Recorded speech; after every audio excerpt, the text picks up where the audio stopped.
The man with a face full of scars is our protagonist, Zeke Draker. He is the foremost direct descendant of the dragon-slaying clan, but he couldn't awaken, possessing the talent of a healer instead of a swordsman, and as a result, he was kicked out of his own family and is now about ready to die a horrible death over some mysterious relic for which he has been cornered by a band of scoundrels inside a cave deep in the snowy mountain. Looking at his pathetic state, one of the group snorted derisively, "You fool, do you think you can break out of our trap? Where's the ancient artifact hidden anyway?" As he spoke, they all glared at Zeke with warning looks. In front of them, Zeke had both hands severed in the fight, yet his face showed not an ounce of fear. Instead, he mocked the bandits back. "Idiots, if you were me, would you say anything different?" Hearing that, a hooded man couldn't hide his anger at Zeke's obliviousness. That arrogant bastard. He snarled and seemed ready to rush forward and stab Zeke a few times. Luckily, a comrade kept his wits and grabbed his arm to stop him. "Leave it. We need to contact the main squad first." Saying that, he took out a comm stone and spoke into it. "We've captured the Northern Phantom. Please confirm our coordinates." In response, the stone emitted a voice. "Coordinates confirmed. We'll be there soon." After contacting the squad, he had to admit Zeke's sheer stubbornness. The guy's unbelievably tough. Can't believe he held on even after both arms were cut off. But why would the Northern Phantom go after the relic the Emperor seeks? He asked before waiting for Zeke to answer, and the hooded comrade answered for him. "What's the point? He's just trying to make trouble. We've put up with him long enough. Might as well enjoy ourselves a bit before the main squad arrives to repay him for all the trouble he's caused. Prepare yourself, Northern Phantom. We won't stop until you beg for death." Saying this, the villain calmly drew his sword from his side. Beside him, the hooded teammate suddenly had an idea and excitedly proposed, "Decide who goes first, there's no time." He took out a coin and flipped it into the air. "All right, if it's heads, I'll go first," the hooded man laughed. While the two were focused on the coin, Zeke didn't sit still. Seizing the moment, he opened his mouth and bit down on a severed arm lying nearby, and pressed it against the wound in his mouth. Then a miracle happened. A light burst from the injury, and the two separated parts began visibly regenerating. "I won't let it end like this without a fight. I am the Draker clan's first failed awakener. I am Zeke Drake. Because I was born into the great dragon-slaying clan with a body that couldn't wield crow chi, I failed my awakening, something that should have been natural for a knight. I was treated like trash and expelled from my family, so I did whatever it took to grow stronger to survive. Someone once said that if you only chase power, you'll end up with nothing, but that nonsense is spoken only by the strong," Zeke told himself. And as his right arm was restored, he snatched a sword from the ground and lunged with wind-tearing speed. Unaware of this, the two villains were still happily checking the coin's result. "Nice heads," the hooded man said gleefully, seeing that he'd be the one to deliver the finishing blow to Zeke. But as he looked at the coin's outcome, Zeke's blade swept across his throat and immediately severed his head. Everything happened too fast for the comrade beside him to react. Then, after about a stunned second, he hastily gripped his sword and readied himself to fight. Unfortunately, this didn't buy him more than a few seconds. After Zeke finished off the hooded man, he turned and lunged at him. With a single simple swing, his sword easily cleaved the robber's blade in two and left a bone-deep wound, so the bandit didn't even have time to choke out a sound before meeting the afterlife. Staring at the body still pouring blood before him, Zeke reminded himself, "The weak are crushed by the strong, and what belongs to them will be stolen. That's the truth of this world." At the same time, countless footsteps began echoing outside the cave, drawing Zeke's attention. It was the comrades of the two men who had just fallen. Seeing he was now surrounded, Zeke picked up his left arm, pressed it to the wound to heal, and clicked his tongue. "Well, perhaps I can't get away." The bandits in front of him, seeing him reattach his arm, exchanged incredulous looks. "What? He just reattached his arm? Abnormal, disgusting." Still, they muttered that if we sever his head, he'll surely die, and whispers began to spread. Enemies meeting needs no long words. Immediately, both sides rushed in to greet each other with blades. Time passed uncounted, and the battle ended. On the ground lay the bodies of the bandits in pools of blood, while Zeke himself had countless swords lodged in his back. By now, even with his tremendous regeneration, he knew he had reached his limit. Damn it, it seemed he would soon visit the King of Death. Though he couldn't avenge himself, he had managed to steal the relic the Emperor was searching for. "Perhaps I have achieved something after all." As he thought this, Zeke took from his inner pocket a purple crystal etched with the shape of a dragon. Clutching the stone, his hand trembled as he whispered an apology. "I'm sorry, Alicia." Thinking of that, Zeke slowly closed his eyes, as if preparing to bid farewell to this life. At the same time, blood from his forehead trickled down to the tip of his nose and dripped onto the stone. Then the stone suddenly unleashed a powerful burst of energy. Along with it, a mysterious silhouette appeared behind him, the spirit of an ancient dragon carved deep into the will of the persistent. An emergency measure had been activated. Zeke Draker, do you accept? To Zeke, those words meant nothing, meaningless utterances when he was about to die. Be quiet, do whatever you will, he murmured. As if confirming his consent, the voice continued. The awakening pact has been confirmed. An irreversible promised power is being activated. Countdown begins. 5, 4, 3, 2, 1. Time quickly passed. Now Zeke, looking childlike, stared at himself in a mirror and stroked his chin, thinking over everything that had happened. I look like this. So I've returned to the past. It's hard to believe. I can still vividly feel the sensation of a sword piercing my stomach. This place feels so familiar. This is the Draker clan's training academy, the Cradle. The Draker dragon-slaying clan is one of the 3 preeminent great houses, descended from Terrakin Drake. He was the hero who saved the continent by slaying the ferocious dragon Bahamut in the war 1,000 years ago. His descendants founded the current Draker clan, perhaps because they descend from the dragon slayer Terrakin Draker. All Draker bloodlines are blessed with radiant chi. They can easily awaken high-level radiant chi and become holy knights. Except for me. The management system is now booting. The awakened soul has been identified. The awakened soul is confirmed 100% compatible. The awakened soul has been selected. Reception and full integration of the ancient dragons will confirmed. You have access to part of the system. Nice to meet you, Zeke Draker. Activating status window view. Opening status window. Low-level administrator status window. Name, Zeke Draker. Profession, rare healing mage. Title, blessed by the ancient dragon.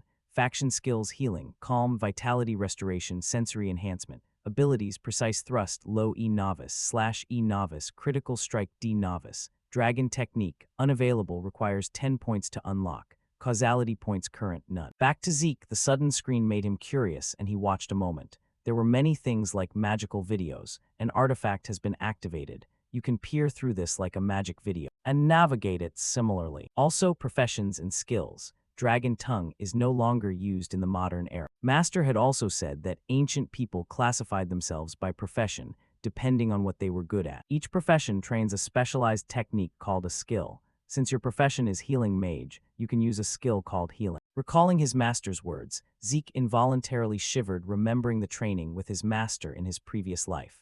After my awakening, she trained me brutally to the point I nearly died. But anyway, according to the status window, I'm a healing mage. Let's test whether the status window is right. The moment I became a healing mage in my previous life was when I was in my 20s, right after the Ether Hall unlocked. If that's so, Zeke thought, he closed his eyes and concentrated on sensing the energy inside his body. Then immediately, a flow of energy began to surge through him, and Zeke couldn't hide his joy. Of course, my Ether Hall has been unlocked. With this, I understand. Although my trained body is gone, I've returned to the past with my skills and memories. Compared to before the regression, I'm now in a far more advantageous position. To make use of this, I need to find out what I already have in hand. Saying that, Zeke focused on studying the system screen, but before he could learn more, a man's voice sounded outside.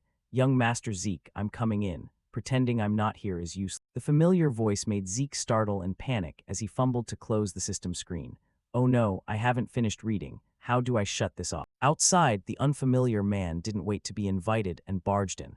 I'm coming in. Unbelievable you're still not ready. What have you been thinking? The big burly, butler-like man was Zeke's personal servant, Deck. Turning to Zeke and seeing nothing amiss, Zeke breathed a sigh of relief. Perhaps he didn't see the window. Lucky. Then Zeke asked, prepare for what? In response, Decker's voice grew angry. A dangerous light flashed in his eyes as he hissed at the protagonist. Are you seriously asking me that, young Master Zeke? The ordinary line from him inexplicably sent chills down Zeke's spine. Thinking back, I was really afraid of Decker as a child. Though I have the mind of a 32-year-old, I still can't forget the fear engraved in me. At the thought, Zeke trembled uncontrollably until the system sensed his agitation and automatically activated the faction skill calm, which cleared Zeke's mind. Faction skill calm. The user's mental state will not waver regardless of circumstance. They can maintain their composure. Back to Zeke, his worry vanished in an instant. So this is a skill. How convenient that it activates automatically, Zeke nodded. Unaware of these things, Decker continued. I've said many times this is a very important event. Are you listening, young Master Zeke? In response, Zeke smiled. Of course, Decker, you're talking about the Pancration assessment test, right? To talk about that assessment test, you have to mention a pretty neat tradition. All Draker family members must go through a training system called the Cradle, starting at age 7. For 5 years from then, they undergo strict basic training. Instructors evaluate the new students each year through swordsmanship contests, as well as ruleless Pancration bout. Opponents are chosen by the instructors, though sometimes trainees may choose each other if both agree. With no rules, some end with serious wounds or even death. Because these contests determine which class students will enter at the academy, the kids have no choice but to fight with everything they've got. Cut to a large arena, where a group of children are gathered to prepare for the Pancration assessment. Above the arena, a mature man shouted to the group, "As you all know, today is Pancration Day. I trust you all understand this is the final part of the assessment, correct?" "Yes, sir," the kids answered in unison. Hearing that, the brown-haired man continued approvingly, "Good, your spirits seem high. We'll begin now, get ready." He was the head instructor. Zeke was among the group, and the other children looked at him with contempt and judgment. "It's Zeke, humiliated last year and still here. I'd have run. How is he even direct kin? Pathetic." "Hey, I can hear you," Zeke complained inwardly. He didn't bother to react. Pan began calling the first names. "Aaron, Goda, come up." Both candidates answered and quickly ran into the arena. Once they were set, Pan shouted, "Prepare to begin." At the sound, brown-haired Goda leapt forward like a leopard to gain the offensive advantage. However, before his fist could reach his opponent, Aaron delivered a kick straight to his chin, rattling his brain and knocking him unconscious instantly. From the stands, Zeke watched and yawned from boredom. "That's what happens when you don't guard properly," he muttered. As he predicted, after a single blow, Goda couldn't get up. "Goda can't continue, Aaron wins," Pan announced. Matches proceeded one by one, and the more Zeke watched, the more bored he became. "I thought I'd be terrified as a kid, but these guys are not." Saying that, he covered his mouth and yawned loudly again. Unbeknownst to him, in another stand, a freckled kid stared at him with hungry excitement, hands trembling with anticipation like he was watching prey. Soon it was Zeke's turn, and by chance his opponent was that freckled kid. "Zeke, Leon, are you two ready?" "Yes, sir," both replied. Zeke rubbed his eyes bored at facing another Pancration match, while Leon looked at him with contempt. "Look who it is back again. Didn't get enough of me last year, huh?" His words reminded Zeke of last year's contest. Back then, a weak Zeke had knelt and begged him to stop. "I'm sorry, Leon Conrad, please spare me this time." Back in the present, Zeke felt no fear toward him. "Whatever, he's my rival every year anyway. I'm sure he cheats behind my back. His family spouts that trash about having to endure dirty trials to become a true dragon slayer. Why is such filth even my kin? In my previous life, the 4 direct blood siblings never had a chance to meet, however. There were a dozen cousins, always ready to bully me." Thinking of that, Zeke gave a wry, indescribable smile. Across from him, unaware of Zeke's thoughts, Leon continued to sneer. "I have to admit, Zeke Draker, you've got guts coming back here after being beaten to a pulp last time. Or maybe you never learned your lesson because you're worthless." As he spoke, the brat smacked his own head. Zeke felt a flash of anger at the taunt, but it was immediately erased by his calm skill. "It's been a long time since I've heard his stupid insult." Zeke sighed and glared warningly. "Hey, I won't be so lenient if you call me that one more time." In response, Leon stepped forward, ruffling Zeke's hair and taunting. "So what are you going to do, you pathetic lowlife?" Hearing that, Zeke decided words wouldn't convince him. In an instant, he swung and struck the idiot in the face, sending him flying like a torn sack.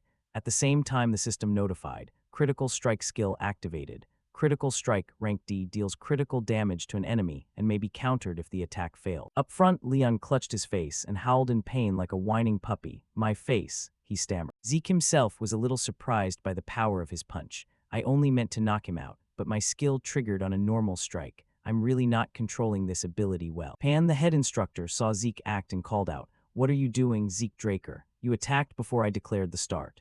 Zeke sighed at the teacher's naivety. Whoever said prepare meant to wait for a battlefield command. The one who strikes first gains the advantage. Saying that, Zeke flashed a sly grin. An invisible danger seemed to emanate from Zeke, and Pan felt it surround him. "Is that thirst for blood I feel?" he wondered to himself. Meanwhile, Leon had stifled his pain and said, "I'm fine, sir. Please begin the match." "I'll deal with that pathetic bastard," Leon said, his face twisted with fury.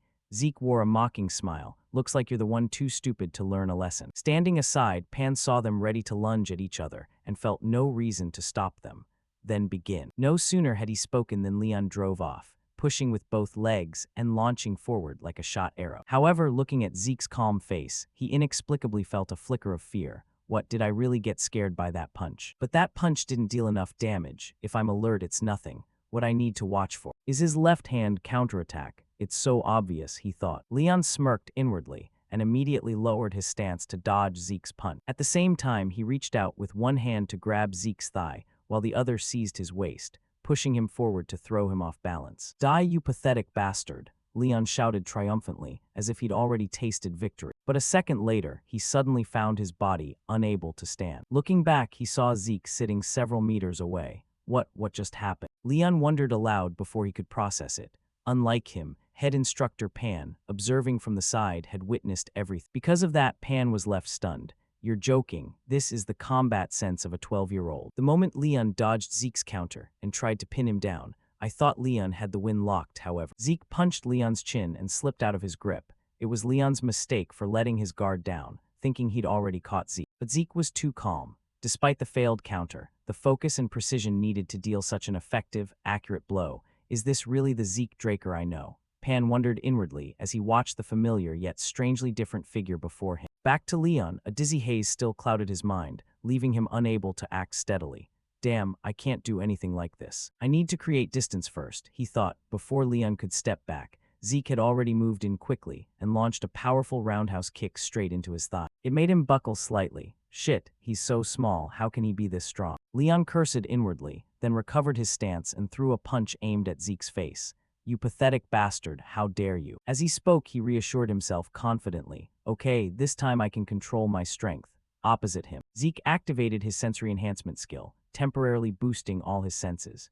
To his eyes, Leon's incoming fist suddenly slowed to a crawl. The sensation was so familiar. Now that I'm used to controlling ether, I'll finish this match. Thinking that, he gently blocked the punch. But it wasn't over. Zeke grabbed both of Leon's arms and executed an over-the-top throw. The throw was so forceful that, when Leon hit the floor, his body seemed to shatter into countless pieces. Yet Zeke didn't stop. He then activated his precision thrust skill, a strike that targets an enemy's weak point to deal critical damage. In an instant, Zeke's elbow struck the fool's sternum, causing the bone structure to crack in numerous places. Zeke then sat up on top of him and raised his fist. Even an idiot like you can learn a lesson from this. Try it and you'll see. A little sweat clears the head. I can recognize the people here now. Quit gawking. If you've got something to say, come down here, Zeke said, glancing at the weaklings above with a taunting look. In response, a kid with reddish-brown hair arrogantly said, Zeke Draker, I choose you as my Pancration opponent. As you said, I have something to say.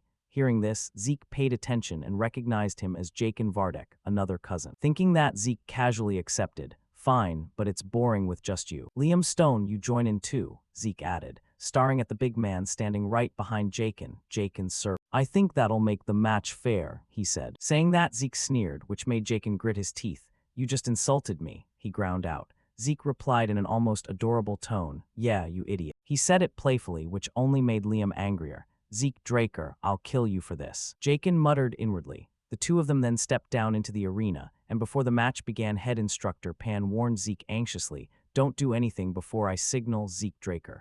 Yes, Zeke nodded. He focused his attention on the big man before him. Interesting to meet you here again. Liam, the mercenary king. Even in his previous life as Jaken's servant, he attended the cradle and the academy. But because he was a distant relative, he was neglected in his upbringing. He begged to join advanced studies at the Valhalla Academy. In the end, he joined a knightly order of a small nation called Baranal, and after Baranal fell, he became a mercenary. In the chaos, people flocked to the strong. After years as a mercenary, he rose to Red Knight status and founded his own stone mercenary company. He united the three largest mercenary guilds and was quickly called the Mercenary King. Hired by the Empire, Liam's stone mercenary force took part in the continent-spanning wars and along with the Northerners, opposed Liam as an enemy, Zeke thought to himself. Unaware of these thoughts inside Zeke, Pan saw both sides ready and announced, prepare to begin. No sooner had he spoken than Jaken suddenly launched a blindingly fast attack. His punch was so strong the air itself seemed to explode. However, the punch still wasn't enough to trouble Zeke. His fist was caught cleanly in Zeke's hand.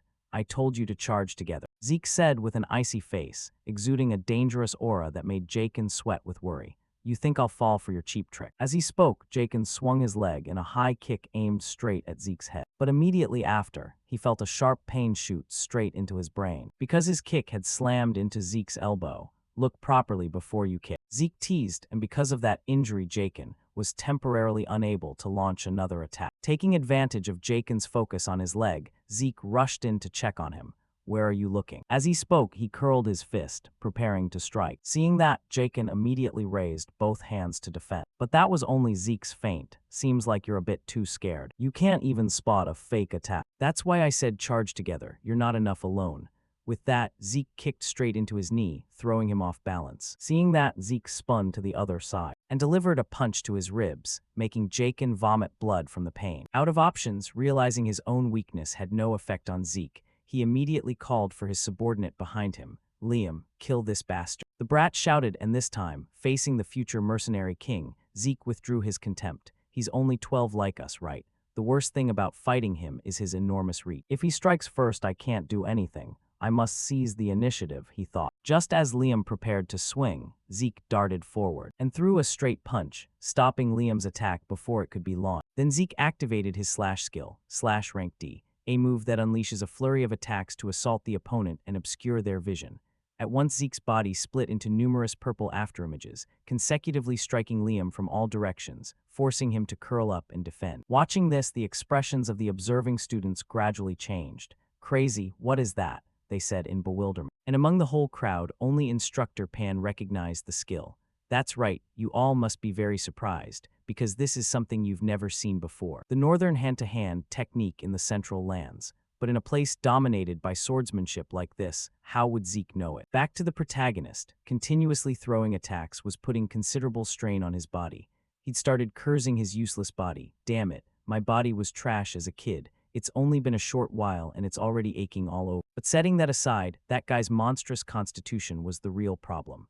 No counters, no evasion. He just absorbed everything. He's even fiercer than as the mercenary king, and my body's nearing its limit. Now I can see how strong he really is. However, I'll pierce through his defense and take him down. Thinking that, Zeke took a deep breath and focused power into his right fist. Opposite him, Liam's eyes narrowed slightly as if sensing Zeke's change. So he began to concentrate his spirit to the fullest.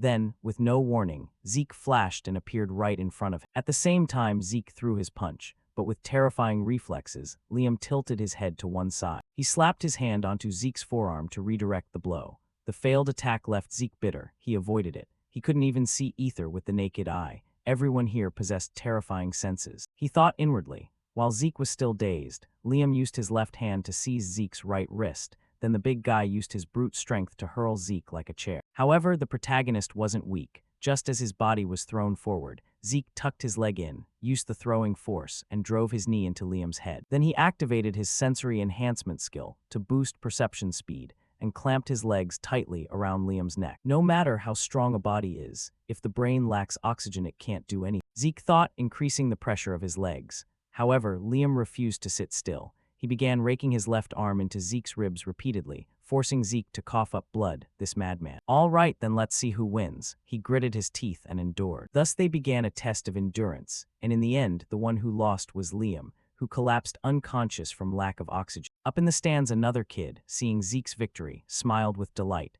Good, this is at least what I expected from you. Only then are you worthy of being toppled, Zeke Drake. Time passed quickly. Scene shifts to Zeke's private room, where old steward Decker kindly asked, I heard you were badly injured in the Pancration match. Are you all right, young master? If it's not rude, may I check your pulse? He asked calmly, but how could this question fool Zeke? He immediately guessed the man's intent. He wanted to check whether he'd awakened light chi. Knowing the purpose, Zeke told him to wait a moment, letting him finish dressing before offering his arm for examination. Seeing this, the old man didn't forget to say thanks. Thank you, young master. Then Decker gently touched Zeke's hand and slowly transmitted his energy into his arm to check. But the moment he felt the man's energy moving inside his body, Zeke was taken aback for a few seconds. Wait, he's a blue knight. When checking whether someone has awakened, people usually only examine the danchin, but he was being unusually thorough. Simply transmitting light chi into another's body is difficult enough, yet he could control it so precisely. He must be a blue knight. Not all knights are the same. They are classified by martial strength and proficiency in operating light chi. The white knight is the basic rank. Most children who haven't undergone the blessing ceremony are white knights. Next comes the yellow knight, the rank when you awaken light chi and open your danchin. All cradle students become yellow knights after the blessing ceremony, and once you learn to control light chi, at will you are granted the title of knight. The purple knight is the rank where you can reinforce your sword with light chi. The blue knight is the rank where you can manifest a blade of light chi. And the realm of the transcendent, the limit that the mercenary King Liam reached back then. And the rank I had achieved before reincarnation was the Red Knight. There is also the Black Knight, but there are only a few such monsters on the entire continent. So how did someone strong enough to be a commander end up becoming my guardian? No, more importantly, he couldn't detect my ether. In the world, only 2 people can use it. Zeke thought inwardly. As he predicted, after a while of checking, old Decker discovered nothing and had to stop probing. However, his instincts still told him Zeke was hiding something, young master. Are you hiding something from me? He asked, staring sharply at Zeke. Hearing this, Zeke didn't answer but shot back, is that so? Are you hiding something from me? Zeke's sudden question made Decker fall a bit silent. Then before Decker could reply, the protagonist waved his hand and said, I'm joking. Hearing that, old Decker exhaled and turned to ask, why did you change so suddenly, young master? In response, Zeke looked at him with a superior gaze. Wrong question, Decker. You should ask why I'm changing only now. Many things will change from now on. Everything will return to its proper place, so what you need to do is follow me. Opposite him, Decker fell silent for 2 seconds as if weighing the words, then nodded and bowed. Understood, young master. I've prepared the training room as you requested. Good, I like that you're always efficient, Zeke said approvingly. See you later, young master, you should rest. Zeke waved and quickly left the room. At the same time, Zeke vaguely guessed why someone so powerful was beside him. If he was ordered to watch over him, Zeke could keep him close to extract information when possible.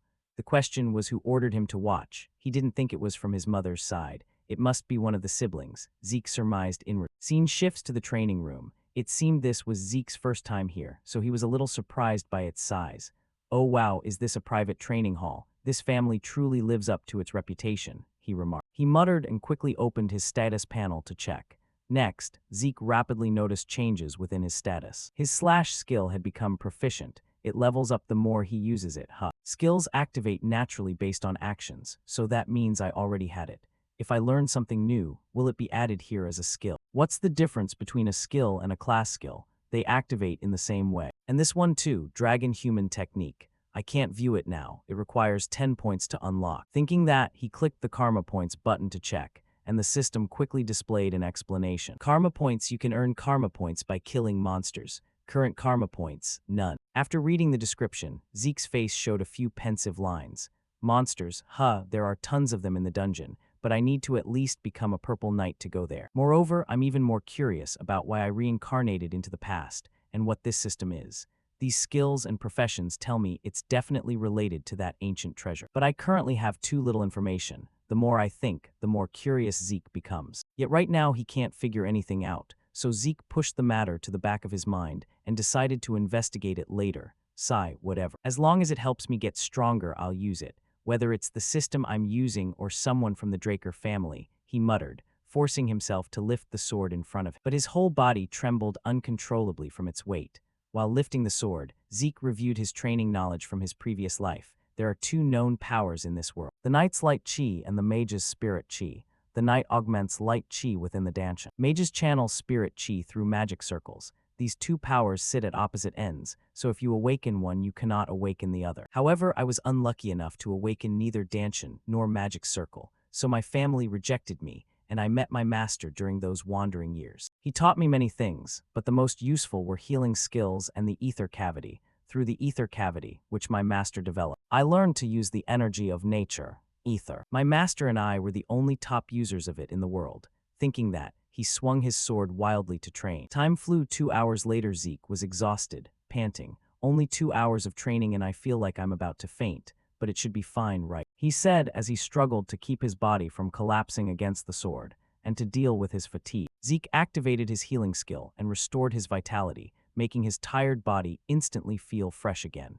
Healing is a very rare skill I didn't even know existed until I met my master. If I used it in front of others, they'd think I'm a freak. That's why I couldn't use it during the match with Liam. I had to heal myself quickly once I got back to my room. Now that I'm recovered, I'll continue. Saying that, he threw himself back into training. Time passed quickly until evening, when Zeke finally stopped because his stomach began rumbling.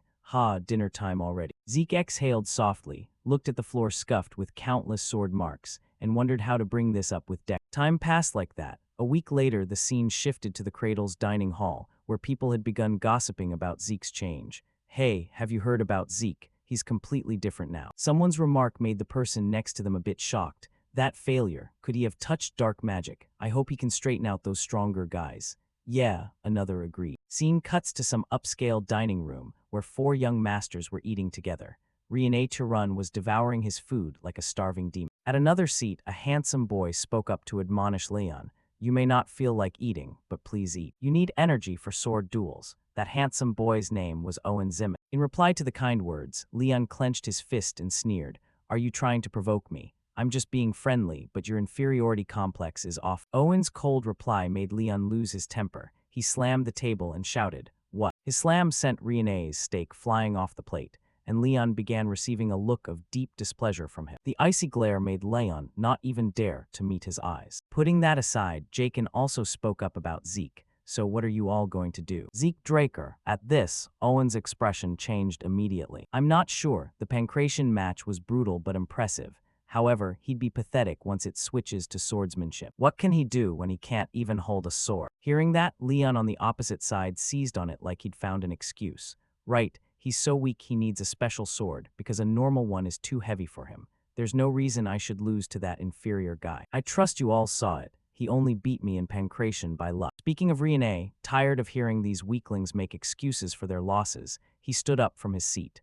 Fortunately, if you really believe that, then you have no right to become knights of the Draker family. Saying that, he disdainfully left the table with them. A sword duel, unlike Pancration, uses swordsmanship and is the cause of most accidents in the cradle. It's where students' skill gaps are exposed.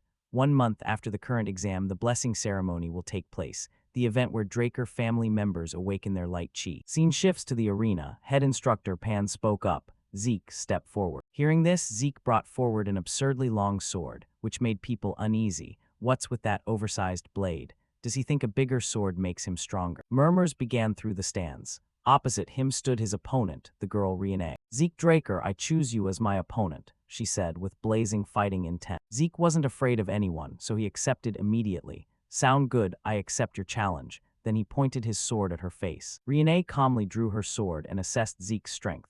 He holds the sword with both hands so easily. Facing him now I can say that this is no longer the Zeke I knew, the one who could barely hold a sword. Has his body matured, his light chi. The more Rian thought about it, the more unsettled she felt. Quickly she clenched her jaw and reminded herself, what am I saying? I can't be intimidated by him before the duel even begins. I accept confidently. As for Zeke, despite his earlier bold declaration, he actually didn't feel that it would be easy. As always, but dueling the Thunder Knight will be pretty tense. Rian, also known as the Thunder Knight, is one of the knights who earned renown in the Continental War and is considered one of the strongest in the next generation of the Draker family. Since she was among those who awakened light chi before the blessing ceremony, she must have awakened it a few years earlier. But she didn't use it in the cradle, saying she wanted to improve her fundamentals, Zeke thought.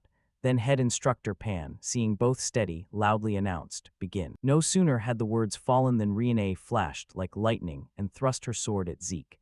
The attack was parried by Zeke's sword in his hand and knocked aside. Seeing that, Rian immediately stepped back to maintain distance. Then, she began to use her speed advantage to circle to Zeke's back and unleashed another powerful thrust. But Zeke raised his sword horizontally to block. Nevertheless, the strike was formidable. It nearly sent Zeke flying out of the arena after he absorbed. She's better than I expected, Zeke praised inwardly, while Rian almost gave him no time to think before launching a barrage of attacks. Up in the stands, the idiot Leon, unaware of either's strength, shouted, Don't toy with him, finish him off, Rian. Upon hearing that, Jaken beside him reluctantly tried to explain to that pork-headed fool, You're being stupid. Does it look like Rian is joking with him? Back to Rian's perspective. While throwing out strikes to pin Zeke down, she was also calculating how to break through his defenses. Though narrow, she could still sense an opening. But no matter how quickly she tried to exploit it, his blade would touch hers, as if negating her efforts. And then another gap would appear. Yes, it was like a training spar meant to teach her. The more Rian thought, the more suspicious she became of her own feelings.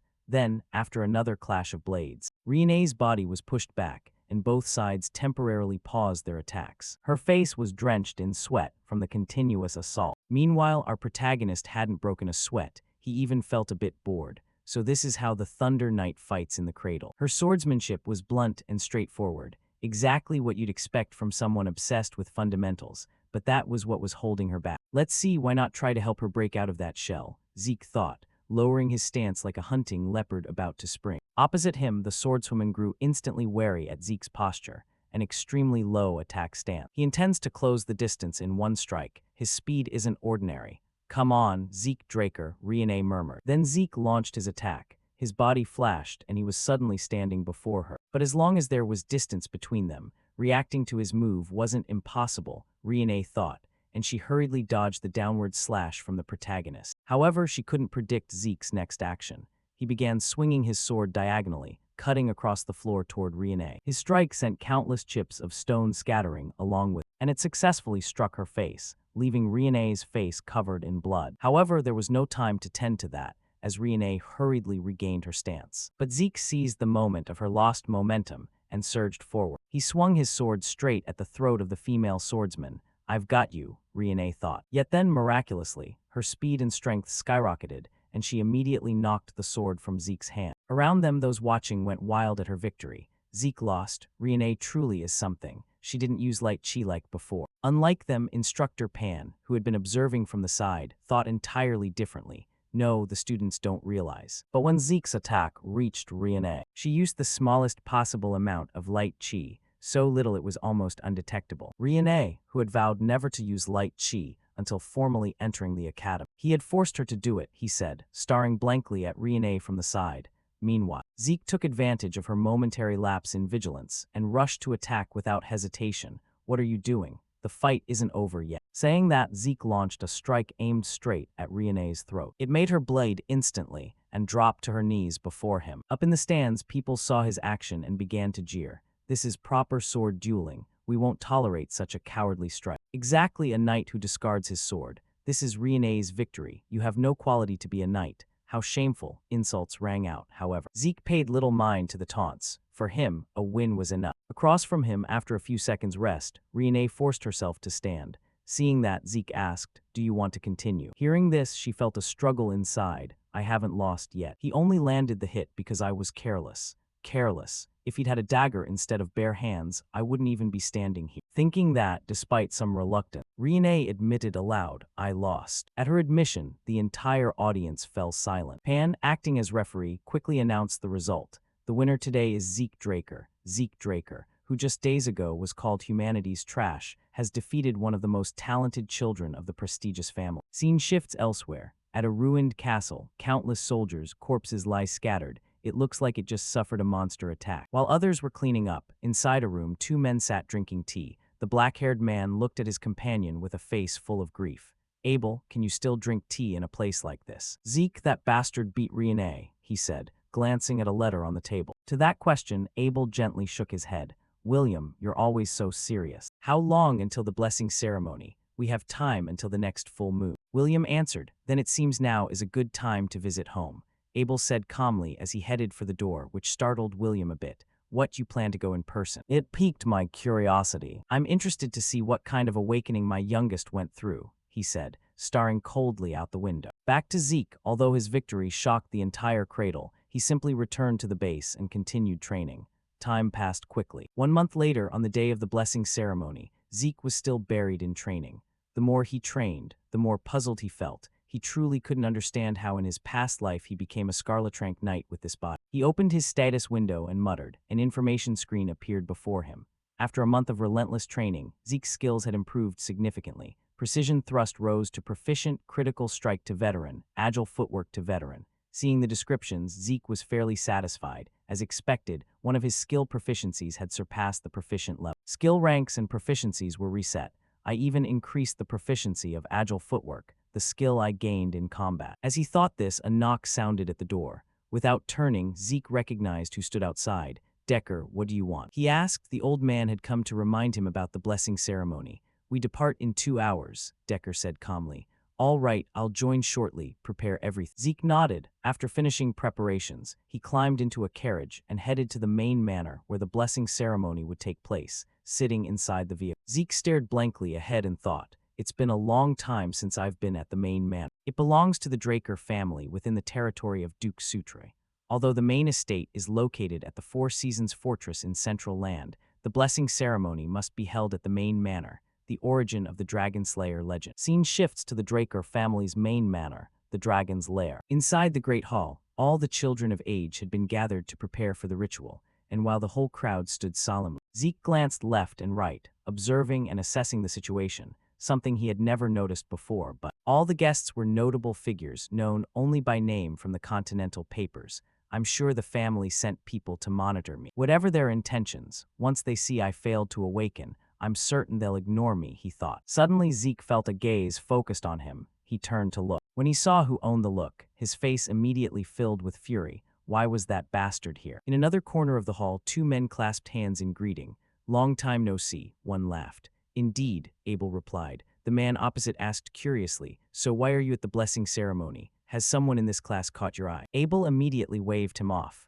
No, I have other reasons. It just so happens my adorable youngest brother is here too, he said, glancing down at Zeke.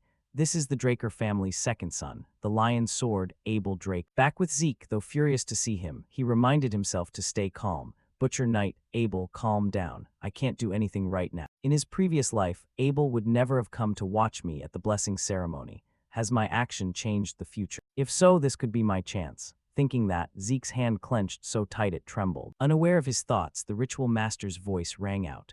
All right, we will now begin the blessing ceremony. Aaron stepped forward. Yes, sir. Aaron answered and swiftly advanced to the front, where a statue of a knight held a gigantic greatsword. In front of the statue was a huge basin filled with water. Knowing what to do, Aaron rolled up his sleeve and plunged his arm into the basin. Then a few drops of blood began to leak from his palm, and immediately the water started to emit a glow. The light ran up Aaron's arm to help him open his dantian. Through the blessing ceremony, all Draker lineage members will awaken their sealed light chi upon graduating the cradle at age 12. Astonishingly earlier than ordinary knights who awaken around 20. Among them are rare cases where, along with light chi, they awaken a dragon slayer trait called suppressive spirit. They will reach at least the yellow sword rank. Some even rival the scarlet and black ranks and undergo bloodline awakening. Nearby, seeing Aaron finish, Pan nodded and said, all right, next. At those words, the swordswoman Rian began to step forward. In her case, the light the knight statue emitted was red. Seeing this, Pan's eyes shone with great joy, and he immediately ordered a nearby soldier to fetch a pair of gloves. To explain, because of the suppressive spirit, such individuals must wear special gloves made by their family, otherwise they cannot live a normal life. When someone proves themselves a descendant of the true bloodline, they are granted the Draker name, along with unimaginable support from the family and countless privileges. And so each child stepped forward in turn to awaken their light chi until it was the protagonist's turn. Because he was a direct descendant, everyone was eager to see what he would awaken.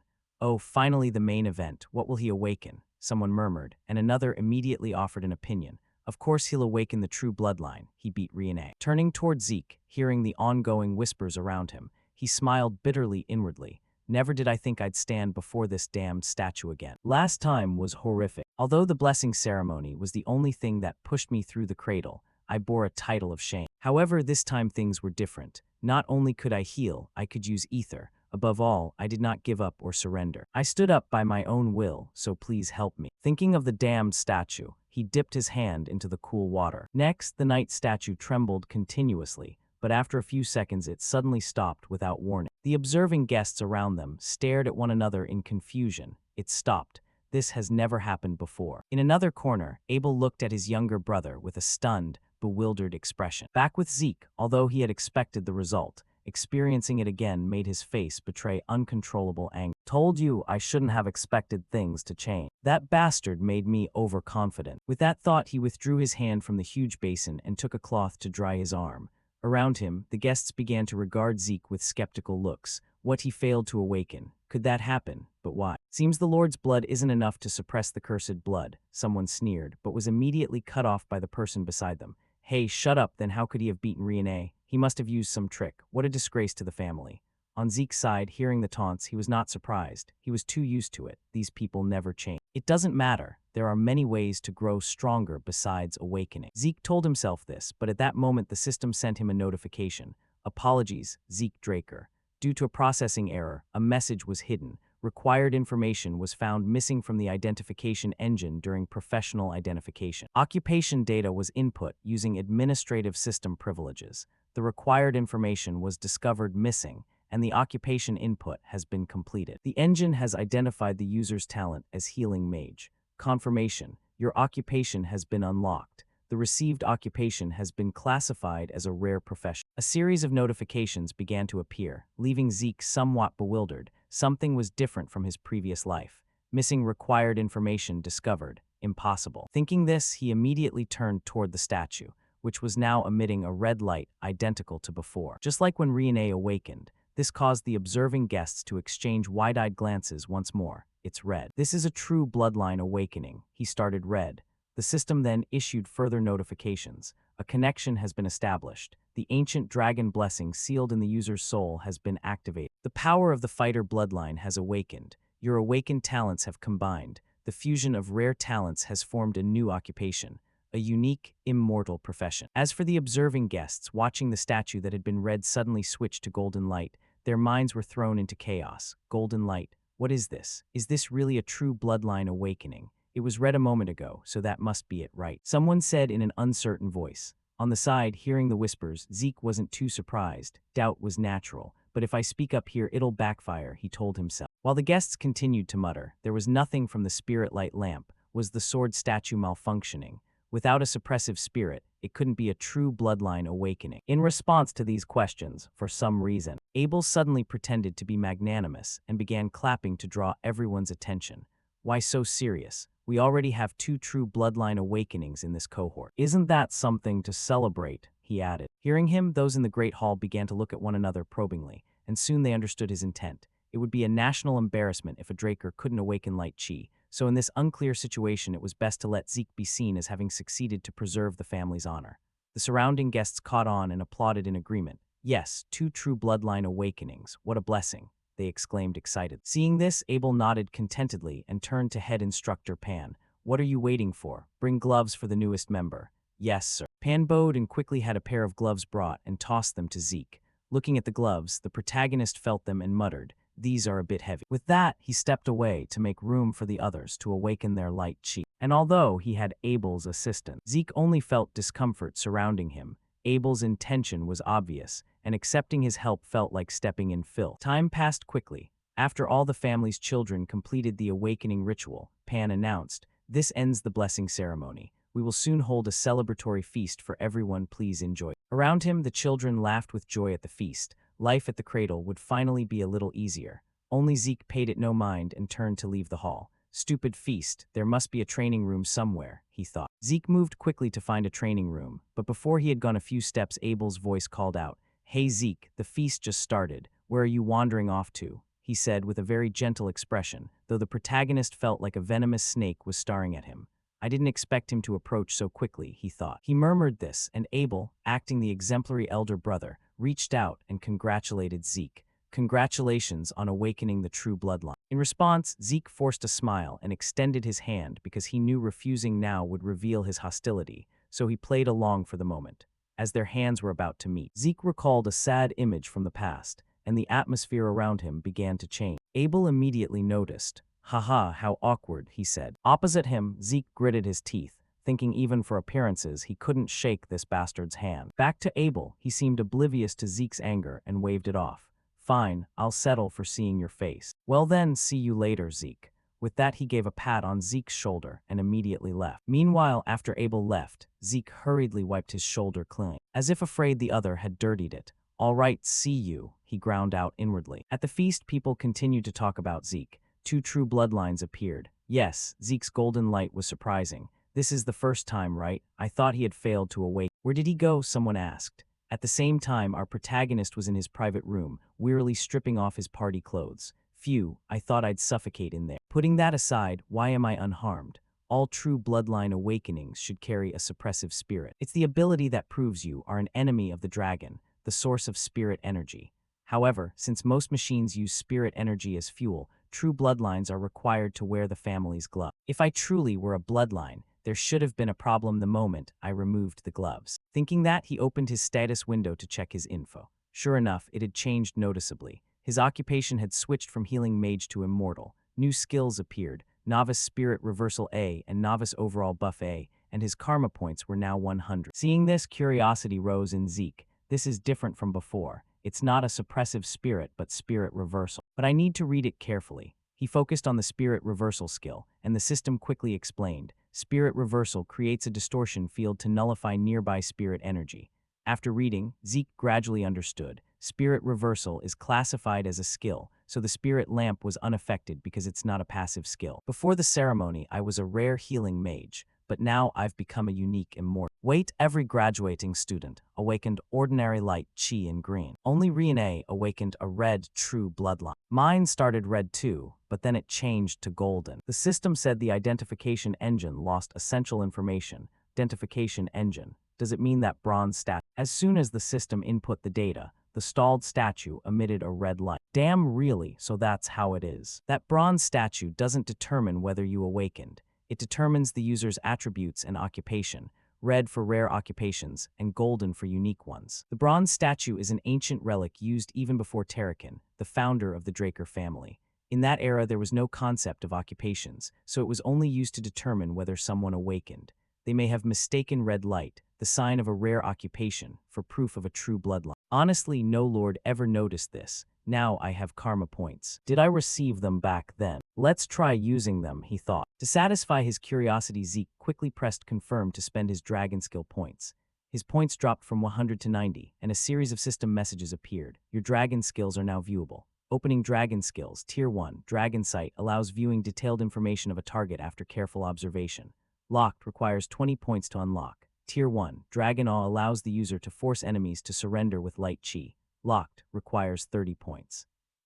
Tier 1, Dragon Consumption allows the user to eat and digest vast amounts. Locked requires 50 points. Back with Zeke, after reading the skills, he muttered about which to unlock. His current points only allowed unlocking 2 skills. Now I can get Dragon Sight and Dragon Awe. Take the obviously useful ones rather than the risky stuff. Thinking that, he quickly unlocked Dragon Sight and Dragon Awe. Dragon Consumption seemed dangerous. Save that for later. Try using Dragon Sight first. As soon as the skill activated, one of Zeke's eyes immediately turned golden like a dragon. Oh, I'd expected more since it said detailed information, but nothing really changed. Zeke said in disappointment, before stepping out onto the balcony to observe more closely. Then the scene before him astonished Zeke. Haha, this is absurd. The statue in the middle of the garden was right there before his eyes. This could actually be useful. Zeke chuckled, then the system suddenly sent him a prompt. Do you want to receive detailed information on the detected target? Curious, Zeke tapped accept, and a stream of information appeared before his eyes. From chairs made of Oliver wood to a drawer cabinet crafted in the Merc Empire. Back with Zeke, before he could study more, the light in his eye began to fade. Then he felt a sudden dizziness. What's happening to my body? Are all dragon skills like this? I can't use them much, Zeke said tiredly as he sprawled on the chair, but at that moment, his healing and vitality restoration skill automatically activated, causing his fatigue to vanish immediately. However, Zeke was curious that it triggered on its own. What? I didn't intend to use healing. The young master checked his status out of curiosity, and his eyes widened as he saw skill changes. Wait, all his school skills had become passive abilities, and their ranks had increased. This is absurd. Before, being able to heal was considered a very powerful skill, but it wasn't something I could use continuously, and its healing effects were limited. Now self-healing is unlimited. I need to test it. Without hesitation, Zeke grabbed a fruit-paring knife nearby and immediately sliced his forearm, causing blood to pour from the wound. But within seconds, the wound closed and healed as if it had never existed. Seeing this skill, Zeke suddenly felt he'd have to adjust his plans a bit. 5 years to graduate, 5 years. But I'll only need 2 years, Zeke said with a laugh. Draker Academy, the greatest knight academy on the continent, where aspiring knights pay dearly for admission, in the Duchy of Troy, where the academy fills with vitality each spring term. At this time, Zeke's group, having awakened light chi, had enrolled here, and while strolling he surveyed his peers. The senior students were almost like adults, trained to perfection. However, compared to those from the cradle, they were a bit inferior. Still, they were children of great houses. Thinking this, Zeke glanced at groups clustered together marking territory and shook his head. Looks like they've already claimed ownership. This house is rotten to the core. Among the countless branch families supporting the transcendent Draker clan, 3 held the greatest influence, the 3 great houses. First is the Tirun family, known for strength. The Zims family represents wisdom. And finally Vardek, the family famous for wealth. Even the children of those 3 families were in that state. But whatever, it's none of my business, he shrugged and quickly returned to the dormitory. His dorm was the most upscale, the Platinum Tower, which included a training hall, a library and full facilities reserved for senior students. Even those from the cradle couldn't easily enter. As for those who only pretended to have true bloodlines, they were granted privileges as floor lords of an entire level called the Platinum Tier. At that moment, upon entering the building, a maid standing waiting bowed to Zeke. "Welcome, Zeke Drake. We've been waiting for you. We'll escort you to the designated floor." Nearby, 2 rows of servants bowed in unison. "Welcome, young master." Back to Zeke, treated like this, he felt a bit awkward and unfamiliar. In his previous life, he wouldn't have dared imagine this. "Isn't this a bit much, even for a true bloodline?" Haha, Zeke forced a laugh. Then an old man spoke up to remind Zeke. "Lord Decker is waiting for you in the room." Following that, Zeke quickly returned to his room and asked the old man, "What's the matter, Decker?" In response, the old man said there was something that needed to be delivered to the protagonist and handed him an ornate box. Inside were the high-quality gloves prepared for true bloodlines. The gloves he received earlier after awakening were only temporary. Zeke put the gloves on and, feeling their quality, nodded with satisfaction. "Oh, these are on a whole different level from the temporary ones. Glad you like them," Decker smiled. Hearing that, Zeke added, "Now that I have new gloves, I might as well get a new sword too. What do you think, Decker?" In reply, old Decker said Zeke's choice was excellent. Because the Duchy of Troy's territory lies near massive mountains rich in high-grade iron and outstanding blacksmiths, to the point many say a graduate's first weapon is a masterpiece. Next, Decker offered to find a skilled blacksmith for Zeke, but the protagonist declined because he'd already chosen someone. "No need. I've already picked the person. I'll go in person, so arrange an appointment." Saying this, he wrote the other's details on a piece of paper and handed it to his steward. Reading the name, Decker's expression turned curious. "Galleon Halbert, I haven't heard that name. I'll contact them immediately. Also, classes start tomorrow, so review the related materials," he nagged. "I know," Zeke complained. After Decker went to contact the blacksmith, Zeke took the chance to skim the materials while thinking. With the Platinum Tier completely isolated, I'll have much more freedom to develop dragon skills. As he thought this, a knock at the door outside abruptly cut off his train of thought. Zeke called out, and when he gave permission, a maid entered and announced, "Excuse me, Floor Lord Rian has sent an invitation to dinner." Hearing this, slightly curious though unsure why, Zeke nodded in agreement. "All right, take me there." Cut to the building's rooftop. The layout looked like those flower gardens used for hosting tea parties. Quite charming, isn't it? It looked like the gangs from the south. Across from him, the swordswoman Rian nodded when she saw Zeke arrive. "Welcome, Zeke Draker. My family's a bit unusual, sorry." She snapped her fingers to signal her attendants to leave. Zeke was a little surprised, but didn't pay it much mind.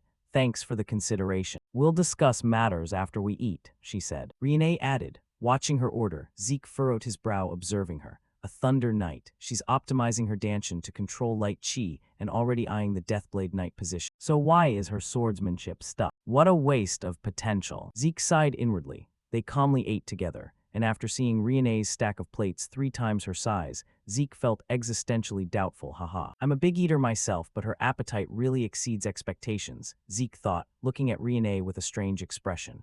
Rian, seemingly unconcerned, calmly wiped her mouth and moved to the main topic. "We've finished eating, so I'll get to business. Accept the support of the Tirun family, Zeke Draker."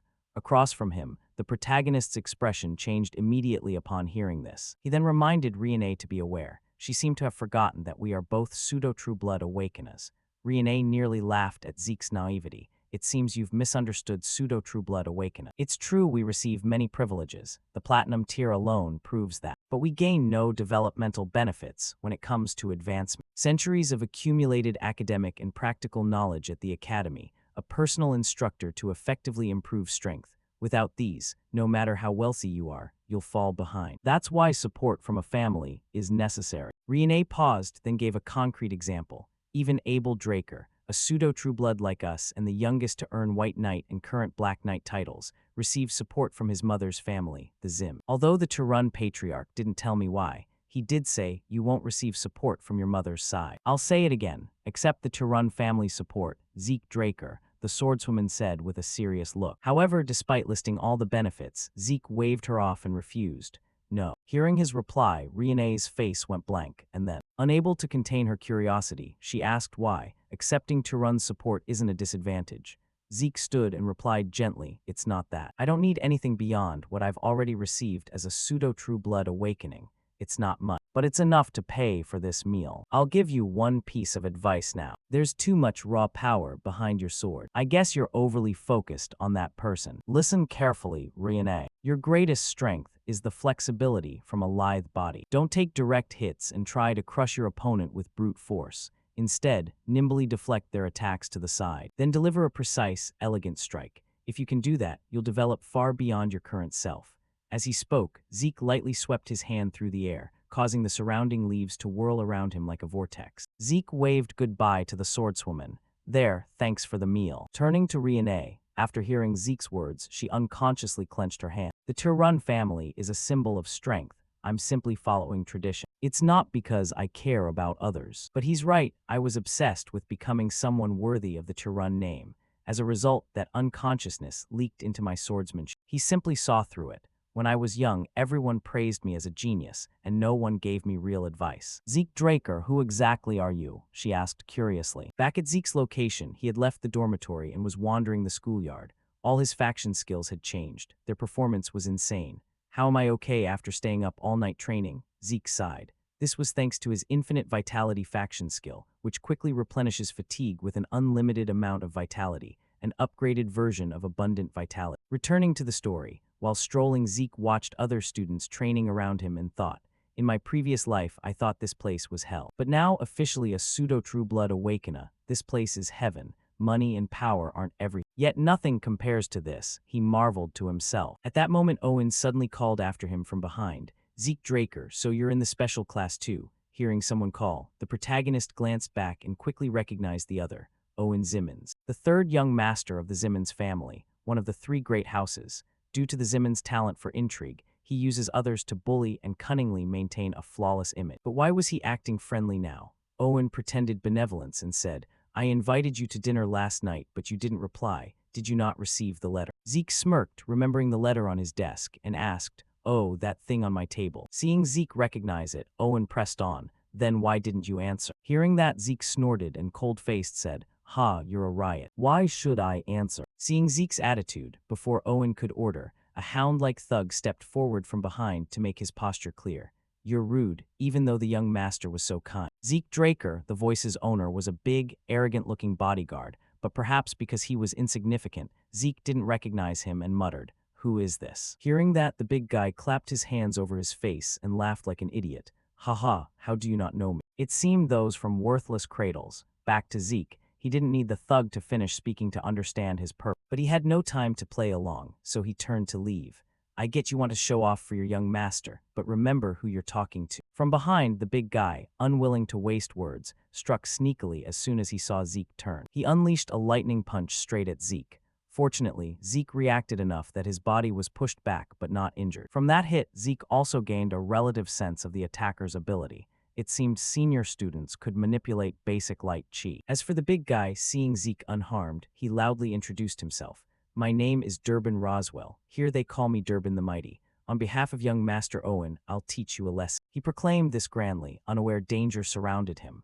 Durbin the Mighty, ridiculous, a student not yet a knight with a sober cap. Ridiculous, the protagonist mocked. Then his body flashed and vanished, immediately closing the distance on Durbin. At the same time, Zeke focused power into his fist and unleashed a single Thoi sun punch straight into Durbin's stomach. The big guy writhed in pain, blood spurting from his nose and mouth. Then his body flew backward like a cannonball. But it wasn't over yet. To avoid further bother from these flies, Zeke scanned Owen's followers and challenged, after Durbin the Mighty, who's next? He repeated the challenge. After Durbin the Mighty, who's next? Choose quickly, young Master Owen. Across from him, just as Zeke had judged, Owen, famous for his cunning, didn't show anger when his lackey was beaten to a pulp. Instead, he calmly led his pack past Zeke and said, you really like basking in glory, don't you, Zeke Draker? Funny, Zeke muttered as he watched their retreating backs. Draker Academy is mainly divided into two classes. The regular class, which teaches that if you lack talent, you must overcome it through effort,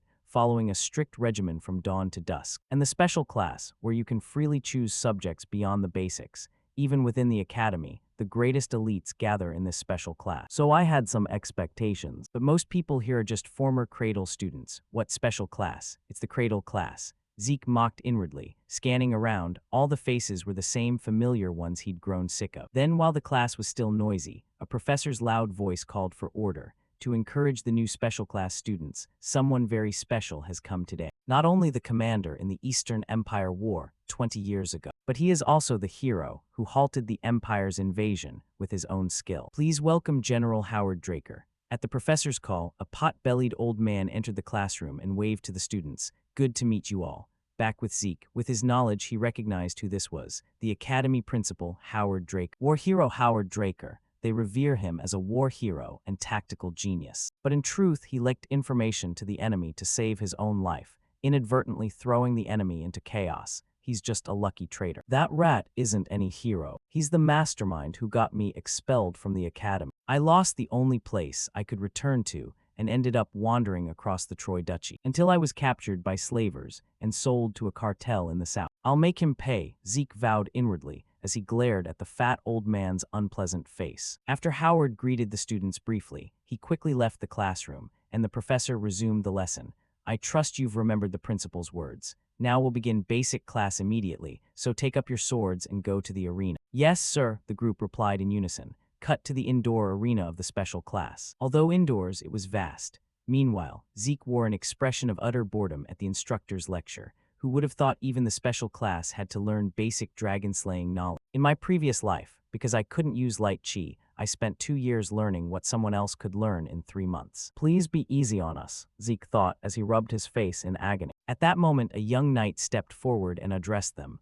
Welcome, students. My name is Andre Draker, and I'll teach you the basics of dragon slaying. This is Knight of the Rose Andre Draker. However, perhaps due to his youth and lack of established reputation, the students didn't recognize him. Who is he? Too young, that's the Draker family uniform. Murmurs began to spread. A ripple of whispers started among them. Only Zeke knew this man's identity. Knight of the Rose Andre. Though not a pure awakener, he graduated early from Valhalla as valedictorian, a once-in-a-century genius bestowed upon the Draker family. Even the special class instructor was on a different level. He's famous for his uncompromising strictness, Zeke thought, and just as you said. The moment Andre saw the students below noisy and out of order, he shouted, Order. If you've finished chatting, I'll begin the class. Draw your swords. Below, the students, seeing he wasn't one to be trifled with, hurriedly complied. At that moment, Andre noticed Zeke's sword and frowned. Student, what's with that sword? He asked. Zeke swung the sword in his hand, generating strong gusts around him, and shrugged in response. Like brother Thoys, this is the sword I use. In reply, Andre ordered with a cold face, step onto the arena. Student, don't you know you should choose a sword that suits your body? Hearing this, Zeke shook his head and sighed.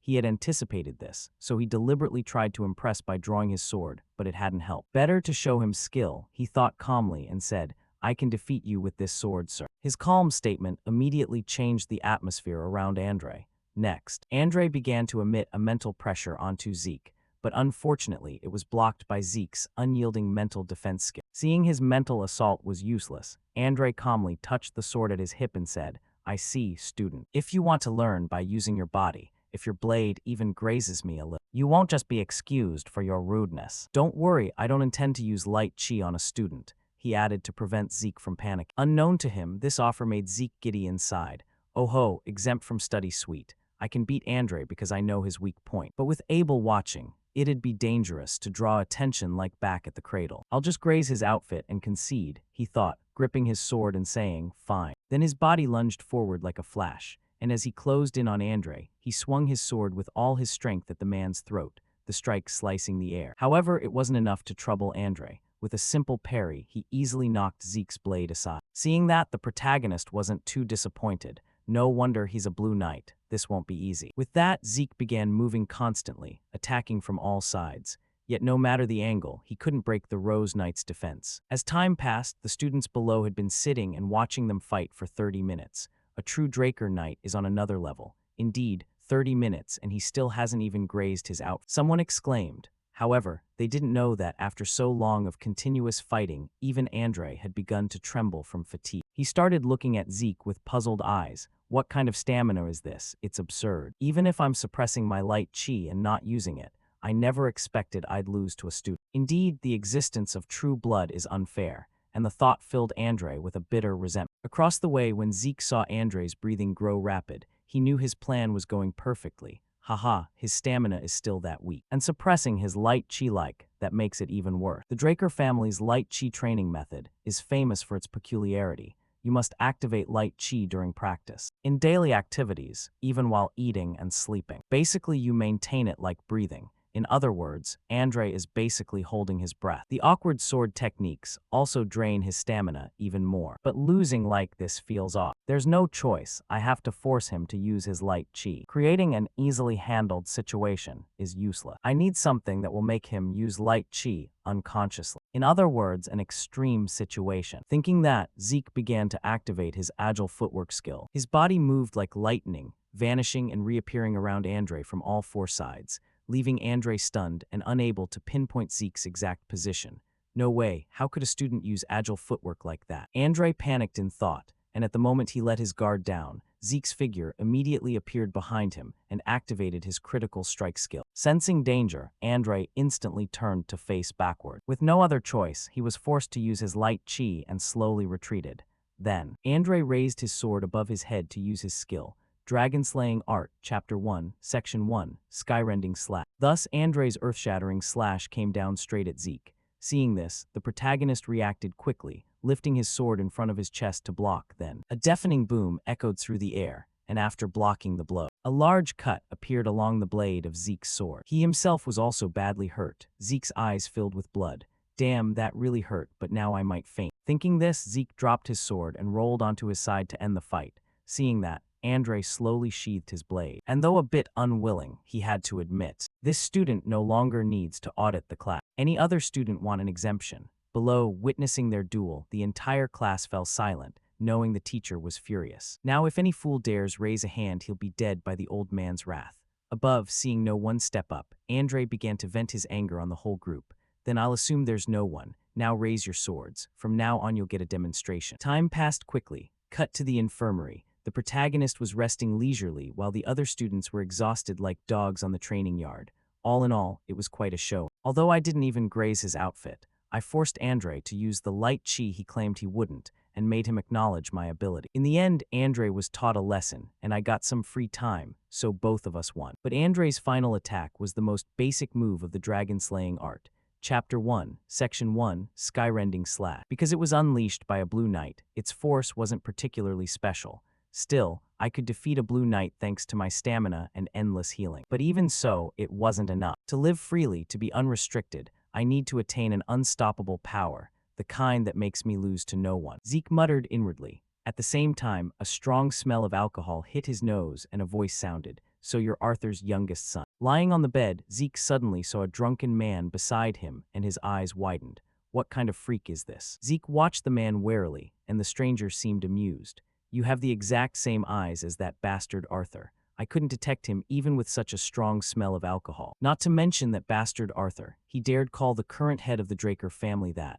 Thinking this, Zeke asked, "Who are you?" The red-haired man didn't answer but instead asked him back, "What did you do before, kid?" Then he resumed chugging wine, making Zeke more and more unable to figure out what kind of person he was. Clearly acting on a whim, Zeke thought and asked again, "What do you mean?" In response, the stranger set his bottle aside and looked at him with sharp eyes. "Playing dumb, you were internally injured before. How did it heal so fast?" Back to Zeke, the unnamed man's observational ability made him a bit alarmed. He discovered the healing. "I can't let this leak. No one at the academy knows about the healing skill." Thinking that, he clenched his fist and decided to keep playing ignorant. "I don't know what you're talking about." Across from him, the redhead wasn't too surprised by Zeke's answer. So the story goes on like this. Then with no warning, he swung his hand and slashed straight at Zeke's nape. Luckily, the protagonist had always been on guard against this man, so he reacted in time and dodged to the side. Otherwise, he'd likely have been cut in two like the pillow behind. Next, Zeke grabbed the blanket beside him and threw it straight into the man's face to block his vision. Instinct screamed that if he didn't kill the man would kill him. With that thought, Zeke unleashed his full power, simultaneously using agile footwork, a precise thrust, and his critical strike to attack. However, for this attack, the opponent simply extended a hand and easily grabbed the sword, freezing it so it couldn't move an inch. The nameless man even praised Zeke. "Your situational adaptability is impressive." Like a mercenary, he said, words that hit home and made Zeke cry out inwardly, "Who on earth is this guy?" On this side, when Zeke saw his sword being held back, he He immediately let it go and took a few steps back to keep a safe distance. And then, he stared at the other man warily and wondered who the heck this guy was. Some mercenary. Does he know about my past life? Zeke thought to himself. Meanwhile, the red-headed guy began to toy with Zeke's sword and said with amusement, a Draker drops his sword and steps back. I think you'd make a better mercenary than a knight. Saying that, he flicked the sword lightly. It flew toward the protagonist, and Zeke casually caught his own sword, yet his wary stance didn't relax one bit. Did he mean that? I've never felt this way since meeting my master, Zeke was sure after the brief skirmish. There's a huge gap between our abilities, so big that if he wanted he could easily kill me. He's at least a Scarlet Knight, no, maybe even stronger. Thinking this, Zeke lowered his guard slightly, because with his current strength there was nothing he could do to deal with him. Up ahead, not knowing Zeke's thoughts, the redhead asked, that two-handed sword is a basic supply from the cradle, right? You have that talent, so why use that weapon anyway? Before Zeke could answer, the room's door was open. Then the Rose Knight Andre walked in, and spotting the redhead's identity, he said, so you're here, the gardener Dexter. Hearing that, Zeke began to feel suspicious. Wondering if he'd misheard, gardener, with power like that, Zeke questioned inwardly, then Dexter also scratched his ear and complained to Andre, you damn persistent leech. How'd you know I was here? You were in the training room earlier, Andre replied. You're annoyingly sharp, Dexter said bored. At the same time as Andre passed Zeke, he told him to get lost. If you're healed, you can leave now, student. Hearing that though Andre's words were a bit harsh, Zeke had no desire to stay facing that red-haired monster anyway. Yes, sir, got it. With that, Zeke hurriedly slipped out, but before he could leave the room, Dexter called after him. Hey kid, if you have time, come to the western greenhouse. I'll teach you some useful stuff. Hearing that, Zeke pondered a bit, then shook his head lightly. Nah, forget it. With that, he quickly stepped out of the room without the slightest hesitation, leaving Dexter behind fuming. Hey, look at that brat.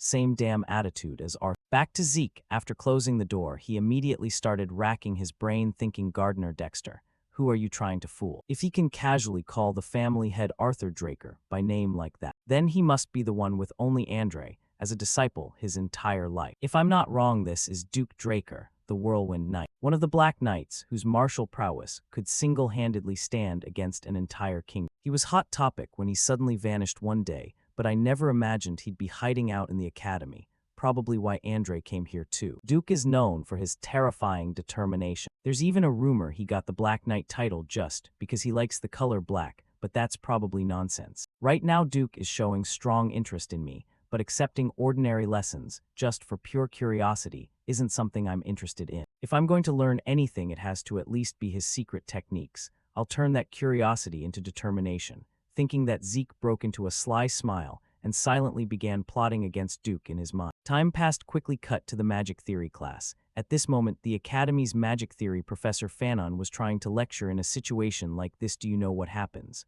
No one knows, he said awkwardly, looking at the students sprawled asleep on their desks, showing zero interest in the lesson. Seeing that Fanon had to answer his own question, haha, all right. When you form a mana formula through resistance, you truly get injured. The words barely finished, when suddenly Zeke raised his hand with a question. I don't understand the mana circulation energy law you just mentioned, sir. Up on the podium, the mage Fanon saw someone actually paying attention, and his face lit up like a flower, making Zeke have to remind him again before he snapped out of it. Ah, sorry. This is the first time I've gotten a question. As for mana circulation, it's blah blah. He started explaining in detail for Zeke to understand, just like that. Time passed quickly until the end of class. The students were still boredly chatting among themselves, wondering why they had to sit through this dull magic theory class at a knight's academy. It's basically nap time. Someone else laughed. Back to Zeke. Unlike the lazy ones beside him, he had to praise Fanon's ability. That was an easy-to-understand lecture. He's no ordinary professor, thinking that. While packing up his books to leave, suddenly Professor Fanon's voice rang out, wait, Zeke. Hearing the call, Zeke turned back and asked, yes, professor. In reply, the professor took a breath to steady himself and said shyly, it's nothing much. It's just been a long time since I felt like I was properly teaching a class, so if you have any questions, come to my research lab anytime.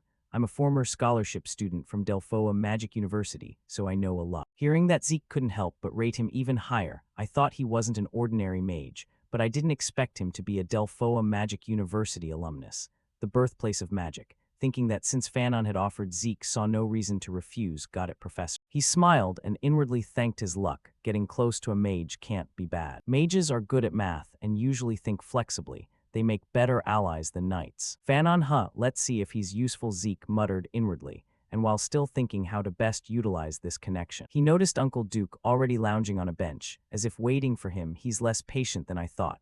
Just 1 week, huh? Zeke shrugged, thinking. Meanwhile, Duke spotted him stepping into the courtyard and glanced over. Done already, kid. Why didn't you come to the greenhouse? You surely understand what I mean by teaching you useful things. In response, Zeke activated his acting mode and sighed dramatically. I told you, I'm not interested. Across from him, Duke, proud Black Knight, couldn't hold back his frustration at being rejected repeatedly. What? Why? He shouted loudly, seeing that. Zeke continued with excuses he'd just come up with. I know you're incredibly skilled, but right now I'm busy with personal training.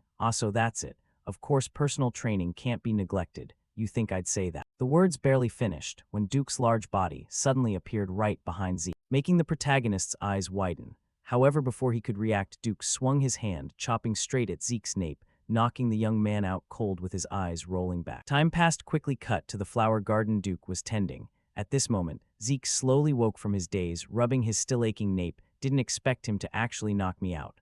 Looks like 1 week was too long. So this is the western greenhouse, huh? As he spoke, he quickly scanned around. Up ahead, the red-haired uncle saw Zeke wake and stopped watering. Turning to chug more booze. Awake already, kid? You kidnapped me? Zeke asked coldly. And the red-haired uncle admitted right away, yeah, I kidnapped you. I've got interest in you, kiddo, he said, with a delighted grin. I've got interest in you, kiddo, he said, with a delighted grin. Thinking that, Zeke immediately activated his agile footwork and dashed forward like a gust of wind. However, how could his speed compare to Duke's? Before he'd run a few seconds, the man's face suddenly appeared right in front of him, making Zeke startle and retreat backward. He's still treating me like a toy. I need something to ignite him. Thinking that, Zeke probed with a question. What exactly about me interests you so much? I asked you how you healed internal injuries. So fast, Duke replied. Hearing that, Zeke broke into a smile like he'd found a way to make Duke truly interested. So that's what bothers him. If you're that curious, then make me answer. Hearing that, Duke's face grew thoughtful as if considering. Then his figure vanished before Zeke's eyes, making him wonder. He's gone. Where is he? As he spoke, Zeke scanned all around, unaware that from afar a sword was spinning and flying straight toward him.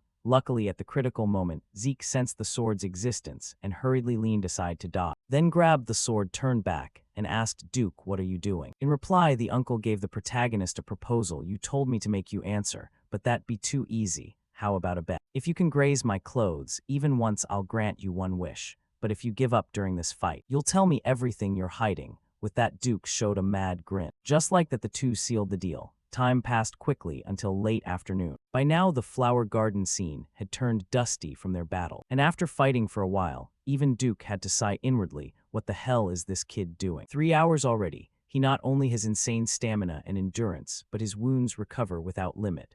The more he thought, the more puzzled Duke became. Even when Zeke got knocked down countless times, he'd stand up again like nothing happened. Back to Zeke, though he hadn't lost, yet he also hadn't found any way to win. I can do this all day, but still can't beat. Thinking that, Zeke started considering whether to use the Dragon Might skill he'd learned earlier. Dragon Might. It seems dangerous, so I've never used it, but against a Black Knight, it shouldn't be a problem. Thinking that, Zeke gripped his sword tightly, and the air around him grew colder than ever. Seeing that look in Zeke's eye, even Duke had to break into a cold sweat. Good, now that's more like it, he said, exhilarated. Then, right after Zeke activated his agile footwork, making his body shoot forward like lightning. And right as he closed in on the opponent, Zeke swung his sword without the slightest hesitation. Over here, Uncle Duke saw the sword coming straight at him and felt no fear at all. In fact, he even had time to think. He's repeating attacks. He's fast. But compared to that leech and the Turun girl, he's nothing. But this malice, his malice surpasses persistence. I love it. Guess I'll use a bit of aura, huh? Thinking that, the red-haired uncle got a bit excited and began covering his palm with aura, preparing to block Zeke's sword. At the same moment, the protagonist suddenly unleashed Dragon Might, making Duke feel like something utterly terrifying was staring him down. On instinct, Duke's body swung his arm hard, striking Zeke's sword and snapping it in half. Next, before Duke could even ponder what that feeling was, Zeke ahead executed earth-splitting, making dust clouds rise everywhere, blocking his vision. He's blocked my view, but it'll be hard for him to find me, Duke thought inward. But he didn't know that with Dragon Eye, Zeke could easily spot his position and immediately closed in from behind. Then another slash aimed straight at Duke's nape. Just like that, the sword sliced through the uncle's body. However, Zeke immediately realized his sword hadn't hit anything solid. What he'd cut earlier was just an afterimage left by the uncle, as expected. Right after that, the man's figure vanished before Zeke's eyes. And now a dust whirlwind surrounded him from all sides. Looking at the scene, the protagonist realized what it was. This is Duke's secret technique. A simple dash creating strong winds. That's why he's called the Whirlwind Knight, thinking that though Zeke still couldn't find a way to break the skill. Then a second later, Duke's voice suddenly rang out right behind Zeke. Hearing that, Zeke immediately swung his sword backward, but the old man's figure vanished once more only to suddenly reappear right in front of Zeke, proposing, "Hey, let's call this a draw, kid," even though he said. The old man still held a grudge and landed a solid punch on Zeke, sending his body flying backward like a cannonball. And after getting brutalized by Duke to this extent, even Zeke's recovery skill started to give out due to overuse. Your exhaustion has exceeded acceptable limits. For your safety, your consciousness will be forcibly shut down. While talk about living up to the stereotype. "Damn it," Zeke muttered just before his vision went pitch black. Time flew by, cutting to Zeke's private room, where he now clutched his head, waking up. Glancing around, "Yep, this is my room. Duke must have carried me back." Thinking that, the protagonist let out a regretful sigh. So close to winning. Truly worthy of being called a Black Knight. I thought I'd done everything possible right now, and it was all pointless. I tried lulling Duke off guard by repeating attacks hundreds of times, then at the critical moment, unleashed a GON Chinese letter to create an opening. On top of that, I used Dragon Eye to strike him, but it still wasn't enough. The skill Duke pulled at the very end has to be his secret technique. Yeah, I lost consciousness from overusing dragon arts, but if I'd held on a bit longer, I could have glimpsed his secret, the absurd high-speed movement technique he uses with his body trained to the absolute limit. That secret move is definitely what let Andre the guy with crap stamina climb to Red Knight rank. Shame I missed my shot at learning his secret, but it was still worth it. A GON Chinese letter, with pressure that even staggers a Black Knight for a split second. Most small fry would drop the moment they touch this skill. Thinking this, Zeke felt pretty satisfied with GON Chinese letter S power. Then suddenly, a notification screen popped up in front of him. "You have one unread message. Confirm to open unread message," Zeke said curiously, and quickly tapped confirm. Then a bunch more notifications appeared before him. Skill flexible footwork rank D, upgraded to high-speed movement rank. See, your soul has grown thanks to your strong display of will. With soul growth, various system functions have been unlocked. You can activate the next function by spending more karma points. Minimap terrain and geographical features viewable in map form. Locked. Requires 20 points to unlock. Storage space store as many items as capacity allows. Locked. Requires 20 points to unlock. Infinite quest book. Contains guides and quests for efficient low-tier admin growth. Locked. Requires 45 points to unlock. Current karma points 40. Back to Zeke. So many new things popping up, he couldn't hold back his curiosity. A whole pile appeared according to the description. Storage space sounds pretty useful. Let's check storage first, he thought, then spent 20 karma points to unlock the new function. Right after, the system returned a notification. If you select an item you want, it will be stored in storage. When retrieving a stored item, think of its name or appearance. Space occupied in storage depends on the item's size and weight. For a larger storage, you can use karma points to expand its capacity. Back to Zeke after reading the description. Even a cow could figure out how to use it. Select an item I want. I can activate skills just by thinking about them, so storing items is probably the same. With that, Zeke casually grabbed his busted sword and silently thought, "Store it in my heart." Next, the sword in Zeke's hand vanished, instantly transferred into his inventory. The two-handed sword disappeared, taking up 2 slots in the 28-slot storage. So that's what the system meant by space depending on size and weight to retrieve. Think of the name or appearance. Thinking this, Zeke focused a bit, and right after, the sword reappeared in his hand once more. "I thought it was just a subspace pouch, but this is way better." That artifact was super expensive obviously, but finding a container for it was tough. And I can even expand storage size with point. This overpowered function is just for low-tier admin. What'll it be like at higher ranks? If these points are worth this much, I can't waste them recklessly. Looks like I'll have to tweak my plans. Zeke stroked his chin, thinking. At the same moment, old butler Decker's voice came from outside. "May I come in, young master?" Hearing that, Zeke nodded. "Sure, come in." "What's up?" In response, Decker pulled out a small note and explained, "There's a message for you. He said you'd know who it's from if I mention Dexter the gardener." Across from him, Zeke quickly took the note and looked it over. The paper read, "Kid, if you wanna challenge me again, come anytime." Looking at the words, Zeke broke into a grin like he'd hooked a big fish, so it wasn't a total failure. Him calling it a draw meant this. Either way, it means there's still a chance. Thinking this, Zeke clenched his fist, gradually feeling Duke's secret technique, calling him to learn. Back to old Dexter. he continued, reminding the protagonist one more thing. I found that blacksmith you mentioned earlier. Hearing this, Zeke's eyes lit up with joy. Oh, really? When's the appointment? In reply, the old man's voice hesitated a bit. There's a problem with that. The blacksmith refused the meeting. He doesn't forge weapons anymore. Time passed quickly, cutting to a small rundown forge, where Zeke's carriage now stopped, because this forge was where the guy he'd been eyeing lived, looking at the familiar scene before. The protagonist's eyes showed a hint of nostalgia. It's been a long time. Breath of Papnir Shore is a prestigious name for a forge. Thinking that he opened the door, stepped inside, and called anyone home inside the forge. It was a total mess, with armor scraps scattered across the floor, and on the table, a young drunk guy slumped with his bottle. Graham, the radiant sword that masterpiece Galleon forged. He said it was payment for saving his life, worthy of the sole blacksmith title known for reading a client's soul before crafting their weapon, because he lived up to that rep, creating a sword with exactly the ability I needed most. The ability to substitute holy aura with ether. The continent's greatest blacksmith forged that sword. But what's with his current state? Zeke wondered, curiously eyeing the drunk Galleon before him. This guy was the sole blacksmith Galleon helped. Right then he noticed Zeke and slurred, "What the kid, this ain't a playground for brats, get out." Back to Zeke, he ignored that and scanned the room, frowning in annoyance. Even if he's super emotional, it shouldn't be this bad. What happened to him before meeting me? Zeke wondered inward. Unable to stand his chosen blacksmith wallowing drunk, Zeke instantly grabbed a big bucket of water from somewhere and splashed it straight on him, making the young man's eyes bulge wide. Then Zeke smiled cheerfully. "You awake now? I want to know why you turned down my request." In front of him,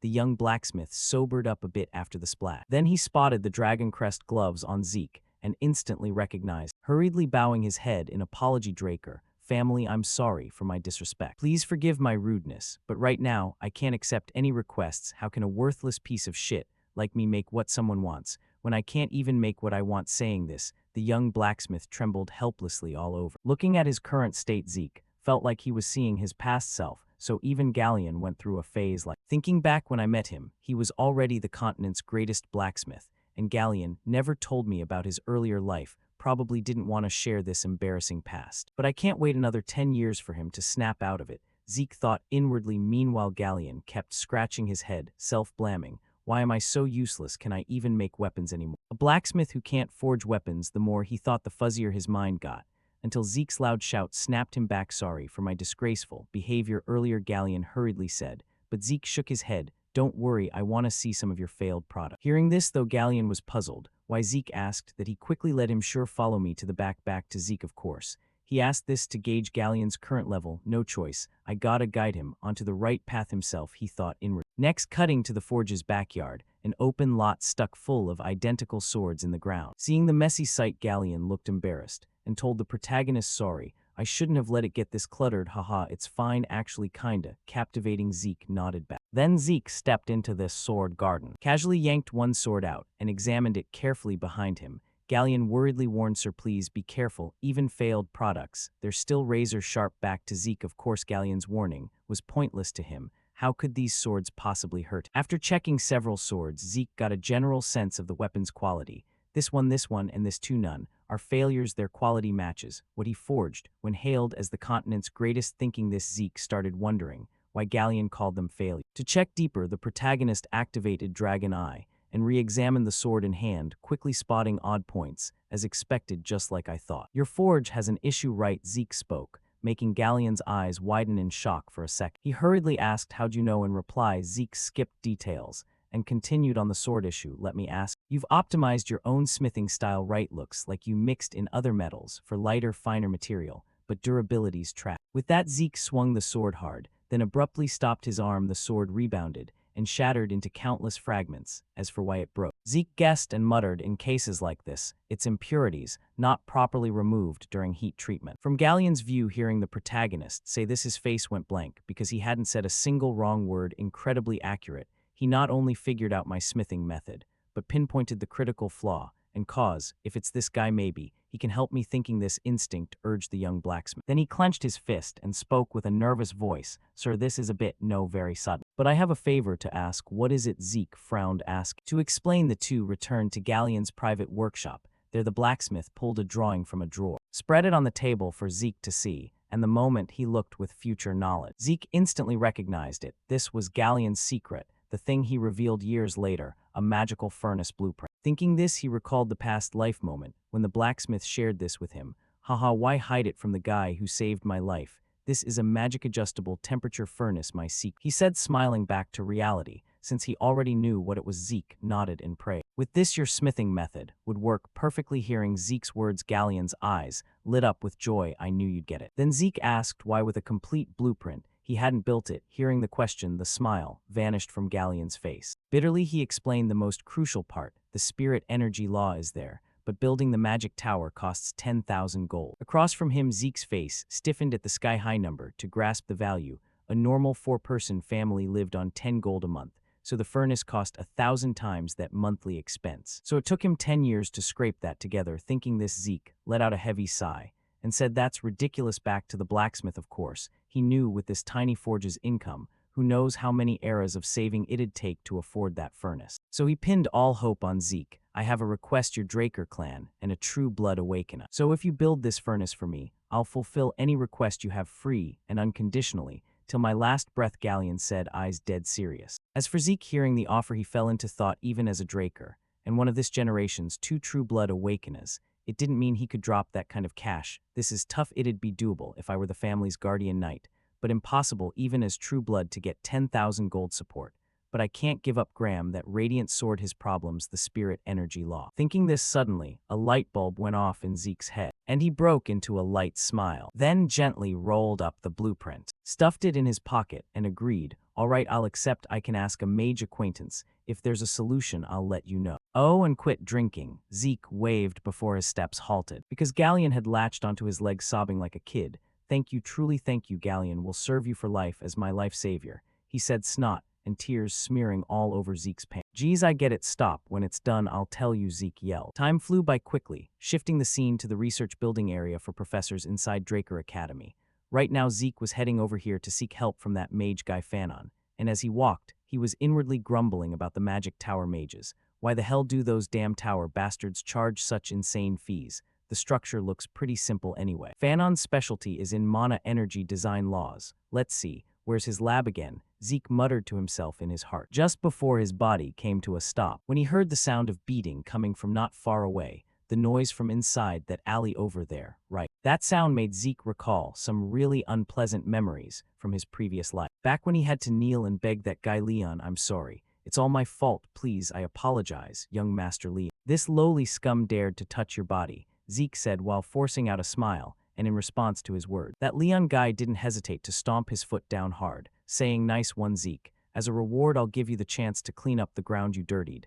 Thank you, young Master Leon, Zeke said weak. Thinking back on those memories, Zeke started grinding his teeth in rage. Shifting to inside the alley, at this moment, Leon was relentlessly swinging his fists at someone while cursing nonstop. Scum like you only exists to get in other people's way. That damn Zeke was the same. An unprecedented golden light reaction, a true blood awakening surpassing everything. Damn. Thinking of this, an extreme fury surged in his heart, and he stomped straight down on the bullied guy's head. Losing to that lowly bastard was unavoidable because of that surprise attack before the fight even started.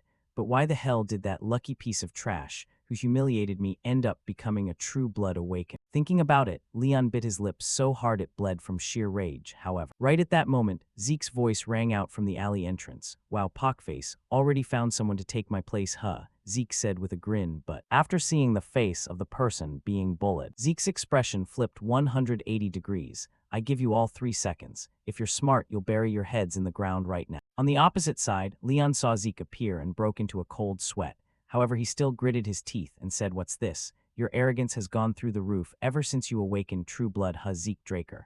Are you even sure you really awakened true blood? Before he could finish his sentence, Zeke didn't want to waste words on this dog, so he coldly warned, shut your mouth. If you don't bow down, then don't blame me, he said with an icy glare, making Leon's face turn pale as he sucked in a frightened breath from the protagonist. He began to feel an invisible pressure, making sweat pour nonstop from his body. What the hell is this pressure? Just a few months ago, he was still crawling under my crotch, and now I'm actually scared. Thinking of this, a raging fire ignited invisibly in his heart, fueling him to face the protagonist. How dare you talk to me like that, you lowly bastard? What are you waiting for? Beat him up, he shouted at his pack of hounds, and those loyal dogs who didn't know Zeke's real strength grinned and charged at him to take a beating. and facing their attack. Zeke just let out a tired sigh at how stupid these guys were. Ha, now don't blame me for this, okay? After saying that, he leaned to the side to dodge the punch from the bald guy. And while the guy hadn't even realized what was happening, Zeke threw a straight punch right into his ugly face, making the guy spew blood nonstop as he collapsed to the ground. Then he followed up with an uppercut from below straight into the chin of the guy behind, making him spew blood too. At the same time, another student balled his fist and attacked Zeke from above, but his arm was instantly grabbed by Zeke. Then Zeke spun his body and hurled the guy's body straight into the one on the other side. Next, he delivered a knee kick straight to another guy's face, making his eyes roll back white. Just like that, this group of small fry punks started getting beaten mercilessly by Zeke with zero mercy. Against weak chickens like these, he only needed one move to easily knock them flat. From behind, Leon watched his hounds get taken down so easily, and his face went completely stupid. No way, is this really the Zeke Draker I know? He asked himself in his heart. Meanwhile, after dealing with the trash, Zeke turned his attention to Leon. No need to be scared, I believe you already know. It only hurts for a moment, he said casually like it was nothing. Seeing that, Leon hurriedly drew the sword at his waist, then shakily said, "Stay away from me. If you come closer, I'll cut you," he said bravely, but his trembling body completely betrayed his terrified state. Back to Zeke's perspective, looking at Leon drawing his sword, his eyes turned colder than ever. "You really drew your sword in the training grounds, huh? You know what that means, right?" To confront the killing intent of Leon Conrad, who has drawn his sword in the sacred training grounds, I, Zeke Draker, will respond with my honor. The following battle will end when one of us dies. All responsibility lies with ourselves, and the opponent bears no responsibility for the outcome. Liam Stone, you will be the witness. However, before the protagonist could even make a move, Leon on the opposite side was so terrified he pissed himself. He let his sword drop limp and begged Zeke for mercy. "I'm sorry, Lord Zeke Draker. Please let me live. Please spare me," he said, trembling in the most pathetic posture, making Zeke not even bother taking his life. At this moment, he just swung his sword, slicing across Leon's left ear, making Leon let out a pained cry and hurriedly clutch his ear. As for Zeke, he sheathed his sword, then grabbed Leon's hair tightly and warned, "I'll take your ear as the price. If your ear is reattached when we meet again, next time what I take won't be your ear but your head." After saying that, he pressed Leon's face hard into the ground, letting him experience the feeling of kissing dirt like he himself had in his past life. After doing that, Zeke shrugged and walked off like nothing happened. Now back to the big guy Leon. Before Zeke left, he struggled to stand up and asked Zeke, "Why did you help me?" Hearing that, the protagonist gave a light smile. "Don't think about it. I wasn't helping you. I was helping myself," Zeke whispered, and officially bid farewell to the weak shadow of his past. After that, once he walked out of the alley, Zeke scratched his head and reminded himself, "Damn, was I influenced by Galleon or something? I almost said some super cringy line." Time passed quickly again, shifting to the lab of that mage buddy Fanon. At this point, Zeke had already met him and showed him Galleon's blueprint. "Is it feasible, Professor?" Zeke asked. And after observing a bit, Fanon replied, "Let me be straight. Yes, it's feasible." Hearing that, Zeke's eyes lit up noticeably. "Really? Then I want to entrust it to you, teacher," he said excitedly. However, things are never that easy and smooth. Buddy Fanon didn't rush to take on the task and reminded Zeke, "Hold on. I think it'd be better if you hear me explain first. Like you said, the overall structure can be called simple. However, the problem is the core responsible for energy output. The core is considered the heart of this machine, but the mana pathways have extremely troublesome restrictions. Though small, they require sufficient energy and will need a way to adjust output without delay. This is unprecedented," he said while pointing at the drawing on the table. After hearing, Zeke's smile gradually faded, and he probed, "But it's still feasible, right?" "Yes, there are two options depending on the core's condition. I can personally adjust your design. However, it would take at least a decade to revise the core design. No, probably around 15 years. 15 years, Zeke yelled like the house was on fire. "Yes, that's right, it would consume a significant amount of time. The second method, we can skip the core design and use an equivalent material, but even so, it can save a lot of time. The required material is high compression mana stone." Hearing him say that, Zeke got so agitated he couldn't sit still anymore. "What? Isn't that an ancient treasure that can't be created with current technology?" On the opposite side, Professor Fanon calmly replied, "Yes, that's correct. Ancient treasures are already extremely rare. However, searching for treasures in ruins is even harder. To find a mana stone that can withstand our design, it would cost over 3,000 gold. To sum up the issue, if you want it fast, it's still all about money." And after hearing it, Zeke felt like all life had drained from his body. "I might get expelled if someone finds out I can't use light mana, but 15 years is way too long. But 3,000 gold is an astronomical number, unbelievable crazy. I can't give up on the Graham Radiant Sword. Most people think I'm a light mana user because of what happened at the blessing ceremony, but it was just a reaction created by healing skill and ether. In reality, I still can't use light mana. Ether is considered a power extremely difficult for humans to control, however, except for the primordial spirit's spiritual sense skill that Master taught me. I can't use any sword techniques that utilize light mana. With that skill, I can only strengthen and swing my whole body compared to others. Light mana is much easier to use and more versatile. That's why I need the Graham Radiant Sword. Damn it, how the hell am I supposed to find a high compression mana stone? The more he thought, the darker the future seemed to Zeke. And as if not seeing the boy's expression, the mage Fanon was still examining the blueprint and praising in admiration. By the way, the person who created this design is truly extraordinary, even considering the complex core.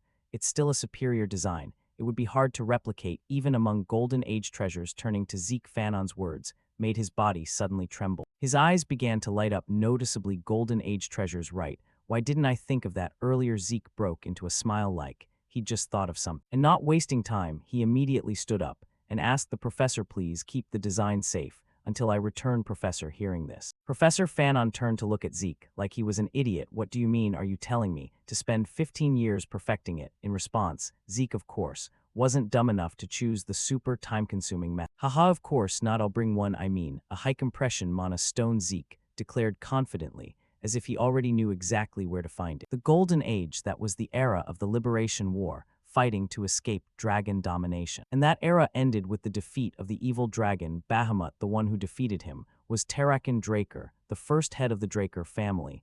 Thanks to this, humanity gained a century of peace. During that time, many ancient treasures were discovered in dragon lairs, remnants from the Hero King's era, the peak of magic. All those discovered treasures had techniques and magic far surpassing modern standards. Among them, high compression mana stones containing essential mana to sustain an entire village, a treasure from the Hero King's era. Shifting to the Central Library of Draker Academy. Although rarely used, the Central Library is still maintained because it's believed to have been personally established by Terrakin during the archive expansion phase. Ancient treasures from the Golden Age were discovered. This led to involvement from the Magic Tower and Grand Mage Nirvana, a member of the three great families, in the excavation.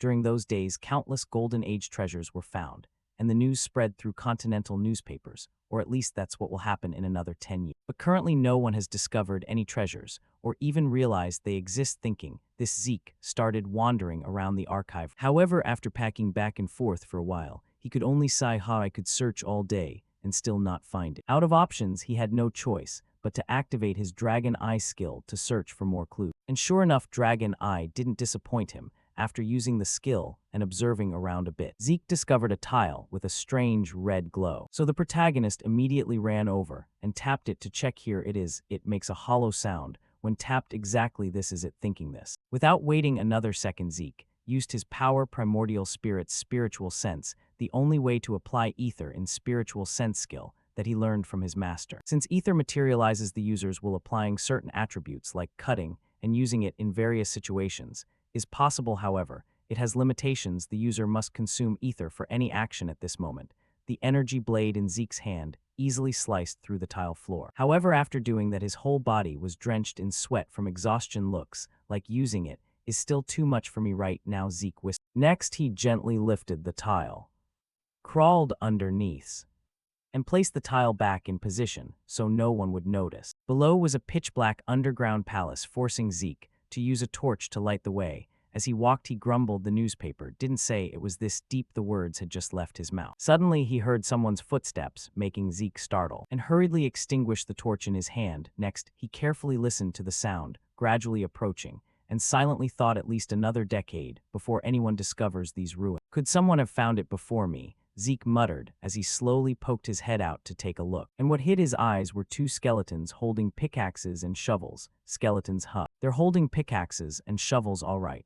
Okay, looks like they're not created by a lick. If that's the case, this should be easy. Thinking that, Zeke pulled his sword from his inventory and activated his critical strike skill, charging straight at the two skeletons. And in just 1 second, he easily chopped the head off the one holding the pickaxe. Next, he swung his sword, cleaving the shovel-wielding skeleton in half, and right after taking down the two monsters. A notification screen appeared in front of him. For defeating 2 skeletons, you have gained 2 karma points, current karma points 22. Looking at those words, Zeke felt like he'd just discovered another treasure. All right, I can get points from killing monsters. I totally forgot, because I was so focused on the treasure. Isn't this the best way to farm points? Then come here, my beloved points, Zeke said excitedly as he gripped his sword and went off to find more adorable skeletons to send them to their next reincarnation. What Zeke loved most about these monsters was how ridiculously weak they were. They gave him karma points without posing any real danger at all. Just like that, Zeke comfortably started collecting his karma points. While thinking about how to best use them, this is so easy, gotta think carefully in case I find something to unlock with points. Beginner quest book is 45 karma points, minimap is 20 karma points, dragon eye devouring skill, and locked level 2 skills all require 50 points. Looking at current prices, I can only afford the mini-map, thinking that he immediately activated the mini-map function. And right after, a simulated screen displayed a mini-map of the area, looking at the red dot marking his current position. Zeke quickly figured out how to use it. Seems similar to magic maps, thinking that Zeke's eyes showed a bit of surprise. And he noticed an area in the corner of the map. What's this, he asked himself, and reached out to touch that area. Next, the system switched the mini-map from 2D to 3D for easier viewing. Looking at how flexibly the system could change like that, Zeke couldn't help but give it a thumbs up. Awesome. This is exactly what I wanted, he shouted excitedly before his eyes turned to a room glowing red. But why is only that room a different color, he said while reaching out to touch the room. And the system gave a notification. Do you want directions to the selected location? Storage vault.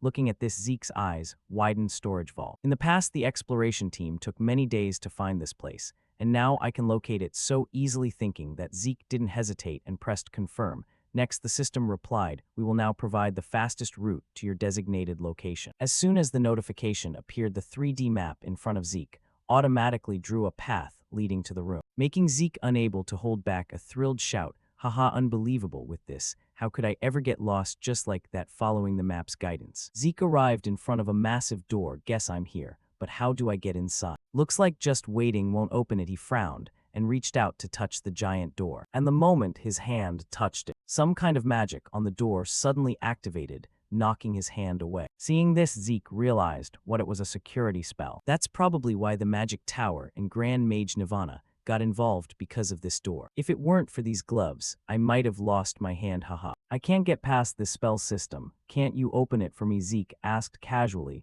just to vent his frustration. But unexpectedly, the system actually responded to his question.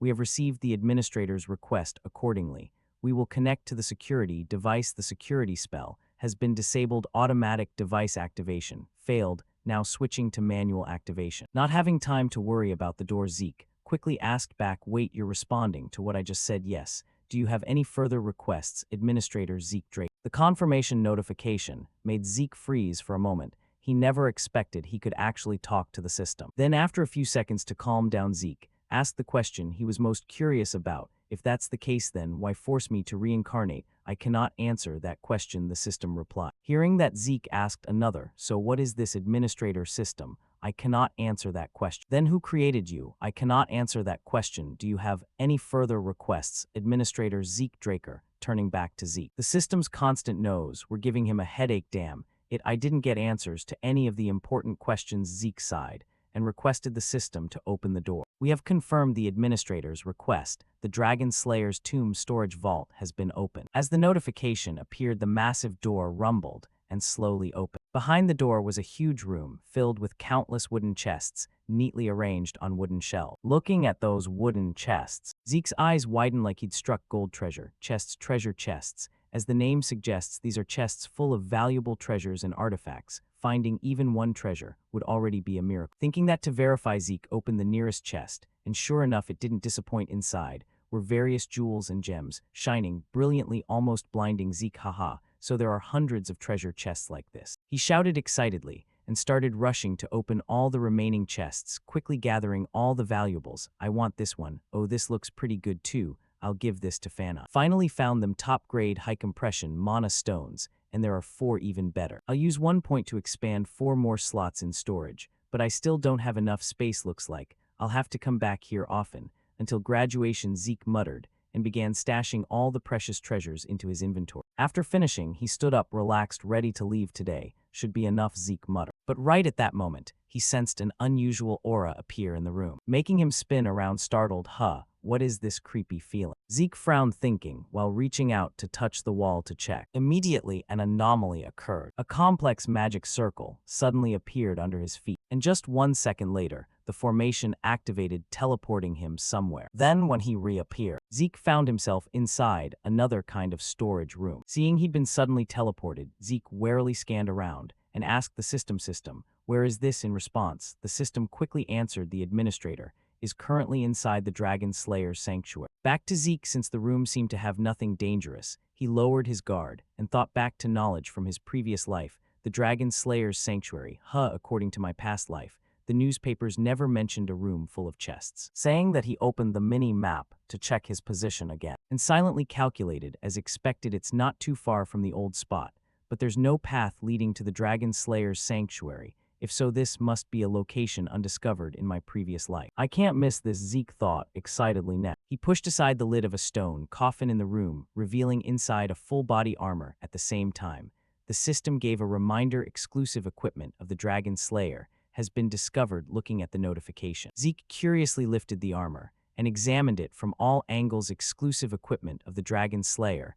It definitely doesn't look like the Golden Age armors, I know, he muttered, before noticing at the back of the armor's neck there was a slot that looked like it was meant to insert something. Then a flash of insight hit Zeke, and he took out a compressed mana stone from his inventory. Wait, could it be? But I can't just leave it like that, Zeke guessed aloud, and tried inserting the battery into the slot, and sure enough, his intuition was spot on. At that moment, the battery began emitting intense energy. To activate the armor, mana battery installed into Dragon Slayer exclusive equipment. Activating equipment. The notification appeared. The armor's eyes suddenly lit up bright. Then its body automatically stood up, startling Zeke. To ensure safety, he stepped back a few paces. Then somehow, the armor suddenly exploded. Equipment malfunction due to overload activation. Failed small explosion expected. Please evacuate immediately, the system frantically warned. However, by the time it gave the warning, the armor had already blown up spectacularly. It's already exploded, Zeke complained. Sorry, the system said, apologetic. Putting that aside, Zeke couldn't help but be amazed by the armor. So one high compression mana stone is just the power source for this armor. What functions could possibly require such terrifying energy? I'll ask Fanon later. For now, let's explore this place. Saying that, Zeke started moving around the storage room. However, he didn't find anything. The other rooms were empty. This is the last room, Zeke muttered. And from his view, it was a spacious room with only a glass case placed right in the center. The whole room had just one glass case. Zeke complained boredly, at least compared to that treasure vault. This room deserves to be called the beggar's room, or that's what Zeke thought, until the system gave him a notification. You have discovered the legacy of Takeover Draker, the cursed heart of the evil dragon Bahamut. Looking at the notification without any warning, cold sweat poured down Zeke's face from tension. Takeover Draker, that guy was seriously insane. Leaving the heart of the dragon he defeated as a legacy, so that creepy feeling I sensed earlier in the vault was this. But right now the feeling is completely different, Zeke sighed, not noticing that the strange aura he'd felt was growing thicker than ever and starting to affect. The cursed heart of the evil dragon Bahamut is reacting to the administrator. Back to Zeke. The black dragon's aura began twisting his thoughts. All right, I hear you, looks like no other choice. Then, I'll just kill them all. A strange thought started creeping into Zeke's mind. But right at that moment, the system activated the unyielding mental defense skill for him, making Zeke's eyes clear up and immediately realizing a black evil aura was surrounding him. What the hell is this? He shouted loudly. And for the first time, the system issued him a quest, emergency quest, Takeover Draker's trial. Overcome the powerful curse engraved on Bahamut's heart. Quest, reward ownership of Takeover's legacy. Back to Zeke at this point. One of his eyes had already turned black from the evil dragon's influence, and even if the system tried activating unyielding mental defense, again it failed. And now Zeke had to fight the aura's influence alone. Countless voices in his head, demanding destruction and devastation, making his head feel like it would split in two. Then to stop it, Zeke slammed his head hard against the glass case in front, shattering the case into pieces. Shut up, so annoying. You call that freedom? Freedom is something you have to take, you idiot, the protagonist sneered with blood streaming down his face. And with that action, the strange aura no longer bothered him. You have overcome the curse of the evil dragon Bahamut's cursed heart. Emergency quest completed. Quest, reward ownership of Takeover's legacy. obtained. As the system notification appeared, the glass case shattered completely, revealing before Zeke a heart burning in flames, but with no time to care about it.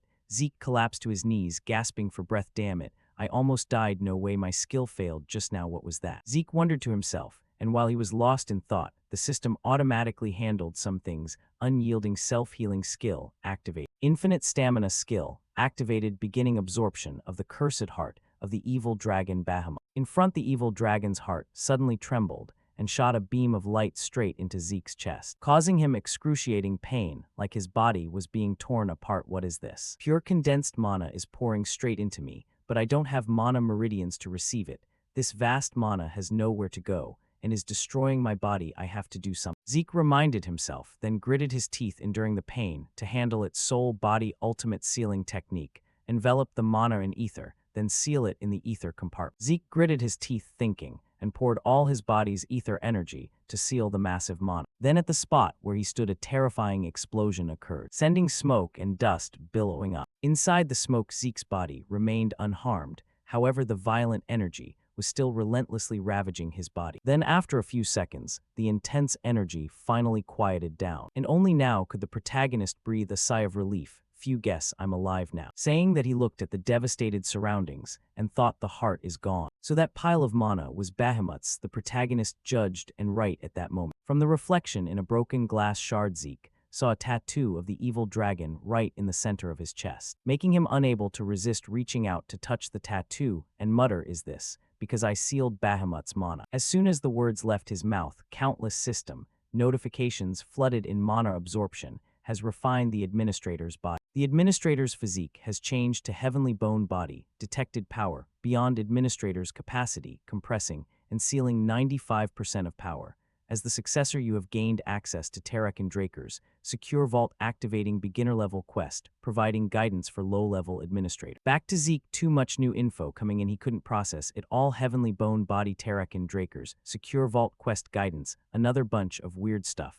As usual, I'll check it later. For now, dismiss. Zeke waved his hand, saying. But right then another screen popped up, changing his expression. Wait, hold on. Leave this one. My ancestor really was generous. He stroked his chin with a sly grin, because the notification in front of him was, do you wish to open another legacy of Takeover Drake? Time flew by. Cut to Zeke's private room in the Platinum Tower. After carefully stashing a few precious pieces of jewelry in his personal locker, Zeke finally had a free moment to check his own status. Looks like the cleanup's almost done. Let's take a closer look, he said cheerfully, and quickly reopened his status window. Then he noticed some changes in his info. Under titles appeared a new line, Heir of Takeover Draker, Dominion over the Dragonkin, Physical Constitution, Celestial Core Body, Dragonborn Technique, Spirit Savvy Technique, Power Infusion into his words, Locked, unlocks when conditions are met. Looking at these status lines, Zeke nodded. There are quite a few extensions. Curious to see more, he started clicking each new description to inspect. The system also provided an explanation.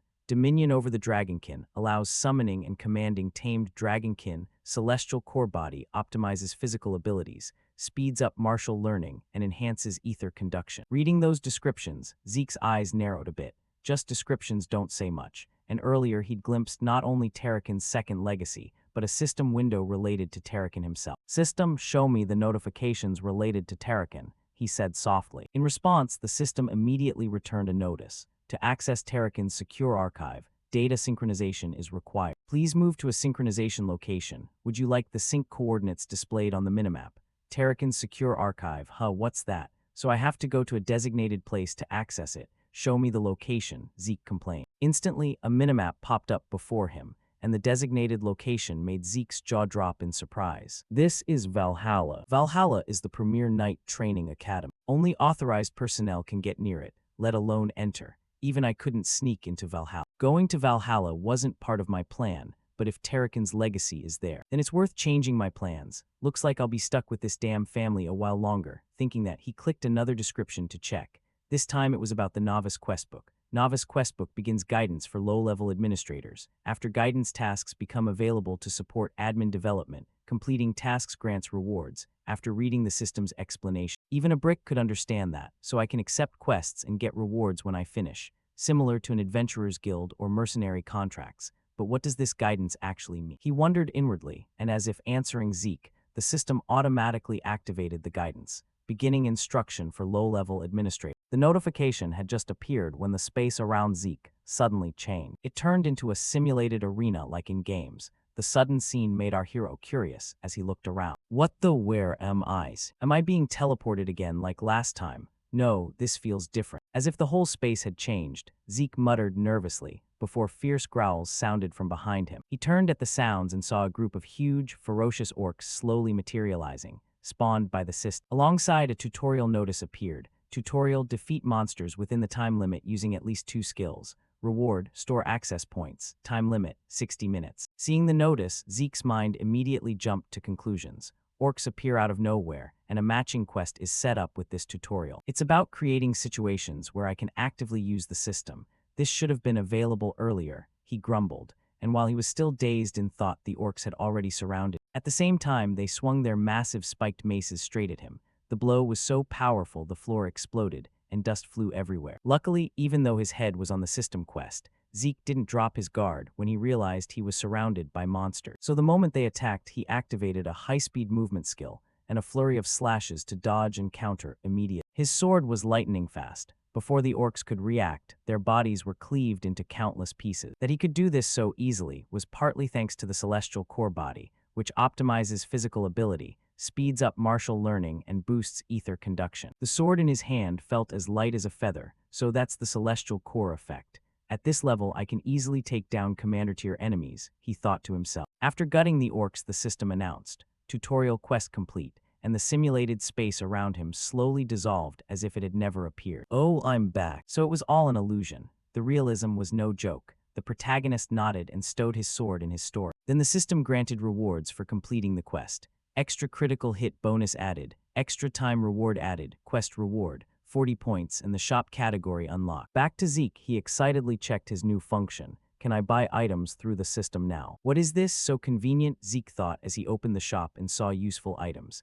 Giant hide for 10 points, a potion like Giant's hide that temporarily boosts defense, breath of the fire giant 20 points, a potion containing the fire giant's breath that unleashes an inextinguishable flame, low-grade ancient rune.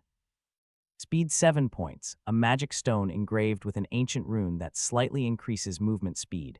Wings of the Sky 5 points, a potion from bird feathers that temporarily increases agility. Looking at these items, Zeke was stunned. Giant hide, the fierce breath of the fire giant, all rare treasures worth hundreds of gold. Just reselling shop items could make him a fortune. The system reminded him, please place items to sell into the designated window. Items stored in your compartment can also be sold. Dual-wield training sword, this item cannot be sold. Elf dagger, do you want to sell this item? Sale price, 4 points. Facing Zeke, the meager price for the dagger halted his hand. Selling seems reserved for ancient treasures. 4 points for this dagger. I could get at least 100 gold if I auction it off, he thought. Selling items won't be useful unless I really need the points. Saying that, he swiped away the screen and stretched wearily. Phew, what a tiring day. Tonight I'll probably sleep like a log, the male lead sighed. Time flew to the next morning. Cut to the professor's research wing. Zeke brought the battery to Professor Fanon, and the young professor couldn't hide his amazement.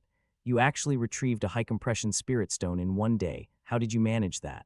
Unable to tell him about the dungeon, Zeke dodged. It's complicated. So when will the device be fully operational? It's already complete, Fanon answered gently. Already complete? You're extraordinary, Zeke praised, while the professor praised him back. Bringing this here is even more extraordinary. Back in Zeke's POV, while sipping tea, he glanced at the professor and silently judged him, quite suspicious. Whenever a high-compression spirit stone is found, the major powers on the continent register its assorted ancient glyphs into a serial number and manage ownership of high-value spirit stone. So by checking the serial number, you can determine when it was unearthed, where, and who currently owns it. But what I brought in could never be listed in that book. It's an entirely new discovery of my own. Putting suspicion aside, he does have good appraisal skills and technique, after all. Speaking of Professor Fanon, after finishing a few final checks, he spoke up. I've verified the serial number. Can we start now? Next, the two of them headed to their buddy Galleon's forge to finish perfecting the furnace. And now that they had a power source, the furnace began to radiate an intense energy. Seeing his forge active, Galleon couldn't hide the grin plastered across his face. Behind him, Zeke and Fanon cheered for him like proud, slightly awkward parents. Then, seeing everything stable, Professor Fanon bade them goodbye to go teach. I've got to teach now. Thank you, Professor, Zeke hurriedly replied. As for Galleon, he'd been grinning ear to ear. I've never imagined I'd see a fully functioning magic furnace in my life. Thank you so much, he said happily. Hearing that, Zeke shook his head. A transaction's enough, no need for theatrics. Don't forget the conditions we agreed on, right? Of course, please state your request, Galleon hurried. Meanwhile, the protagonist pulled an item from his backpack and said, "Make me a sword with this." The item he produced was the hardest fang from the dread dragon Bahamut. With the eye of a veteran smith, Galleon immediately guessed the material. That's a dragon fang. Wow, at that size and condition, I've never seen anything like it. Where on earth did you get it? To Zeke, it was Terrakin Draker's second legacy. From the dragon's heart to this fang, he felt like a grave robber with a guilty grin. It's complicated to explain, Zeke said softly, before he realized the smith in front of him was trembling like he had a fever. You not only gave me a magic furnace to work with, you gave me the chance to forge a dragon fang. I will repay your trust. I, Galleon Halbert, will risk my life for your sword, he declared as a radiant aura burst from him, blinding Zeke. The words stirred a memory in Zeke. Galleon had said something similar in his past life. He's really resolute. Zeke thought to himself and decided to leave the job to Galleon. Fine, I trust you. Let's see what sword you make. I'm looking forward to it. Cut to Zeke's bedroom. He's still excited about the sword Galleon will forge. Making a sword is genuinely thrilling. Zeke was happily musing, before remembering the note Uncle Duke gave him. It's been a week since I was told to return after the wager with the Duke ended. Right on cue, it's time for trouble, Zeke murmured to himself. And sure enough, at that moment, the Duke appeared outside the balcony, glaring at him with pure rage. Why didn't you come this time, brat?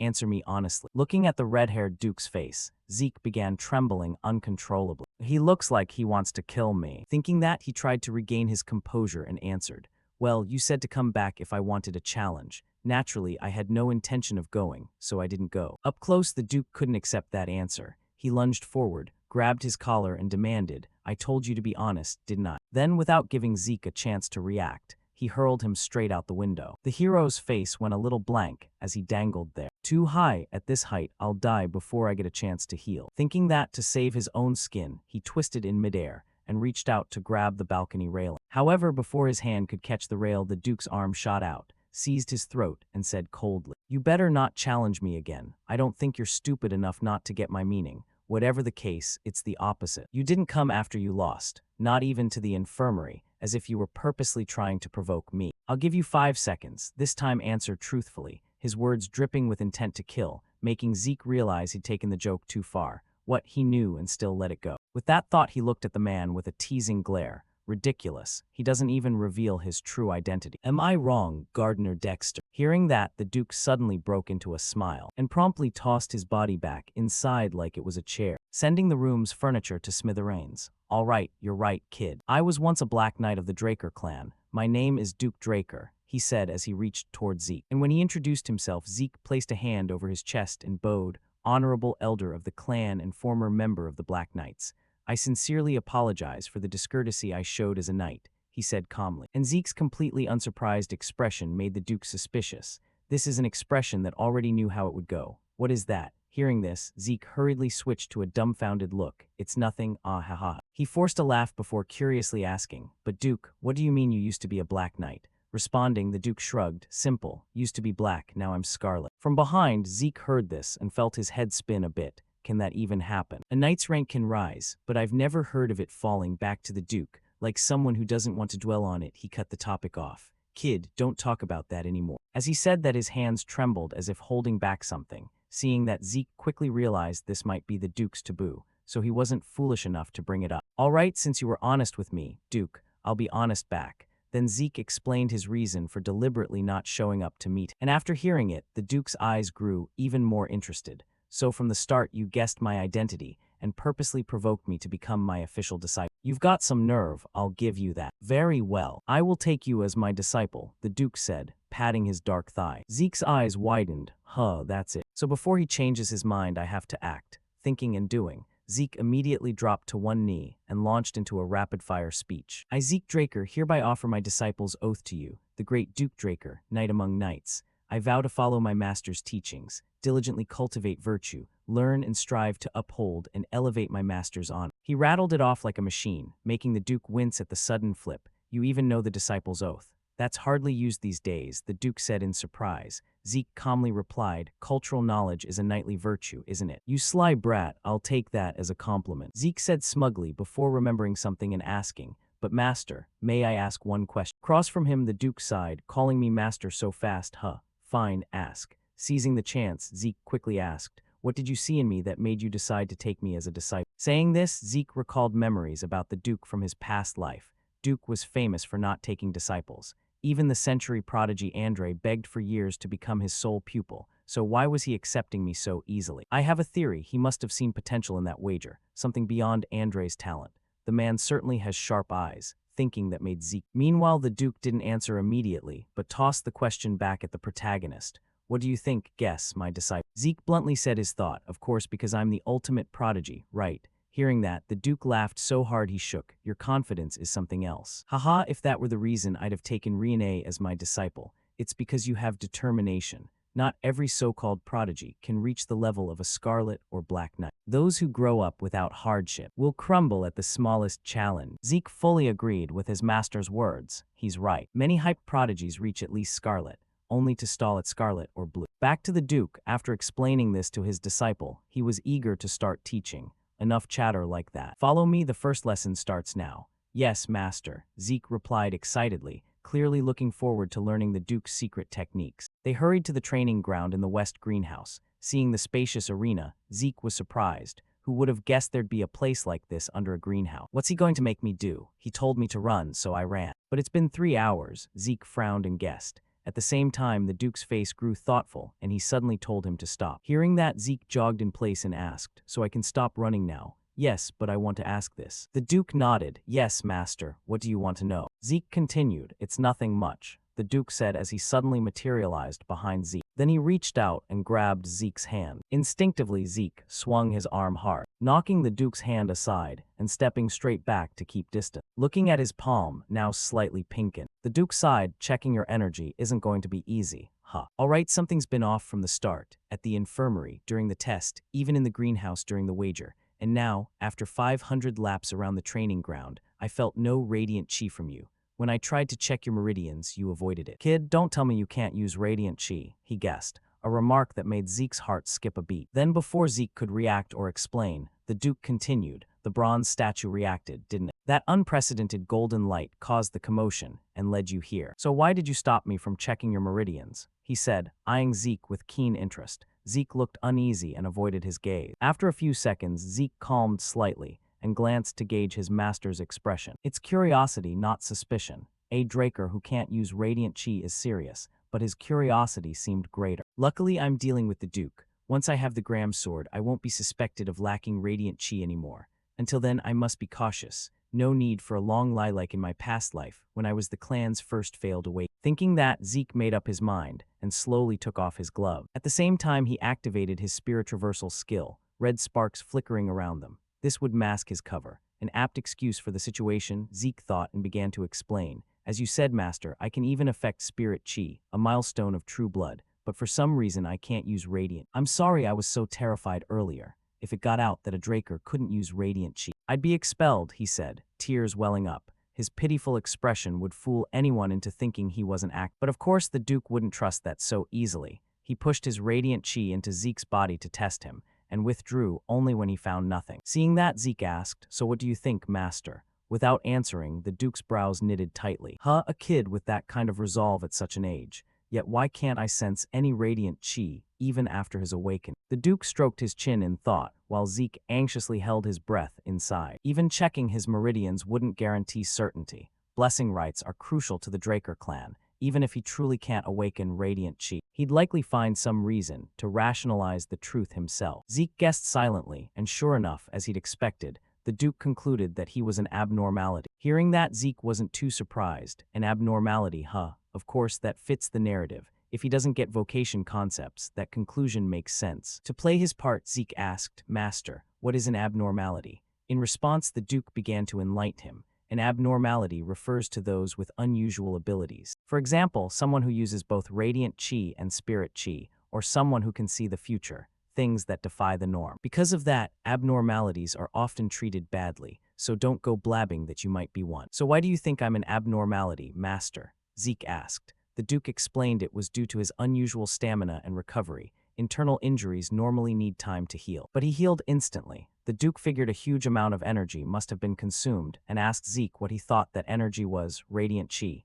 Zeke probed. And the Duke nodded in agreement. Yes, my hypothesis is that any radiant chi you form is immediately consumed by your physique and regeneration, leaving no trace for sensing. If Zeke hadn't known a bit about his own fate, he'd have believed it too. Oh, hearing him say it does sound convincing. Thinking that, he spoke up again. So does that mean I'll never be able to use Radiant Chi, Master? Ahead, Uncle Duke laughed out loud. Haha, no need to worry. The whirlwind technique doesn't need Radiant Chi. It's a specialty skill. Specialty skills are unique techniques developed by high-level knights.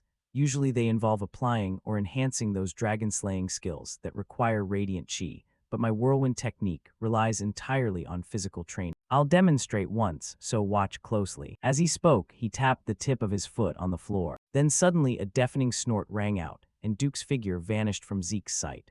What followed were a barrage of sounds, and the protagonist couldn't even catch where he was at any moment. After a few seconds, the uncle returned to his original spot and asked, "Did you see that?" Replying, Zeke asked back, "I just need to follow your footsteps, right?" "Well, if that's all you think it is, then I don't need to explain further. You've seen enough." Zeke nodded with extreme confidence, making Duke look forward to his performance. "Your confidence rivals a Black Knight's. All right, show me what you can do." Back to Zeke, he crouched slightly and got into a ready stance. Then he pushed into the balls of his feet and began to copy Duke's earlier moves by stepping into the footprints left on the tiles. By tracing those steps, previously unseen patterns emerged. Each step had intent: attack, dodge, close distance, or create space. No step was wasted, Zeke thought to himself. Meanwhile, Duke beside him had to rub his eyes to make sure he wasn't seeing things. Unbelievable. It's only been a week and he has that talent, but this level of skill. What on earth happened in a week? This is a prodigy, perfect, Duke thought as a bead of sweat formed on his face. Seeing Duke's expression, Zeke grinned smugly. I match the confidence of a Black Knight now, don't I? He also mentally thanked his innate talent body, which had boosted his martial learning to a new level. That's why Duke was so astonished. As for Uncle Duke, looking at that smug face, veins stood out on his own and he muttered inwardly that if the kid would just drop that annoying attitude, it'd be perfect. Thinking that, he lunged forward to clamp his disciple by the neck. That kid was crying a minute ago and now he's showing off. You're not planning to brag about me, are you? Zeke said anxiously. That depends on your attitude, you audacious disciple, Duke replied, giving Zeke a headache. Former Black Knight, how are you so loud? He complained. Time flew, scene shifts to the Academy's great dining hall. While gobbling food, he thought over the recent time. It's been a month under Duke's instruction, and his rations kept increasing. Thinking that before he finished eating, the voice of his fellow instructor Andre suddenly rang out. Can you spare a moment, Zeke Draker? Hearing this, although the protagonist was curious why the genius would seek him out, he shrugged and said, "Here is fine because I'm busy." Hearing that, Andre nodded and got straight to the point. "All right then, how did you convince Dexter?" "Straight to the point, huh?" It seemed he was shocked that I'd become a disciple even though I technically hadn't yet, Zeke thought and turned to say. No convincing was necessary. Dexter chose me himself. His answer made Andre's eyes flash with anger as he sneered. In the opposite seat, the protagonist froze mid-gesture and glared at the Rose Knight in front of him. "What, you feeling that confident, are you? Is that all you've got to say?" Andre snapped, his hands trembling with fury. Ignoring him, Zeke continued, "No, that's only half the story. Even if he was initially drawn to lineage, do you really think someone like Dexter would take a disciple for such a simple reason? The reason I became his disciple, setting aside that curiosity, is because of my talent. So instead of wasting time throwing petty jealous fits to boost your ego, why don't you work to become someone worthy of being chosen?" Zeke lectured, leaving Andre's face twisted with nothing to retort. Scene shifts to the training yard in the greenhouse. Watching the knight sprinting like mad before him, Zeke turned to the red-haired uncle and asked, "What's going on, master?" Hearing the question, even Duke looked puzzled. "Why, I'm wondering the same. What's wrong with that brat?" He begged to stay nearby and even offered to do logistics if needed. "I told him to run 300 laps without using Radiant Chi if he wanted to stay, and now he's doing it." "Sigh, that one's a certified lunatic," Duke sighed, while Zeke also regarded Andre differently. 300 laps without using Radiant Chi. "I thought he was arrogant, but it seems he has that kind of determination after all." Scene shifts to outside the academy gates. Countless people stood solemnly while whispers rippled around. "What's going on? Why call all students outside like this?" In reply, someone scoffed, "Idiot, did you forget what day it is? The Patriarch is visiting today." As everyone awaited, a carriage bearing the Draker family crest soon arrived. At the sight, a young knight called out loudly, "The Patriarch of the family is arriving." Hearing this, the fat man Howard stroked his beard and said, "Prepare yourselves." Yes, sir, headmaster, the group replied in unison. Then a silver-haired man descended from the carriage and nodded in greeting. With the old man, long time no see, Howard. Hearing that, the portly elder hurriedly bowed. I salute the head of the Draker family. At his words, everyone around shouted in unison. We salute the head of the Draker family. Ahead, Patriarch Arthur patted Howard's shoulder and said, You've been through a lot, I can imagine. Howard shook his head in reply. My efforts are nothing compared to yours, sir. Then I'll continue to rely on you. Turning to Howard after greetings, he suggested Arthur go inside since it was very sunny. However, before he finished, Leon raised a hand to stop. Then he stepped up onto a raised platform where all the students could see him and spread his arms wide, declaring, Young dragon slayers, you are the future and hope of the Draker family. Train with focus. The progress you make is the progress of Draker. Hearing the Patriarch's admonition, the students surged with spirit and shouted back, We will remember these words, sir. Satisfied, Arthur turned and left. All right, let's go. Yes, sir, Howard replied. Time passed quickly. Scene shifts to Arthur's private chamber. For some reason, Zeke had been summoned to meet him. Upon entering, Zeke hurriedly bowed and said, My lord of all knights and honorary protector of the dragon slayers, Arthur Draker, I, Zeke Draker, a member of this family, respectfully offer my salutation. Ahead, Uncle Leon chuckled at his son's formality. Haha, even the people at the Four Seasons Fortress don't greet like that anymore. Drop the ceremony and sit down. I heard you like tea. I brought something exquisite. Hope it suits your taste. Saying that, he handed the protagonist the cup he had just poured. Being summoned like this by the Patriarch placed an invisible weight on Zeke's mind. As I thought, even my tea preferences are reported to the family. There's a saying, the Emperor may not know everything, but the Drakers know everything. Now I can feel it. Thinking that, he prepared to sip the tea to ease the pressure. However, the Patriarch's next words wiped the mood clean. The reason I summoned you is because I heard an unexpected rumor that Duke has taken a disciple. Hearing this, Zeke could only force out a strained laugh, haha, straight to the point with no beating around the bush. Then Zeke calmly said, It's just that Duke was being generous toward me, sir. Arthur, hearing this, knew the matter wouldn't be that simple, but he didn't pry further. Is that so? If you say so, then so it shall be. I don't know your goals, but so long as you follow Duke's teachings. Before he finished, Zeke cut him off and declared, I will become the strongest on the continent. Hearing this, the Patriarch's gaze shifted slightly. Unfazed by that look, the protagonist continued to share his dream. So I can live freer than anyone else. That is my goal. Words finished, Patriarch Leon set his teacup on the table and said coldly, So that includes surpassing me, does it? At that sentence, a tremendous pressure poured from him, setting off Zeke's biological alarm nonstop. He was drenched in sweat. A feeling like his life could be ended at any moment engulfed his mind. Could this be? Within this domain, the life and death authority over all existence is control. The celestial sword, the pinnacle of manipulating radiant chi, attainable only by black knights. Despite being scared senseless, Zeke gritted his teeth and said, Of course. Looking at his stubborn expression, for some reason Patriarch Arthur broke into a faint smile and slowly released his pressure. Then he spoke. Of all the things I've heard lately, that's the most interesting. I came to the academy to encourage you, but seeing you now, mere encouragement won't do. Saying that, he reached into his coat pocket as if to pull something out. Turning back to the protagonist, he assessed this unfamiliar father. This is the current head of the Draker family, a true Black Knight. I thought Duke's level was absurd, but this is on another level entirely. Before Zeke's thoughts finished, Arthur produced a black card and placed it on the table. It was a gift for becoming Duke's disciple. This is a black card. With knowledge from a previous life, Zeke instantly recognized it, which is why he broke into a sweat in astonishment. You're giving me this, sir. Seeing his shock, Arthur spared the explanation. From your reaction, it seems you already know what it is. Zeke picked up the card, still unable to believe his eyes. This is a black card issued to very few VVIPs. It's said to grant tremendous privileges and unlimited spending. Who knew I'd get to see the legendary card in person? Beside him, Uncle Arthur chuckled. I'll add you as a co-user. Use it freely. Hearing that, Zeke wasn't foolish enough to refuse. Thank you, Father, I'll use it wisely. That said, Zeke still felt a bit wary of this kindness. The words were warm, but the intent obvious. This card stores data, meaning his actions could be tracked more easily. Even so, since he used a casual method instead of brute coercion, it meant Arthur didn't care that much, Zeke thought.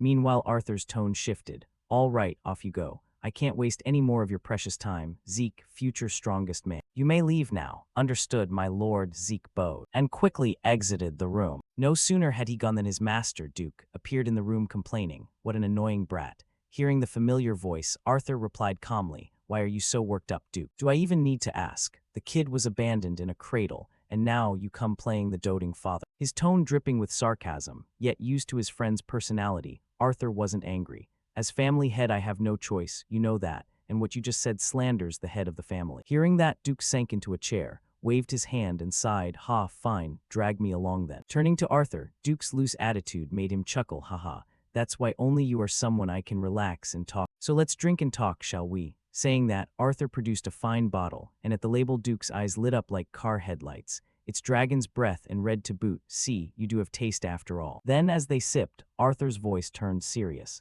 "You've heard about the continent's strange condition, right?" "I'm holed up in the academy, how would I know?" Duke scoffed, but Arthur didn't buy it. "Your eyes and ears span the whole continent, don't they?" Hearing that, Duke grumbled. "If you already know, why ask then, you old fox?" "The emperor, obsessed with immortality, is searching the continent like a madman." "That's right, do you think it's possible?" Arthur asked, and Duke answered with absolute certainty. "Of course not. Eternal youth can be achieved by magic, but true immortality is impossible." Across from him, Arthur agreed, though his tone faltered slightly. "I agree. But what if it's tied to an ancient dragon relic?" At that, Duke sobered up as if shot and yelled, "What?" At the same time, while the two of them were having a serious conversation, they had no idea that all their words were being eavesdropped on by Zeke in a room not far away, using an artifact called the Listening, and just like that, their voices began to seep into Zeke's mind. "If it truly is an artifact connected to the ancient dragon, then it could be that," Duke said hesitantly. "Don't tell me you've already pinpointed its location,"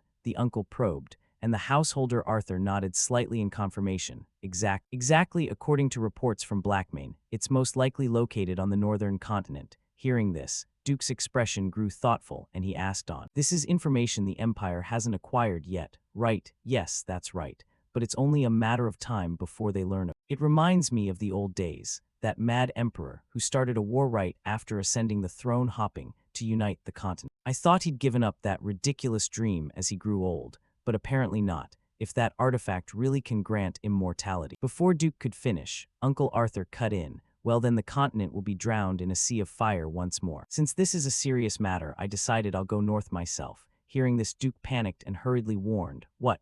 If you abandon your post, that emperor will have even more free reign." In response, Arthur looked at Duke with expectant eyes. "That's why I'm coming to see you." "You're such a bastard," Duke sighed, as he had already guessed his friend's intention. Then the two raised their glasses together. "As expected, I can't think of anyone but you," Arthur smiled, while Duke felt annoyance creeping toward him. "You always pick the hardest jobs for me." Back in Zeke's room, hearing their conversation up to this point, his head hurt as if it would split. Out of options, he had to temporarily deactivate the listener artifact. "I've used this item too long. Even after absorbing Bahamut's heart, I still can't avoid its side effects." Ancient Dragon, the voice I heard in my head before dying, and the system message I saw right after reincarnating. Now it all makes sense. I stole the artifact the Emperor craved. He even sent hounds to hunt me. At the time, I didn't even care what it was. However, I still found a clue. The admin system's ability to rewind time is a function of the ancient dragon's artifact, but who created it and why? In the end, I just gained more questions. Thinking this, Zeke leaned back against the wall and exhaled heavily. Meanwhile, Duke and Arthur's conversation had ended. "I'll act immediately." Arthur waved and quickly left. "Yes, I'm counting on you," Arthur replied. Then, as they passed through a doorway, for some reason the host Draker suddenly stopped and stared at it with a suspicious look. Inside the room, unaware that his father was standing just outside the door, Zeke was still thinking about that artifact. If it's indeed what the Emperor seeks, does rebirth have anything to do with eternal life? He wondered this before hearing footsteps outside. Then the uncle opened the door and walked in abruptly. However, the room was empty at that moment. There was no one inside. This made Arthur curious. "Was I mistaken?" he whispered, not knowing his son had just climbed out the window to escape. Time passed quickly. Scene shifts to Zeke's private training room. While he was training, Dexter's knock sounded suddenly, forcing him to stop and complain. "Didn't I tell you not to disturb me while I'm training, Dexter?" In response, old Dexter awkwardly explained, "Sorry, young master, but a classmate came looking for you. Shall I send them away?" Hearing this, curiosity showed on Zeke's face. "A classmate? I don't have any friends at the academy. Could it be Rian?" Thinking this and curious about the visitor, Zeke agreed, "Fine, send them in." Very quickly, Zeke learned who had come. It was the burly Liam, of all people, Liam Stone. "Why am I your friend?" Zeke wondered silently, while Liam knelt before him and bowed his head. "Please accept me." Seeing him like that, Zeke silently blamed himself. He should have walked away earlier.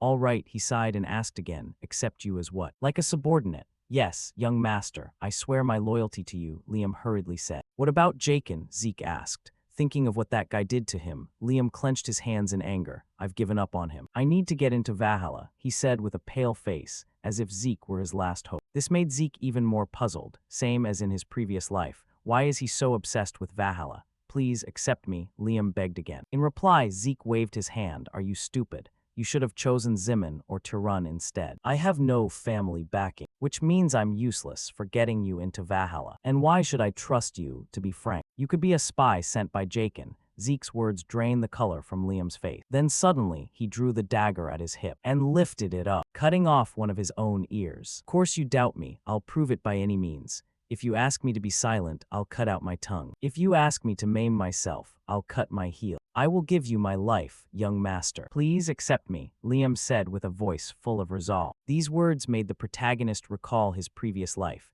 when he had said similar things to his master. I want to become stronger than anyone. Please teach me, master. Thinking of this, Zeke decided to give the burly young man a chance. He threw the sword in his hand forward and raised one finger. One strike, if you can endure one blow from me, then I'll accept you. Next, Zeke let Liam go treat his wound before starting the test. But when facing Zeke directly, Liam discovered that enduring one strike was not as easy as he thought. I really thought taking one hit wouldn't be too hard. After all, I'm a light energy user of the Draker clan. But is this really someone my age? Even breathing felt difficult. Liam trembled all over with fear. Not giving him time to think more, Zeke clenched his sword and charged forward. Seeing this, the burly friend had no choice but to shout and swing his sword to block. The clash of their blades was so powerful, it made the air explode with a deafening boom, blowing the dust across the training ground away. Then Liam's sword was knocked out of his hand by Zeke and sent flying outside. Seeing Liam struggling, the protagonist said disappointedly, "So that's all you've got." Pathetic. Looking at Liam still dazed on the ground, Zeke wearily waved and warned the young man, "You may have determination, but if it's Valhalla you want, you'd better give it up." With that warning, Zeke turned and left the training ground, even as Liam behind him tried to cling on. As he walked, the protagonist confirmed a thought. It seemed likely Jaken had indeed abandoned Liam. If he weren't Jaken's subordinate, he couldn't have entered that cradle. He's just of low-born lineage. It's the academy that even someone of legitimate birth like me was once expelled from. If Liam gets expelled now, it wouldn't be surprising. It's understandable he's so worried. Thinking this, Zeke's steps suddenly stopped. Rather, it was because the burly Liam had knelt down and grabbed Zeke's right leg, begging. This made the protagonist turn and reconsider everything. Was it worth clinging on like this? In his previous life, Liam had been expelled from the academy and his mercenary legion collapsed. Yet he still reached the rank of Crimson Knight and was known as the King of Mercenaries. Below, Liam couldn't hold back his tears, sobbing and begging miserably. Please give me one more chance, Lord Zeke. Seeing his current state, Zeke guessed the young man clearly had no intention of giving up. Then, perhaps moved by pity, Zeke decided to give him another chance. All right, I'll give you one more chance. But on one condition. If I want you mute, you'll cut out your tongue. If I want you crippled, you'll have your leg chopped off. Understand? If that's the case, then cut off your right arm, Zeke said as he coldly patted the burly youth's shoulder. Zeke's command left Liam stunned. What, regret that? Zeke's voice was full of sarcasm, while Liam's eyes filled with blood, his lips biting down as if struggling fiercely within. This didn't surprise Zeke too much. It was a demand that required him to abandon the life of a swordsman. A normal person surely couldn't accept that. Sensing Liam was about to let go of his grasp, Zeke stood and said, I have countless training sessions to run. If you can't do it, then scram. Saying that, he bent slightly, slowly bringing his sword back as if preparing to train. At the same time, Liam behind him, having made his decision, began to step forward. Seeing that, the protagonist glanced at him and thought, even if I don't know why he's so desperate. Don't give up, Liam. Even if you don't get into Valhalla, you can still reach excellence. That was what Zeke thought inwardly. However, Liam's next action made him hide his surprise. At that moment, in Zeke's view, Liam began to pick up his sword that had been knocked away, slowly raising it high while extending his right hand. His teeth clenched as if he intended to sever his own right arm. Reading the expression on the burly man's face, the protagonist immediately realized Liam wasn't joking. This madman, he shouted inwardly and rushed to stop. At the same time, Liam's sword swung forcefully downward. Fortunately for him, at the most dangerous moment, Zeke had clenched his sword and thrust it forward at wind-tearing speed. With a single clash, Liam's sword snapped in two. The tip of his blade flew out beyond the training ground. Looking at his intact right arm, Liam panted like an ox from the tension. But before he could recover, Zeke lunged forward, grabbed his collar and demanded, "Hey, you madman, what if I change my mind, already swinging your sword?" In response to Zeke's words was Liam's face, full of emotion. Because there's something more precious than this arm that I cannot lose." Upon hearing this, Zeke looked at Liam as if he were looking at a fool. Then he shrugged, punched Liam in the side, and warned, "If you pull any more stupid stunts like that, no matter how loyal you are, I'll still kick you out. Remember that." From Liam's perspective, after hearing that, his eyes lit up with joy and he asked, "Lord Zeke, so that means?" Without answering, the protagonist only reminded him, "Hurry up, Liam. If my subordinate only has one ear left, what will others think of me?" "Yes, I understand, Lord Zeke," Liam replied eagerly. Time quickly passed. The scene shifted to the protagonist's private chamber. He was now sitting and drinking tea with Liam. Currently, the ear Liam had lost had been reattached by the medics. The only visible sign was a faint scar at the severed spot. On his side, Liam lightly raised a hand, feeling his restored ear, and asked, "Can I really use such good medicine?" In response, Zeke said it was an investment in his value, so he shouldn't worry. Then Zeke calmly set his teacup down and asked sternly, "So what exactly is it?" "The thing more important than your right arm, no, more important than your life itself." Across from him, Liam looked downward after hearing this. After a few seconds, the young man began to share his story. "It's about my mother. A few days after Jakin abandoned us, I received news she collapsed with a high fever. Fortunately, the fever quickly subsided, but her body became covered with red spots like roses, and her health continued to decline. The village healers didn't even know the name of the disease."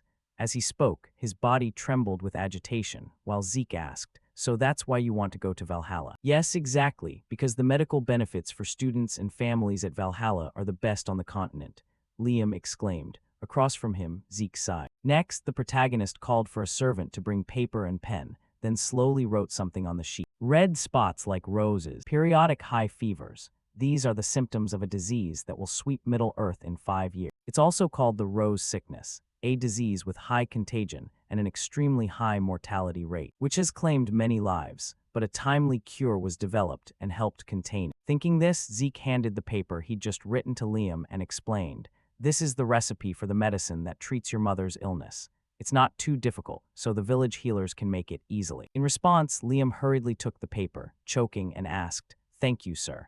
But how did you know the cure for a disease even the healers don't know the name of?" Hearing the question, two familiar figures flashed into Zeke's mind, the genius alchemist brothers, Al and Jeff. They had invented the cure to save the decaying Middle Earth. However, the greedy alchemy guild exploited the desperate to profit from their lives. When the brothers learned the truth, they published the recipe to the world, so even mercenaries like me knew of it, and it spread across the continent. Thinking that, Zeke gave a slight smile and said calmly, "Just say you know an alchemist. So now you have your medicine. You don't need to go to Valhalla or serve under me anymore," Zeke said, gently sipping his tea. Meanwhile, Liam was not the sort to forget a kindness. At that moment, he suddenly rose from his seat, knelt on one knee before Zeke, and vowed, "I swear to dedicate my life to you, Lord Zeke. I swear to be loyal to my master for life." Those words pleased Zeke a little. He realized he hadn't helped the wrong person. A vow of loyalty, that the king of mercenaries from his past life would become my subordinate, really puts me at ease. Thinking that, Zeke quickly hid his pleasure and said sternly, "If you fall behind, I'll abandon you, so follow me properly." "Yes, I understand, master," Liam shouted. Time quickly passed to late afternoon. The scene shifted to the headmaster's office. He was receiving a visitor. "What is it, student Owen?" Before him was Owen, a crafty fellow whose motives were unclear. Hearing the headmaster, he bowed and stated his purpose. "Yes, headmaster. I've come with a proposal. Could this year's final exam be made more difficult?" Across from him, the portly headmaster Herod stroked his mustache and asked why Owen suggested this. Owen confidently explained, "You may think I'm crazy, but this year's first-class students are very capable. The descendants of noble families are all present, and there are even 2 pureblood awakeners. If the exam is run at last year's difficulty, it certainly won't distinguish true ability." From Howard's perspective, after hearing this, he pondered briefly, then nodded. "Makes sense, they are indeed descendants of the Zimmons. I'll consider it positively." "Yes, thank you, headmaster. I'll take my leave." With that, the schemer quickly departed. If the other students learned, he had deliberately asked the vice headmaster to raise the exam difficulty, they'd tear him apart. Howard watched Owen leave, spun his chair to the window, and fell silent in thought. Bloodlines are unmistakable. I didn't expect to think like him. Considering future consequences, it's best to cut dangerous sprouts early. Time passed quickly. Today was the Dungeon Exploration Final Exam. To explain, this is Draker Academy's semester test. Teams of 2 must cooperate to escape a dungeon within a set time. Each dungeon's difficulty is randomly assigned to each team, and every dungeon varies in challenge. Among the group, Zeke turned to Liam and asked, "Are you scared, Liam?" Liam couldn't hide his worry and nodded, admitting, "Yes, I'm a bit nervous." Hearing this, Zeke chuckled and said, "That's natural. Too much stress causes mistakes, too little breeds complacency, but the right amount prevents both. So tension is necessary." Elsewhere, the swordswoman Rian was trying to steady her breathing to remain calm, while the other students chatted and laughed without a hint of worry. Then quickly someone shouted, "Next, Zeke Draker, Liam Stone." Upon hearing their names, Zeke and Liam hurried toward a dungeon gate entrance. But before they could enter, a proctor stepped forward to block them and pointed them to another side. "Wait a moment, you go over there." Returning to the protagonist's viewpoint, he saw someone suddenly blocking him. He stared at the man, sensing some conspiracy unfolding. However, the proctor seemed not to notice Zeke's glare. He coldly said, "Hurry up and go in. What are you standing there for?" Hearing that, Zeke quickly withdrew his icy stare. He shrugged and replied, "Yes, yes, we'll follow orders." And so the two of them hurried into the dungeon prepared for them. Inside the dungeon was a staircase that descended very deep. As they walked, Zeke reviewed the test. Though dungeon difficulties vary, this was a trial dungeon controlled by the Draker family, so there were no significant hazards. The objective was to escape within the allotted time. Each team was given a countdown clock that started when they entered. Everyone had 96 hours. Since basic combat ability was also part of the evaluation, bringing back materials from defeated monsters would earn bonus points. But the most important thing remained escaping the dungeon. Failure to exit within the time limit meant you officially failed the test. Time passed swiftly. Zeke and Liam set up camp to rest. After eating, Zeke turned to his burly friend and said, "Rest a bit after you eat, Liam." Liam quickly waved him off. "You did everything, set up camp and prepared the meal, so you should rest first." Zeke explained he could stay awake for about 4 days, so Liam should rest assured. Hearing that, our bulky friend finally agreed. "Then I'll go rest first." "Yes, you rest. If anything happens, I'll wake you," Zeke nodded. Then, while keeping watch, Zeke took out his pocket watch, checked the remaining time, and thought, "It's been 16 hours since we entered the dungeon. Because I trained nonstop for 3 days before the exam, I've been awake nearly 90 hours. Infinite stamina only restores physical fatigue, not mental exhaustion. Inside a dungeon where anything can happen, it's best to minimize risks as much as possible. When I wake, I'll switch shifts with him," he thought. At that, Zeke's face looked a bit blank. His eyes showed visible tiredness. Then, without knowing when, the protagonist slipped into a drowsy state. Images of a battlefield under a snowy sky began to appear in his mind. There, a beautiful girl with blonde hair, dressed like a noble lady, lay in a pool of blood. At the same time, a strange bell rang suddenly, snapping Zeke out of his reverie. Realizing he had dozed off while on watch, Zeke rubbed his face and scolded himself. "Damn it, that dream again." But then his eyes suddenly went cold. He noticed something and told himself, "Wait, that sound just now was definitely a bell." Thinking that, as if realizing something, Zeke hurriedly grabbed the water flask beside him and dumped all the water onto the fire in front to extinguish it. At the same time, Zeke warned Liam, "Wake up, Liam, enemies are coming. I'll observe first, so don't light the lamp." Inside the tent, the burly friend quickly woke and replied, "Yes, master." Returning to Zeke, he quietly approached the tent entrance where he'd strung cords with bells above. If monsters entered, the bells would ring to warn him. He also had no intention of using his dragon sight immediately. Using it during a 4-day test was a huge risk. It's better to get used to the dark, he reminded himself. Then a strange scent wafted into his nose. The moment he smelled it, Zeke froze. It's the smell of sulfur. No way. A creature that smells of sulfur and hunts in packs. A dangerous level 3 monster, Hellhound. Although Rian hunted an orc in the previous life's test, I didn't expect a Hellhound to be here. Thinking that the dungeon's difficulty being unusually high meant he was targeted, Zeke ground his teeth and tightened his grip on his sword to prepare for the danger ahead. Very quickly, countless heavy footsteps began echoing towards Zeke's position. But this made Zeke somewhat puzzled. Wait, something's wrong. Even a Hellhound leader would only weigh a few hundred kilograms at most. With sounds that loud, it must weigh tens of tons. Could it be a mutation? Thinking that, Zeke slightly extended his sword and used the reflection on the blade to observe. Then, seeing something, he couldn't help but curse. God damn it. No sooner had he thought that than a large explosion occurred at the entrance, dust and debris flying everywhere, and Zeke was thrown back. Yet our protagonist landed calmly, drove his sword into the ground to stop his fall. Seeing that, Liam hurried over and asked, "Master, are you all right?" Not answering, Zeke frowned, stared ahead, and silently cursed the 18 generations of the Zimmons in his mind. What the hell are those Zimmons plotting this time? They're definitely trying to eliminate me. At that moment, through both their gazes, a giant troll strode in from the entrance, holding the head of a hell hound in its hand. Upon spotting Zeke and Liam, it tossed the head aside and let out a thundering roar forward. The reverberation was enough to make ordinary people dizzy and ears ring. Trolls are dangerous level 1 monsters that can easily kill hellhounds or even orcs. Their blood is a primary ingredient for recovery potions, and they possess astonishing regenerative abilities. Just facing a giant as tall as a building with such healing power is enough to drive anyone to despair. Yet Liam showed no worry at all. He stepped forward and told Zeke, "I'll be the bait. While I'm doing that, you make your escape." From behind, Zeke heard this and smiled in satisfaction. He stepped up, tapped his bulky friend's shoulder, and shook his head. "What are you talking about? How could I ever abandon my subordinate? Trust in your effort, not me, Liam. You are not weak. I'll support you. Do whatever you need to do." Hearing Zeke's words, though Liam was a bit anxious, he forced himself to reply, "Yes, master." Then the two of them tightened their grips on their weapons and charged to attack the giant troll. With blinding speed, they rained countless slashes across its massive body while the troll couldn't even react. But as Zeke had noted before, with such a huge body, the wounds Zeke and Liam inflicted were little more than surface scratch, and with its regenerative ability, all the wounds healed within seconds. Still, the protagonist couldn't help but silently praise Liam. Not bad, wounding the troll's thick hide was commendable, and targeting the joints was even more impressive. Could he have studied monsters in his spare time?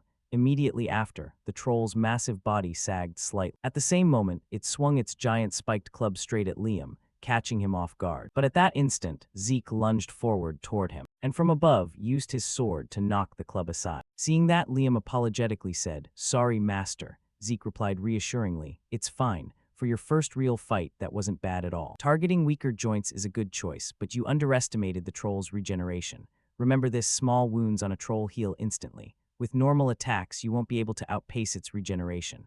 Across from them, the troll looked at its weapon. Now only half of it remained, its eyes rolled white, and its face flushed like a furnace with rage. With no other option, it threw the remaining half of its weapon behind it, then used its massive hand to smash straight toward the two of them. At the same time, Zeke wanted to finish it off quickly. "You still seem to be having trouble." "Then let me end it," Zeke said, clutching his sword tightly. Time passed quickly. Now the troll's blood-stained skull hung to one side, with not a trace of life left. With its death, Zeke gained an additional 30 karma points. Reading the system notification, Zeke nodded and said to Liam, "This species should yield a good bonus. Pack it up, Liam." "Yes, master." The burly guy hurriedly responded and quickly grabbed his backpack to collect the corpse. Meanwhile, the system suddenly sent Zeke another notification. "Most unexpected quest, twin shots, defeat 100 monsters of 10 different species in the dungeon. Time limit, 72 hours. Reward, +2 karma points upon completion and 2 random gift boxes. Current progress, 2 species/14 monsters. Only monsters capable of attacking are counted." Seeing this, Zeke was surprised, like a beggar finding a lucky lamp. "What? 2 karma points. 79 hours remain until the test ends. The condition of 100 monsters is no problem, but reaching 10 distinct species is truly difficult. No matter how large the dungeon, a normal test would only have 3 to 4 species. But if this is a trap set by those damn Zims, then with careful searching there might indeed be 10 species. Have to finish the quest and escape the dungeon. It's going to be rushed," Zeke told himself. Not long after, burly Liam finished his task and reported back. "Everything's done, master." The huge bag on his back was the recovery sack issued with the countdown clock. Its capacity was far less than a space bag, but enough to carry the spoil. Seeing his subordinate complete the task, Zeke nodded. "Good, move out, Liam. No dawdling." With pressure both to finish the quest from the system and pass the family's test, Zeke couldn't leisurely stroll through the dungeon anymore. The two of them accelerated, putting all their effort into storming the dungeon. Time passed faster than a hunting dog across a field. At a brief rest, Zeke suddenly asked, "How's it going, Liam? You've hunted quite a few monsters. Are you getting used to real combat?" Up ahead, Liam tied off the bag and replied, "I'm still not sure." The protagonist responded with a faint smile. "That's natural, adaptation takes time." Saying that, his expression turned pensive as he studied the map before him. 50 minutes remained for the quest, and current progress was 9 species out of 99 monsters. The quest stalling just before completion made Zeke increasingly frustrated. "I've even caught the tiny leech the size of my finger, and it's still only 9 species. There's nowhere left to look. Honestly, those Zims are useless. Why not prepare one more species?" Thinking this, Zeke waved his hand in annoyance and shut off the minimap. Then, as if answering his prayer, the ground began to tremble uncontrollably. Next, the ground split cleanly in two, catching Zeke off guard. He almost lost his balance. He hurriedly turned and shouted to his subordinate, "Liam, quick, throw that bag away." On the other side, the burly guy heard this but looked dazed, not understanding what was happening. At that moment, Zeke lunged forward, using his sword to slice the recovery bag in two. Simultaneously, from within the earth, a gigantic monster shot up, slid across their spot, and flung them to the side. Fortunately, Liam was unhurt. However, after regaining his senses, he noticed Zeke's left arm was smeared with blood. "Zeke, are you okay?" In response, Zeke waved his left arm and reassured him, "Don't worry, it's just monster blood. This time you just stay back and observe, Liam. I'm afraid I won't be able to watch out for you." At that moment, through both their eyes, the creature that had just attacked was revealed to be a giant worm with a mouth full of fangs. It began radiating a wildly furious and violent aura, forcing even Zeke to raise his alertness to the maximum. This is a dungeon worm, a high-tier dangerous monster. It would take dozens of veteran purple knights to take one down. Those damned Zims, they really prepared thoroughly. Zeke silently cursed them in his heart. The dungeon worm gave him no time to think. It lunged straight at the protagonist, seemingly confirming he was the greater threat, not Liam. Its massive body slid forward and charged at Zeke. Liam stood aside watching, filled with worry. A feeling of helplessness spread through him as he saw his master struggling while he couldn't help. Then, as if thinking of something, he frantically rummaged through his backpack to find a way to assist the protagonist. He moved to Zeke's position. Gritting his teeth, he used his sword to block the giant worm's razor teeth, while his body was continually shoved backward by it. The constant being pushed back was dangerous, so Zeke gathered strength in both arms and swung his sword hard, knocking the dungeon worm's head aside. However, the worm seized the opportunity to burrow back into the ground, its movement causing the cavern to quake nonstop. Zeke didn't know how to attack it while it was underground. Even a seasoned purple knight would hesitate to face a dungeon worm in a place like this, because it moves by tunneling through the earth. If killing it takes too long, we'll be buried alive. At the same time, a cracking sound suddenly rang out behind Zeke. Seeing that, he quickly turned and immediately witnessed the giant mouth of the worm bursting out of the ground and lunging toward. Reacting with a phenomenal reflex, Zeke ducked and successfully avoided its deadly bite. Not giving the worm another chance to burrow down, Zeke dove in and plunged his sword deep into the dungeon worm's body. Then he gritted his teeth, gripped the weapon, and lunged forward, dragging his sword to leave a deep gash in the worm's body. "This time I'll split you in two," Zeke murmured. The giant worm screamed in pain from such a deep wound, its body convulsing and thrashing violently. Finally, it shot forward like a spring, and Zeke, still holding the sword, was pulled into the air with it. Seeing this, Zeke couldn't help but curse inwardly, "You damned worm." Before he could react, the giant worm coiled into a spiral and wrapped tightly around Zeke's body. A terrifying pressure began to press down on him from all sides, making Zeke's bones creak painfully. He even spat blood out. Entwined so tightly, even Zeke couldn't find a way to escape. Fortunately, he still had his subordinate Liam. Seeing his master in danger, Liam dashed forward and plunged his sword into the giant worm's body, making it scream in pain. Along with that, the pressure on Zeke seemed to lessen considerably. "The pressure's much lower now," Zeke said cheerfully. Seizing the moment while the giant worm writhed in agony, Zeke immediately broke free from its coils and jumped down. With his regenerative ability, the wounds the worm had inflicted healed at a staggering speed. Meanwhile, Liam hurriedly asked, "Are you okay, master?" In response, Zeke asked curiously, "What exactly did you do, Liam?" "I coated the blade with an anesthetic," Liam said, showing Zeke the vial of anesthetic in his palm. Hearing that, the protagonist understood why the worm had reacted so violently. "I see. The main component of the anesthetic is belladonna. It only causes mild paralysis in humans. But to worms, it acts like a lethal toxin." In the emergency, he remembered belladonna, which is naturally antagonistic to worms, and used it. The reaction was extraordinarily swift. His judgment and adaptability truly befit his title as the king of mercenaries, Liam. Recruiting him under his banner had truly been the right decision, Zeke thought, smiling as he instructed his burly friend.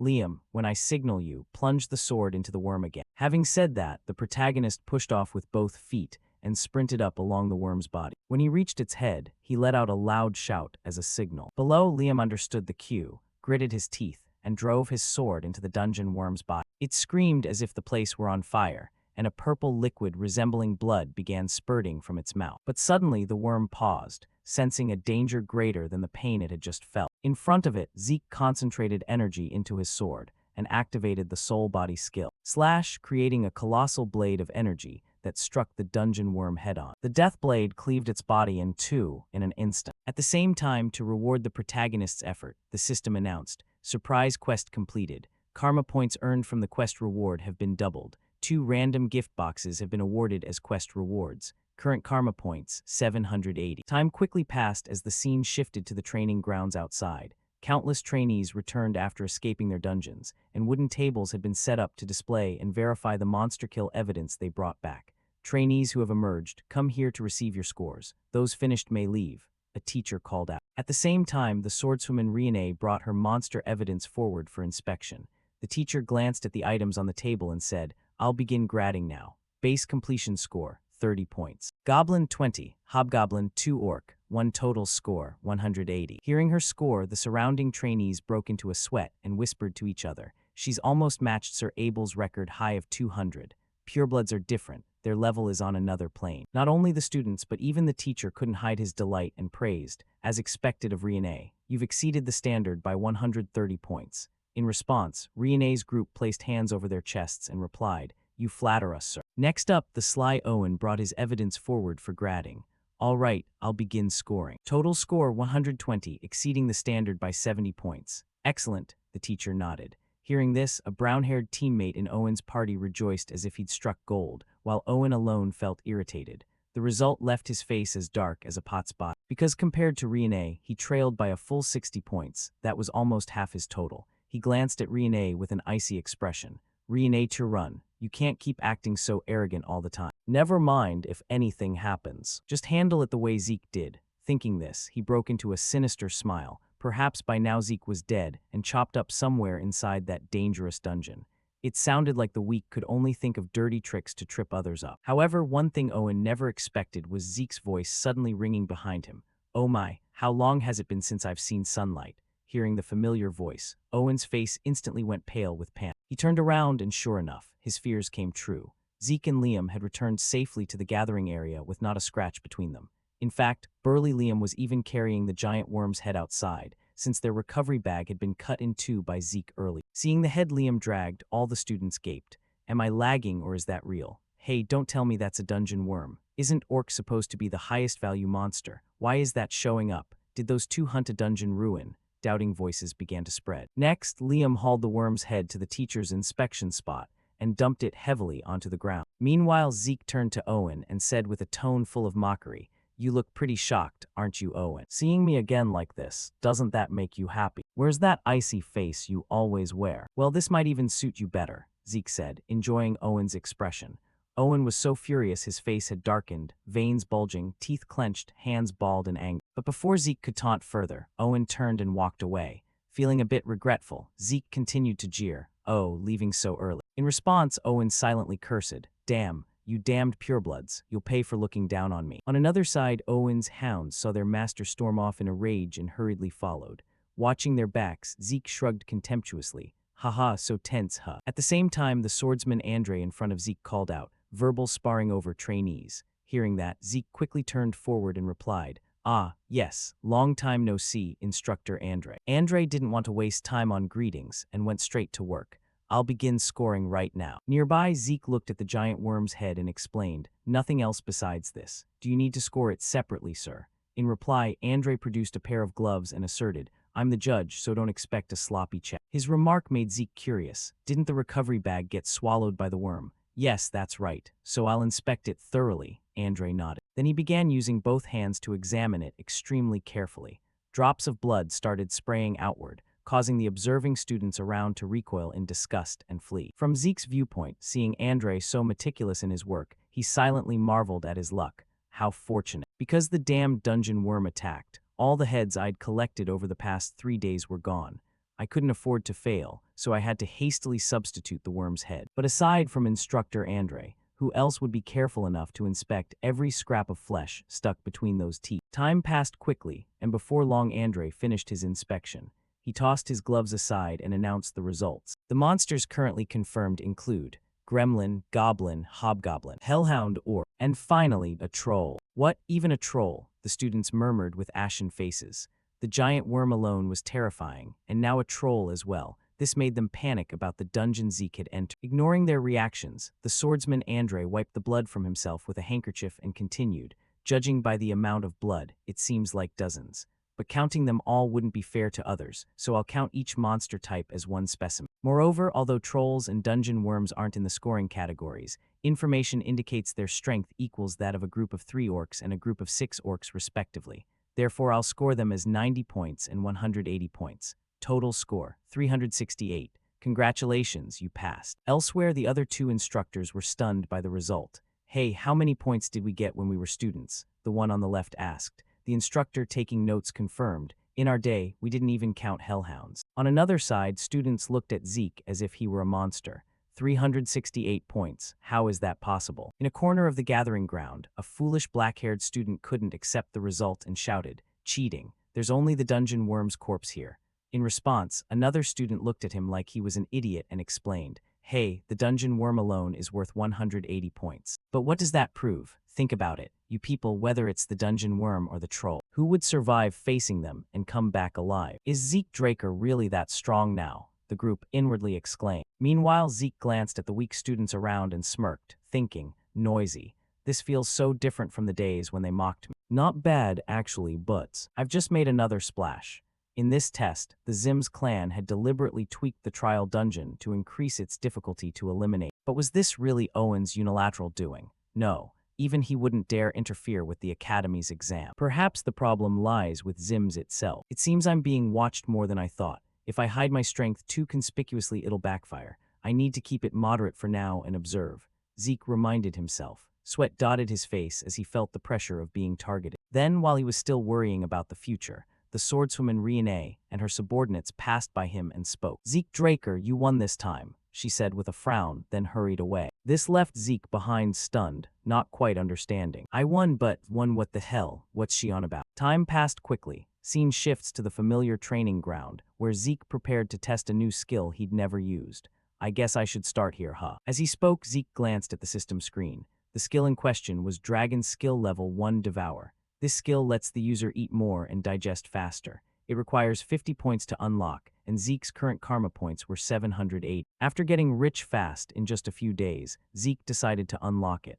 "A useless skill I skipped before, but now I can easily invest about 50 points. With that, Zeke quickly unlocked the skill. After rereading its description, his eyes widened. "Wait a minute, has the skill description changed?" At that moment, the system screen displayed, "Dragon Skill Level 1, Devour. In Devour state, you can digest anything and convert it into energy. Furthermore, if you digest a monster with a bloodline skill, you can absorb their power." Reading that line, a bead of sweat trickled down Zeke's face as he silently regretted it. Absorb a monster's power. I should have activated this skill before the exam. "Convert energy, gotta try it to know," he said, pulling out a piece of fresh meat from his pack and activating Devour. Immediately, something like a wisp of black smoke darted in and penetrated the meat, startling Zeke. Looking back, he noticed a black smoke spreading from his shadow, glowing with a pale golden light. Now the fresh meat he had taken out was slowly sinking into that smoke. "What the? It's like it's being sucked into a swamp." The meat shriveled and vanished completely into the darkness. Zeke frowned, thinking. As the meat fully sank in, the system sent a notification. "Confirmed, energy absorbed, restoring missing energy." Immediately, Zeke felt a fresh current of energy flow through his body, noticeably improving his condition as if he'd taken a short nap. His headache eased. Although slight, the mental fatigue seemed reduced. Not only that, his whole body seemed revived. Even his ether pool was partially restored. "These 50 points are totally worth it," Zeke thought, excited. "With this skill, I can mitigate the risks of my other skill. Mental fatigue can be handled by Devour, and infinite stamina will help counter physical exhaustion. If so, even with 24 hours without food or sleep, I can still focus on training." Immediately, Zeke decided to act. "Let's start now." He felt the path ahead widen more than ever. But before he could enjoy it long, his smile faded, followed by Zeke's complaining voice. "Hey Dexter, I told you before, when I'm in the training room, don't disturb me unless it's necessary." The old butler Dexter bowed and apologized. "Sorry, young master, but I have urgent news to report immediately." Zeke frowned. "Urgent news? What is it?" Dexter's steady voice continued. "Your sword has been finished." Hearing that, Zeke's face brightened once more. After all, he needed the sword Galleon made to hide the fact he couldn't use aura. Without hesitation, Zeke dashed to his friend Galleon's forge. As he entered, he hurriedly asked, "Galleon, the sword's finished, right?" Galleon nodded and replied, "Ah, yes, please wait a moment." He ran inside, fetched a wooden box holding the sword, and tossed it to Zeke. But looking at the sword's appearance, Zeke stroked his chin and pondered. What Galleon made for me in my past life was a blade forged from mithril and pure steel. It was the sun's sword, Graham. Just by looking at it, anyone could tell it was a magnificent blade. This time, even using dragon fang as material, I thought it would surely be like Graham, but Zeke took a deep breath, his eyes showing some disbelief. What exactly is this? Before him, inside the wooden box, lay a blue-black sword that looked rather ugly. He reached forward, gripped the sword, and held it up to inspect more closely. After a while, Zeke could only shake his head. On the surface, it looked like an ordinary sword. You deliberately didn't sharpen the blade. Galleon explained, it was meant to be like this from the start. His words made Zeke narrow his eyes slightly. But then, thinking of Galleon's skill, Zeke smiled and asked, "Is this the form you thought would suit me best?" "Yes," Galleon nodded in admission. Seeing Zeke didn't question the sword much, Galleon was a little surprised. A normal person would be puzzled, but he had seen through Zeke's intent. If it's this person, then it will definitely suit him. Then he pointed at the sword and said, "Actually, this sword doesn't have a name yet. I tried to name it, but couldn't come up with anything suitable." "Could you name it me?" Zeke said, pointing at himself. At the same time, he recalled a memory from his past life. The Holy Sun Sword Graham was the name Galleon had given. How could Galleon now be unable to name a sword? "I thought this would still be Garam, just with a changed appearance from using dragon fang as material. But it seems this is a completely different sword from Garam." Thinking that, for some reason, Zeke suddenly pulled a dagger from his inventory and sliced his own wrist hard, making his arm bleed profusely. Across from him, Galleon panicked and shouted, "What are you doing? Quick, stop the bleeding." Ignoring his alarm, Zeke concentrated on keeping the wound from healing. Although the healing element was always active, with the skill he was using he could control it, Zeke thought to himself. As if hearing his intent, the system offered assistance. Administrator request confirmed. Temporarily stop continuous activation of vocation skill, healing element. After this message appeared, Zeke's regenerative ability immediately stopped. "All right, that's done. Now let's do it," he said, reaching toward the sword, and letting drops of his blood fall onto its blade. Seeing this, Galleon immediately guessed Zeke's intention. Could it be the sword-nomming ritual? The sword-nomming ritual is a traditional ceremony of the dwarven people. In it, the owner lets blood-containing essences like aura or mana drip onto the sword. The ritual is then activated. When the ritual begins, the participant falls into a deep subconscious. They wander endlessly until they find the sword's name. But because it's so dangerous, the ritual has nearly been forgotten. But he knows of the dwarves' ancient ritual. How did he even do that? Galleon thought, eyes full of astonishment. Returning to the protagonist's perspective, just as Galleon said, Zeke was now sinking deep into the spiritual world. It resembled a deep lake with countless names floating everywhere. Among the countless names rushing at me, I must choose a single name that will walk forward with me. A new name for a new sword, Zeke told himself. New, Zeke repeated to himself. He swam through the lake until he found a fitting name, Black Sword Bahamut. At the same time, the system announced, Black Sword Bahamut has been registered as equipment. Seeing this, even Zeke felt a bit existentially doubtful. The name I chose is the name of that evil dragon. Is my subconscious okay? Back in reality, Zeke had just finished bandaging his left hand. Galleon the blacksmith praised him effusively. You're extraordinary. Even dwarves rarely know the sword-nomming ritual. Zeke waved him off, explaining he only learned of it by studying dwarven history. Across from him, as if remembering something, Galleon suddenly called out, Do you want to rest a bit? I have something I must give you. His words made the protagonist curious, but he nodded. All right. Yes, take your time looking. With that, Galleon hurried off somewhere, while Zeke looked at the wound on his hand. Being able to control his own healing could help him hide his uniqueness. Controlling it, even while it's always active, is immensely significant. If I'd known this earlier, when I took that bet with Master Duke, I could have concealed my ability, and wouldn't have needed to show everything I had. Sorry, Galleon, but I'll remove the bandage when I get back. For now, the important thing is to test this. He said this while glancing at the sword beside him. Next, all information about the sword was displayed by the system. Black Sword Bahamut, a blade forged by a master smith using Heaven's Eye and tempered with azure flame magic, made from the hardest fang of a cursed dragon. Bahamut, unique skill, indestructible, aura conversion. Note, currently sealed, will be gradually released according to the wielder's growth. Reading those lines, Zeke, who'd seen many strange things in his past life, still couldn't help but be startled. The seal will be released as the user matures. I've never heard of a sword like this before. Moreover, its trait is indestructibility. Even if made from a dragon's fang, this is absurd. But in any case, the most important thing is its ability to convert aura. The effort to create a mana battery for Galleon and commission the forging was partly because of his exceptional skill and the core function of the Gram sword, aura conversion. This special ability allows ether mana, or any type of energy, to be transformed into aura. This ability had enabled me, someone born unable to use aura, to reach the Crimson Realm. Thinking that, Zeke closed his eyes and focused his energy into the sword to convert it into aura. At that moment, Galleon returned with a sword bag in hand, flustered. "Ha, finally found it. I'm sorry to keep you waiting, right?" When he said that, he noticed Zeke's sword was surrounded by a blue radiance and was stunned with amazement. A sharp aura is enveloping the sword. Has he crossed the boundary into the death-color night? Seeing his blacksmith friend frozen, Zeke cheerfully praised him. "You're back. This really is an extraordinary sword. You've worked hard, Galleon." In response, Galleon brought the sword bag forward and replied, "Compared to the forge, this is nothing. But could you take a look at this? This is a scabbard made by my master." Hearing that, Zeke frowned and stroked his chin, pondering. "In my past life, I never heard of Galleon's master. Let's see." The name engraved on the scabbard. "Gallen Jober," Zeke murmured. Then suddenly his eyes widened and he quickly realized the significance of the name. What? Gallen Jober, the one praised as the greatest blacksmith. Gallen Jober, he was an outstanding smith among the dwarves, renowned as the greatest blacksmith on the continent at present. His creations reached levels of perfection and possessed special properties. For collectors, his works fetched tens of thousands of gold. Thinking that, Zeke wanted to raise his estimation of Galleon.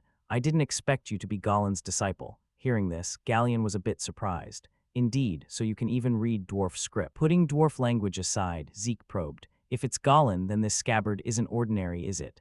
"Of course not. If you turn the roller beside the scabbard's mouth like this, it transforms into a shield. Because it's made from mithril and wyvern bone, it can withstand any assault without harm. If you turn the roller on the shield's handle back the other way, it becomes a scabbard again. Compared to the favor you've shown me, this gift pales in comparison.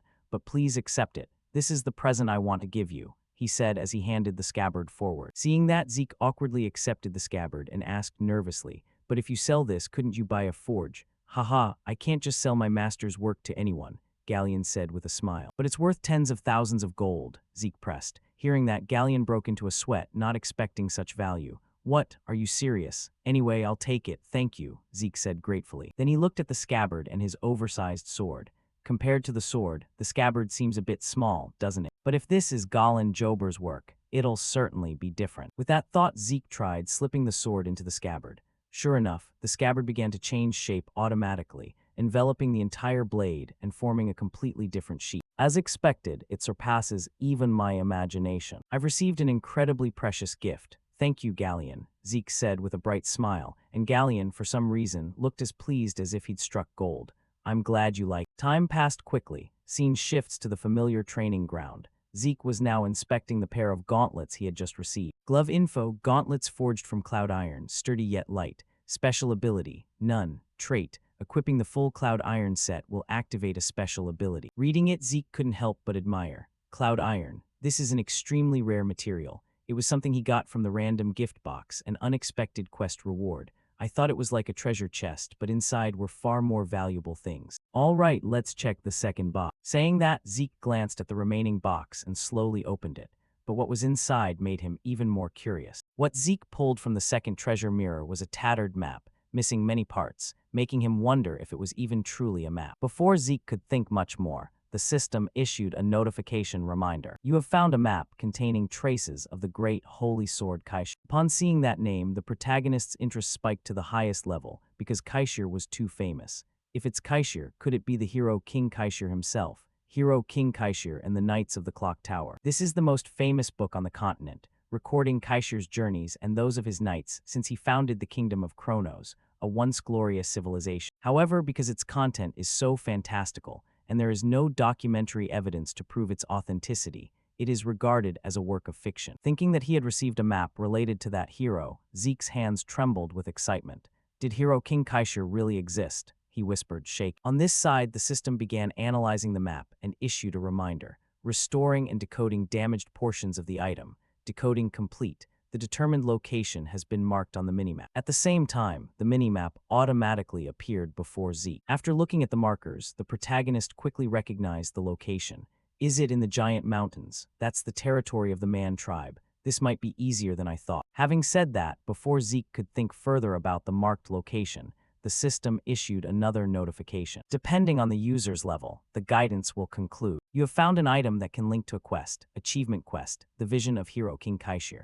Search for Kaishir's vision at the ruins that preserve his traces. Time limit, none. Quest reward, system administrator rank upgrade, junior administrator promoted to intermediate administrator. Reading this, even a fool could understand, let alone Zeke. So that's it. The guidance is just a system to help me level up to a certain point. Everything now is just the beginning. In other words, the real game starts now. The rewards are also on an entirely different level compared to the tutorial. All right, so that's how it is. I'll sweep through everything and leave nothing. First, let's try using the points I've accumulated. The protagonist said with a smile, then spent liberally to upgrade his skill. You have used 50 points to unlock Dragon Skill Level 2. You can check information about Dragon Skill Level 2. View Dragon Skill Level 2. Dragon Scale Armor. Crystallized dragon scales form a tougher armor layer, greatly increasing magic resistance. Unlock requires 80 points. Dragon Claw. Summon a mighty dragon claw to slay enemies with a single swing. Unlock requires 80 points. Reading these two entries, although Zeke still craved unlocking more skills, he had to rein in his desire. For now, I still have quite a few points, but I don't know when I'll get a large amount like this again. What a pity. But for the moment I should invest in some potions and these two skills. I'll keep 400 points in reserve. Saying that, he unlocked Dragon Scale Armor and Dragon Claw. Immediately unable to contain his curiosity, Zeke tested them, starting with Dragon Claw. He whispered once and activated Dragon Claw. At that moment, a surge of energy poured from his palm, forming a gigantic dragon hand. Then Zeke spun and performed a powerful swing forward. Having said that, he activated Dragon Scale Armor, causing a spectral layer of golden dragon scales to appear on his left arm. To test its defensive power, Zeke didn't hesitate to pull out the black sword from his inventory and strike his own arm hard. With that single swing, it immediately carved deep gouges into the solid ground, dozens of meters away from him. Seeing the damage of this skill, Zeke could only force out a few laughs. Ha ha ha, this skill is truly awesome. All right, now try the next skill. However, what surprised him was that his sword was repelled by the armor back away from him. The skill's defensive power was so strong it made the protagonist feel unbelieving.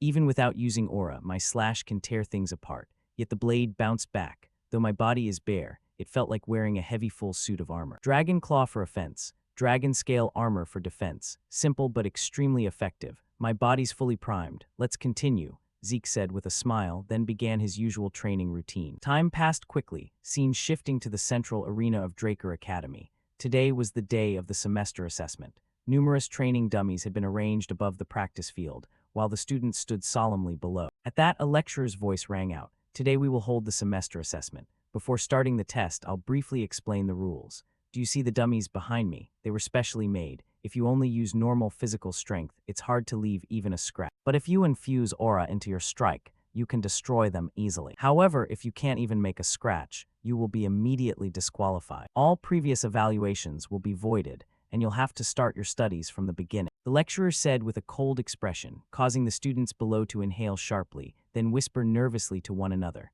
Start over from scratch. Does that mean no promotions? Ignoring their chatter, after giving his instructions, the lecturer barked. Silence. Those whose names are called, step forward. First is Aaron. Present. Aaron answered and hurriedly ran up. At the same time, the sly Owen, standing among the students, smiled inwardly. It's normal to be nervous on your first test. But for me, the Academy's training method is no different from my family's aura training system. In fact, our Zim's family established the Academy's aura training system. Even a pureblood awakener couldn't match me in aura control. He thought this as he glanced back at Zeke and Rian. Not long after, the lecturer called his name. Next is Owen. If you're ready, begin. In response, the Duke confidently drew his sword from its sheath and took a striking stance. But notably, his body was surrounded by a blue aura. Seeing that, the students couldn't help but gasp. Is that Resonance Blade? Only 13 and already able to use Resonance Blade. Truly extraordinary, the lecturer said, glancing at his colleague behind him. The bearded man had to nod in agreement. Indeed, bloodline shows. Then in everyone's eyes, Owen dashed forward like a bolt and began delivering countless successive slashes at the red dummies.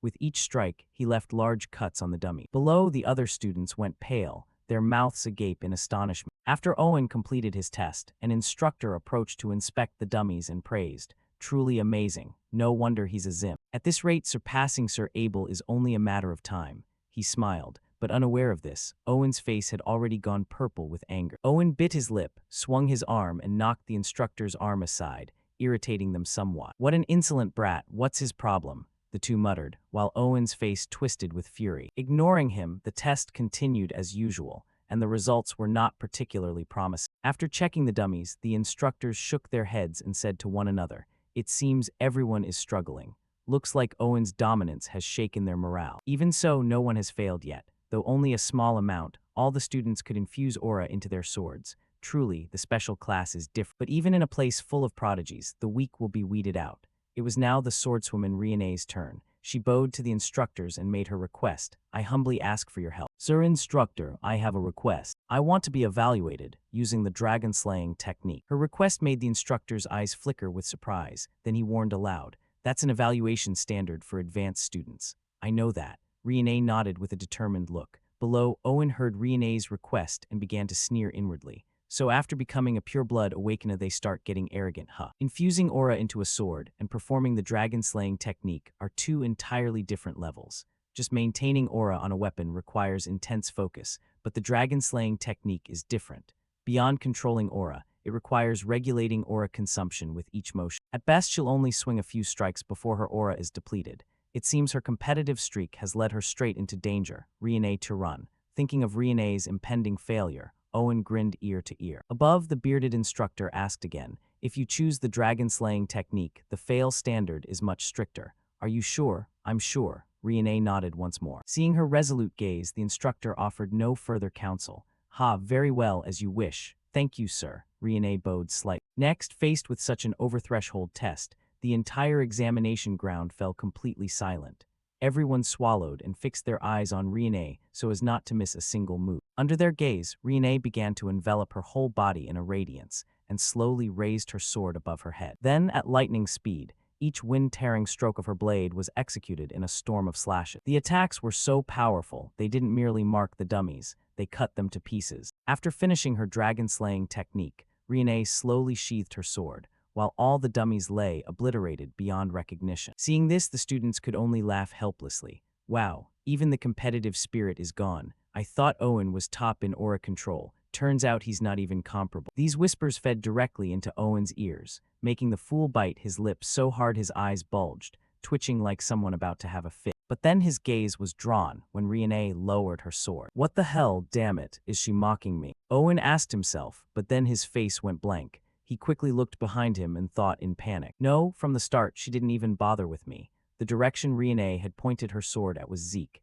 It seemed the swordswoman was intent on challenging the protagonist. Back with Zeke, seeing Rian's challenge, he could only scratch his head awkwardly, sweat beading on his brow as if he'd run kilometers. In his mind, he thought, "This is awkward, being stared at like this. How can I ignore it? Better to live up to their expectations a bit, otherwise I'll be mortified." With that, Zeke took a deep breath, raised his hand resolutely, and shouted, "Sir Instructor, I also want to be evaluated on the dragon-slaying technique." Those who heard were shocked pale, faces twisted like they'd bitten a rotten lemon. The nearby instructor, eyes full of suspicion, stepped closer to Zeke, voice low. "You're Zeke, right? You think it's trivial because you saw Rian perform it easily." Student Rian is a pure-blood awakener, but before he could finish, another instructor beside him waved a hand to stop him and interjected firmly, "Same conditions as student Rian, no problem." Hearing this, Zeke gave a confident smile, radiant as a descending angel, and replied, "Of course." Zeke stepped into the center, ready for his impressive display, ignoring the surrounding chatter buzzing like a broken hive. "Why did you approve this, Sir Instructor? Even though his name is on the roster, I've never seen him attend a single class." A questioning voice called out. The instructor replied casually, his voice even as if telling an old tale. "That's the result of a bet between him and Instructor Andre. Ah, you only recently took the post, so it's understandable you don't know." A precedent-breaking golden pure-blood awakener. A new student who shattered Sir Ben's record in the dungeon exploration exam. That person is Zeke Drake. Zeke closed his eyes, focusing on the powerful breath surging from his body. Suddenly, the system voice sounded continuously, cold and decisive. Black Sword Bahamut detected. Activating unique ability. Transform Bahamut's aura. Conversion, detected into radiant energy. Immediately, that radiant energy flared up and enveloped the sword in his hand. Seeing the blade glow, even Zeke was stunned and muttered, Tusk, restraining power is harder than unleashing it. Okay, this should be enough, right? He raised the sword high, gripped it tight, his hands trembling slightly with excitement. Rian stood there, witnessing the scene in disbelief, her eyes wide as saucers, mouth agape. Thaw that. The first move of the dragon-slaying technique, sky-cleaving opening. Not only compared to me, it doesn't fall short even against Instructor Andra. At the same time, Zeke's blade cleaved the dummy before him in half with a lightning-fast stroke. The dry crack of splintering would rang out. Not stopping there, Zeke moved as if dancing in his own world, each cut flowing smoothly and decisively. He thought briefly. I practiced the dragon-slaying technique over and over for 2 years before regression.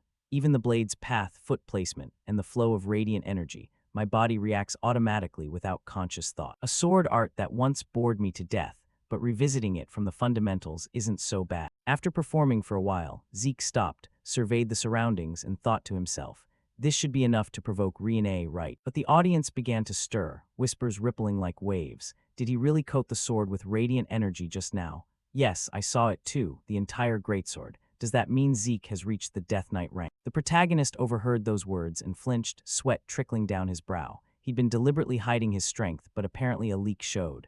Zeke worried. Maybe I focused too much, causing the radiant energy to unconsciously leak out. I only intended to tune my power to ordinary levels. That damned smile made me stand out even more. Even the instructors were shaken by Zeke's performance, eyes wide and murmuring. A first year reaching the Death Knight rank. How on earth could something so implausible occur? This inadvertently struck a deep blow to someone's psyche. Owen stood there, furious but powerless, his heart pounding, shame surging like a tide, his confidence dissipating into smoke. But unlike Owen, Rian was greatly intrigued by Zeke. Her eyes shone as she thought inwardly. Indeed, I did not misjudge. A short time later in the headmaster's office, he took a sip of tea and said in a low voice, I've heard about your performance in the semester assessment. Truly an astonishing result. Zeke, present there, replied nonchalantly, it was just luck. He smiled faintly, set the cup down, and continued, calling reaching the Death Knight rank at 13 luck. So Zeke, what do you think about taking the promotion exam? The protagonist was surprised, eyes widening slightly.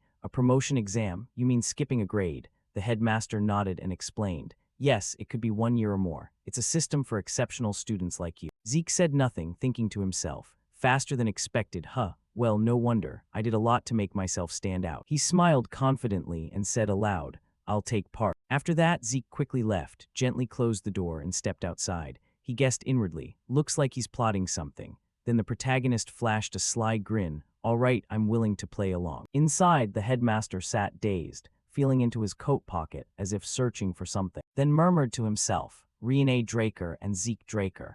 Both pureblood awakeners will participate in the exam. A voice replied clearly, I understand, sir. I will carry out the orders. This is getting more and more interesting. Cut to the Aura Training Hall for the Advanced Academy. Both Rian and Zeke were present. The atmosphere was oppressively tense, as if everyone was holding their breath waiting for an explosion.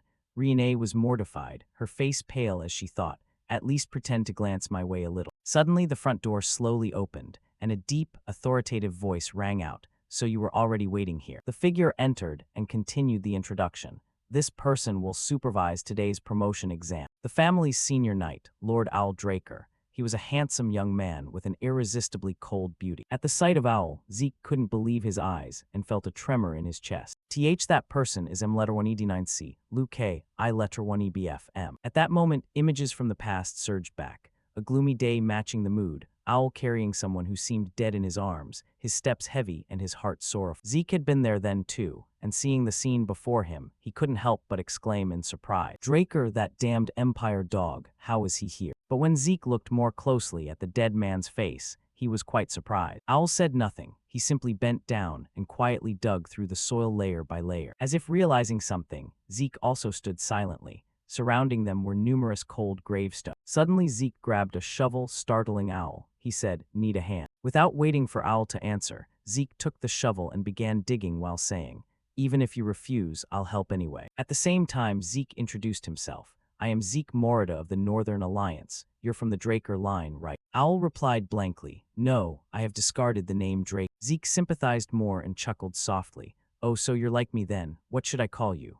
He stammered. Just call me M letter 1E9C Luke I letter 1EBFM. Back in the present, hearing that unfamiliar name, the protagonist couldn't help but be startled, thinking, Owen, a name that actually fits the cold image of M1ED9C Luke I letter 1EBFM. Well, a promotion exam for a first year supervised by a senior knight. Then both swiftly bowed respectfully in unison. Hail Lord Owl, Senior Knight. A noble position, the real pillar that upholds the Draker line.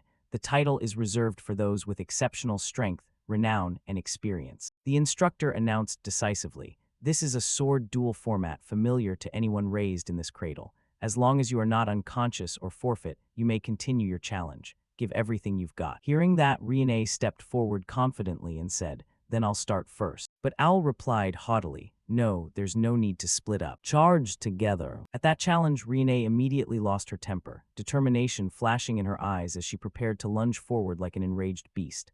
But just then, Zeke hurriedly put out his hand to stop her, swift as catching a buzzing fly. "Don't be so hasty," he shouted, urgent with a teasing edge. "You know the gap in skill, don't? Besides, the test already started earlier. If you'd lost your temper and charged in just now, we'd probably have been docked points badly." Hearing this, Rian glanced aside, her gaze razor-sharp at the examiner. He was bent over writing something on the board, his quill dancing as if drawing charm. She sighed deeply, her breath steaming like white smoke in the cold, and though unwilling, finally lowered her voice and asked reluctantly, "So what should I do, Zeke Draker?" The protagonist turned, smiling half a smile with confidence, thinking, "Of course Rian, famed for her judgment, she reacts in a flash." He nodded and replied firmly, "I have a perfect plan for this. Let's give him a real crippling blow." After they agreed on the plan, the official match began. Looking at the supervising knight's sword, Zeke narrowed his eyes and analyzed it.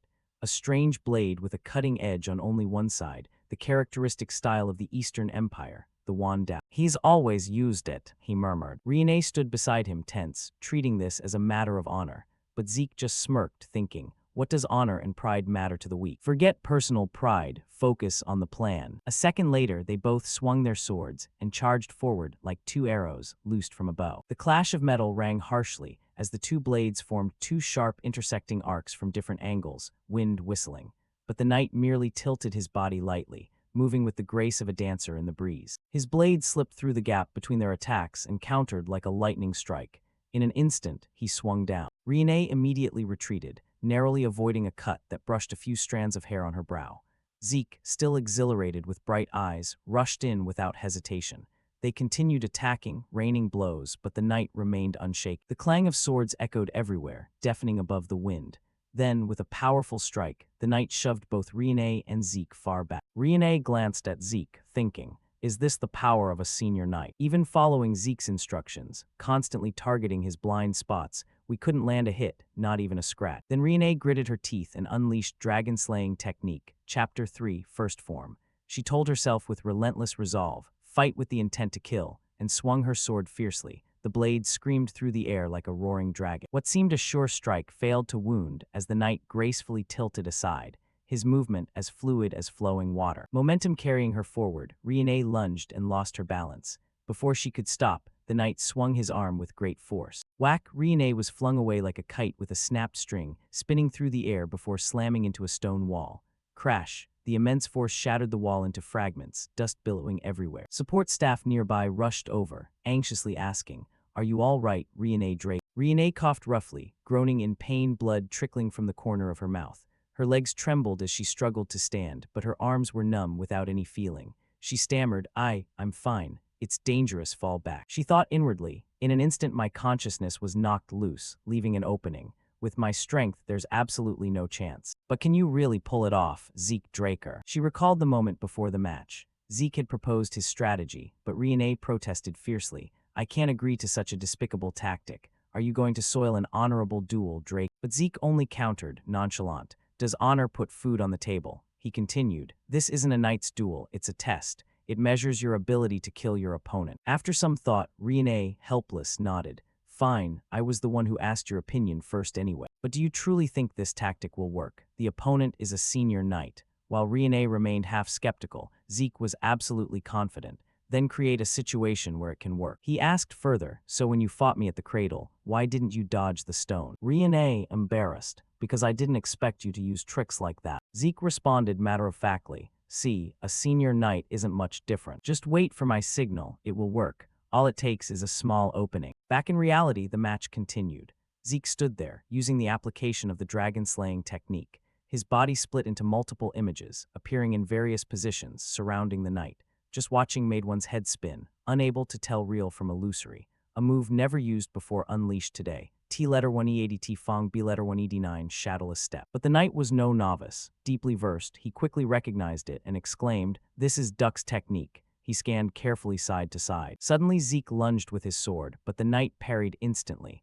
Zeke grinned confidently. "From now on, you better steel yourself." At that moment, the bright lights abruptly went out, plunging the arena into pitch darkness. The knight murmured in surprise, "The lights out." So that's it, using the mana disruption trait of a pure-blood awakener. Thinking so, he swung his sword, knocking Zeke aside, then performed a superb display of swordsmanship in the dark. Wherever Zeke struck, the knight smoothly defended, as if savoring candy. He thought with a smirk, such childish thinking, believing that obscuring sight alone could create an opening in a senior knight. But what is this uneasy feeling? In the thick darkness, even he could only faintly make out shapes around him, yet Zeke moved as if he could see everything clearly. Perfect timing. I wanted to try a new dragon skill. Seems this is the best opportunity. Besides, Owen isn't the type to shout it from the rooftops, he told himself. On his side, Zeke immediately activated the dragon skill, Dragon Claw, as swift as a passing gust. The protagonist taunted the knight nonchalantly, putting him on the defensive. He was astonished. Is this the swordwork of a first-year student? It's hardly even called swordsmanship. It's so different. In any case, Zeke Draker has long surpassed a student's level. Rian Draker also seemed able to move in the dark, like Zeke. Could it have stripped away unnecessary energy sources and imposed limits on me? That tactic only works when the opponent is of comparable strength. With that thought, the knight chased after Zeke, launching a barrage of attacks in the dark. Now only the flashes from the clashing blades lit the scene. The two swords struck each other so fast the eye could hardly follow. Before the sound came, metallic light already flashed in midair, sharp and cold.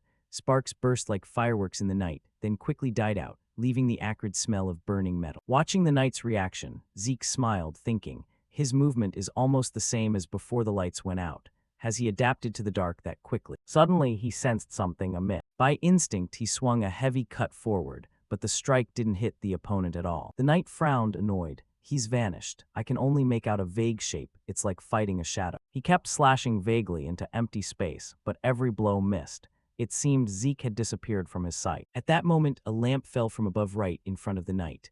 Not stopping there, Zeke went on to sever other lamps, which rained down en masse like a downpour. It was all part of his plan. The noise completely masked Zeke Draker's presence, and the knight lost all trace of him. He stood bewildered, slightly flustered. Immediately, Zeke loomed up before him, wearing a bright but cunning smile.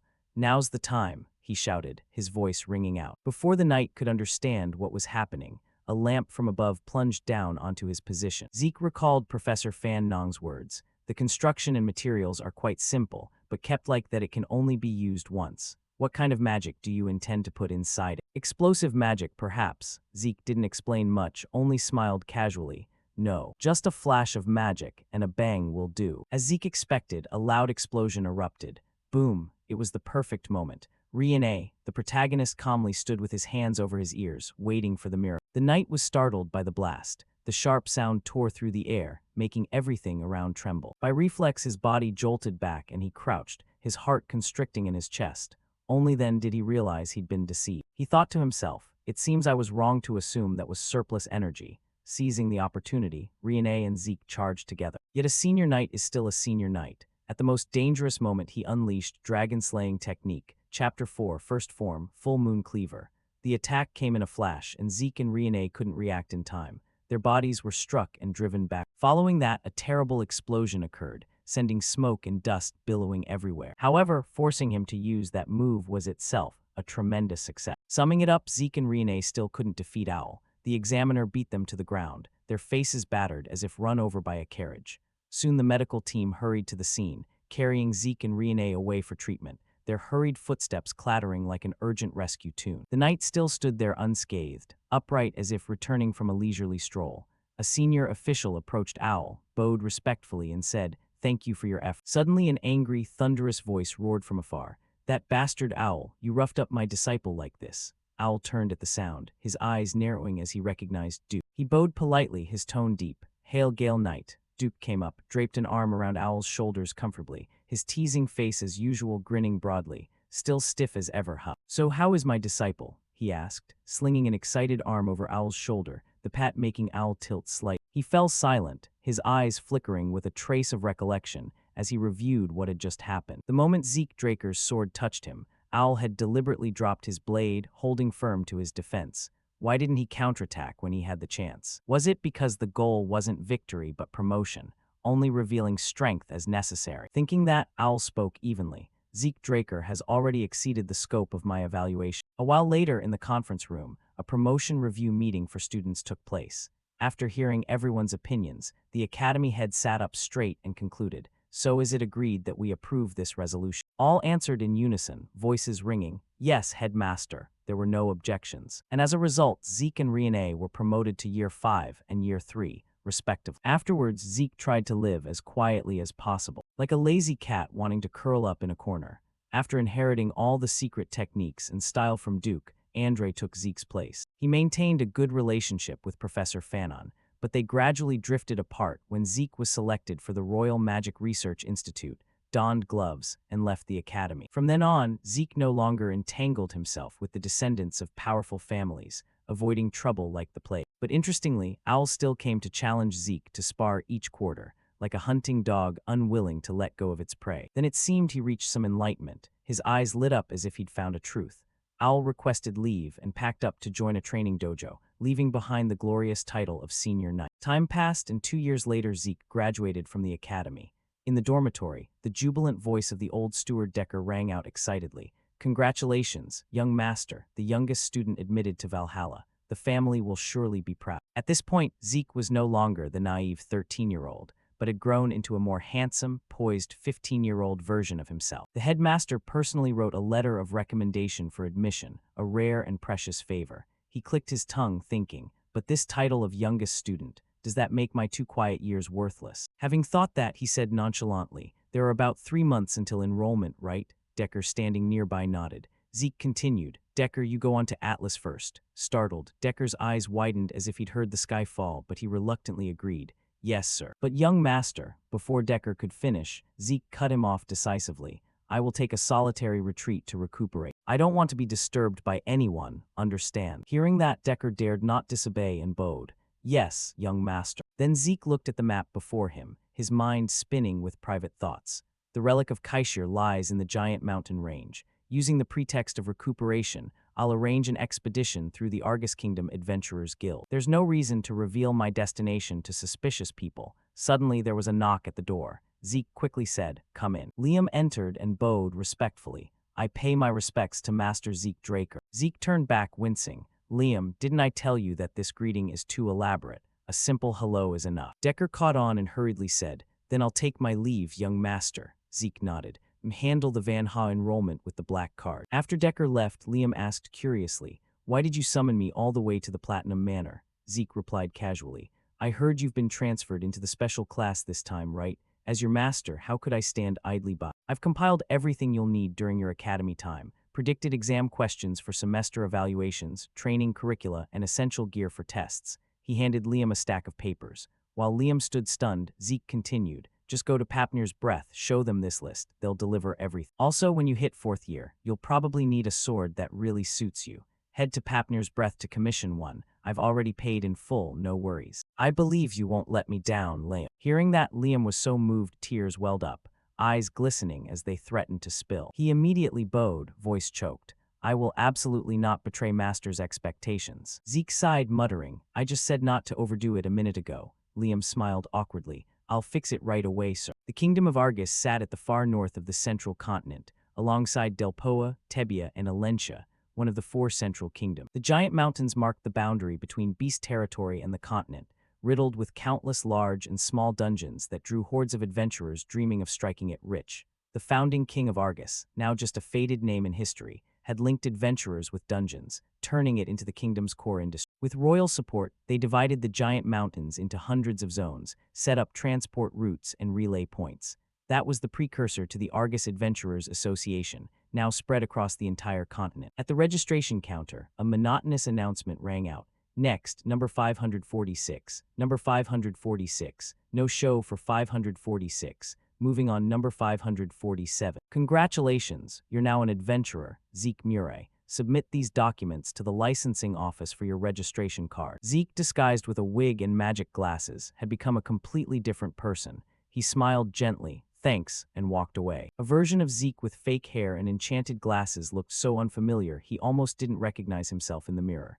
Heh, good luck spotting me now. Looking at the papers in hand, Zeke was extremely satisfied, thinking, if I want to move freely, best to have an adventurer identity. Can't just strut around openly as Draker. Soon, the horse-drawn carriages carrying adventurers set off one after another. Sitting in the carriage, he thought, peak season and I still got a shared seat, lucky. Suddenly, a friendly voice rang out, hey buddy, you an adventurer too? Zeke slowly opened his eyes. The guy opposite grinned, you look so tense, first time in a dungeon, right? Another leaned in eagerly, so buddy, wanna join our party? We may not look it, but we're veterans. That area nearby's super dangerous. Soloing makes you easy monster bait. Zeke said nothing, thinking inwardly. No matter where you go, these kinds of trash always show up, huh? They kept pushing. They say the first party you join in a dungeon decides half your fate in the adventure world. Heard that one before. Zeke sighed wearily inwardly. Classic script from newbie baiters. Use them as monster fodder or sell to slave trade. What a mess, thinking that, but Zeke stayed silent. No agreement, no refusal. Meanwhile, their eyes all locked on him like starving wolves eyeing fat prey. Helpless, Zeke stood up abruptly and snapped. Shut your mouths. The words stunned them. One stammered. What's wrong, buddy? Did I say something?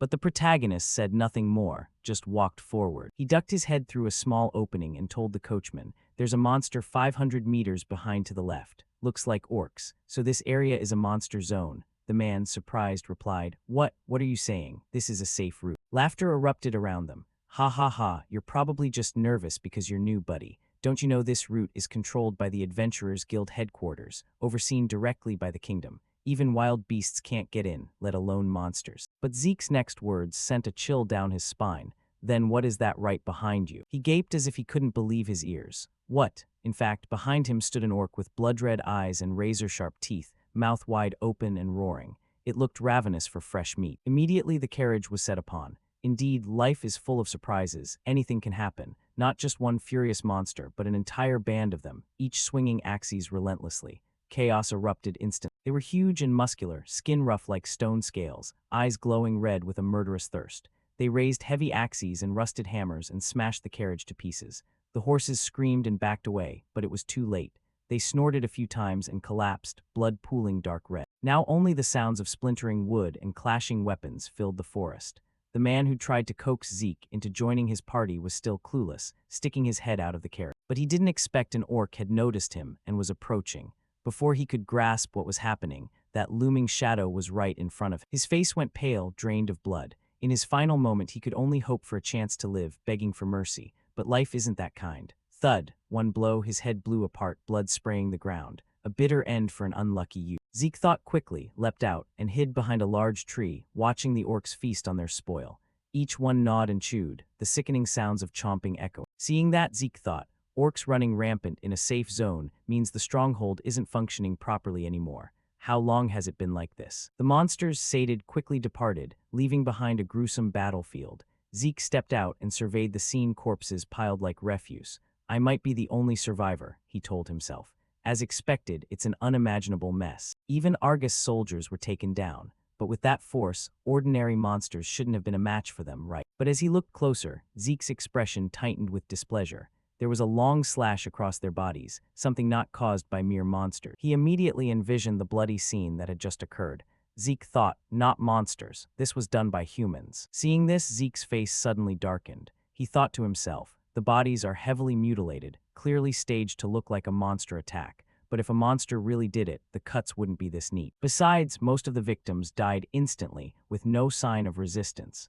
Definitely the work of a group of death knights. Then he frowned and muttered, if I dawdle here, I'll only make things messier. Now the top priority is to find the Kaisha ruins. With that thought, he continued his journey, his steps full of determination. After walking a bit, where skulls and crossbones were piled like a small hill, Zeke stopped and scanned the area. He thought, this looks like the tribal marking of those savages. According to the minimap, I'm almost at the Kaisha ruin. But he froze, a chill running down his spine. Seems like I'm being watched from behind. Zeke wondered, grinding his teeth. How the hell are the Empire's hound units hanging around here? The hound's an Imperial unit, recruiting only the cream of the Empire's night trainees, specialized in tracking and assassination. At this time, the Hound Squad was still a mystery. Even within the Empire, few knew of them. But soon, when the Empire lights the continent-wide war, they'll quickly rise to become a core force. I studied their movements on the minimap on the way here. I can't forget that signature pursuit technique, Zeke muttered. Because before I reset, these bastards killed me. A cold, sharp look. Besides, Duke once said that the Emperor obsessed with immortality is scouring the continent for something. Right, even before I reset, the Emperor was already obsessed with relics. The ambition to unify the continent was crazy enough, yet he's greedily chasing a delusional dream of immortality. He smirked and wondered, could it be the Empire already found the Kaishir ruins here? Guess I'll just have to confirm it myself. Thinking that, Zeke vanished in an instant, as quick as a blink, leaving the trailing hounds peering around and staring at each other in surprise. One of them, with an unusually long scar on his face, hurriedly felt at his chest pocket, searching for something. He pulled out a gun, but before he could pull the trigger, Zeke struck unexpectedly, so fast the man had no time to react. The gun in his hand fired a meaningless sound, and immediately after, a hand said goodbye to its owner. A clean, sugarcane-smooth slash from Zeke left the man wide-eyed. He spoke in a cold voice. A yellow flare signals an unexpected situation. As I thought, you're the captain. Only 3 of you, so is this an outer patrol? Normally a patrol has 12, doesn't it? Hearing Zeke, another man approached from a distance and barked. Who are you? Who sent you to do this? Zeke ignored him and instantly sent the captain to the afterlife, his head severed from his neck in a blink. When finished, he said, still don't understand the situation. I ask the questions here. Think carefully, you still have 2 mouths. If one falls silent forever, the other won't be speaking for long either. Make a wise choice. In the end, Zeke dealt with them all cleanly. From then on, they never saw the sun again. After the satisfying slaughter, Zeke opened the map to inspect it and muttered, is this their temporary base? It's crowded. So they turned the base into that pile of mangled corpses. They even dared harm the kingdom's soldiers. Could they really have found the relic? He curled his lip. Well, we'll see when we go in. Whoever dares raise a blade against me won't get away with it. Inside, in what used to be their peaceful base, a guard stood with his mouth agape, yawning loudly, eyes stinging as if he'd just been crying. But then he looked down and sighed. No way. Which lunatic would storm the beast tribe's territory and post guards like this? The man beside him agreed, nodding. True, that's weird. Before they could figure out what was happening, one of them was suddenly attacked. The other met the same fate. In less than a minute, both guards were gone, not even getting to finish another yawn. Someone swept past like a gust of wind. Inside, a man in black barely registered that something was wrong. Another saw him standing dazed and gritted his teeth. Why are you just standing there? Get in, he replied. Wait, didn't you hear something at the gate just now? Hearing that, the other glanced toward the gate and said, I didn't hear anything, but he didn't know his comrades had been attacked. Suddenly, red blood splashed, the sound drawing his attention. He only had time for a glance before witnessing a stranger decapitate his comrade. He was utterly shocked and shouted, Intruder! But before he could say more, Zeke struck like lightning, punching him in the jaw, silencing him completely. Without hesitation, Zeke sent him to meet his ancestors. In moments, the red blood soaked the blade. He told himself, seeing them brings back memory. When I took orders from old Zhang, exhausted from 5 years of factional warfare, to strike the Pavla cartel, the feeling was exactly the same as now. At this moment, Zeke was surrounded by them. From above, a leader called out, Southern Assassin's throwing knife technique, is it? Meccan or Pavla, whatever faction you belong to, once you've come this far you won't leave alive. If you surrender now, I'll kill you mercifully. Following the voice, the protagonist looked up and thought, is he the commanding captain here? At best, he's only reached the threshold of a blue knight. This tiny shrimp, compared to the hounds I faced in my last life, you lot are still green and inexperienced. With that, he wasn't afraid and retorted sharply, ridiculous, kill mercifully. Is that something someone who just slaughtered his comrades should say? You must tear me apart and exterminate 3 generations to avenge the fallen. That's proper. The central continent really is full of cowards and weaklings. Hearing Zeke's taunts, they were enraged. The captain gaped and shouted, Fuck, grant him his wish, rip him apart while he's still alive. With that, they launched their attack. Each man swung his sword, aiming straight at Zeke, chopping back and forth like cutting wood. But the protagonist thought, something's off. Are the hounds really only at this level? Are they too weak or have I become too strong? There's no need to observe any longer. Immediately, he activated the magic reflex skill. The surrounding light was instantly snuffed out, and the entire cave plunged into pitch darkness. The captain standing above, bewildered, thought, a power outage right now. Could it be the aura interference of a dragon slayer? Wait, from the start, he fought unarmed and didn't use any aura at all. The sword style he used was also the southern polearm technique.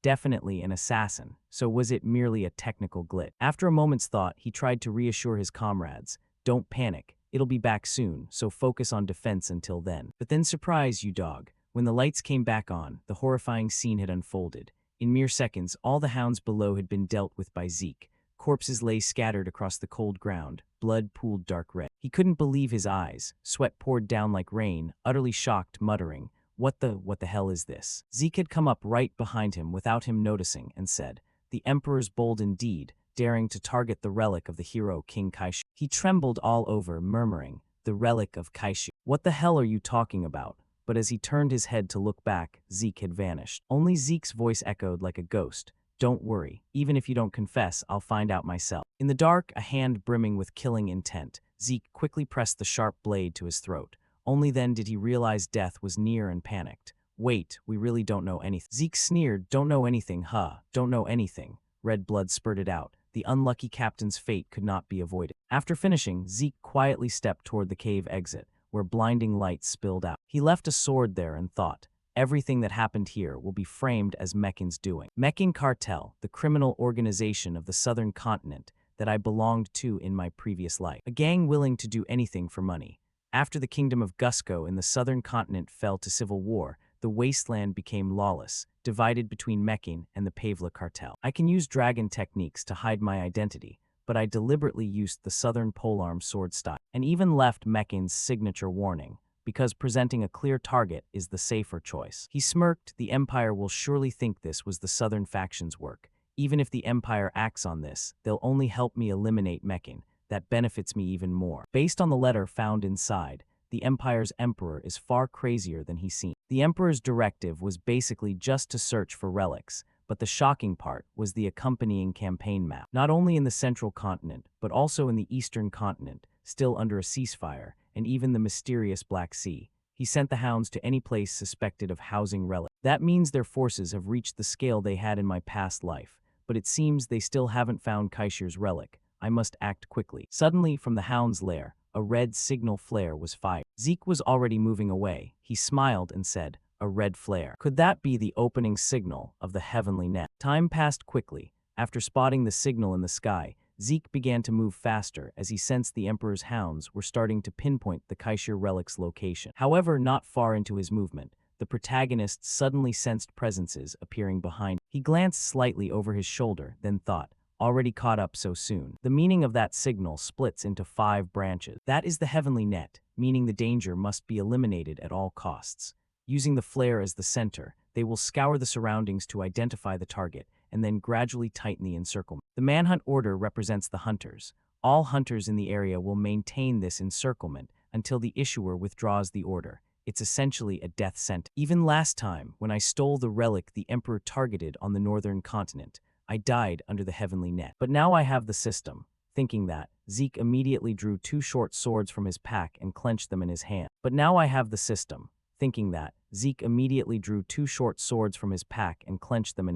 Their blades began to slash toward Zeke at wind-tearing speed.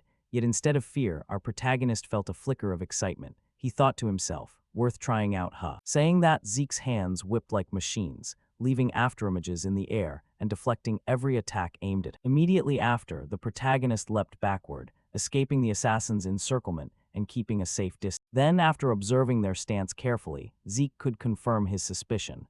As expected, their skill level is completely different from the ones in the cave.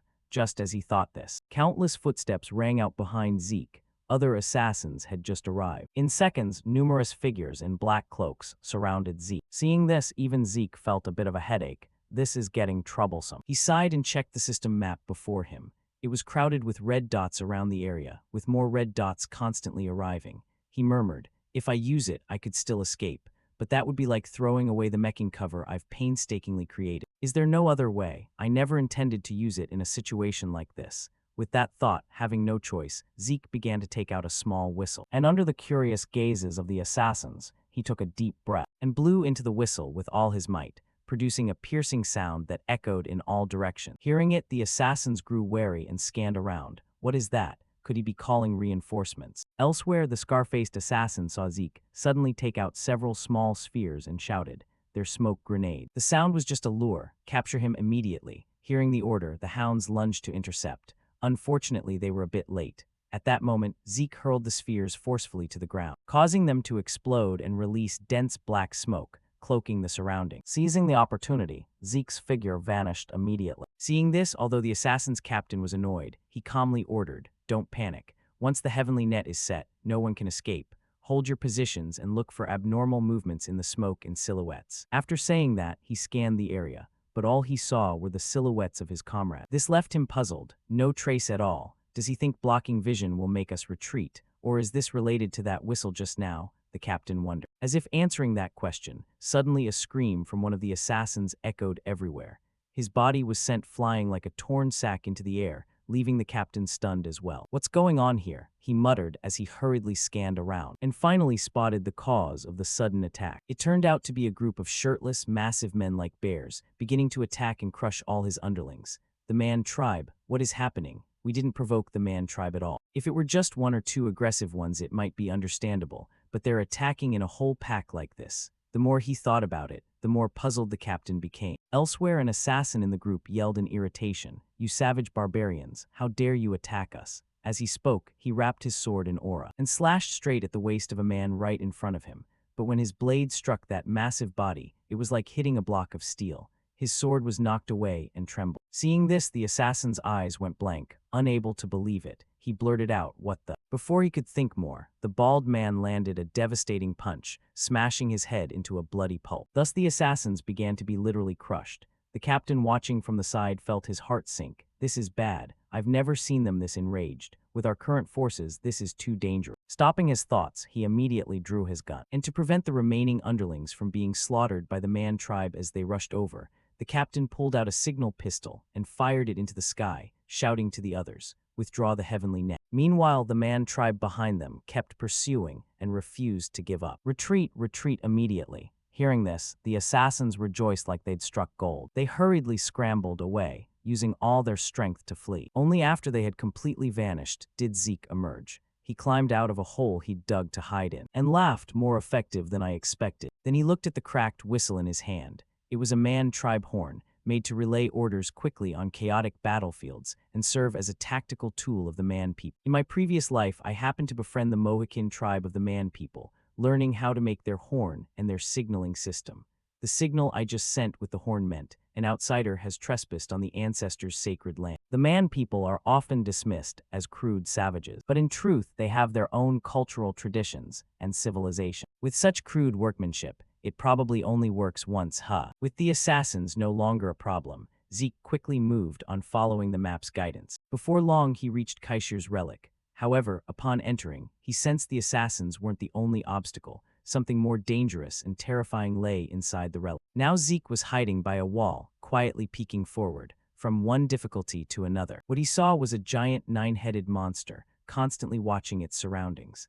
Accompanying it was a system alert. Detected long race Sadoa corrupted by impure evil energy. Stunned by that message, the protagonist froze. What the hell is long race Sadoa again? According to the minimap, the door up there. "System, can you open that door?" He wondered, and the system replied, "Administrator request confirmed. Connecting to control system. Connected to the management system of Hero King Kaishir's resting place. Proceed to open the entrance." According to the announcement, the stone door rumbled and moved, revealing an entrance from behind. But when the giant monster noticed this, it began to go berserk. Zeke forced a wry smile. Sneaking past it quietly doesn't look possible now. With that thought, Zeke took a deep breath and charged at the beast. He activated the wind technique, shadowless steps. His body shot forward like an arrow, and he began to dance through the giant monster's terrifying attacks. His intent was to use shadowless steps to disrupt its vision and quickly reach the entrance. Almost there, Zeke thought, as the entrance now lay before him. But of course it wasn't that easy.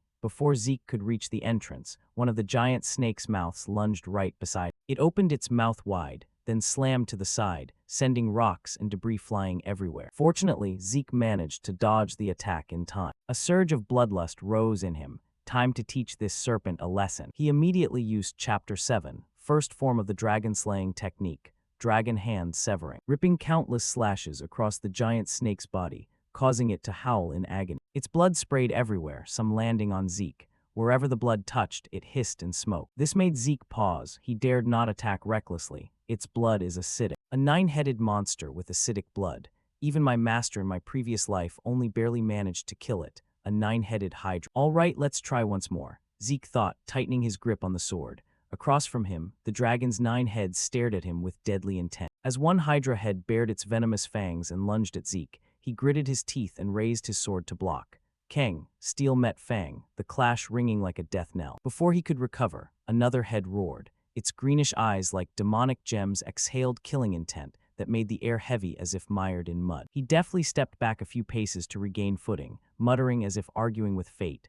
Damn it, what's so great about this dragon-slaying skill? Dragons are extinct, and the closest thing is these long race monsters. But it doesn't seem to affect them at all. No matter how I slash, it just regenerates. So frustrating. Zeke admitted bitterly that his current power still wasn't enough to defeat this monster. Ahead, the gate to the sanctum loomed, only about 30 meters away. Without hesitation, he shouted, "System, close the gate." The system responded in a flat, bored office tone. Administrator request confirmed. Closing the gate leading to the sanctum of Hero King Kaiser. Boom, the gate slammed shut, shaking the entire cavern as if the sky had collapsed. Zeke drove his sword into the ground, the stone cracking as if struck by a divine hammer.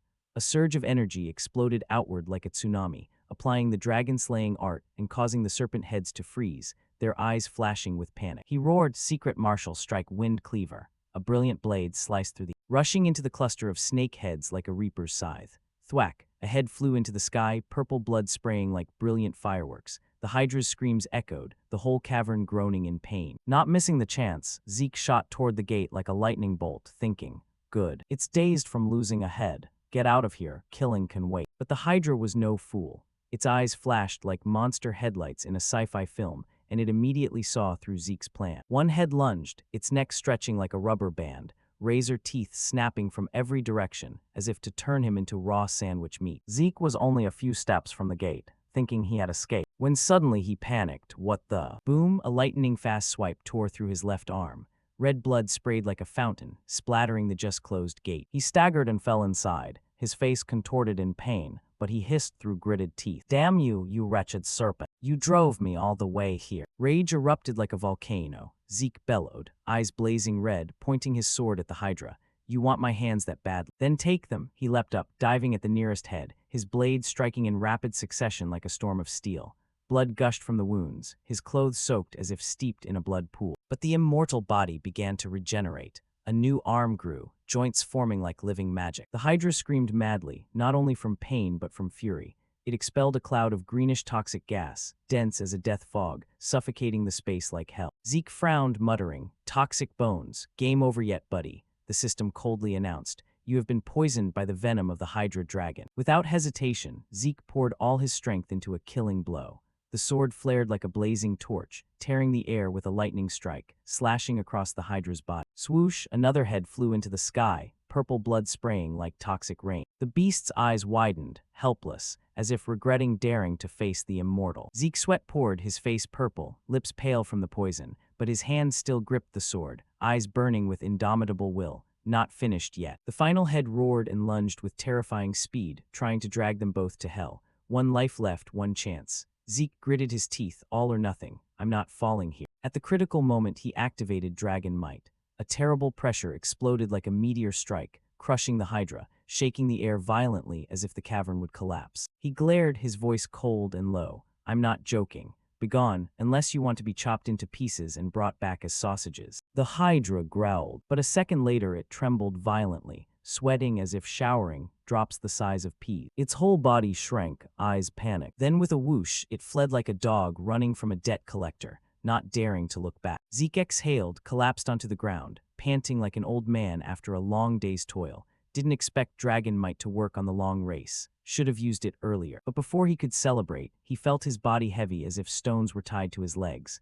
"Wait, why am I still tired? Infinite stamina, right?" The system appeared, as if to troll further. "You have engraved fear into the corrupted long race, contaminated by impure energy. Do you want to activate the authority to dominate long races to subdue the target?" He recalled the scene just now. Did he really make it afraid? Was it thanks to a momentary display of dragon might? Whatever the reason, could he actually subdue that absurd monster? All right, let's try. He opened the interface, but upon seeing the message his body froze as if struck by lightning. Insufficient administrator, privileges to tame the corrupted long race, failed to subdue target.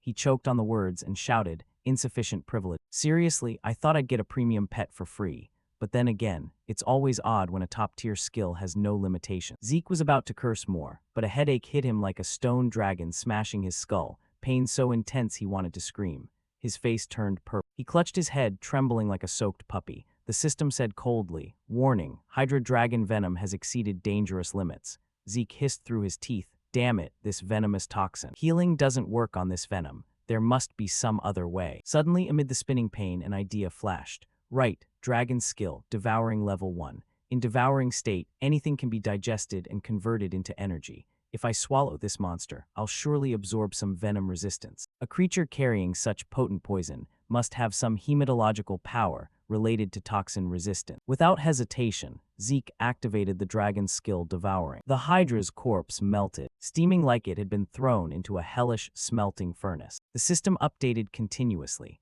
The fallen long race head invaded by tainted aura has been digested in voracious mode. Upon absorbing the defeated target, the voracious skill is upgraded from novice to adept, restoring depleted energy via absorption. The system kept announcing it had absorbed the bloodline power of the digested creature. Only part of the opponent was absorbed, receiving incomplete substances, universal toxin resistance acquired. In an instant, Zeke felt light, as if bathed in a divine spring. All toxins vanished as if swept away by mountain winds. His muscles regained tone. His eyes sparkled like stars, his skin smoother than a high-end cosmetic model's. The system confirmed, detected Hydra 9-headed toxin. The effect from the universal toxin resistance material helped neutralize the toxin detect. A status board flashed, brilliant like an honor roll. Low-level administrator 1 name. Zeke faction, immortal top of toxins title. Blessed by the ancient dragon bamboo, heir of Terracan physique. Celestial bone body, total immunity to toxins authority, domination of long races system functions, 100 slot storage minimap, novice quest book system skills, self-healing, strong mental defense, infinite stamina, combat senses common skills. A-tier martial strike proficient, A-tier shock reflex artifact novice, A-tier broad northern face novice, dragon skills level 1, dragon eye proficient, dragon might proficient, devouring proficient, dragon tongue locked, dragon skills level 2. Dragon Scale Armor Proficient, Dragon Claw Proficient, Dragon Skills Level 3. Locked requires 300 points Karma Points, 465. Trait Total Immunity to Toxins, resists and neutralizes most poisons. Zeke curled a lip, grinning smugly. From now on, anyone using poison will only be poisoning themselves. He glanced at the new info panel and frowned. The word most is worrying, but with this skill, poison won't be a problem. He froze, muttering, devouring leveled from novice to proficient. Unbelievable. This hardly ever levels up unless, he nodded, eyes brightening. Right, must be from killing a system-marked target. Hitting the monster the system flagged really does drop great loot. Oh, that's useful info. So killing the foes the system hates yields good rewards. He sprang to his feet, shook his coat, and walked off proudly as if Hydra hadn't just torn him apart. Zeke muttered, that Hydra set me back. I need to move faster. In his head he thought of hero King Kaiser, half human, half immortal, a legend forever in the stories. Born to the wise sage and the fairy king, Kaiser's life was far from peaceful. A dark witch ripped him from his parents and threw him into the woods like trash. Fortunately, a sacred wolf, surely SS rank or higher, found the newborn Kaiser and raised him as its own. Thanks to that, Kaiser grew strong, with six-pack abs, long windswept hair, and an imposing presence. Kaiser rescued the oppressed and founded a human kingdom in the Central Lands, a realm called Chrono. This is the part of the story everyone on the continent knows, the origin of Kaiser's legend. Nowadays, there's almost no data left. It's truly become a legend. But evidence that hero King Kaiser and the kingdom of Chronos really existed stood before Zeke as he gazed at Chronos' ruins. The broken walls stretched on, silent yet magnificent, whispering the old legend through the stones. It's here, right in front of him, unfolding before his eyes. Looking back and forth, he felt it was much smaller than in the books he read. He couldn't believe the remnants of Kaiser were literally the kingdom of Chronos. Stepping toward the gate, he continued, and now that he thought about it, the sanctum of the Dragon Slayers had a similar atmosphere. The system beeped like a burglar alarm, analyzing, Kaiser imprint confirmed, opening the sanctum of hero King Kaiser. Zeke didn't hesitate and proceeded inside. A faint light emanated from a glittering blue crystal, as if it contained the soul of the kingdom. He touched it and whispered, "Is this the vision of the hero king?" The system immediately chimed like a home alarm, starting quest chain, the vision of hero King Kaiser. Zeke jumped and yelled, "Hey, hello, suddenly a quest. Did anyone ask me if I agreed?" The system continued, cold as a banker denying a loan. "Warning, you cannot leave the area until the quest chain is completed." He screamed, what the hell, who gave you the right to do this?" Bang, the rear gate slammed shut like a mom catching her kid gaming at 2 a.m. Zeke shouted, what the? The system displayed quest details, the progression chain of hero King Kaiser. Objective, in the ruins bearing Kaiser's traces, collect each step of his progression. Time limit, none. Reward, Tears of the Fairy King. Zeke frowned, reread the last line, and muttered, "Quest chain, the progression of hero King Kaiser. Tears of the Fairy King." He rubbed his chin, his mind tangled. Kaiser's mother, an entity who grants blessings to humanity, and I'll receive her tears. He looked up at the glowing gem, sparkling like the eye of an NPC about to hand out an ultra-hard quest, and whispered, "I'm starting to get nervous. Kaiser's mother, who can grant any wish, and the reward is her tear." Zeke was still stunned, mouth agape, murmuring like a man in a trance, "I don't know what this is used for, but it's definitely an unparalleled supreme treasure." He turned to the system, urgent. "How do you achieve that kind of progression?" The system beeped once, answering coldly like an annoyed AI assistant. "Administrator request confirmed. Extracting data from the magical recording device. Detected 546 magical videos of hero King Kaiser. A total of 12 videos matched the requirements." Playing the first video. The screen flashed, magic flickering like a broken stage light. The image appeared hazy, accompanied by an ancient voice in a long-forgotten tongue. System notice will auto-translate into the common language of the central continent. Pop, a figure appeared, radiating such godlike handsomeness and force it felt like a whirlwind sweeping the world. The person spoke, "What is a sword?" "It's a sword, what else?" he said. All those old brains spouting about sword doctrines but never landing a soul-stirring strike. Nonsense. From behind came a shout, "Hey Satin, focus on the shot." The screen shook as if kicked. Zeke held his breath, eyes wide. No way. The speaker was the legendary hero King Kaiser, and Satin, the loyal guard, who'd become a saga himself. Seeing that, he suddenly thought, so this isn't fake, this is real footage. The voice in the video continued, "To master the sword, what must one do?" "Nothing special, just swing the sword diligently and many times," the video said. The footage continued. Kaiser raised his blade in the darkness. The blade flashed with cold light, as if tearing the darkness apart. Just watching the screen made Zeke feel his heart was stabbed. His whole body trembled, he fell backward weakly, limbs exhausted, sweating as if bathed. One thought filled his head, that aura, that pressure. Just from the screen it made him faint. Is this really the progression of the hero king? Zeke's eyes lit up like a child seeing a new toy. He burst out laughing. "I like this." "System, replay that video from the start for me." The system replied. "Administrator request confirmed." Time passed quietly. It had been 4 days since Zeke was locked in this place. Before him were 3 doors. The first room was piled with food, enough to last a month. The second room was as comfortable as a 5-star hotel, with a bed soft as a cloud. The third room held military documents, books, weapons, and training equipment. It looked like a dungeon on the outside, but was actually a training chamber reserved for Kaiser's successor. That way he could focus solely on training and swing his sword tens of thousands of times. Zeke spent entire days swinging the sword, repeating motions tens of thousands of times, trying to imitate Kaiser's moves. But he still couldn't reproduce the crushing aura of the man. Suddenly the system rang out. "Learned progression of hero King Kaiser, basic sword element." Zeke jumped, sword element. Immediately, a flurry of notifications hit like a storm. Basic stage complete. Begin application stage. The magic gem behind him began to blaze brightly. He was a bit puzzled. Application stage. A message appeared, summoning the spirit of hero King Kaiser. From the light, a faint but majestic image emerged. The man stepped forward, as if resurrected from an ancient age. Hero King Kaiser, the immortal ruler of Kronos. Zeke went pale, muttering, What is this? Don't tell me hero King Kaiser is really standing right in front of me." Before he could recover, Kaiser suddenly tightened his grip on the sword hilt, eyes cold as ice, as if he wanted to cut him in two. Zeke still didn't understand what he'd done wrong. When whoosh, Kaiser lunged like lightning, his blade coming down. By reflex, Zeke drew his sword to block. Clang, the clash of metal reverberated through the air. He gritted his teeth and shouted, "What the hell? Suddenly attacking like this. Seriously, what the hell?" A second later, boom. Kaiser's storm-like force sent Zeke flying like a dry leaf. He tumbled on the ground like burnt flatbread. His body covered in scratches, he panted like a stranded fish.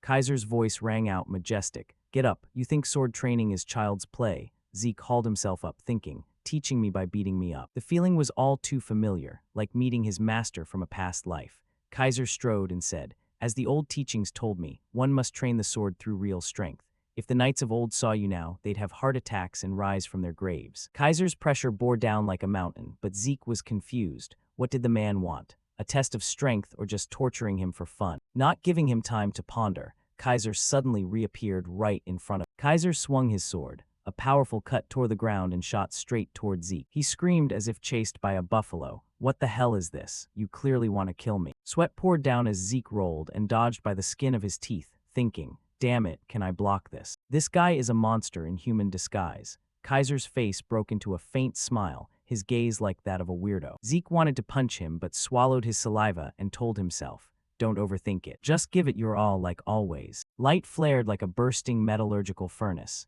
Zeke took a deep breath. "Let's go." Kaiser blinked and murmured, "Are you Satan's student? Finally succeeded. What is that power?" "Aurora." Zeke didn't answer and charged, his sword tearing through the air like thunder. But Kaiser casually swung to block, as if cutting grass, sending him flying backward. He tilted his head, HMPH, still not quite right.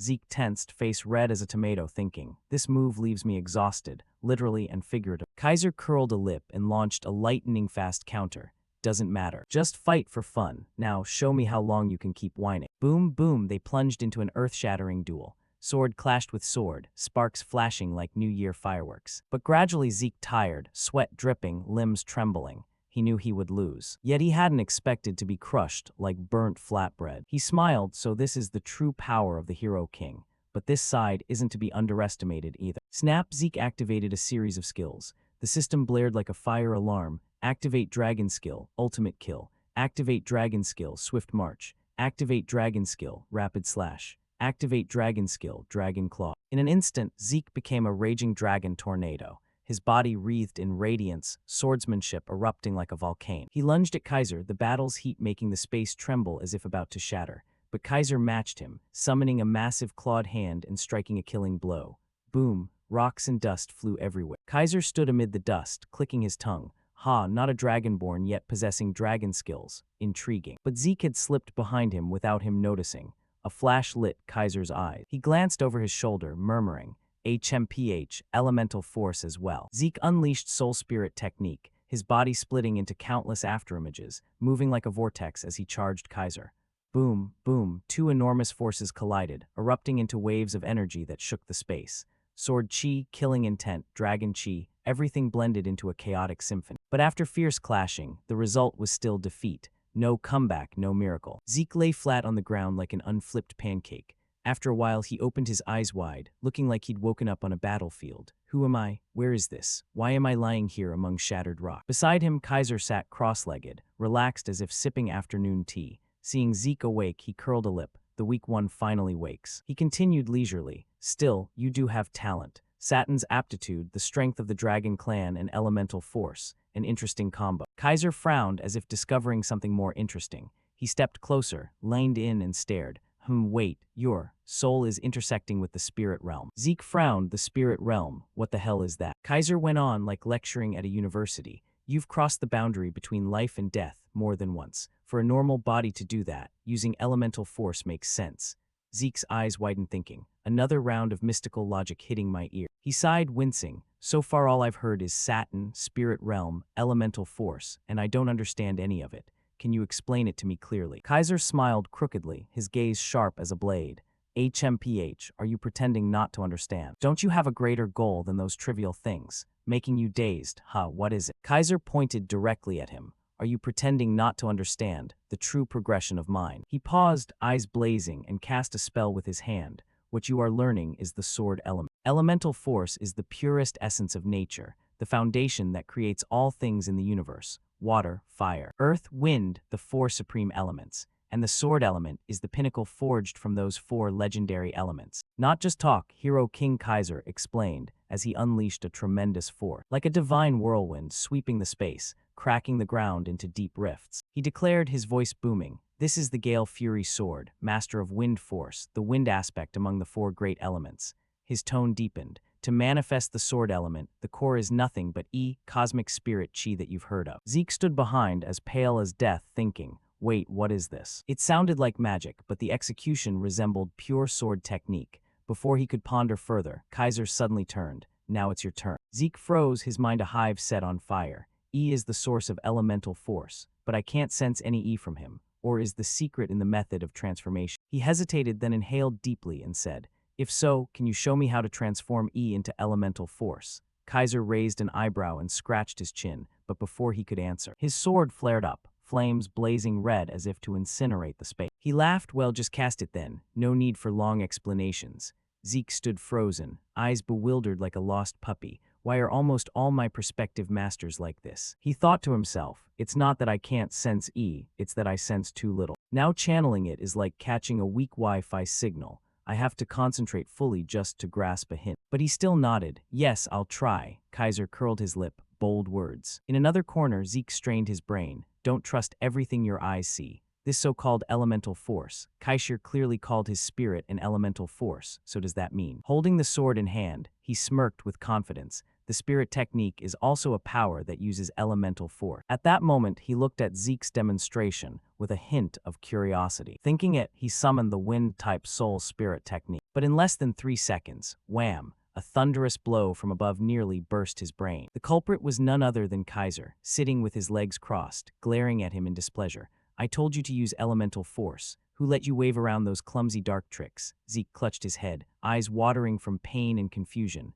Dark tricks, language spirit art. Kaiser snorted coldly. Yes, language spirit art is a secret technique used only by the Dragon Clan. If it were a draconic assassin, I might tolerate it, but humans absolutely cannot use it. Every time you use that power, your body will suffer considerable strain, understand? The souls of humans and dragons are fundamentally worlds apart. You could imitate it rough, but the effect can never be compared. I don't know who created that counterfeit technique, but it's truly laughable to fake language spirit art into such a cheap trick. Fine, now that you understand, do it again. In his mind, he kept thinking, I once saw language spirit art when absorbing Bahamut's heart at the resting place of the draconic assassin. Back then, I learned language spirit art, but I also saw a notice saying I couldn't yet cast. The dragon technique language spirit art, words carrying power, was locked. The administrator's maturity level wasn't sufficient. Zeke continued to ponder. If soul spirit techniques were built on the foundation of language spirit art, then when I mature and unlock language spirit art,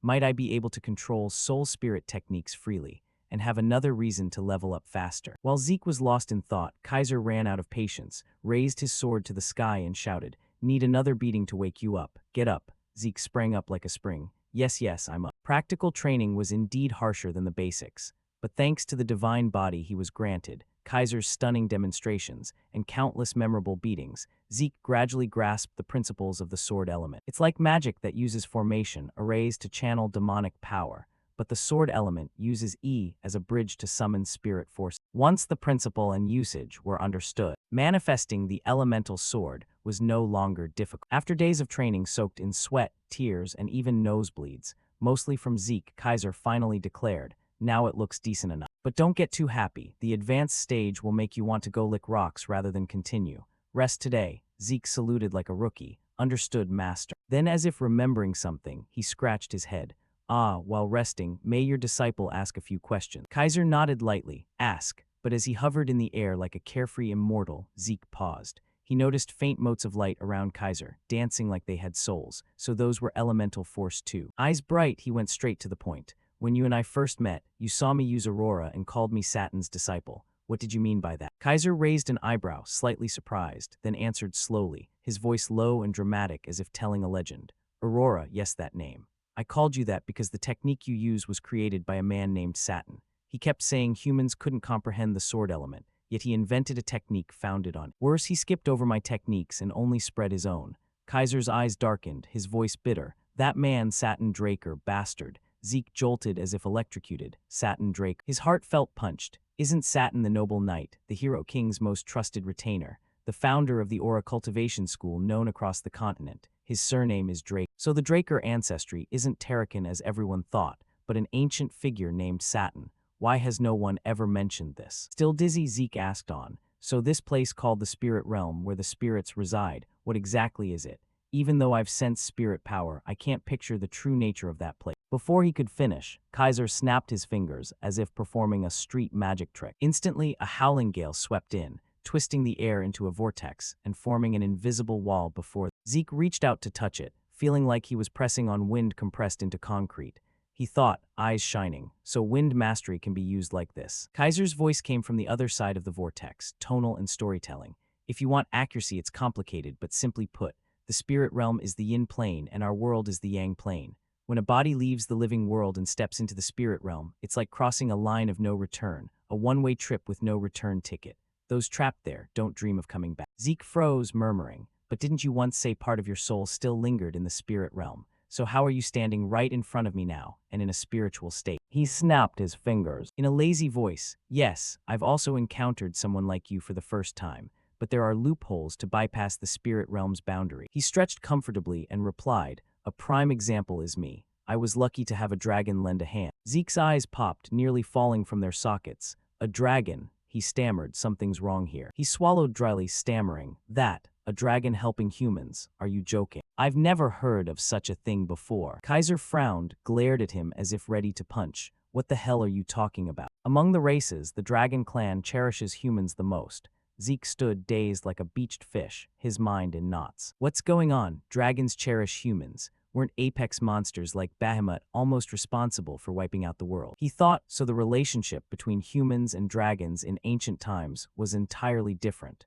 What the hell is happening? Kaiser stepped closer, his voice full of implication. I don't need to explain the details because you are living proof. He moved up to Zeke and reached out to lightly touch his chest. This heart and even the tooth used to forge your sword. Weren't they both personally given by Bahamut? He smiled softly, half teasing, half praising. Though his temper is gruff as a dog in the sun, he never refuses a sincere plea. Honestly, it's kind of endearing. Zeke said nothing, just scratched his head, thinking. It seems Kaiser and the evil dragon Bahamut were close. Better to hide the previous punitive expedition. He forced a smile. Yes, that's right. Our family has served Lord Bahamut for generations and was rewarded for our loyalty. I must have misunderstood. Kaiser laughed heartily. Ha ha, he's still the same, always caring for his own. But you must have suffered clearing up the mess his odd temper caused. That fiery temper led him to argue with Kronos many times. Zeke raised an eyebrow, pondered, then asked, wait, Kronos is also the name of a dragon. He continued, I've heard a lot about Kronos, but as the kingdom of Kronos. Isn't that a nation? So was the kingdom named after Kronos? Kaiser nodded, eyes filled with nostalgia. Yes, because I was his contract bearer. Back then we strained our brains for a kingdom name. Everyone suggested silly names. He sat there calmly drinking tea. I was annoyed, so I just used his name to finish. Zeke made a grimace, smiled awkwardly, but thought inwardly, a dragon that drinks tea? Don't tell me it's shape-shifting like the legend. Kaiser folded his arms, closed his eyes, as if amused at himself. Anyway, Kronos wasn't surprised. Maybe he foresaw it. In truth, I just wanted his name to be remembered by posterity. In ancient times, when Kaiser still walked among us, humans and dragons lived in harmony like sworn siblings. A glorious era now preserved only in ancient books and carvings. But if a dragon of world-shattering power unconditionally supported humans, the balance of the world would be distorted, pushing the present reality to the brink of annihilation. Therefore, the Dragon Clan made a historic decision to restrain their power, use transformation arts to take human form, and make contracts with the worthy. They would not intervene directly, only silently aid like a great ghost behind the currents of history. Those chosen who signed contracts with dragons were called contract bearers. Zeke murmured, I see. He thought, no wonder those ancient relics are so powerful. There was a dragon's hand in them. But if that's true, why did the dragon-human relationship fracture, turning from friends to foes and fading into legend? I need to reread the histories. Suddenly Kaiser muttered from the other side, hey, I've been waiting so long my beak's gone numb. He texted himself inwardly. When will I have time? I'll have to reread the whole Chronicle series. Zeke chuckled and stepped closer. You've waited for an heir for 2,000 years. A few more minutes won't hurt. Kaiser narrowed his eyes, voice cold as ice. You insolent apprentice, let's see how long you keep that attitude. He inhaled deeply and declared, the final stage of the advanced training is a direct duel with me. The air suddenly grew heavy, an invisible pressure pressing down like a mountain. But even at this level, it was no different from the previous times. So I'll add one more rule to the training. He finished and slammed his hand down. Dirt and stone flew up. From now on, you shall not eat or sleep. The duel will continue without pause until I say enough. And the most important rule is you may only use the elemental sword and the element that matches mine. finished speaking, Zeke asked, "What if I break the rule?" As soon as the question was asked, he simultaneously unleashed magic, the elemental sword, flame field, and fire veil. "You ask what happens if I break the rule." He grew serious. "If you have more than one life, go ahead and try." The elemental sword is divided into 4 schools, corresponding to each element. First is the one based on fire. The Fire Force School, which burns everything with heat and terrifying flames that possess overwhelming destructive power. Next is the one based on Earth, the Metal Force School, specializing in restraining and blocking opponents, with the ability to control hardness and mass at will. Then there is the one based on Wind, the Wind Force School, which, though not as strong as the Fire Force School, is highly practical in rapid combat, enabling swift movement and the projection of sword chi. Finally, there is the one based on water, the Water Force School, which excels in offense and defense, control, and even support in a comprehensive way. A flexible power that transforms like water, harmonious and diverse. Right now, Zeke was immediately swept away by the violent current Kaisher summit. His close friend also took a sizable slash across his chest. Zeke's eyes widened as he thought, "Damn it, what the hell is happening? The power and scale far exceed mine. Why is there such a huge gap?" Memories of the moment he successfully used the water force began to surface in his mind, creating a massive column of water. Seeing that, Zeke was also very pleased. Unfortunately, his temporary master Kaisher wasn't amused. He immediately knocked Zeke on the head, leaving him dazed, and began nagging, "Good heavens, what now, apprentice?" In response, Kaisher bluntly cursed, "You idiot, that's the power of a waterfall, not just a stream." Hearing that, Zeke naively asked again, "Isn't it enough to just manifest the attribute?" Answering this, Kaisher slowly descended to the ground and enlightened the protagonist. Other schools only need to manifest the attribute and swing hard to create force. But how many times have I said it? Water force is soft. Overcoming hardness, don't you understand? Now do it again. At the hero's explanation, Zeke silently cursed inwardly. Damn it, what kind of reasoning is softness overcomes hardness? Because you lack the power to fight back, you submit. Because you lack the power to protect, you lose what you have. To survive, to keep trust, to repay precious things, one devotes a lifetime to pursuing that power. So how can softness overcomes hardness be convincing? How could those words persuade me? Before Zeke could ponder further, Kaisher enveloped his sword in a stream of water and charged straight at him, forcing Zeke to hurriedly raise his blade to defend. In his heart he thought, "Is this old man asleep while dueling?" Unsurprisingly, Zeke couldn't withstand the pressure from Kaisher's sword and was flung backward. By this point, his whole body began to tremble, unable to hold back the pain. That's right. After the 15th day, I gave it up altogether. At least a month had passed since this insane training began.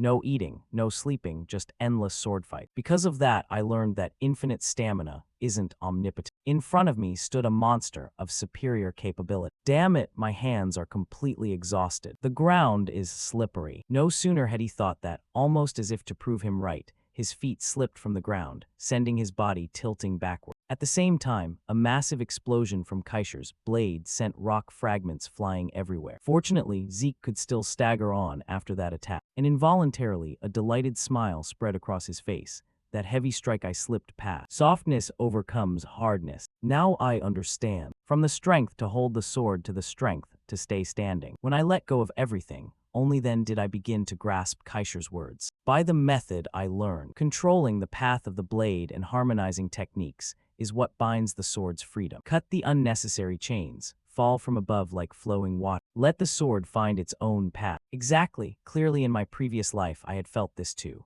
The moment the boundary between me and the sword dissolved. The sensation of becoming one with all things. Sometimes fierce, sometimes soft and graceful. Right now, the protagonist began to envelop his entire sword in the element of water. Around him, streams of water started to surge violently. Opposite him, the hero Kaisher made the same move. Thus the two of them grinned with excitement and used the water force elemental sword technique, water bottle line. A flash of light appeared on the battlefield. The clash of the two strikes was so powerful it sent ripples through the air. Back in the training hall, of course, Zeke couldn't defeat Kaisher. His body had completely collapsed into unconsciousness. Standing over him, the hero smiled approvingly and nodded, saying, "Well done, the heir has inherited my advancement, Zeke Drake." After an unknown amount of time, our protagonist Zeke finally regained consciousness. His head was a little dizzy, not yet processing events. Did I faint? How many times has it been? The first time was when dueling Duel. A notification appeared. Using an ability beyond the limit causes exhaustion. For the user's safety, consciousness will be forcibly cut off temporarily. But at that time, I had overused the dragon's spear, and the system forced me into unconsciousness. This is the first time since rebirth that I fainted purely due to physical limits. Thinking that, he glanced back and called out for his master, Kaisher. But he saw no sign of the hero. This made Zeke suspect that the man had returned to the spirit realm. However, what made Zeke curious was the current status of that quest. I think I applied the power of water pretty well at the end. Then, to satisfy his curiosity, a system screen appeared before him. At the same time, many other system screens popped up simultaneously, leaving him a bit dazed. Link quest completed. Bonus time has been added to the reward. Quest reward, Tears of the Fairy King, 500 karma points, 3 random skill molds. Hearing this, he was elated. After that hell, success had to follow. Achievement quest completed. Bonus time has been added to the reward. Quest reward, System Administrator rank upgrade, 500 karma points, 3 random gift boxes. System privileges upgraded to mid-level Administrator. New system features unlocked. Rookie questbook upgraded to mid-level questbook. Equipment slot toggle enabled. Teleport gate feature and minimap enabled. Administrator soul has matured. Soul growth partially unlocked. Bahamut heart current seal level, 90%. Staring at the countless system screens that suddenly appeared before him, Zeke couldn't hide his surprise and whispered, "That's a lot. Just checking everything will take some time. First, check the seal level." It was 95% after I absorbed the dragon heart. Back then, I tried to break the seal immediately, but the system locked it. Of course, I know from experience what power beyond one's capability feels like. Right now, it seems I can withstand about 10%. Even dragon speech can't be unlocked with karma points, nor can dominating dragon breeds. Perhaps all related to the seal level. For now, I'll keep an eye on it. Next are the random gift boxes. With that in mind, Zeke quickly opened the 3 gift boxes, and all 3 contained equipment. First were boots made of meteoric iron, powerful yet light, no unique ability. Special note, set bonus activated when wearing the full meteoric iron set. The second personal item was greaves made of meteoric iron, matching the boots. The final gift was a pair of earrings, finely carved glass, unique ability, increases the wearer's spirit recovery speed by 15%. Special note, matches the red dress. Of the 3 gifts, Zeke was most pleased with the earrings. He said cheerfully, "If I sell these to a mage, it's a fortune. Also, I already have boots and greaves to pair with the gloves. That completes the full set." Then he hesitated. There were also the random skill cards. As the name implied, inside might be, could it be? Zeke couldn't delay another minute and immediately proceeded to roll the skill gacha. The system quickly issued a confirmation. Static shock skill rank C has been recorded as a skill. Static shock generates electricity to jolt target. Recorded as a skill. Static shock generates electricity to jolt targets. Flash bomb skill rank C has been recorded as a skill. Flash bomb fires compressed energy upward, creating an explosive burst of light that blinds and obstructs vision. Sonic break skill rank C has been recorded as a skill. Sonic break emits an irritating sound that disrupts an opponent's hearing. Faced with these 3 skills, Zeke's expression darkened with disappointment. All C-rank skills. Damn, if they'd given high-rank skills for free, all my suffering would have been for nothing. Next, he began to test the C-rank static shock.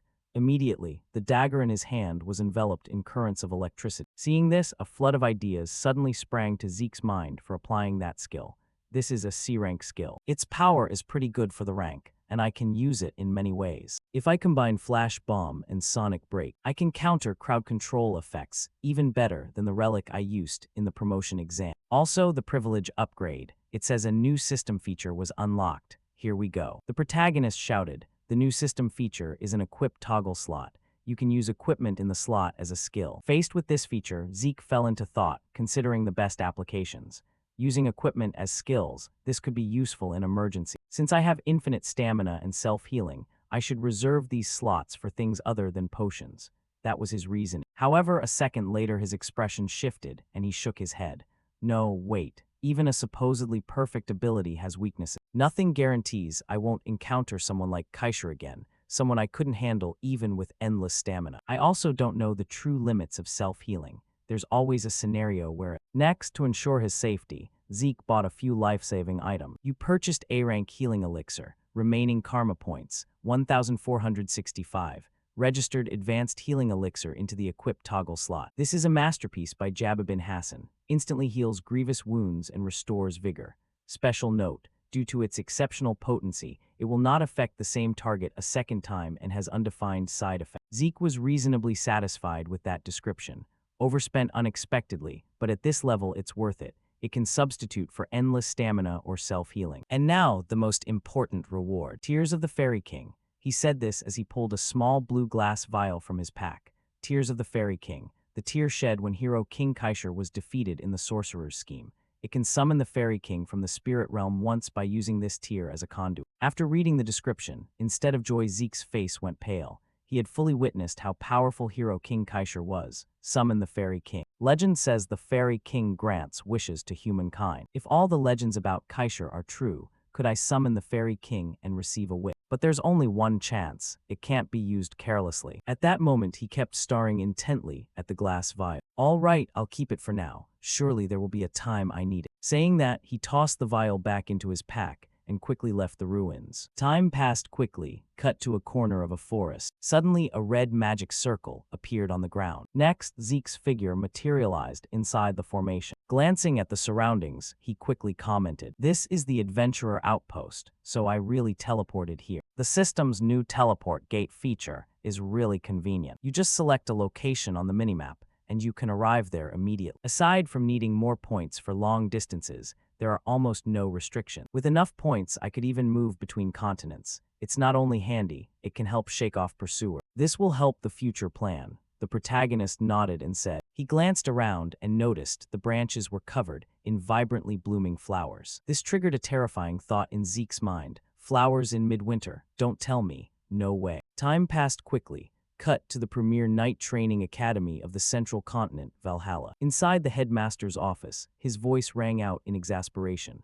"Oh my, after 10 years as headmaster, I've never encountered anything like this." A student appears a month after enrollment. He said this while trimming a small sapling before him. Meanwhile, Zeke listened and inwardly wailed, "I didn't want this. I was trapped in there for 4 months, sir." The instructor who delivered my recommendation letter said missing the enrollment ceremony could lead to rejection at the headmaster's discretion. Waiting until next year would be fatal. I need access to Tarakan Draker's secure archive. I must convince the headmaster at all costs. With that thought, he bowed and explained his reason to the headmaster. "Headmaster, I actually fell into a trance while training on my own to make up for my shortcomings and lost consciousness for a long time." At these words, Valhalla's headmaster, Flaubert Borgs, turned and regarded him with a cold stare. "I see no sign of a trance. Is that the excuse you came up with after missing the enrollment ceremony?" Returning to Zeke's viewpoint, he began digging up information about this headmaster. Flaubert Borg is the longest-serving former captain of the Royal Guard of the Kingdom of Tebi,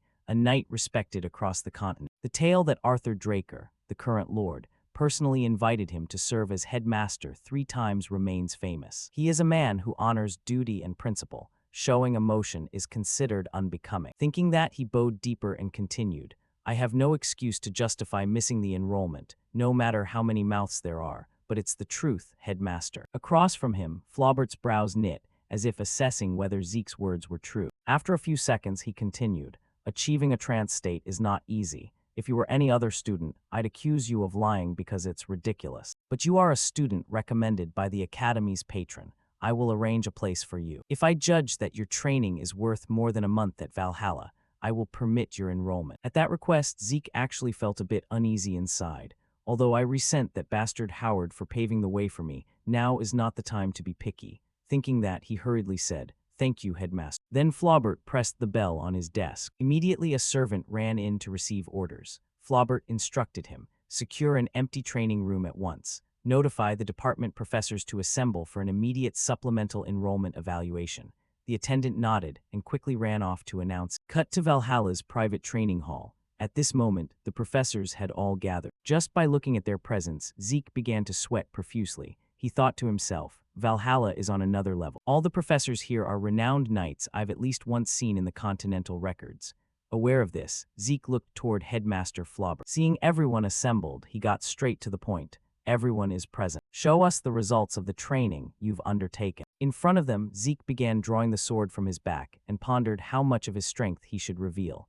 "Let's see, what should I show them now? I can't casually display elemental swordsmanship here. The pressure is intense. After all, they train the continent's strongest knights. half-baked skills probably wouldn't even get a reaction from them. If that's the case, I should take this a bit more seriously, right? With that thought, Zeke began to shroud his blade in a stream of blue mana. However, the instant he did, a professor cried out in astonishment, unable to believe it. The professor's face froze in shock. He involuntarily exclaimed, "Wait, isn't that sword aura?" Beside him, the others turned to one another in disbelief. Only 15 and already reached the Blue Night realm. Wasn't able the youngest to reach the continent at 19 before. Truly the awakening of the Golden House is something else. Their words made Zeke flinch and scold himself. Oh no, I forgot. During those months fighting Kaisher, I completely forgot to restrain my aura. Thankfully, they still assume I'm only at the Blue Knight level. Before meeting Kaisher, my aura had indeed only reached the Blue Knight level. However, since mastering the hydraulic field and elemental swordsmanship, I've broken my limits and ascended to the next tier, the Red Knight. The clearest difference between a Blue Knight and a Red Knight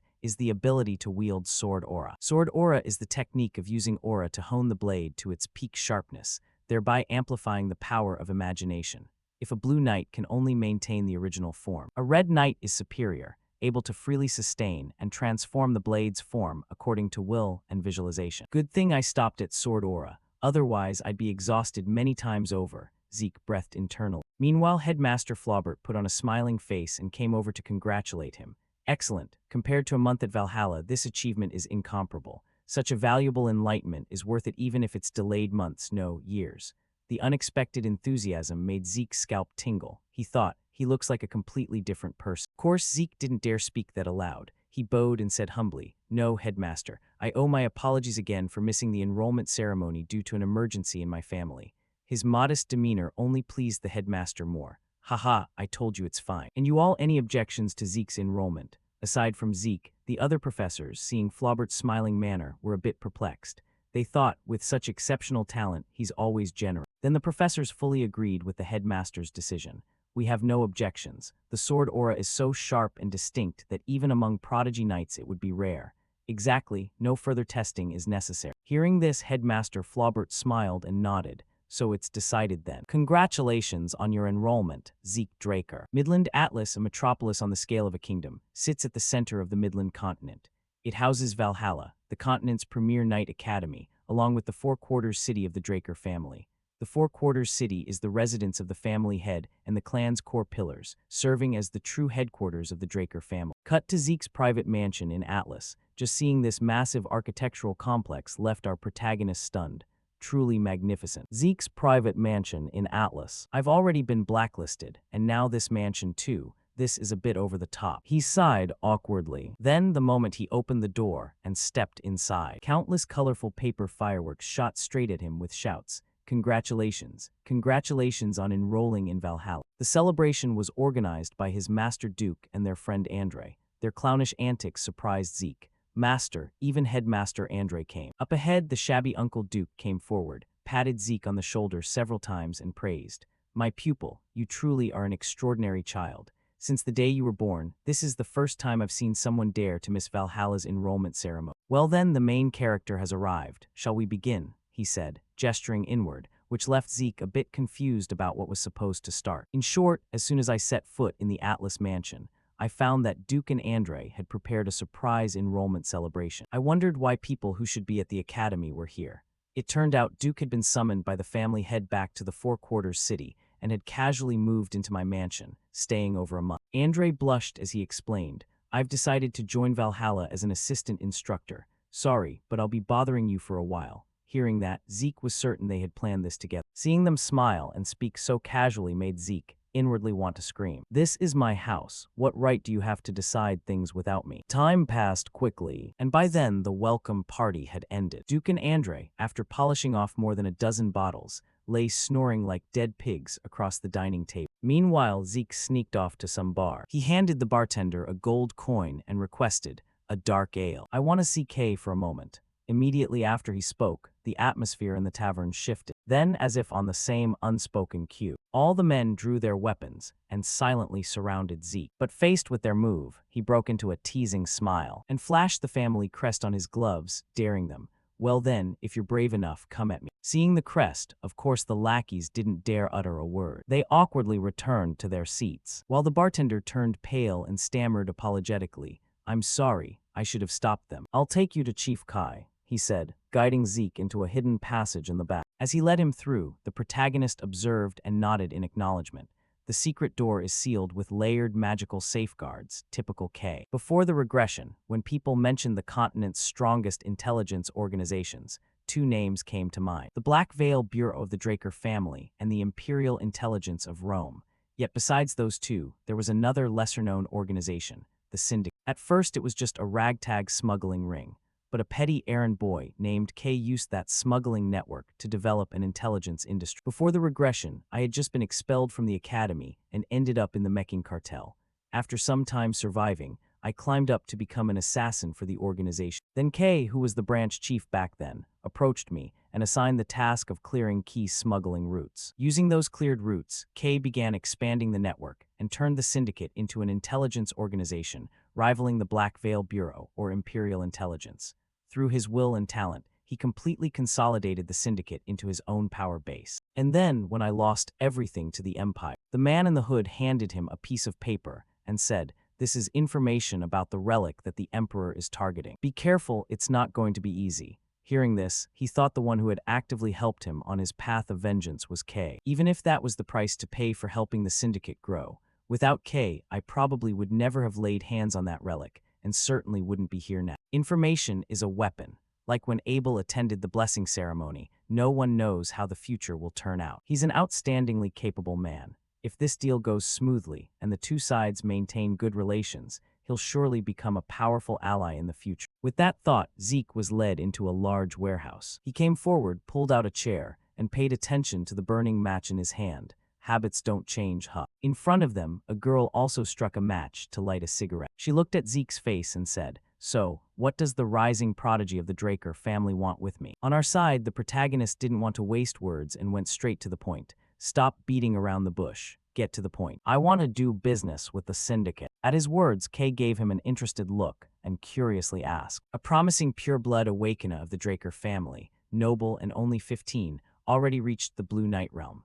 Why would you want to do business with criminals like the Syndicate? At her words, Zeke's gaze turned icy. He guessed inwardly. Seems she already knows what happened at Valhalla today. She really gets information fast. Thinking that, he reached into his jacket, took something out, and replied, "Watching you keep arguing pointlessly like this, you're clearly not interested. But at least consider seeing some genuine goods." With that, he tossed the earrings he had received from the system onto the table. However, the item didn't immediately catch Kay's attention. Earrings. Her tone held some curiosity. Zeke guessed she wasn't one to judge items by sight, so he pointed out their effect. "These aren't ordinary earrings, they're treasures. Try them on and you'll be surprised." Following Zeke's suggestion, Kay tried them on and quickly began to feel their effect. "Let's see, they increase mana recovery efficiency. This cheap kind of thing." Before she finished speaking, right after she put the earring on, she was so astonished she dropped the cigarette from her mouth. Her face flushed with excitement. Not a 10% increase, but up to 15%. Current treasures only boost around 1%, at most 3%, so this is 5 times higher. If items like this were produced, how could I not know? He must have a private line or personally excavated this treasure. Who the hell is this kid anyway? She wondered, casting a curious look toward the protagonist. Seeing her stunned expression, Zeke smiled with satisfaction. Well, starting to be interested in the deal. Next, Zeke stated his request. "Just use the personal information I provide to open a new account. I registered as the representative. You can pick up the goods at the bank in Northern Atlas." From the redhead's perspective, hearing the boy's request at a glance let her piece part of the story together. "I guessed from the earrings. It's basically a consignment sale of a relic with unclear provenance. The commission is 10% per item. If total profits exceed 10,000 gold, an additional bonus will be paid. That's exactly the ceiling price I set for a deal. Yet this guy even knows I'm a mage. He must have a pretty serious intelligence network." Thinking that, she quickly packed up the documents in front of her and smiled. "The contract is established. From now on, I'm counting on you, young master." Hearing this, the young protagonist smiled back. "Same to you. By the way, I'm a bit curious about something. Is your ghost ship still intact?" For some reason, the moment Zeke said that, the atmosphere inside the warehouse suddenly became extremely tense. Kay looked at him sharply, while figures of guards appeared on all sides. They gripped weapons, their eyes glowing red, as if a single order from Kay would send them to tear Zeke apart. Fortunately, Kay kept some composure and asked calmly, "Where did you hear that?" In response, Zeke showed no fear and remained as calm as if nothing were happening. "I was just asking. Why so tense? Intimidation is fun. But do you think that's enough to bring me down? Saying that, he activated his Dragon Majesty skill, raising his presence and aura to the maximum. Just facing that gaze was enough to make everyone around sweat profusely, especially Kay. Immediately, the guards also felt the oppressive pressure closing in. She began to realize Zeke was not someone to toy with. Damn, we're lacking intel. Zeke Draker, the youngest Blue Knight? No, absolutely not. Even if the entire Atlas branch, no, the whole Syndicate attacked, they couldn't beat this guy. Ignoring her internal thoughts, Zeke waited until the others had calmed slightly, then continued. Should we change seats, partner? Time passed quickly. The scene shifted to the Syndicate branch chief's office in Atlas. Unlike the warehouse, this room was extremely luxurious. Zeke held a piece of paper that amused him slightly. A vow. This is really wizard style. A vow is the form of contract mages, used to ensure each other's safety. You just use blood as ink and sign. Simple, but the power is boundless. When the contract is activated, the other's signature is engraved on your arm. If one side harms the other, both will die. If the betrayal is indirect, like hearing an assassin, the signature will only vanish from the betrayer's arm, and a non-killing curse will befall him, putting him at a severe disadvantage. Turning back to the redhead's viewpoint, still annoyed, she purposefully nagged. If you've understood, fine. Sign quickly. I need something to secure myself. What if one day you decide to deal with me? At her words, Zeke didn't hesitate. He used the dagger in his hand to lightly cut his wrist, to draw blood and sign directly onto the paper, without the slightest hesitation. Zeke said, as long as I can earn your trust, I'll sign as many copies as you want. After the signature was completed, a red magic circle appeared above his head. Then the magic circle condensed into a beam of light that flew toward both Zeke's and Kay's arms, finally forming their signature. Seeing it appear, Zeke casually sat on the sofa as if it were his own home and continued. Now I'm officially your partner. Let's go back to what we were talking about. The thing you're transporting on your ghost ship is Mechan's Soma, right? The redhead could only rub her head in annoyance and complain to, I don't know where you got information about my ship, but yes, I'm distributing Mechan's Soma. Speaking of Soma, it's a narcotic banned from cultivation and use in most kingdoms. But in the southern continent, which became lawless after the kingdom collapsed in civil war, it is a huge source of income. On this, Zeke spoke seriously. Is it because of the recent assassination edict issued by the superior clan? Kay took out a cigarette, lightly placed it on her full lips, shrugged, and said, right, even Mechan wouldn't be foolish enough to provoke a superior clan. The only land route connecting the central continent and the southern continent is the desert under the control of the superior Ishtar clan. But a few years ago, Ishtar suddenly closed all borders and banned outsiders. Contact with the south was completely cut off. Hearing this, Zeke interjected. The land route is blocked and the sea route is controlled by Pavla. That's why you have to borrow Syndicate's transport, right? Kay replied. You paid well. To us, you're already a valued client. To clarify a bit, Mechan and Pavla are two major criminal organizations dividing control of the lawless south, using the central jungle as a boundary. Mechan rules the north, Pavla the south. Mechan earned profits transporting Soma overland, but because they monopolized the route, Pavla had no choice but to switch to sea transport. Then, when Ishtar closed the borders, Mechan lost the land route and hurriedly turned to the sea. But by then, Pavla had already seized it. Back to Kay, she curiously asked, by the way, how did you learn about my ghost ship? Her question made Zeke ponder for a moment. The Syndicate's ghost ship was Kay's idea, cloaking the entire vessel with invisibility magic. That way it could evade both pirates and navies. It became the Syndicate's most important financial resource, so secret it had never been revealed to the outside world. Of course, I couldn't tell her she had revealed it in a past life. Zeke smirked teasingly, an intelligence dealer asking about sources. Now is not the time to ask about that. Shouldn't you focus on Pavla's offer first? Indeed, Pavla recently approached me. They offered to pay double if I cut off trade with Mechan. The superiors are still considering it. Don't assume Pavla is just trying to hamper Mechan. If you concede, Mechan will have no route left to smuggle Soma. But what if Pavla actually are the pirates who were wiped out by the Silver Knights? Upon hearing this, Kay's face paled a little. She shouted in protest, impossible. Pavla values order. They're nothing like those bloodthirsty pirate raiders. Explaining this, Zeke shrugged and said casually, that's just the image they portray to outsiders. Pavla's real goal is to seize the one secret sea route they still haven't uncovered, the Syndicate's route. Unlike Mechan, which keeps its ships for long-term profit, if Pavla learns the true identity of the ghost ship, they'll certainly rush to seize it immediately. The more Zeke spoke, the paler Kay's face became. She hesitated and asked, but Pavla and the southern pirates are considered two entirely different forces. How can you? Before she could finish, Zeke slammed the table and shouted, Listen, Kay, first you have to pay for the intel I provided, right? What I want is simple. Help me connect with Mekin's top boss. If you do that, I'll make you the new ruler of the Syndicate. Zeke's proposal made the redhead's body twitch slightly. Time passed quickly. By evening, Zeke was wandering along a street. He thought to himself, even though Kay has fairly strong sources, it's still not enough. Before I reincarnate, the fastest way to seize the Syndicate's intelligence network is to pacify the entire southern continent and swallow its powers whole. Just wait, the small flame I just kindled will soon become a hell that burns your entire empire. A few Academy riders strolled by, lounging in the Academy grounds, training to be Valhalla Knights. Zeke looked up at the sky, hands in his pockets. The vibe here was definitely freer than places like the training cradle or the Academy. He loitered, glancing around. The principal said to wait a bit, and someone would come to guide. A teasing voice from behind carried over and caught Zeke's attention. He turned and saw a dark-skinned man approaching. Could you be the Zeke the principal mentioned? The man with a band tattoo circling his left eye eagerly reached out toward. Zeke stuck out his lip and kept his hands in his pockets, ignoring the outstretched arm and leaving the other guy awkward. He winked, came over, and patted Zeke on the shoulder. Our buddy Zeke probably won't ditch that Academy vibe anytime soon, huh? Zeke coldly shrugged off the hand on his shoulder. Are you the guide the principal sent? The man didn't look angry, just glanced around and mimicked him. Are you the guide the principal sent? Why does your tone sound so tense, huh? He made a playful hand sign. Don't bristle like a porcupine, peace, we're bros here, then added, I am indeed the one the principal personally. Oh wait, almost forgot to introduce myself. The name he gave froze Zeke. His pupils narrowed. I'm Diego. The guy kept flashing hand signs, opening his mouth to flash a shiny silver tongue piercing, a new age music evangelist blending medieval melodies with southern traditional rhythms. That's me, Diego Villa. Pleasure to meet ya, bro. Zeke spun around sharply. Yeah, pleasure's mine, Diego. The guy chased after him. Oh, the vibe just chilled out, huh?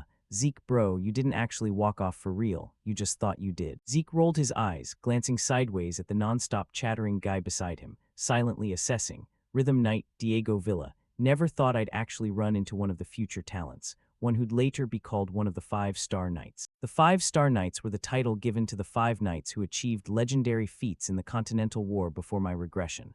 The Silent Knight Bishop Kestik, the Arena Knight Jeffrick Salma, the Illusion Knight Astorella Dopo, the petite girl with short-cropped hair and a slender dagger, the Lightning Knight Rian Draker, the tan guy with the face tattoo, and the Rhythm Knight Diego Villa. Zeke rolled his eyes again, pupils lifting to the sky. Speaking of which, I think there's a rumor that all 5-star knights came from Valhalla. Gotta verify if that's actually true. He quietly evaluated the situation. If things go smoothly, I could expand my influence pretty fast. Diego trailed right beside him, chattering away nonstop. Walking around this much makes me hungry. Wanna try some southern dishes, bro? Not really fond of those memories. Nah, that's just 'cause you haven't hit the right spot yet, bro. There it's like. Zeke took a bite of the grilled meat-stuffed bun. His eyes widened in surprise. Damn, that's actually good. Diego laughed heartily. Told ya, bro. The guy's tone was straight up, bragging about the steaming hot dishes on the table. Shark dragon meat specialty, exclusive to Valhalla. Even a pure southern native like me has to admit this is peak level. Zeke sighed in admiration. Yeah, gotta give it to him, tastier than the homeland stuff. The guy got curious. You've been to the southern continent. Zeke answered vaguely, just saying. After they finished eating, Zeke narrowed his eyes and asked, so, how does someone from the south end up all the way at Valhalla? Diego stirred his teacup. That's a long story, but honestly my mom and dad used to rule a small kingdom down south. Zeke wondered to himself, a Rhythm Knight who's actually southern royalty. In his mind, he recalled part of the continent map, all tangled connections. The southern continent was originally an alliance of small kingdoms orbiting around the Gusco kingdom. Most of those probably migrated central after Gusco collapsed in civil war. Diego grinned wide, twirling a small spoon. In other words, I'm actually a noble prince. Zeke's mouth twitched, eyes rolling in disdain. Even if that background still meant something back then, I never imagined royalty could be this shameless about keeping face. Diego sighed dramatically, but the old fogies were dead set on preserving the royal twin-sword tradition. So me, with my natural talent for dual blades, got shipped off to Valhalla. He flashed a bright smile and winked at Zeke, but instead of swinging swords, I just want to play music. Zeke's face showed clear helplessness. Then what about the people who had high hopes for you? Diego's eyes sparkled like stars as he pitched. How about you join the New Age Music Club with Southern Fusion style too, bro? Zeke pouted in annoyance. Pass. The two of them were now in a big crowded lecture hall. Is it really okay to just barge into a seniors class like this? Still got that academy vibe, huh? Valhalla's all about freedom. As long as it helps with studies, anything goes. Diego's slanted eyes curved in delight. As long as you want to learn, bro, you can crash any class. Plus, today's not a regular one. Word is something super epic's waiting. Zeke sighed tiredly at him. This guy really never gets tired of talking. Whispers around them caught his attention. That's him, right? Yeah, definitely. Everyone in the hall stared their way, murmuring low. The newest student who just joined Valhalla, the youngest one, Zeke Draker. Heard he's direct bloodline, right? And a genius who beat an instructor too. The rhythm knight guy put on a confused face. What? Bro's a Draker. Zeke leaned forward, voice gruff. What? Zeke frowned, raising the back of his gloved hand, the black glove prominently displaying the golden dragon emblem crossed with two swords. What do you think this is all this time? Diego's face scrunched up worse than his. What is what? Zeke snapped. Idiot, these are pureblood gloves, the emblem of a pureblood awakener from the Draker family. The guy looked stunned. What? His eyes spun, body swaying. What the hell, you didn't take them off even while eating? I thought it was just some cool concept thing. Oh my god, those are actual pureblood gloves. I had zero clue. Zeke smirked, propping his chin as he watched the guy amusedly. You made it all the way to Valhalla and still can't recognize pureblood gloves. Diego looked dazed and shocked, pupils darting while still throwing hand signs. Zeke chuckled inwardly. Well, whatever, in front of a pureblood awakener, that reaction's understandable. Things should quiet down a bit now. Suddenly the guy burst out laughing like he'd just had an epiphany. No wonder you were acting all high and mighty earlier. Turns out that's why. Zeke gritted his teeth in a forced smile, eyes rolling irritably. This guy. Diego got even more excited, slinging an arm around his shoulder. If you're a Draker, you should have treated me to food, bro. Kidding, kidding. Zeke suddenly got pinned down harder, mouth twitching. Thought he'd tone it down, but he's even more hyped now. The man on the podium clapped to draw everyone's attention. He had a burly build and a commanding voice. All eyes here. Every student in the auditorium instantly went silent, turning toward. Zeke pressed his lips together, silently marveling. No wonder it's so packed. Turns out today's special lecture is hosted by the headmaster himself. The stern voice boomed through the speakers. Just looking at the crowd shows how much everyone was looking forward to this. Diego hid his face behind his notebook and whispered, Hey bro, how's this track? Killer rhythm, right? Zeke deadpanned. If you're dragging me to a lecture, at least pretend to pay attention. The headmaster continued, all right, skipping the lengthy intro, right to the point. As introduced, a very special guest we barely managed to invite. The Black Knight of the Draker family has returned. Zeke watched intently, eyes widening with interest. Back in Four Seasons City already. Does that mean the comeback starts now? The red-haired muscular man scratched the back of his neck awkwardly and waved. Duke Draker. Students in the hall started whispering. It's the Storm Knight, Duke Draker, the Black Knight who vanished without a trace. Lately there were rumors of sightings around Four Seasons City. Guess they're true. Duke leaned on the wooden podium, adjusted the mic, and began. I've been away from the front lines for a long time, yet you all still remember me. I'm truly honored. All the students listened eagerly. I hope this morning proves valuable for everyone. And now, I, Duke Draker, will tell you how I went from an ordinary class student at this academy to becoming a Black Knight. What? Didn't expect him to be this charismatic. He rambled on about everything he'd been through. The story dragged on so long that most students in the hall were slumped over their desks in exhaustion. Zeke watched the guy with flushed cheeks beaming on the podium and sighed. He's been bragging about himself nonstop for 2 whole hours. When's he gonna wrap this up? He kept going. I told him, think again. But Arthur, just before he finished, the headmaster rushed up, snatched the mic, and shoved him aside. Yes, sorry to cut off while the students were so engaged, but time's up. Good job, headmaster. He gave closing words before letting go of the mic. Our second speaker is someone everyone knows, so no long intro needed. Even though extremely busy as a guardian knight, he still made time to come today. Zeke's pupils suddenly contracted. The Draker family ranks knights in 4 tiers: beginner knight, intermediate knight, advanced knight, and guardian knight. It's structured like a 4-level pyramid, with guardian knight at the absolute top, having equal say with the elder council itself. He fidgeted, leaning forward to watch. That's why there are fewer than 10 guardian knights total. Looks like the second speaker's a big shot too. The headmaster glanced over. He gripped his hands anxiously as the clock ticked slowly. Long platinum hair gleamed brilliantly under the lights. Iron high heels clicked sharply against the stone-inlaid floor. Zeke propped his chin, watching closely. He glanced over in assessment. Platinum hair and full white armor definitely stands out, but still can't place who it is. People around started murmuring nonstop. So lucky we came to Valhalla today, seriously. One of their comments made him freeze in shock. Never thought I'd get to see a silver knight in real life. He whipped around. What? Long platinum hair draped down, so the person is. The figure smiled faintly, hands scratching the back of their neck. hair parting to reveal narrow eyes with mint-silver pupils. The eldest child of the Draker family, Silver Knight Carly Drake. Port City Asen, central maritime trade hub of the continent, Asen in the Dorda Republic. Nowadays, Asen holds such superior geographic value that it controls trade routes not just with the Dorda Trade Republic, but also the southern continent and even routes to the eastern continent. But just over 10 years ago, things were completely different. Back then, Asen was occupied by southern pirates, turned into a lawless zone where every kind of crime ran rampant. Right after officially becoming a knight of the family, Carly Draker launched a pirate extermination campaign, and by the 5th year of her sweeps, not a single pirate remained in Asen. From then on, under Carly Draker's protection, Asen revived and grew into the largest port city in the region.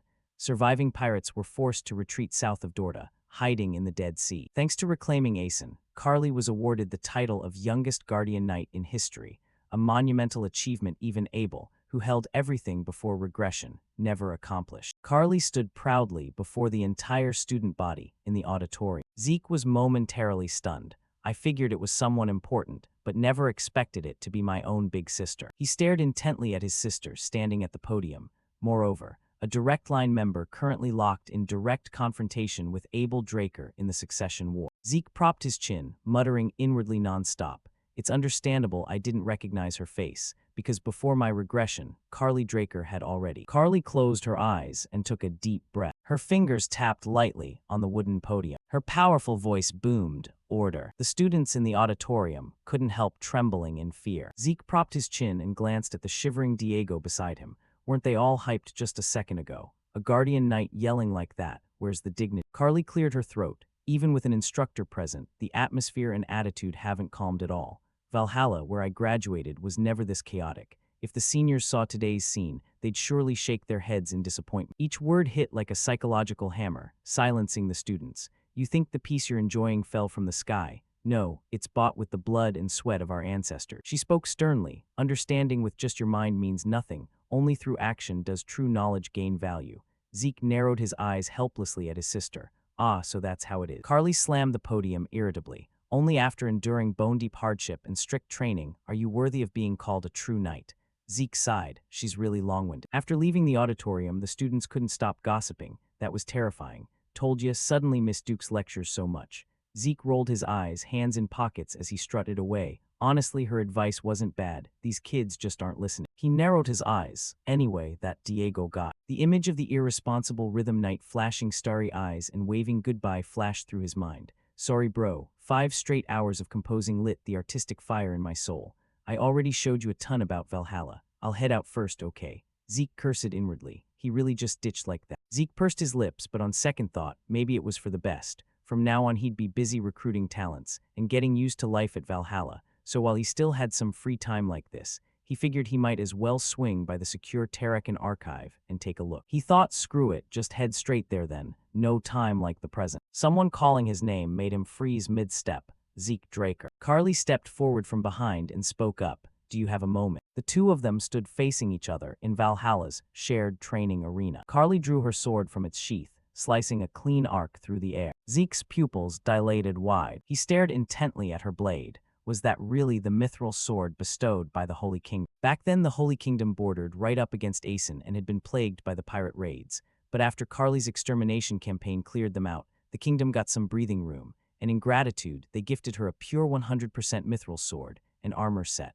Her Silver Knight title came straight from how she looked in that gleaming white battle armor. She spoke first, but Zeke just casually rolled his shoulders. I hope you won't hold back your true strength. He bent forward slightly, loosening up his muscles. Thought what? Didn't expect a straight-up challenge like this. Guess she heard the rumors I reached Blue Realm after all, especially since I activated Sword Aura. The massive greatsword, almost as tall as he was, slammed down hard onto the ground. Zeke lightly ran his fingers along the hilt. The razor-sharp blade flashed in a blur, leaving only afterimages. You want me to show my real power? He dropped to one knee as dark blue flames erupted fiercely along the sword. Then forgive me, I can't exactly indulge you on that. Zeke narrowed his eyes, silently assessing in his head. It's not just her. There's probably a whole crowd curious about my actual strength right now. Handing everything over on a silver platter wouldn't do me any favor. Chains wrapped around the area as his sword plunged into the ground like a sealing formation. The Draker family's core rule is the strong devour the weak, and reaching blue at 15 is already an unprecedented feat. if I reveal my true Crimson Realm strength, Siemens, the one directly competing with me for succession, would pull every dirty trick to eliminate me, and the family head would try to chain me under his control.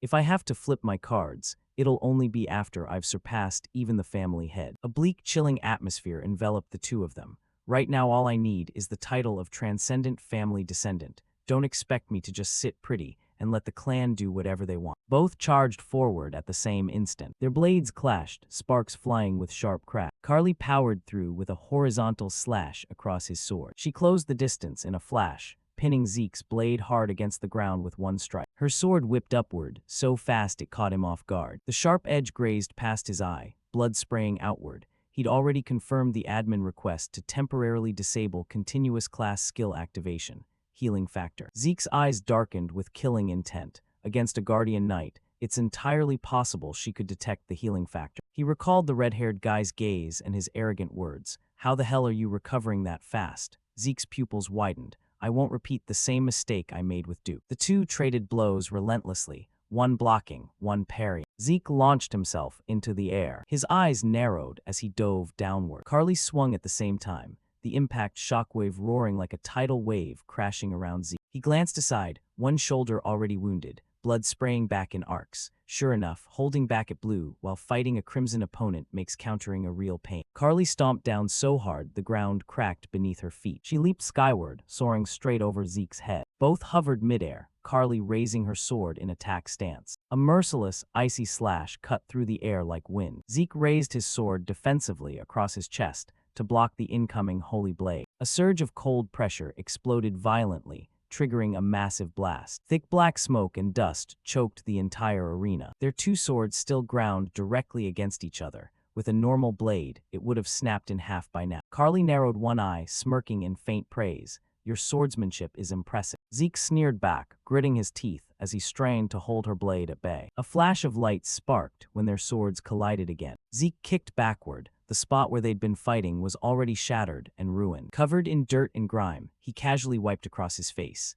reckless as hell going toe-to-toe with a crimson rank knight while deliberately capping my aura at blue level. Her words made Zeke furrow, one brow in confusion. His gaze darkened. I almost forgot. Carly swept low with a leg sweep, then swung her sword backward in a reverse arc. Even before earning the Silver Knight title, Carly Draker was infamous under another nickname, Giant Blade, because the aura-infused sword she swung carried the sheer destructive force of a giant's weapon. Her blade sliced across his shoulder, sending pain ripping through Zeke's body as blood sprayed from his mouth. The arena floor around them shattered completely, the sheer power kicking up clouds of blinding dust. The dark smoke slowly cleared, revealing the massive sword embedded in the ground. An invisible shockwave of overwhelming pressure radiated outward, thick and oppressive amid the haze. Carly frowned. Oops, went too far. Suddenly her pupils dilated wide. Smoke billowed upward. Zeke, covered in wounds, staggered out from the rubble. He leaned against the wall for support. Gotta say, this performance turned out pretty decent. Smirking, Zeke wiped the blood from the corner of his mouth.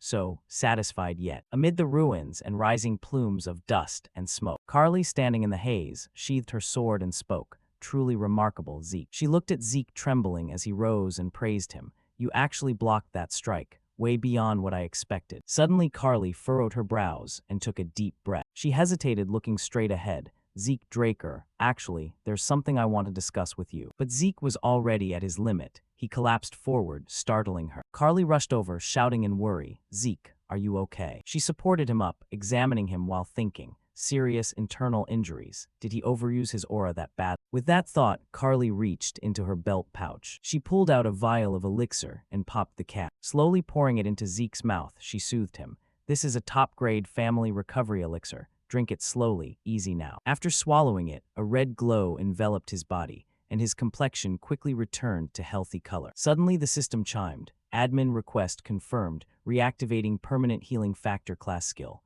After observing for a bit, this should go undetected, right? Zeke lay there running through his thoughts. Pausing and then reactivating the healing factor was all part of the act. Even deliberately holding my power back to look like I'd just barely reached Blue Realm. And when that greatsword came crashing down, instead of fully blocking, I used minimal defense on purpose to get swept into the slash. For some reason, right before impact, there was this weird gap, which let the rest play out smoothly. Then I absorbed Carly's aura into a body that supposedly couldn't handle my own aura, naturally creating internal damage. That way Carly would fully believe I can use aura, and she'd conclude on her own that the internal injuries came from overloading my strength. Finished thinking, Zeke pushed himself up to sit. Carly, sitting beside him, asked worriedly, feeling better now. He gave a calculated smile in response. Yes, thanks to you. Really appreciate it, Carly. Seeing Zeke stabilize, she nodded and stood up. Then she extended her hand. Just call me sis from now on, Zeke. Makes it easier. In a quiet, out-of-the-way alley on the outskirts of Atlas, a carriage pulled to a stop on the street. Inside that carriage, Carly approached and handed him a cup of tea. I heard you like tea, so I prepared some. It's the kind shipped in from the eastern continent. Hope it suits your taste. Zeke awkwardly thanked her. Ah, yes, thank you, sis. An image flashed in his mind as he recalled. Even the family head once said something similar. How far has this Zeke likes tea rumor spread exact? Looking out at the city beyond, Zeke asked curiously. This is inside the carriage. From the outside, no one would ever guess it's like this in here. Carly quickly explained. Camouflage magic. The Guardian Knight's carriage draws way too much attention otherwise. Hearing that, he thought to himself. She dragged me to the training grounds earlier, and now she's whisking me out of the city in this thing. He lifted the teacup and asked, so, is there something you need to say that's so sensitive it can't be overheard? The moment Carly uttered the name Slaughter Knight, Abel Draker, Zeke froze with the cup halfway to his lips. The image of the man appeared as her firm voice rang out. I need your help to stop. Carly looked straight at him with resolute eyes, making a serious request. Zeke asked back in confusion, what did you just say? Isn't Lord Abel the second son of the Draker family? She lowered her gaze to her teacup. Sorry if this is abrupt, I'll explain slowly. He took a sip of tea as Carly's steady voice continued. Right now, Abel is acting against the family's most important vow, the oath of neutrality. That oath strictly forbids involvement in conflicts between nations, yet he's siding with the Empire and personally intervening in the war between the Rome Empire and Alencia. Zeke set the cup down thoughtfully, so Abel started moving this early. Then he voiced it. Has the Four Seasons City not heard anything about this? Carly answered quickly. No, they know, but they're turning a blind eye. She continued gravely. The Four Seasons City is fractured right now. Some Elder Council members have already aligned with the Empire and are backing Abel. Zeke suddenly asked. You mean the elders have been manipulated too? Carly replied immediately. A few are still holding neutral ground. Zeke followed up. For such a conservative Elder Council to not outright oppose, just stay neutral. Then it's only a matter of time before they're fully subdued. She nodded in agreement. Exactly. Your assessment is spot on. She added, we're investigating what methods he's using, but we can't just sit and wait for solid proof. If we let Abel keep acting freely, war will break out soon. It's unavoidable. Zeke furrowed his brows, silently impressed. Her prediction was completely accurate. Old memories flooded back as he realized. It's already been 3 years since my regression, and in another 7, when Draker falls into Abel's hands and he allies with the Rome Empire, a massive continental war will swallow every. Countless dead and wounded, skis scorched black, earth stained red with blood and ash. Carly continued, that's why I've made up my mind. She reached out her hand, eyes burning with determination as she emphasized. We need to build a force strong enough to stop Abel. Carly continued explaining the current situation. Right now, Abel is steadily taking control of the upper echelons of the Draker family. He believes that once he dominates the leadership, everyone below will automatically submit. But a true knight will never bow to mere power. They only kneel before ideals and justice. She concluded firmly, that's why I'll act on my own convictions, gather the common knights, the real backbone of Four Seasons City, and rise up for the sake of true ideals. That said, I won't force you to join my side. You're still young, a pureblood awakener with a bright future and countless paths ahead. Zeke took a slow sip of tea, eyes thoughtful and calculating. Now I finally get a clearer picture of who Carly Draker really is. He silently observed her, assessing, a woman with an iron will, yet soft enough to bow for the sake of righteousness, a truly upright and pure soul. Zeke recalled the earlier moment. That gap in her giant blade strike probably came from her holding back out of concern for me. It's like she has two completely opposing sides, outwardly tough and righteous, true to Draker blood, but deep down unbelievably gentle and fragile. She lifted her teacup and continued. If things go south, it could be branded as rebellion, so think it over carefully. Zeke responded gratefully. Thank you for worrying about me. The horse's hooves kept clopping steadily outside. Inside the carriage, a heavy tension filled the air. Then Zeke's voice rang out clearly, but I've already made up my mind. Carly listened intently as he poured out his thoughts. Even though I'm still young and full of flaws, please let me stand by your side and fight alongside your knightly spirit. Hearing that, the corner of her mouth curved up slightly as she spoke with genuine warmth. Thank you, Zeke. Right after that, Zeke headed to Valhalla's research district, walking while staring at the system interface in front of him and thinking.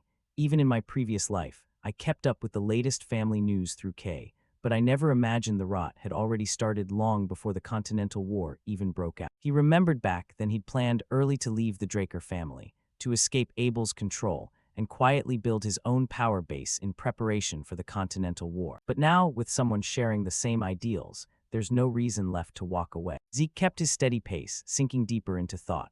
On the contrary, this is the perfect opportunity. Staying in the family lets me monitor Abel's moves up close, and if I put Carly forward as the figurehead, suspicion aimed at me will ease off somewhat. The prerequisite, though, is becoming an official knight first. That way I can swing public opinion toward Carly. She and I are like weights on the same scale. Even though Carly is the eldest daughter and a guardian knight, since she's not a pureblood awakener or direct line from the power core, in my previous life she couldn't stand against Abel's forces and ultimately failed to reform the Draker family. But if I, a pureblood awakener, become an official knight and publicly declare support for her, it might just tip the scales back against Abel. Thinking that far, Zeke clicked his tongue in annoyance, and that's exactly why I have to go do that stupid knight exam. Glancing at the map on the screen, Zeke muttered aloud, "Whatever, looks like I'm almost there." Arriving at the Central Grand Library in Valhalla's research district, he eyed the ancient building ahead and confirmed to himself, "My main goal in coming all the way to Valhalla is inside Terrakin's ultra-secure archive." Once he stepped inside, a warm, cozy atmosphere enveloped the entire place. The system pinged, "You have arrived at the secure archive." Zeke looked around for a moment, puzzled. This place. He touched the books in disappointment and grumbled, "What a letdown. It's basically just a rundown storage room. Nothing but useless old books with zero value." This is clearly the spot the system marked. I was expecting something insane like Bahamut's heart or Dragon Fangs hidden here. With that thought, Zeke scratched his neck in frustration. Damn it, did I really waste my time coming here? Suddenly his foot stepped on some kind of switch, and the system chimed. Data access point detected. A burst of light exploded, startling Zeke. Staring ahead in confusion, he muttered, "What the?" Then another system notification caught his eye, linking and synchronizing with the secure archive of another administrator, Terrakin Draker. Zeke thought to himself, another administrator. So Terrakin used the system just like me. Looking at the bookshelf that had just materialized in front of him, Zeke murmured, "If this shelf only activates with system intervention, it's no wonder no one discovered it until now." System notifications started pouring in one after another. Secure archive data from Terrakin Draker has been linked and synchronized with Administrator Zeke Draker's system. From now on, you may access Terrakin's secure data anytime via the system. For more convenient queries, the system suggests the following new category: Organizational Emotion Management, 2 Dragon Extermination Guide Ver 5.21, 3, Reference Materials 4, Aphorism Collection for Growth Support.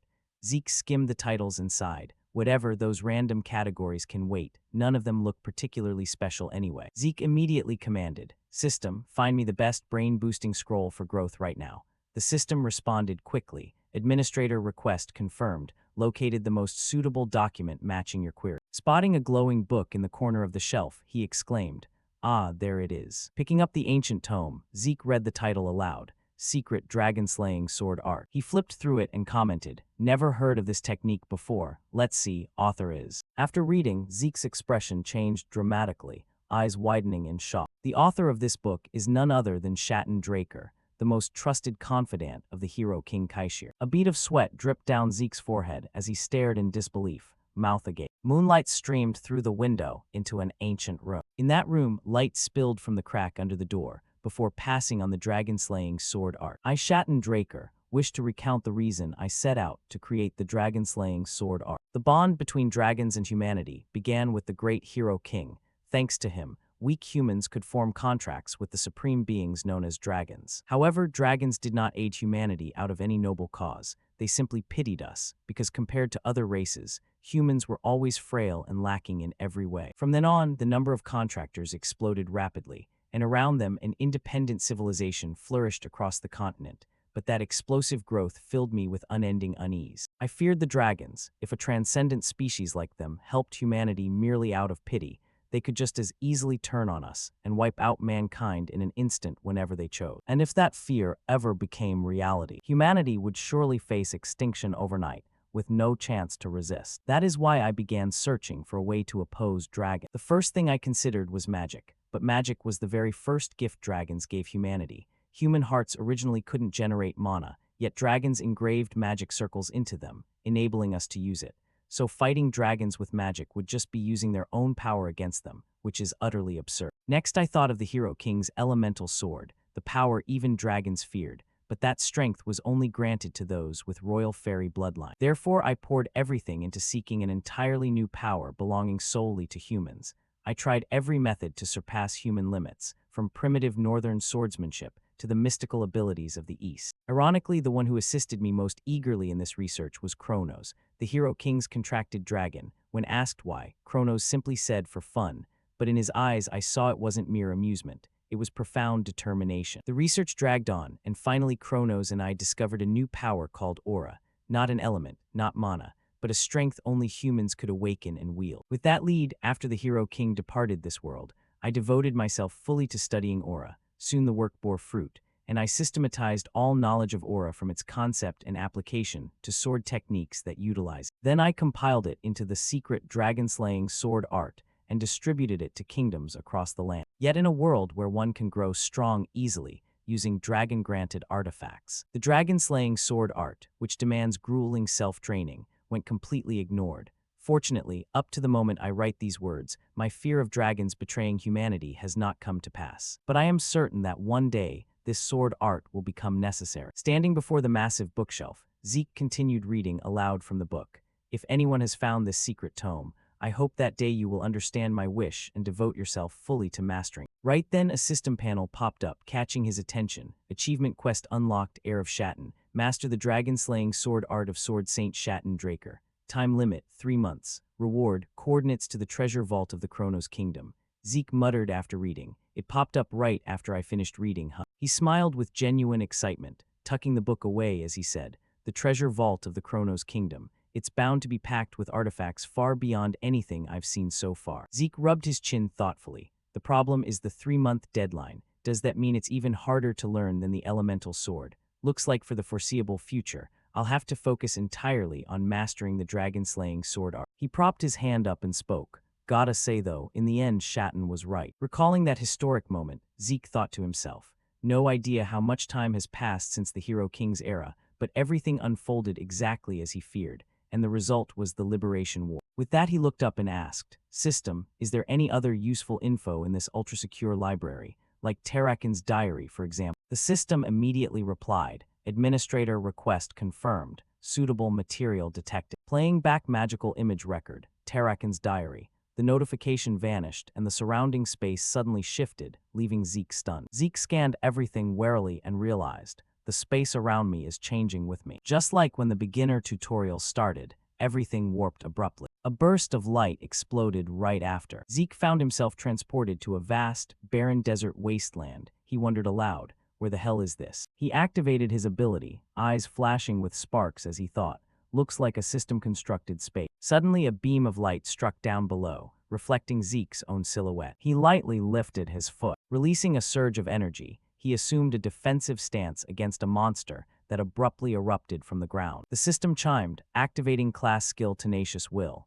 Zeke's face paled as he forced a grin, thinking inwardly, "It feels way too real, like I'm actually living in the moment." That vicious dragon appeared, sending rocks and dirt flying everywhere. Seeing it, Zeke marveled. No wonder they were called the apex of all creatures back then, dragons. A voice suddenly rang out, startling Zeke, "Bahamut." He looked up at the massive evil dragon before him and understood. So that's it, he's the evil dragon Bahamut. A figure approaching from behind caught Zeke's attention, and moreover, a bead of sweat dripped as he glanced at the newcomer and thought, someone I couldn't sense at all until he spoke right behind me. Staring at the hazy face, Zeke silently assessed, this guy is a monster in a completely different sense from Bahamut. Suddenly the figure passed straight through Zeke, making him flinch. Zeke watched warily, feeling strange. He just phased through me. So this time I'm really just stepping into a recorded memory presented as images. And now the scene unfolding before my eyes, recorded under the name Terrakin's Diary, is none other than the legendary decisive battle between the dragon slayer Terrakin Draker and Bahamut. The evil dragon raised its claws high, while Terrakin simultaneously shifted to dodge. Zeke brimmed with excitement, watching eagerly.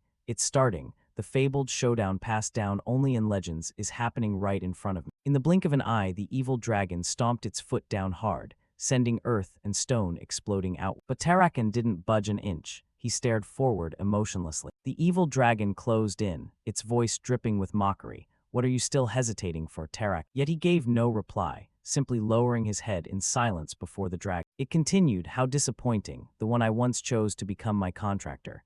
Zeke froze in shock. What? Confusion flooded him as his eyes widened. Tarakin was Bahamut's contractor, just like Kaishir and Chrono. If that's the case, then the legend of Dragon Slayer Tarakin killing Bahamut, could it be? Suddenly his eyes widened in brief astonishment. The surrounding scene glitched, filled with continuous screeching static. Zeke exclaimed in alarm, "What the hell? Why is it suddenly doing this?" Then he turned back toward them in annoyance, thinking to himself, "Damn it, I can't hear a single word they're saying." Zeke quietly called out, "System, is there any way to fix this?" It responded immediately, unable to confirm administrator request. Hearing that, Zeke gritted his teeth as a bead of sweat dripped down. Suddenly some kind of noise rang out, startling him. Zeke's face filled with killing intent as he whipped his head toward the sword. Then he spotted a hazy, shadowy figure standing right behind him. Memories flooded back. Kaiser swung his leg casually and laughed loudly. What? A contracted dragon turning on its contractor. That's hilariously absurd. He was convinced that dragons could never betray humans. On the contrary, if betrayal ever happened, it would only come from the contractor's side.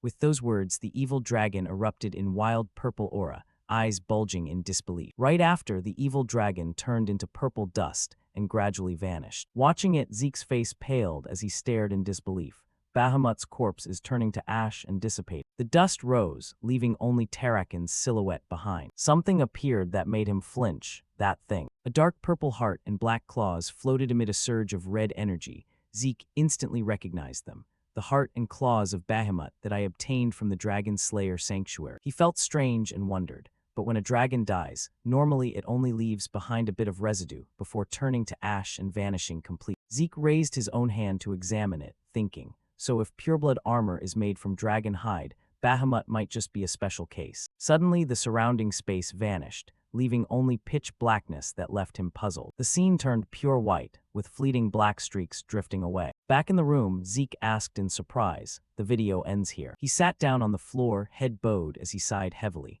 "I really don't understand what's going on." Looking at the system panel, he suddenly remembered. After visiting Valhalla's research district, I linked the system to Tarakin's secure archive, so I can check any record from anywhere. I immediately replayed Tarakin's diary, but it glitched at the exact same final part as before, so there's no way to know what the two of them said in that last moment. Naturally, I didn't gain anything from it, but while scanning the secure archive data, I discovered something new. The true dragon sword art is the original source of dragon-slaying technique. Tarakin simplified the true dragon sword art and recreated it as dragon-slaying technique to make it easier to learn. But because it's easier, its power is significantly reduced, to the point that the skill barely inflicts serious wounds on true dragon species, making the name dragon-slaying technique feel undeserved. However, when combined with personal traits to create applied moves, it can still deliver effective strikes, so even with reduced power, it's a success in terms of practicality. Still, what bothers me more than anything right now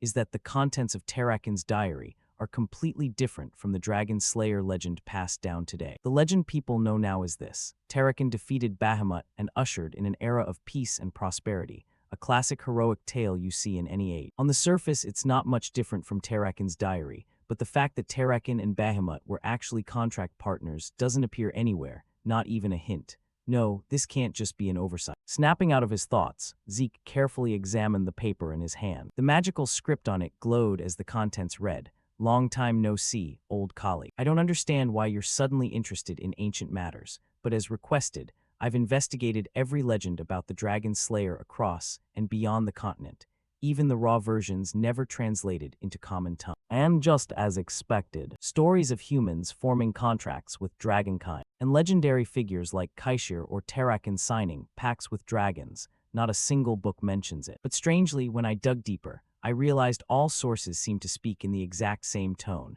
as if orchestrated in advance, and right when I was about to probe further, the noble Draker family personally sent a warning letter. Zeke's face changed color as he read on. For that reason, our society has decided to withdraw from this investigation. Clashing with the Draker family was never part of the plan. Once finished, the letter immediately burst into flames and burned completely in midair. He stuffed his hands in his pockets and walked away, lost in thought. It's crystal clear now. the Draker family is censoring information about Tarak. But why? Their prestige was built by honoring and elevating the name of the dragon-slaying pioneer Tarak into the world. That very act helped establish the Draker family as one of today's 3 transcendent houses. Yet the Draker family itself is controlling all information related to Tarakan and Bahamut. Whatever the reason, this runs far deeper than I thought. Maybe I missed something. I should check the secure room again.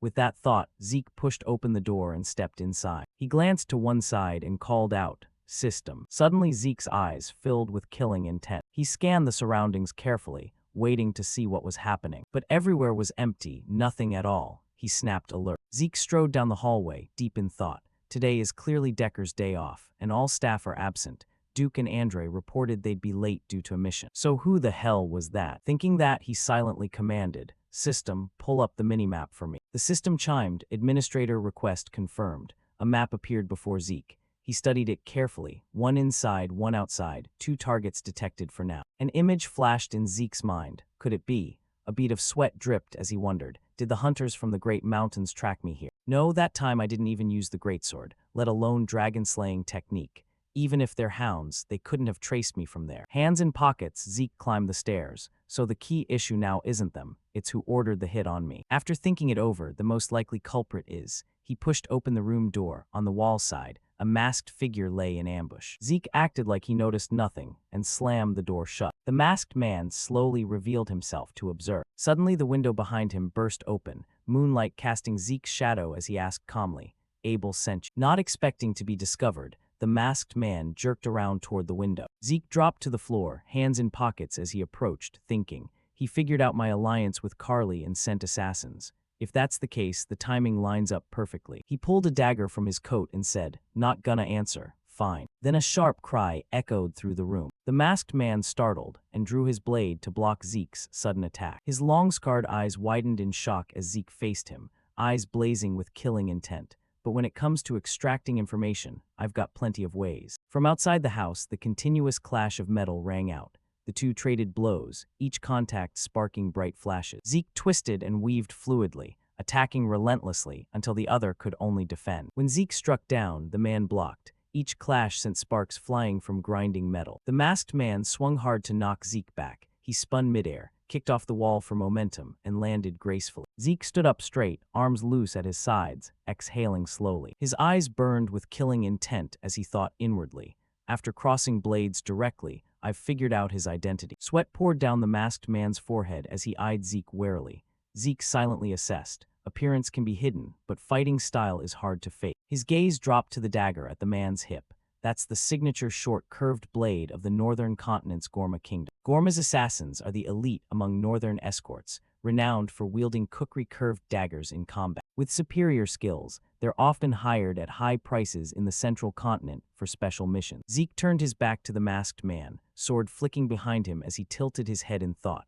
Either way, if he's a Gorma assassin, it's probably not Abel who hired him. They don't take assassination jobs that create long-term grudges. The dagger flew straight toward the masked man as Zeke continued thinking. Plus, this guy's defending way too much, not typical assassin style at all. I deliberately left openings during the fight, but he never went for a direct kill. He clearly could react but held back, so their goal isn't to eliminate me, it's to capture me alive. With that thought, a noise came from outside the window. Zeke shot a deadly glare in that direction. Suddenly, a large projectile shot toward him in surprise. The one outside had finally made their move. Zeke sliced it in half with his dagger and immediately recognized. This is a tranquilizer round meant to incapacitate. A strange smoke quickly billowed from the broken projectile. He furrowed his brows and coughed a few times, thinking, just as I suspected, the distinct earthy smell of mandragora root, commonly used in sleeping potions. Suddenly, Zeke's arm holding the dagger went limp. The dagger clattered to the floor, but everything was within Zeke's calculations as he thought. All right then, let's see who wins this one. Right at that moment, the system chimed. Mandragora root component detected, activating 100 poisons resistance skill. Zeke collapsed face down on the floor, pretending to pass out. The masked man quickly approached. He hoisted Zeke's body over his shoulder and headed toward the window, where another figure waited. Zeke cracked his eyes open slightly to observe. Scanning everything around him, he thought firmly, if not Abel, then who and why kidnap me? Gotta stay sharp and ready. Dawn was just breaking, soft sunlight filtering through reddish-brown rooftops, and a slowly turning windmill on the outskirts farm of Atlas. Thick iron chains wrapped tightly around him, reinforced with an extra sturdy lock as a voice rang out, "Well, well." Zeke, bound to the chair, gave a cold smirk. "Never thought the commissioner would be you." Cleef leaned on the wooden table with guards on both sides, his expression deadly serious as he faced him. "Cleef Reinhardt, head of the Reinhardt Trading Guild. If you already know who I am, this'll go faster." Zeke furrowed his brow slightly, eyes sharpening as his expression darkened with thought. "We had some unfinished business from the previous life, after all." The Reinhardt Trading Guild, one of the top 10 major merchant guilds, primarily operating in the Kingdom of Arentia. Of course, if things kept going the way they did, the Continental War sparked by Abel and the Empire would lead to Arentia's total destruction, along with that guild. Back then, Cleef Reinhardt had fiercely opposed the Empire just like me, but for some unknown reason, after handing over critical intel that could have defeated them, he chose to return alone to his crumbling kingdom and met his end there. Zeke's sharp-featured face silently mused. Even after barely escaping, whether it was patriotism or something else, to me it was just a foolish choice. Cleef spoke up, raising one finger in a placating gesture. "Anyway, sorry for resorting to such rough measures." One of the guards beside him stepped forward and unlocked the iron chains around Zeke. Cleef continued, "On behalf of the guild, we'll send a formal apology for this discourtesy." Cleef's tone softened, sounding genuinely conciliatory. "So please, take your time and let's talk." Zeke lightly rotated his wrists, cutting him off before he could finish. "Save the formalities for later, get to the point." Zeke looked up with eyes as cold and cutting as a blade, fingers clenching slightly as a terrifying killing aura radiated outward. He spoke icily. "What do you want?" Cleef pressed his lips together tightly, suddenly feeling the pressure himself. As expected, even young, a Draker is still a Drake. The two sat staring at each other in silence, the air thick with tension. The others in the room noticed too. Even a seasoned knight would feel nervous and on edge in a situation like this, yet this one hadn't shown the slightest hint of unease from the start. Cleef furrowed his brows, gritting his teeth in reluctance. "Even though I set this up to take control of the conversation, his presence is overwhelming." Finally he spoke. "Fine, before I state my request." He pushed a neatly bundled stack of documents toward Zeke. "Could you take a look at these first?" Zeke listened while flipping open the file, carefully scanning the contents.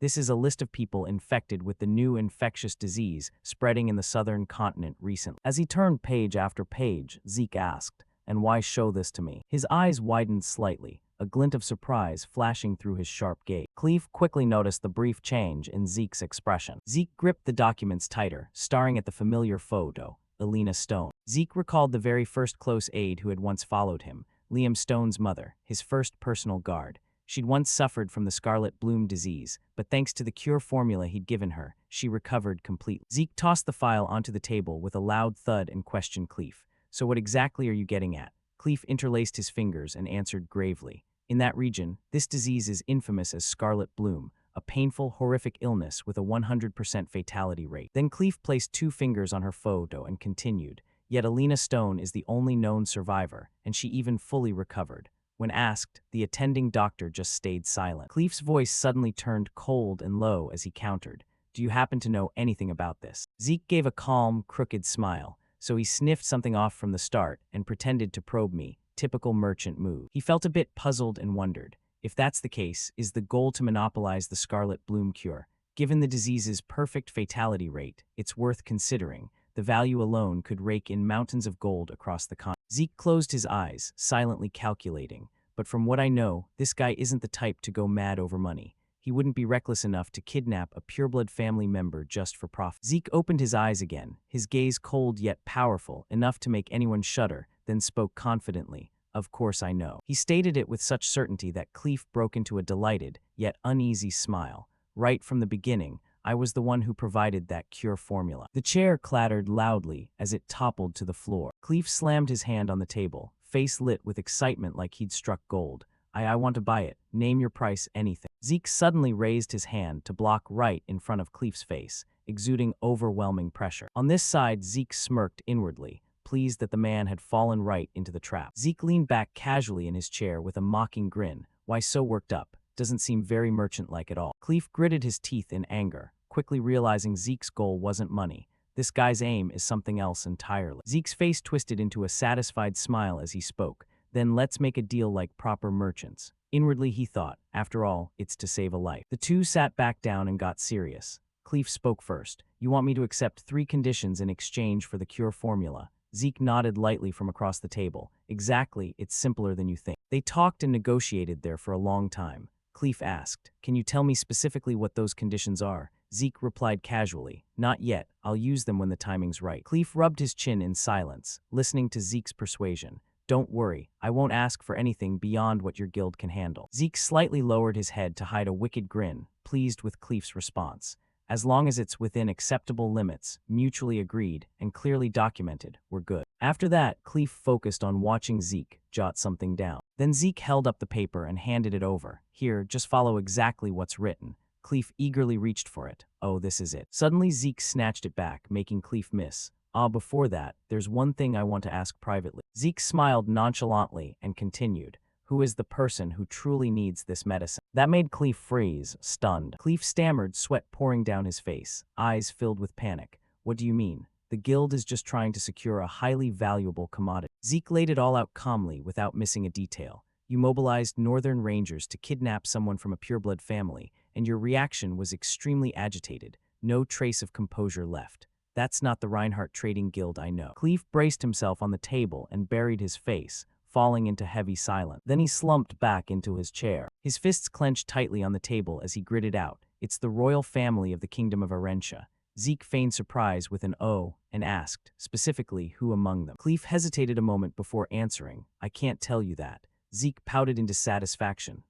Do you know how many people are in the Arentian royal family? Suddenly Zeke's eyes widened as something clicked. He recalled a past conversation. You're really going back to Arentia. Don't be that stupid. Both the kingdom and the Reinhardt Guild have already collapsed. Going back means death. Seeking asylum in the northern continent is the smartest choice. Thank you for the advice, but I'm tired.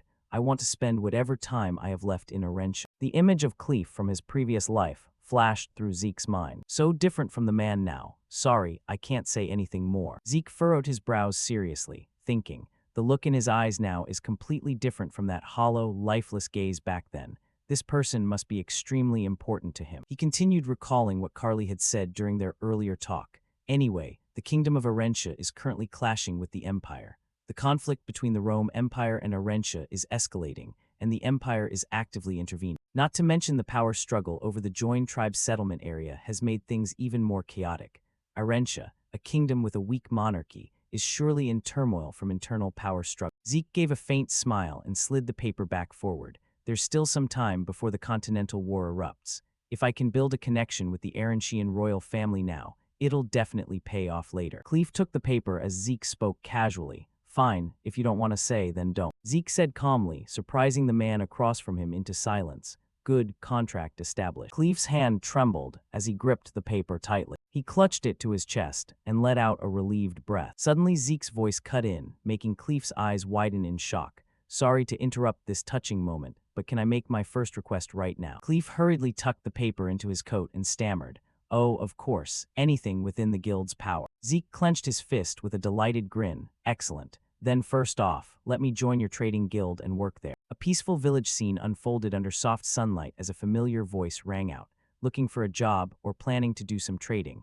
Zeke's voice replied right away. More precisely, I need a temporary identity to use for a while. In the sunlit wooden room, Cleef sat with arms crossed, eyeing him skeptically. If that's all, why bother going through us? Zeke answered calmly. I'm planning to use it in the southern continent, full of seasoned criminals down there. Half-assed disguises won't cut it. Zeke rolled his eyes and raised his voice. But the Reinhardt Trading Guild is the one even the cartels trust and use, right? Cleef nodded slowly, his tone drawn out like he was reluctant. Yeah, though not exactly thrilled about. Cleef furrowed his brows, lowering his gaze as he rubbed his chin thoughtfully. Fine, I get what you're saying. If that's it, just use my cousin's name. Those guys probably won't dare question. Zeke's face lit up with joy as he smiled brightly. Perfect. Also, I need regular transport back and forth to the south, plus a house, big enough since I'll be using it to store goods. Zeke rattled off casually in one long breath. That's my first request. Oh, and since you guys kidnapped me here, you've probably already prepared a way to get me back, right? Cleef tried to keep smiling, but 3 veins popped on his forehead and his neck cords bulged. This thick-skinned brat. Cleef let out a short laugh, ultimately giving in. All right, once everything's ready, I'll contact you. The Rangers will handle escorting you back. Cleef slowly stood up while Zeke stayed seated with arms crossed, glancing around as he thought to himself. Didn't expect the Reinhardt Guild to accept the deal so easily. Looks like that person must be really important to. Then Cleef and the group in mysterious black cloaks stepped out one by one and left through the door. A voice called back towards Zeke, making him turn. Hey. Two burly guards stood in front of Zeke, pointing behind them. Follow this way. Stepping outside, a horse was already waiting, snorting powerfully, looking very imposing. Zeke smiled as he walked toward the horse the guards led over. Oh, this warhorse looks pretty solid, huh? Zeke flashed a scheming grin, stepping between the two guards, lightly patting the back of the one beside him before saying confidently, I'll make good use of it. In one smooth motion, he lightly leaped onto the horse's back. The two guards started walking away, one turning slightly with a cold tone. That's it, we're heading out first. Zeke called out loudly, making the two guards freeze mid-step, their faces darkening. So that means the contract with Reinhardt is officially done, right? One of them turned around, frowning slightly. You speak Gorka too, you Drakers even learned that. Zeke smirked, his words carrying hidden meaning. Just call it a hobby. Anyway, back to business. This time, I have a job I want to hire you guys for. The brown-haired guard frowned seriously, arms crossed over his chest, repeating slowly in disbelief. Rescue a meching figure who's being held captive. Then he fell into deep thought, his face showing clear hesitation. Zeke, still on horseback, tilted his head slightly. What's wrong? Not tempted by the price I offered. The guard quickly shook his head in denial and continued. No, the price isn't an issue. If the conditions are similar to Reinhardt's, we'd actually come out ahead. The guard furrowed his brows in worry. The problem is your identity. Our king doesn't like dealing with transcendent families. Zeke raised an eyebrow in confusion, giving them a dead fish stare before clicking his tongue. What? You're hesitating over something that trivial. Zeke's face turned serious again as he spoke in a low voice. I already have the fake identity Reinhardt prepared. Just use that to forge an authorization letter and send it to Gorka. That should ease your concerns a bit. The guard hesitated a moment longer before replying. Fine, as long as it doesn't get discovered. Zeke let out a short exclamation, then spoke in a tone that made the guard tilt his head in confusion. First things first, we still have some unfinished business to settle, don't we? Zeke, still mounted, gave a triumphant grin and tossed two daggers, stabbing them straight into the ground right in front of the two men. Their calm expressions instantly turned to sheer shock and horror. The two razor-sharp daggers embedded deeply in the dirt. For Gorka Kingdom Rangers, kukri weren't just weapons. They were bestowed only upon those recognized as true warriors. At some point they had slipped free from the two men's belts and ended up in Zeke's hands. To Rangers, these were soul companions, as precious as their very lives. That was because when Zeke had brushed past the two guards earlier, he'd casually drawn the daggers and kept them until now. The fact that I could take these without the owners noticing means I could take their lives any time I want. The air between the three grew thick with tension. Zeke's words carried an invisible weight, low and terrifying. Consider this a little thank you gift for daring to kidnap me, an absolute gap in strength. One guard clenched his teeth hard, sweat beading on his forehead. What kind of monster is this guy? Zeke narrowed his eyes, glancing at them with a mocking tone. Your continental common tongue is pretty fluent too. See you around, brother. After leaving that place, he returned, his face carrying an indescribable look of deep contemplation. After meeting Reinhardt, I'm officially entering the phase of recruiting teammates. The targets are the heroes who earned the title of 5-star knights through brilliant feats in the Continental War before my regression. If I can get close to them now and pull them to my side, that'll be one hell of a high-quality force. Luckily, thanks to Headmaster Flaubert, who's always been extremely fond of me, I investigated and confirmed the rumor. All of them originated from Valhalla Academy. The issue is just timing. The Silent Knight Bishop Castique has already graduated and is now a member of Thebia's Royal Knight Order. The Arena Knight Jeffrick Salma is in his final year, busy with field internships. Aster Ladopo, still enrolled, dropped out due to severe insomnia. Zeke furrowed his brows in concentration. Rian won't enroll until next year, but since she's also pureblood, there'll be plenty of chances later. He slumped over the chair, head down, fists clenched tightly, feeling utterly conflicted. In the end, Zeke sat motionless in the chair for a while before muttering helplessly, so it's just Diego left, huh? A short time later, he found himself in a room full of musical instruments, jamming with them and Diego. Zeke's hands still held drumsticks, eyes vacant, face showing clear confusion and bewilderment. Wait, what the hell am I even doing here? He quickly recalled the fragmented memories in his head as he approached the room to meet the guy. I came to Diego's club room to recruit him to my side. Then Diego slung an arm around his neck and dragged him in to play music together. Yo bro, perfect timing. We got an open spot on drums right here. Zeke was still stunned, not grasping the situation. What? Before he could finish, Diego cut in. You were gonna say you just want to play music, right? Yeah, I get that feeling. And somehow he ended up officially joining their band as the drummer. with a dazed face. Congrats, you're now a full member of the Southern Continent New Age Fusion Music Research Club. Then the music started, vocals blending with instruments. Under blinding stage lights, Zeke let everything go and rode the energetic rhythm with "Screw it all." He broke into a wide, genuine smile, pouring his entire mind into playing. Just enjoy the moment. The jet black sword stood firmly planted in the training room floor as Zeke's voice echoed. First, circulate aura around the body to open the meridians, from small heavenly cycle to great heavenly cycle. Zeke sat seriously reading the glowing book, face stunned as he exclaimed, "What the hell is this? It's all terms I've never heard of." Zeke frowned slightly, pondering the meaning again before thinking. Now I kinda get why Terrakin simplified this technique into dragon-slaying art. The lines in the book glowed brightly, and on the pages appeared martial movements he practiced along with, because every technique in the dragon-slaying sword art starts with compressing a massive amount of aura and then releasing it, something ordinary techniques could never handle. The sword was drawn decisively, a sword art not meant for fighting humans, purely for slaying dragons, so its power rivals even the elemental sword. Zeke gripped the sword firmly with both hands, raising it in front of him and focusing intently on it. His eyes suddenly shifted color, blazing purple like fire. As he lunged forward, whole body radiating killing intent that seemed to freeze the air around him, whispering confidently.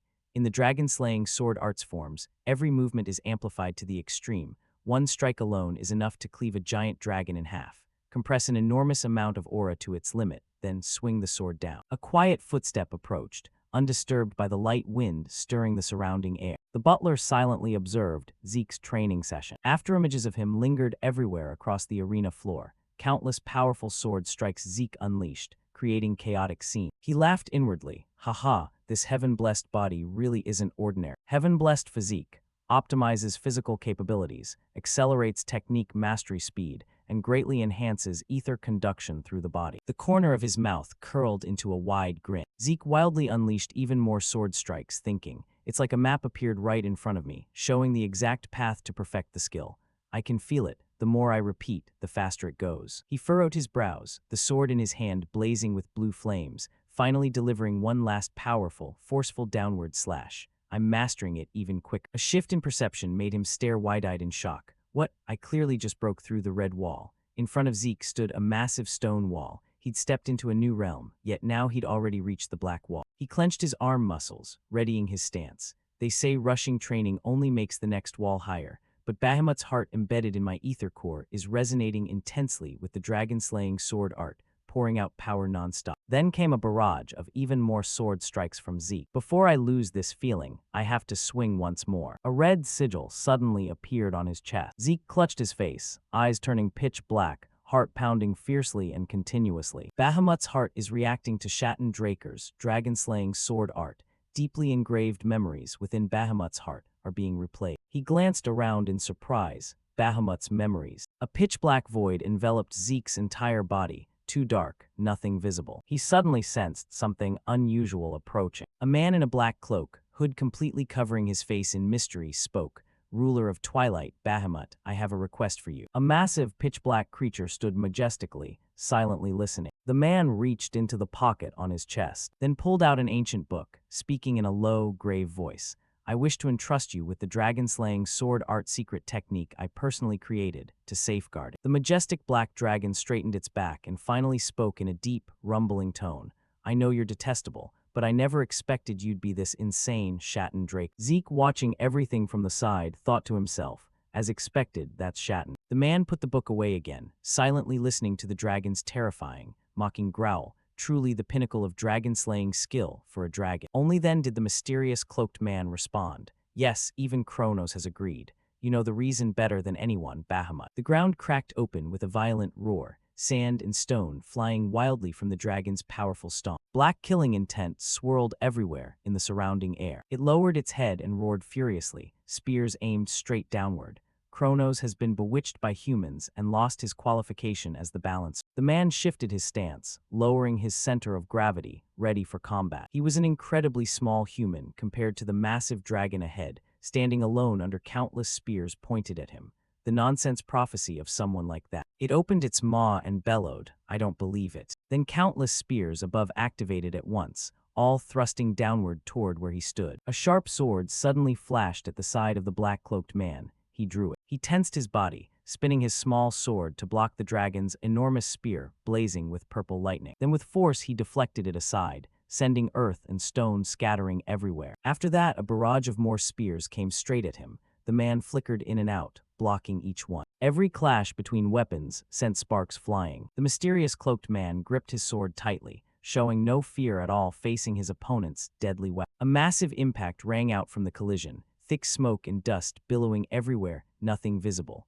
Countless more spears were about to plunge into the spot where the clash had occurred. Zeke stood high above, silently watching the countless spears thrusting relentlessly toward him in a brutal barrage. He felt utterly astonished witnessing this, the supreme magic of dragons, the pinnacle of all species, truly an unbelievable power. If it were him, he'd probably only block 1 or 2 strikes at most. Zeke stared in shock as the tiny human figure remained completely unscathed amid the chaos, while massive spears embedded deeply into the ground all around. Yet Shatton had blocked them all. That human was a monster beyond any normal limits. Amid thick purple smoke and shaking earth, as a barrage of pitch-black spears simultaneously plunged downward as if to pierce everything, the dragon's majestic voice boomed. "Get out of my territory right now, Shatton Draker," followed by a chilling warning. "Otherwise the next spears will target the Chronos King." Standing amid the surrounding dangers, Shatton remained calm and continued negotiating. "Are you sure about that? Doing so will bring the retribution of karma upon you too." The dragon laughed contemptuously, cold killing intent radiating around it. Retribution of karma, ridiculous. It raised its claw, forming a black magic sphere that sucked in all the surrounding killing intent. Then bellowed loudly, "What do you lowly humans even understand to spout such nonsense? Even if I slaughtered every last one of you insects, there's no reason I'd face punishment." Shatton's sharp sword plunged into the ground as he spoke. In the end, everything is unfolding just as Chronos prophesied. Then Shatton pulled out a necklace with a very special pendant. Seeing it, Bahamut's blazing golden eyes widened, pupils contracting in shock. It shifted slightly and drew a massive black-purple sword, larger than any other weapon, pointing it straight at him before roaring. "You think using Chronos' power can control me?" Under the gray sky and swirling whirlwinds, the enormous purple glowing sword hurtled downward from above, accompanied by the dragon's furious roar, aimed at the tiny human below. The pendant Shatton had just taken out suddenly blazed with intense light, transforming into a clock. A massive clock face magic array appeared beneath his feet, radiating brilliant golden light. This left Zeke completely stunned in disbelief. What he saw now was the dragon's colossal sword tip halted right in front of Shatton. Bahamut stopped attacking.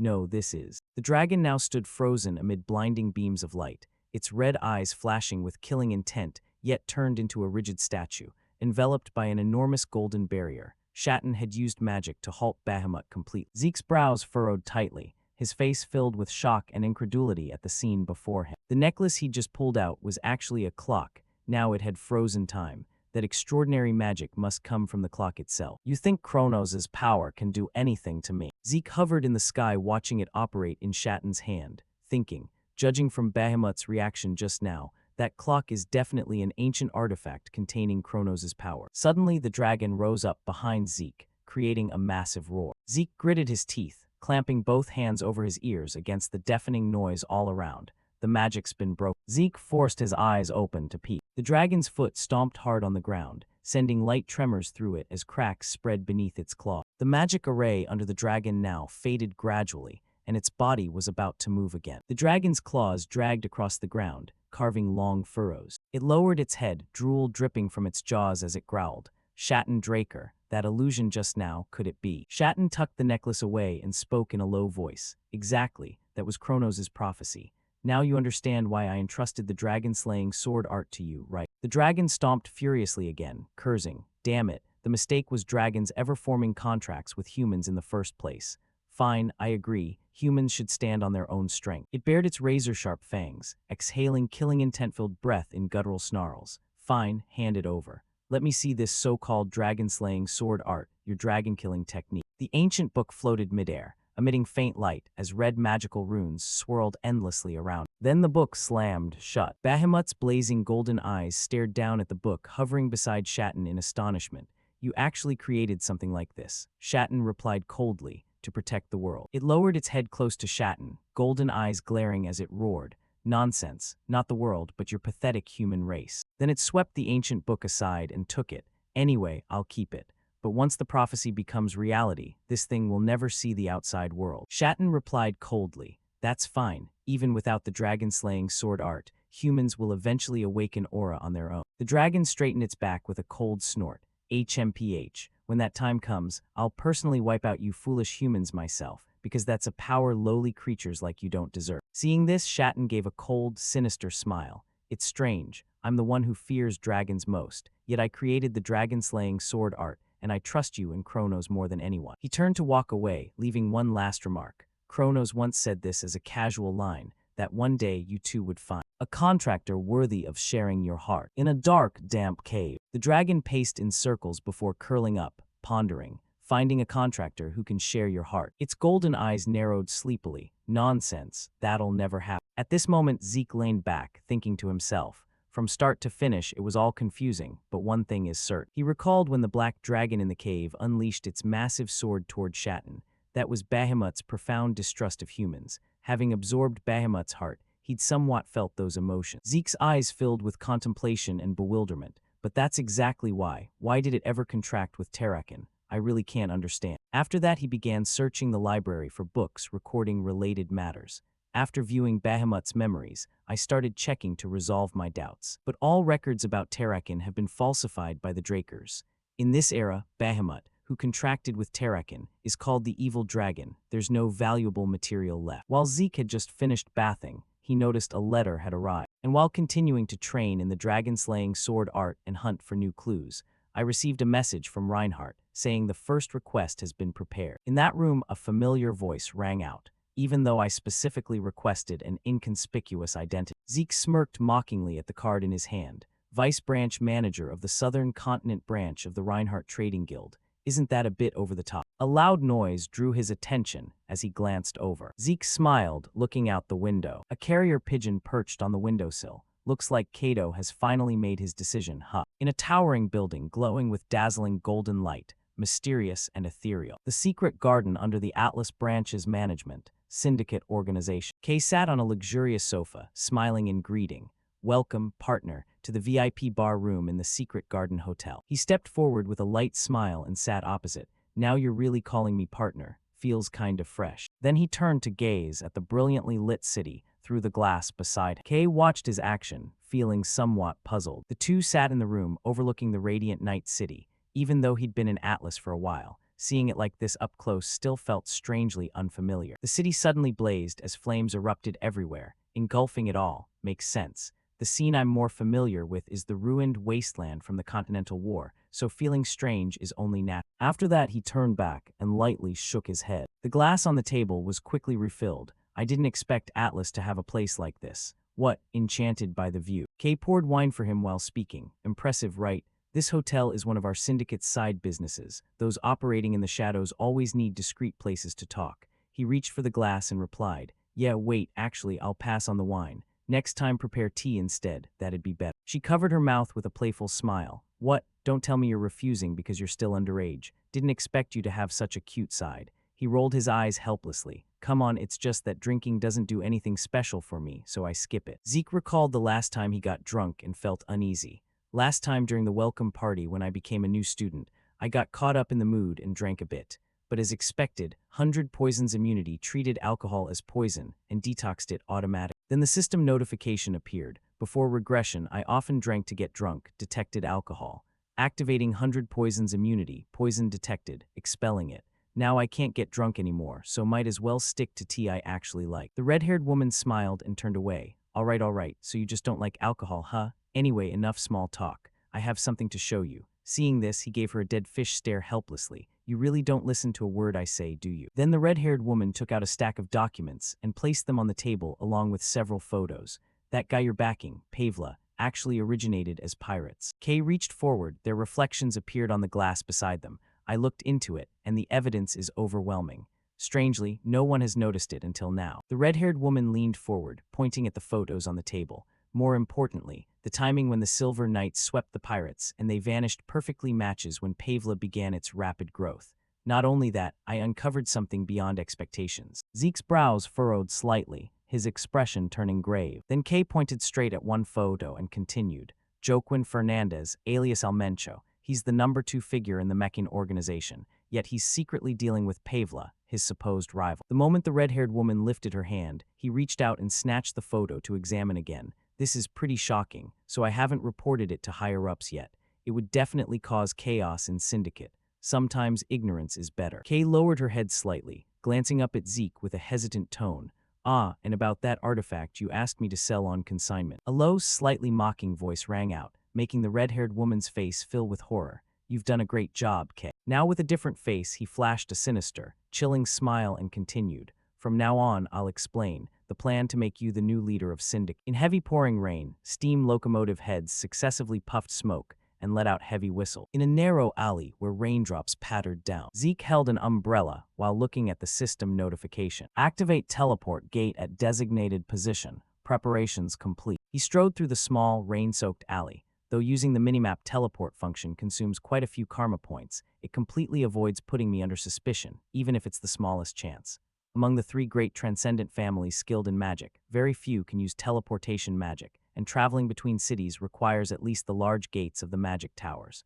In other words, this plan will be perfectly disguised as an ordinary accident. Zeke curled his lip into a sly smile and muttered softly, thinking about that old bastard's face already makes me want to laugh. He stepped out onto the bustling street under clear blue skies, speaking lightly. Tonight's going to burn bright, Don Juan. As night fell, the scene blazed with roaring flames engulfing everything, panic screams echoing as the entire district sank into chaos and flying ash. Fire! Fire's broken out. Call the fire mages quick. The panicked crowd surged toward the blazing alley, their cries ringing out amid the red-hot flames, while a familiar figure slipped into the midst of the throng. If we don't act, the fire will spread to the neighboring building. Has the owner of that building been contacted? When are the fire mages getting here? In the room, cigarette butts piled up in the ashtray. Kay held a cigarette between her lips, lighting it with a flame as she thought.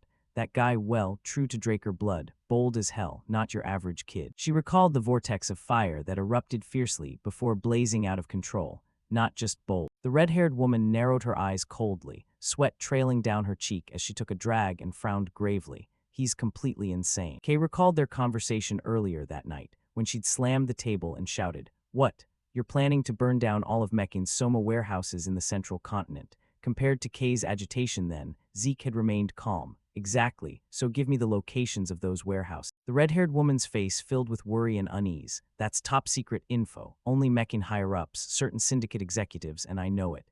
Doing that will get you caught immediately. He reached forward right away. Even better, I never planned to hide it anyway. Zeke pointed at a man in one photo. Because I'm pinning everything on Almencho. The fewer suspects, the easier to handle. Besides, Syndicate still doesn't know Pavla were pirates, right? Yeah, because I haven't reported it yet. Seeing this, Kay's eyes widened in shock, sweat beading as she stared ahead and stammered. Wait, don't tell me you're... He leaned forward with a smile, stretching his arm across the table. Knew you'd catch on quick. Then Zeke casually swept all the bottles, glasses, and everything on the table crashing to the floor. Exactly, no need for us to lift a finger. His face darkened as he flashed an extremely sinister smile. Just drag all the Syndicate executives, the ones still wavering between Meccan and Pavla, into this game, then report everything to Don Juan.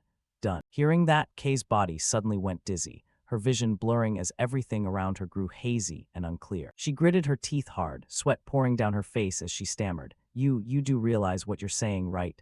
Zeke replied calmly, Of course I do. Kay's face turned deathly pale, her trembling hands clutching her chest as her eyes widened in full panic, and she shouted, This is an utterly insane plan. You know full well what happens to traitors who betray the organization. Zeke slammed his hand down hard on the table. Then he roared loudly, making the red-haired woman flinch in shock. Once all the executives are wiped out in one go, who the hell is left to distinguish between traitors and loyalists? His face darkened as he growled low. Are you planning to stay a mere pawn for the organization your whole life? Didn't you already accept my proposal to become the new leader? Zeke gripped the wine bottle on the table tightly, eyes blazing with fury as he stared straight ahead. From now on, there's no more fold, only call or raise. Choose. Kay's eyes widened in astonishment at his expression right now. The red-haired woman clenched her hand over her chest, gritting her teeth as she trembled and thought inwardly. He's right, I didn't join the organization just to stay a pawn like this forever. Zeke Draker, possessing extraordinary intelligence-gathering abilities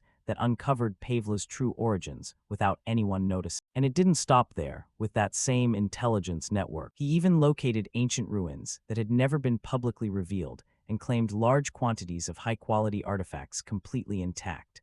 After witnessing those absurd capabilities firsthand, I'd already decided to throw in my lot with. Kay reached out and tightly grasped Zeke's hand that was holding the wine bottle, but right now. The red-haired woman stood up shakily, snatching the bottle back toward herself, her face flushing red, getting scared after hearing the plan. How pathetic. Kay squeezed her eyes shut and tilted the bottle back, downing it in one long gulp. She finished the entire bottle under Zeke's stunned, admiring gaze. Kay slammed the empty bottle down on the table and shouted, "Is that all? If we fail, we're dead anyway. This is the biggest gamble of my life." The red-haired woman broke into an excited grin, wiping the lingering wine from her lips as she yelled, "No limit, all in." Zeke felt deeply satisfied seeing this, smirking as he replied, starting to feel the thrill now. That bet, I promise you won't regret it. At this moment, the cigarette in Kay's hand was gradually burning out. The hand holding the cigarette trembled, perhaps from fear. Her other hand immediately steadied it. The red-haired woman stood by the balcony gazing into the distance.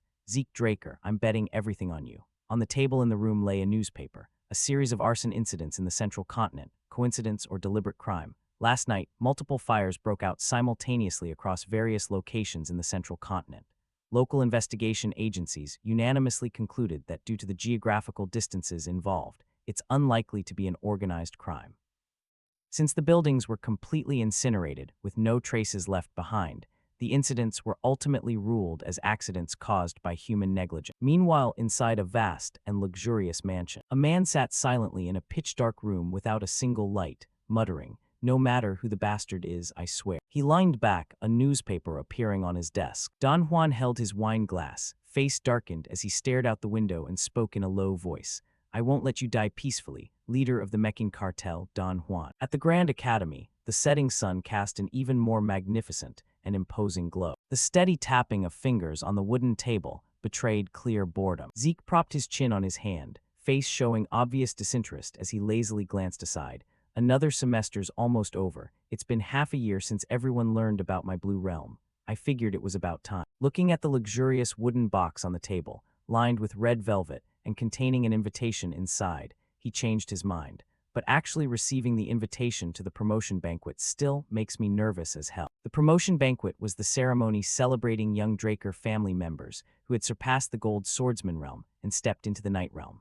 Even for Drakers, it usually took until around age 20 to reach blue or purple knight realm, so this event was also known as the Draker-style coming-of-age ceremony. Zeke closed his eyes, recalling a meeting from long ago as he thought, "It's been almost 3 years since I last saw the family head. Hope nothing goes wrong." Afternoon sunlight streamed through the massive glass windows, shining down onto the marble floor of the grand banquet hall. The banquet hall, the central spring garden grand hall of Four Seasons City. Numerous distinguished guests and nobles were present, mingling and chatting cheerfully in a lively atmosphere. Footsteps approached, accompanied by a warm, courteous voice. "May I pay respects to the head of the Draker family?" He turned with a smile. "Oh, you're here." Abel approached with his signature industrial smile, polite yet fake. "Abel, how have you been lately, my lord?" While the banquet continued vibrantly, the two stood apart talking.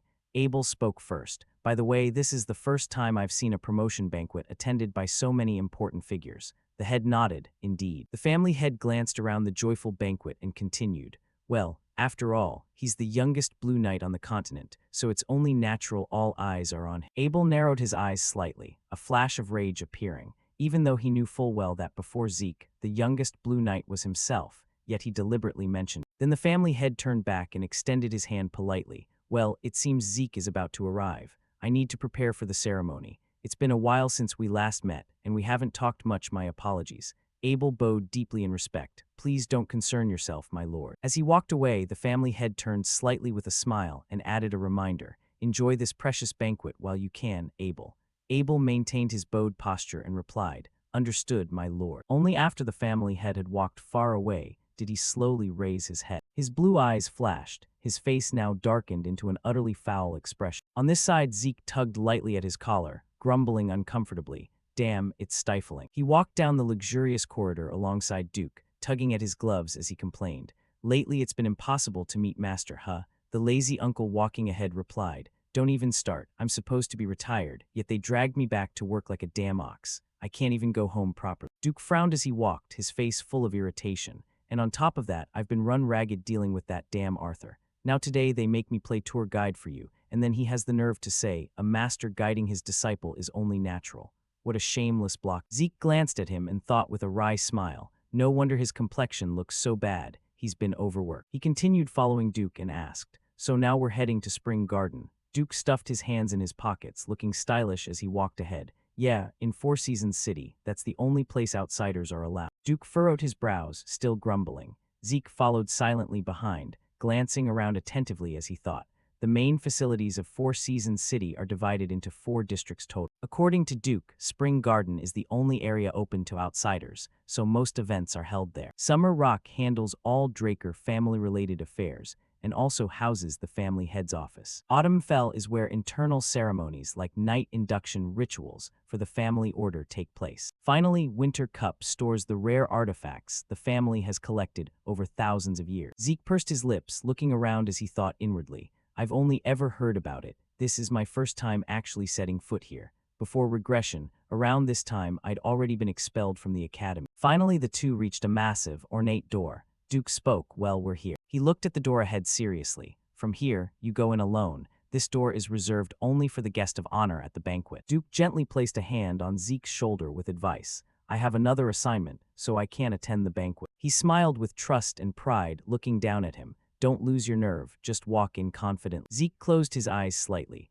the corners of his mouth curving into a soft, warm smile as he thought, having someone worry about me doesn't feel bad at all. Zeke tilted his head and teased. Master really worries about everything, huh? Duke saw this, put his hands on his hips, laughed loudly and said, whatever, just don't cause trouble. That's all I ask from you, kid. In the grand hall, golden trumpets blared solemnly in unison. Red banners embroidered with golden dragons and crossed swords fluttered as a booming voice announced, the guest of honor for tonight's banquet, Lord Zeke Draker, is entering. Abel stood to the side holding a wine glass, glancing over with an unpleasant expression. A long red carpet stretched ahead, lined on both sides by people standing neatly at attention. Then came the image of Zeke in a red cloak, descending the stairs with dignified steps and cold eyes. As he reached the center, those around him whispered in awe at his powerful presence. Oh, that's Lord Zeke, only 15 and already reached Blue Realm, truly worthy of being the Golden Pureblood Awakener. But I never imagined he'd break Abel's record as the youngest to advance to Blue Knight. Huh, you haven't heard. Lord Zeke has already surpassed Abel's academy achievements. Oh, amazing. Zeke walked forward and knelt, bowing his head before the family head who stood waiting, holding the great sword prepared for the knighting ceremony. Arthur Draker, head of all dragon slayers, hereby declares that Zeke Draker takes his first steps on the path to becoming a knight. He drew the sword lightly and placed it on Zeke's shoulder. His voice rang out echoing through the grand hall filled with witnesses. In the name of Draker, I bestow blessings upon the bright future of this Draker, who will walk the glorious path of a knight. Suddenly his words paused for a moment, catching Zeke's attention, and Zeke's sharp golden eyes widened, filled with astonishment as he heard. Zeke Draker shall be officially knighted as a knight of the Draker family. The nobles and knights below who witnessed it were stunned, simultaneously receiving the knight title. The grand hall immediately buzzed with whispers. What, only 15 and already an official Draker knight? Even as the youngest Blue Knight, isn't this decision way too hasty? Zeke glanced up slightly, his eyes showing complex emotions and unease. But the condition for receiving an official knight title in the Draker family is purely based on achievements. Because Drakers are blessed with aura power, awakening early and reaching purple or blue knight realm is almost a given, so instead of judging by aura realm, they value achievements above all else. Even Abel, who held the record as youngest Blue Knight before me, took 3 months of accumulated achievements before being granted official knighthood. That alone shows how absolutely crucial achievements are in Drake. Yet the family head's announcement just now completely went against the previous regulation. After the knighting, the sword was returned to its place. The image of Zeke in deep thought reflected on the gleaming blade. Since knighting is the family head's prerogative, there's no opposition, but it's still hard to understand. I wonder what he's plotting. Right after the family head's voice rang out, today I am deeply honored to introduce my son to everyone. He stood beside Zeke with immense pride. Zeke is not only the first ever Golden Awakener, but also the youngest to reach Blue Knight realm. I believe in the future he will become an outstanding knight surpassing even me. Then he lifted the wine glass from the nearby table. I don't want to be an overly boastful father, so I'll stop bragging. The family head raised his glass high in toast, smiling happily yet full of calculation. Now I conclude this ceremony with congratulations. Let us all toast to the bright future of this talented young man and pray for peace and prosperity across the continent for Drake. Everyone present raised their glasses in unison, for Draker. He tilted his head back and drained his glass. Everyone followed suit and emptied their glasses. Zeke furrowed his brows, gritting his teeth as he glared at the family head's calm demeanor. In my previous life, when Howard expelled me from the house, he stayed completely silent and did nothing. Yet now he plays the proud father for his talented son. A voice called out, interrupting his thoughts. Zeke. Zeke placed his hand over his chest and bowed respectfully. Yes, my lord. The family head set his empty glass down and turned to him. Let's move somewhere else. He gave a warm yet clearly fake smile. I want to have a private conversation, just between father and son. After that, everyone dispersed, going their separate ways. The blond young man with glasses frowned slightly and turned to speak to the coldly glaring Abel behind him. Hey Abel, don't you think you should control your expression a bit? His face now darkened, mood worse than ever. That's not the face an older brother should make when congratulating his youngest sibling. His face now darkened, mood worse than ever. That's not the face an older brother should make when congratulating his youngest sibling. Abel remained silent, lips pressed tight. Finally he spoke. Where's the prince? The other replied. He said he'd come after these boring ceremonies are over, should be soon. The two stood side by side chatting like that, Abel's voice carrying a hint of danger. Then we need to hurry. The guy beside him nodded lightly. I think so too. The ornate door opened. Zeke stepped through and closed it behind him, eyes fixed intently on the badge in his hand. As he walked, he examined it closely, filled with questions. A token that can be exchanged for one of the family's treasures. Why did the family head give this to me? Zeke ruffled his hair in frustration. It's not something bad, probably fine, right? Damn it, I really don't get it. He glanced toward the main hall where the banquet was still lively with many nobles, knights, and influential figures, but the bigger issue now was, this promotion banquet doesn't last just one day, it's multiple consecutive days. How the hell am I supposed to endure this? Zeke walked along, scratching his head in total confusion. How do they manage to keep a straight face like that and just keep going through days of this? Living in high society really isn't for everyone. Suddenly a voice called out, making him tilt his head to look. Lord Zeke Drake. A delicate hand lightly lifted the hem of her dress as a gentle voice spoke. This is the first time I've had the honor of meeting you in person. Melissa placed her hand over her chest and gave a polite slight bow. I am the first princess of the kingdom of Alentia. Melissa Alentia. Zeke furrowed his brows slightly, silently assessing.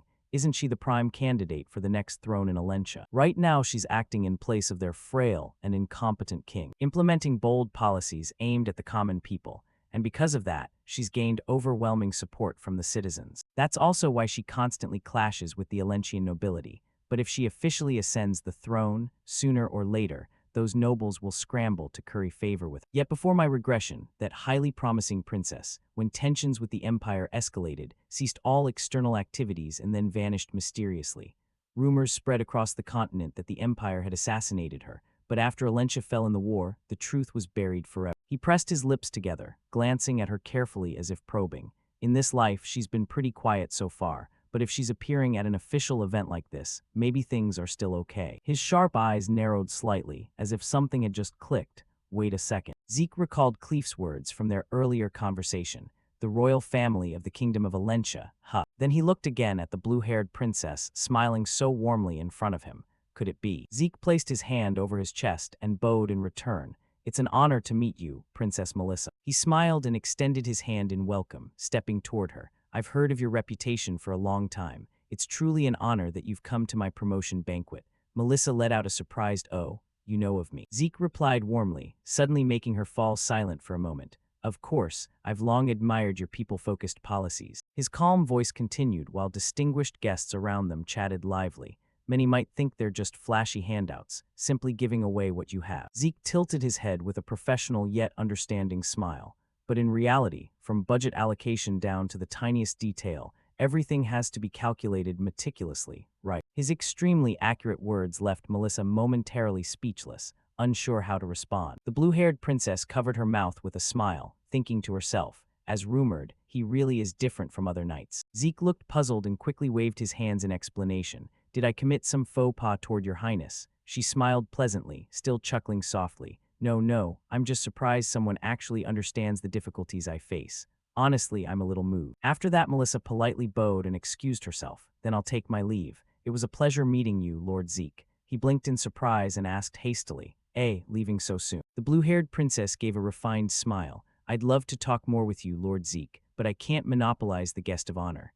Zeke furrowed his brows slightly, casting a cold glance around. Fair enough, even if no one says it out loud. Though everyone was busy with their own conversations, several strange looks were still following the two of them, making her feel awkward. Melissa's sweet, gentle voice rang out, leaving him a bit puzzled. Still, you don't need to feel too disappointed. She covered her mouth with an amused smile. I'm sure there will be better opportunities to meet again. Right after Zeke politely saw off the last guest, he smiled as he watched them leave, finally letting out a quiet sigh of relief. Greeting everyone is pretty much done. Finally, I can breathe a little. Though on the outside he maintained a serious and proper image, inside Zeke was truly exhausted. These kinds of banquets really don't suit my personality at all. I'd rather train with Kaishir. At least that's more bearable. Heavy, clanking footsteps echoed on the floor, instantly putting him on guard. Zeke looked toward the banquet attendees, silently assessing, the sound of heavy armor clashing. He frowned slightly, his gaze darkening as he thought, who the hell shows up to a banquet wearing full armor? A bold, hearty voice rang out, accompanied by a fluttering red cloak. Ah, finally found you. A man appeared, clad in gleaming full-plate armor, with a long sword at his hip. You're the guest of honor for tonight's banquet, right? Kara strode forward with his knights in imposing formation, grinning widely. Zeke Draker, the youngest Blue Knight to be knighted, correct. The fourth prince of the Rome Empire, Karis, the one who, together with Abel, triggered the Continental War before my regression. He extended his hand in a hearty greeting. I am the fourth prince of the great Rome Empire. Karis approached boldly, hand thrust forward decisively, eyes gleaming with arrogant confidence as he boomed. Karis Nerva Constantinus. Instead of shaking hands, Zeke slightly bowed his head. One hand over his chest, the other behind his back, he returned the respect. It's an honor to meet your Highness Karis. Thank you for attending my promotion banquet. That made the prince's face darken completely. Karis froze, his whole body stiffening at the refusal. Then the corner of his mouth curled into a grin. Karis casually slung an arm around Zeke's neck, pulling him close in overly familiar fashion. Come on now, no need for formalities. Let's have a drink together. Zeke gave a dead fish stare at the arm around his neck, momentarily speechless, while Karis looked thrilled and shouted, Hey, someone bring wine. The best stuff worthy of this historic meeting between me, the most flamboyant prince on the continent, and Zeke, who will become the strongest knight in the future. Red wine was poured into glasses, sloshing slightly over the rim. Then came Karis's booming, commanding voice as he raised his glass with a wide grin. Come on, this is imperial tribute wine. Don't waste a drop, bottoms up. Those around saw Zeke accept the glass so decisively and whispered worriedly, accepting the fourth prince's invitation so easily like that. Even as the brilliant young Blue Knight, he's still too green, while Karis is acting so arrogantly. But they also muttered about him. That prince really is reckless. Considering the Draker family's influence, he should be more careful with such rude behavior. Karis grinned with delight and shouted, Excellent, great, I really like you. Tonight let's drink until neither of us can stand. Suddenly a voice cut in, Your Highness. Somehow Abel had appeared, hand over chest in a bow. Congratulations, my lord, the rising sun of the empire. Karis clapped him on the shoulder with a hearty, Oh, Abel, you drinking with us too? Abel replied with utmost respect. It would be my great honor to accept your highness's invitation, but I have urgent matters that require a private discussion with. At that, Karis's smile vanished, replaced by a frown. Urgent matters. Speak then. Abel replied mysteriously, Too many eyes watching here. I believe it would be better if we moved somewhere else. Zeke had been silently observing their exchange the whole time. Fine, if you insist, I'll hear you out. Then Karis strode off boldly, red cloak billowing dramatically. Sorry about this, Zeke. I was the one who invited you, yet I have to leave first. Next time we meet, let's drink all night under the beautiful moonlight and share our thoughts on heroic epics praising the Dragon Slayer legend. With that, he left with his knights, and Abel, amid the fearful trembling of the banquet attendees. Only after Karis had completely departed did the crowd resume their whispers. A guy like that is really an imperial prince. Well, the Rome Empire has never been big on legitimacy anyway, but you have to admit, Lord Abel's handling of the situation was truly impressive. No wonder he has such a high reputation. Zeke cast a subtle glance around, having heard everything, and thought, all praise for Abel, huh? If you didn't know the inside story, you just think he was smoothly covering for a flustered prince. He furrowed his brows, expression hardening gravely. But the fact that the fourth prince and Abel are already in contact, it's happening earlier than the timeline K gave me before regression. And Zeke recalled how the two had interacted earlier. Moreover, the way they treated each other, it looked like they've been close for a long time. Right now, they're probably having a private talk in some room, looking very familiar with each other. The Continental War might not be as far off as I thought. Inside a grand building, sunlight further emphasized its imposing authority and solemnity. Zeke still stared contemplatively at the badge in his hand, a token that could be exchanged for one of the Draker family's treasured reports. He recalled his private conversation with the family head. So your plan to become the strongest on the continent is progressing well. Seeing you as the guest of honor today, it seems quite smooth. Zeke replied politely and cautiously, yes, all thanks to the head of the family. The family head's seemingly harmless words carried an invisible pressure on his shoulders. Head of the family. In private like this, just call me Father Zeke. Zeke lifted his teacup for a sip, eyes subtly shifting. That sentence just now reminded him of what Carly had once said. Just call me sis for comfort, Zeke. That's what Carly told me. Zeke gently set the cup down, deep in thought. Now I finally understand what felt off back then. Abel is acting so boldly that he's pulling the elder council to his side. Carly even noticed and started preparing countermeasures. Yet Arthur, the family head, claims not to know. That's illogical. It means he's deliberately turning a blind eye, even though he knows Abel's scheme. If that's the case, was mentioning Carly's words just now meant to pressure me? Or was it coincident? Either way, I'll proceed assuming Arthur is on Abel's side. There's no downside. He glanced at the family head, took another sip of tea, and replied softly, yes, Father. The family head smirked. Father sounds nice. All right, I'll give you a gift as encouragement to keep striving toward your goal. Then he placed something on the table and pushed it towards Zeke. Looking down at the lone badge on the table, he continued, this is a token that can be exchanged for a treasure kept in Winter Cup. Zeke picked it up, unable to suppress a smile as he thought. Winter Cup, the Draker treasury, famed across the continent for holding the rarest artifacts. The family head didn't forget to raise a finger in reminder. However, remember this well. Among the truly priceless treasures, there are also piles of flashy garbage.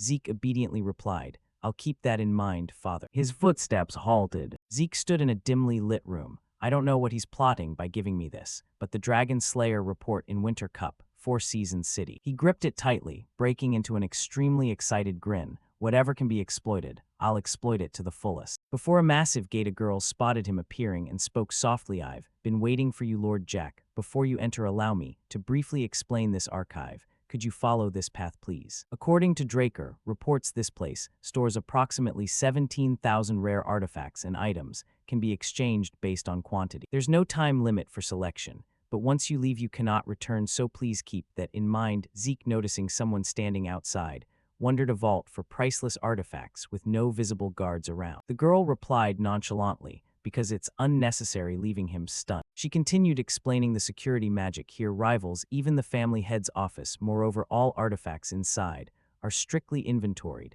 and managed through magic, making theft virtually impossible. Jack Draker marveled inwardly. Truly shouldn't judge anything by appearances. She gestured invitingly. Come. Then, please proceed. Insert the provided token. Jack Draker quickly inserted the token into the small slot. Immediately, a powerful tremor erupted. Accompanied by that sound, the gate before them automatically began to open. In moments, the enormous gate swung fully open before the two. His expression turned utterly wondrous, witnessing the sight. Inside revealed towering shelves holding countless artifacts. Zeke stepped in, examining the items, mouth agape in disbelief. Inside, far vaster than it appeared from outside, truly worthy of Draker. The girl spoke again, then I'll take my leave. Zeke focused on observing him. Just checking the functions of all these artifacts would probably take a lifetime system. Can I categorize the artifacts here by my desired criteria? At that moment, the system window appeared. Notification: administrator request. Confirmed. Activating long eye linkage feature, please.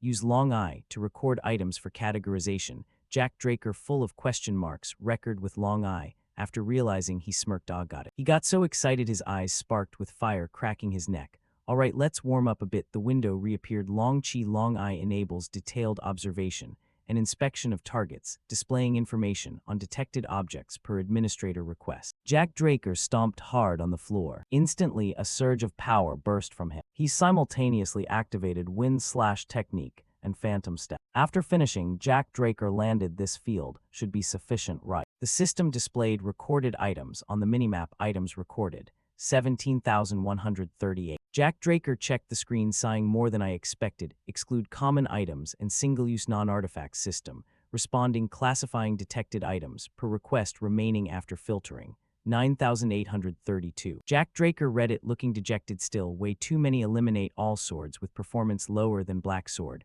Quickly, the screen filtered to essentials. He smiled, satisfied. All swords eliminated meaning among tens of thousands of artifacts here black sword is the strongest. Suddenly he frowned, spotting something His finger swiped across the screen. Why doesn't this show any information? Jack Draker began searching around it, must be nearby. System notification arrived at administrator designated coordinates. Jack Draker stopped at a spot above it, an enigmatic jade bracelet with only question marks for in. Jack Draker exclaimed in shock, a bracelet looks utterly ordinary on the outside, yet no information displayed at all. Another notification rang, drawing his attention. Reading it, Jack Draker's eyes widened, stunned. This item reacts to the title successor of Takeover Drake. Jack Draker grinned excitedly, looking at the bracelet. It reacts to the successor title, meaning this is Takeover's artifact. Something activated on the bracelet. The window appeared, notification, Sacred Guardian Stone.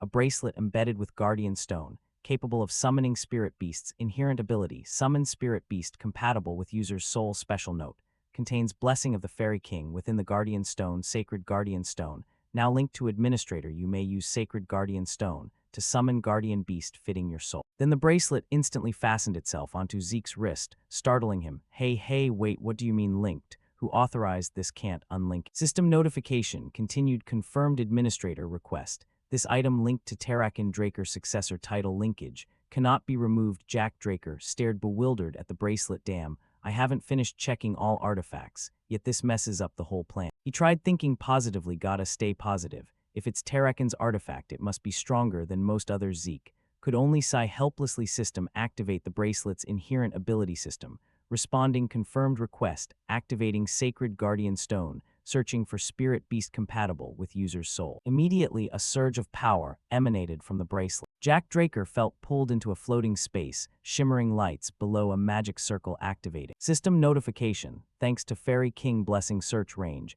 expanded to higher tier spirit beasts compatible. Spirit beast found, summoning now. A sudden burst of light appeared. The light emerged right before Zeke, leaving him utterly surprised. That light pierced straight through the artifact storage space. At that moment, a creature appeared with mysterious and majestic appearance, accompanied by flashes like lightning. The newly summoned spirit beast resembled both horse and dragon. System notification, summoned spirit beast, dragon horse. Zeke exclaimed in shock, this is a spirit beast. The aura it radiates is terrifying. Then he grinned excitedly, heart pounding. Even artifacts that summon spirit beast. Just how many insane things did Takeover possess? Suddenly the dragon horse lowered its head, touching Zeke's forehead. He reached out, stroking its head. So compatibility with soul means this first meeting, yet feels like reuniting with an old friend. Then he hugged its face, leaning and speaking. All right, I like you too, even feel strangely close. Suddenly another notification, if you name the spirit beast, you can summon it anytime via Sacred Guardian Stone. Jack Draker quickly said, how about Bucephalus? The dragon horse immediately nodded, satisfied, raising its head proudly. Zeke chuckled.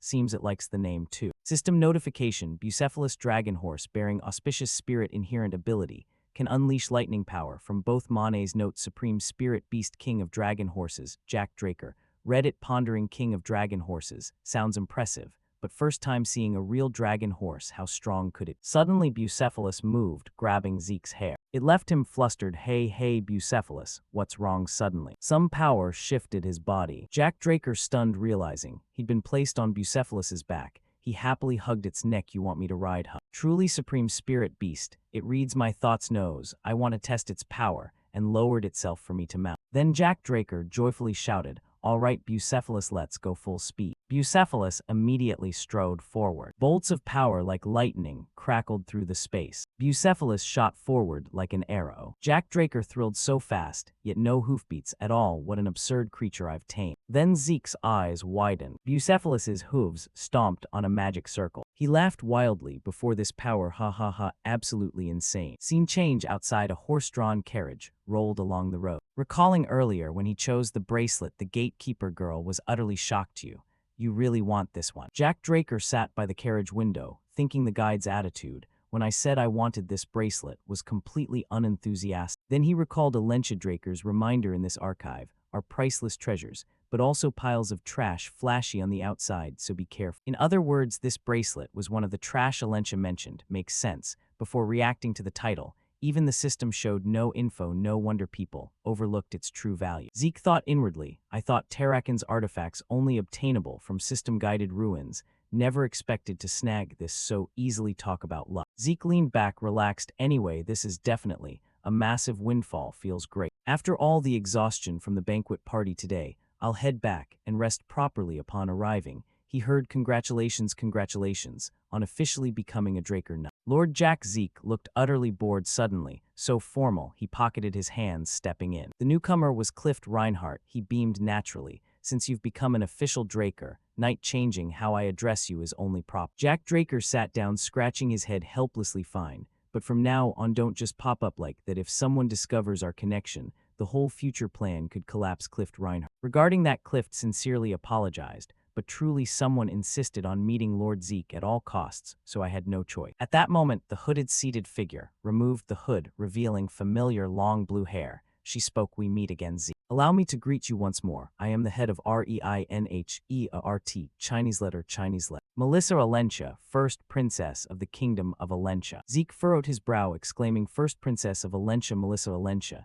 Indeed, the true master of Reinheart, Chinese letter, is the princess. Melissa covered her mouth, chuckling, you must have known already. Lately, Princess Melissa rarely appeared in public, then reappeared at your promotion banquet. Coincidentally, that was also when the scarlet bloom patient treated with Clifts brought medicine, recovered instant. Anyone not a fool would connect the dots, thinking, so Zeke smiled. Yeah. Melissa raised her hand, continuing, so I'll skip introductions and get straight to the point. The reason I urgently sought you is I need your help. As she spoke, she presented a stack of documents. He asked help with what specifically. Melissa replied, first, could you please review the documents I've brought? This contains recent Scarlet Bloom case developments, mainly near Alentia's border regions, along with Nirvana supernatural families analysis, results on the disease. Jack Draker immediately focused on reviewing the documents. Suddenly his eyes froze on one page. His face darkened, gravely asking, is everything written here true? Scarlet Bloom. He spoke with utmost seriousness. It's a pathogen created through magic. This is the analysis from Nirvana, one of the top 3 supernatural families, so it can't be wrong. Hearing the answer, Jack Draker gritted his teeth in fury. Scarlet Bloom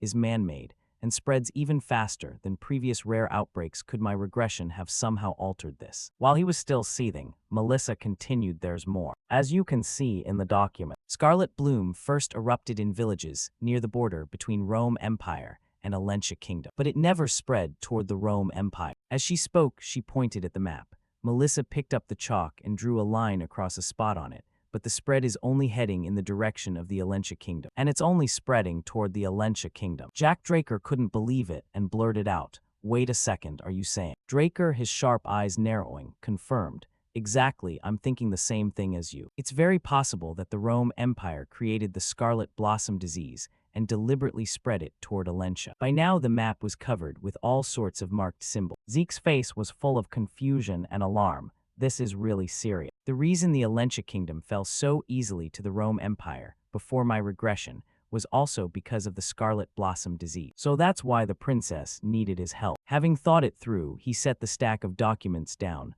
What the princess wants is most likely the rights to mass produce and distribute the cure for the Scarlet Blossom disease on a large scale, right?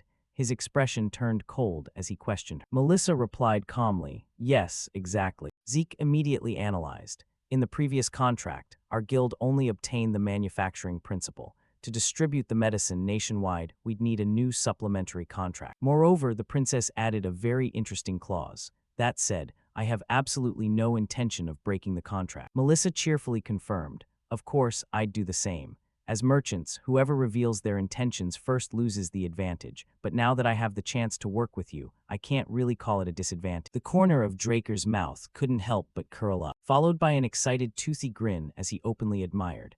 As expected, you really are the true master of the Reinhardt Trading Company. It's no wonder Reinhardt has grown into one of the biggest guilds. Melissa presented the contract. The medicine will be distributed to the people as relief supplies. You don't have to worry about the formula being exposed. Naturally, we'll pay you a very fair amount. I will give you 20% of the shares in our trading company. When Zeke Draker heard this, his expression turned stunned. Then thoughtful again, Reinhardt is currently one of the top 10 most reputable trading companies. if it doesn't collapse along with Alencia in the Continental War like it did before my regression, then the guild will grow even stronger. The value of 20% of its shares would be at least several million gold.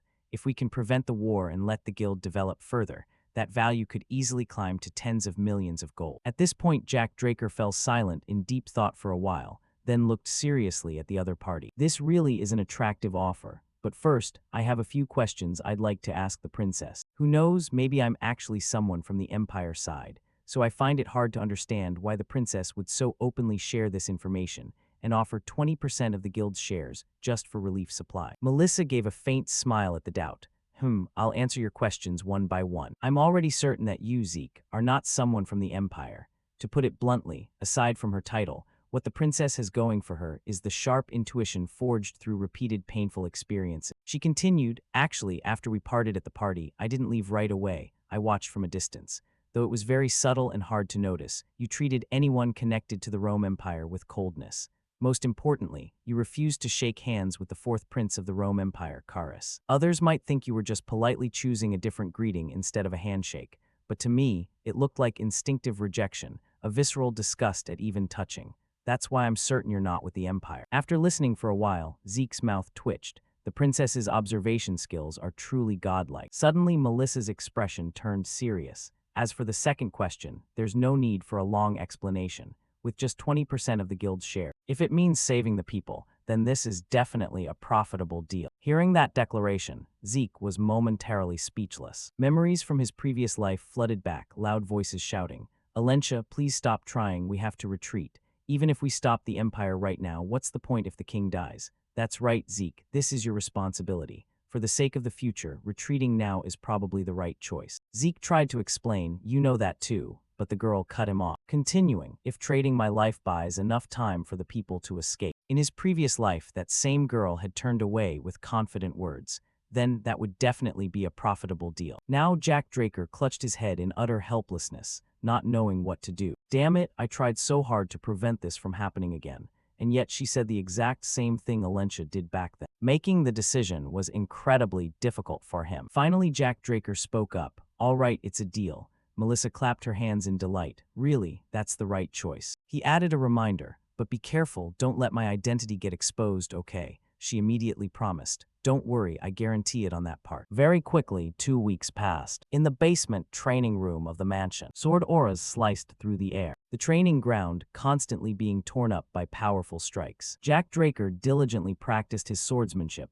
without pause, unleashing incredibly powerful techniques. He kept charging forward to execute them, dust and debris rising in thick clouds from his sheer power, creating a massive swirling vortex. After a while, Jack Draker's sword aura finally subsided. Suddenly, a notification window popped up. Successfully comprehended beginner-level dragon-slaying sword art. Zeke Draker read it and let out a breath. Finally done. It took about a month, huh? More notifications followed. Conditions for the Shatten's Air achievement task completed. Achievement task completed. Extra completion time added to rewards.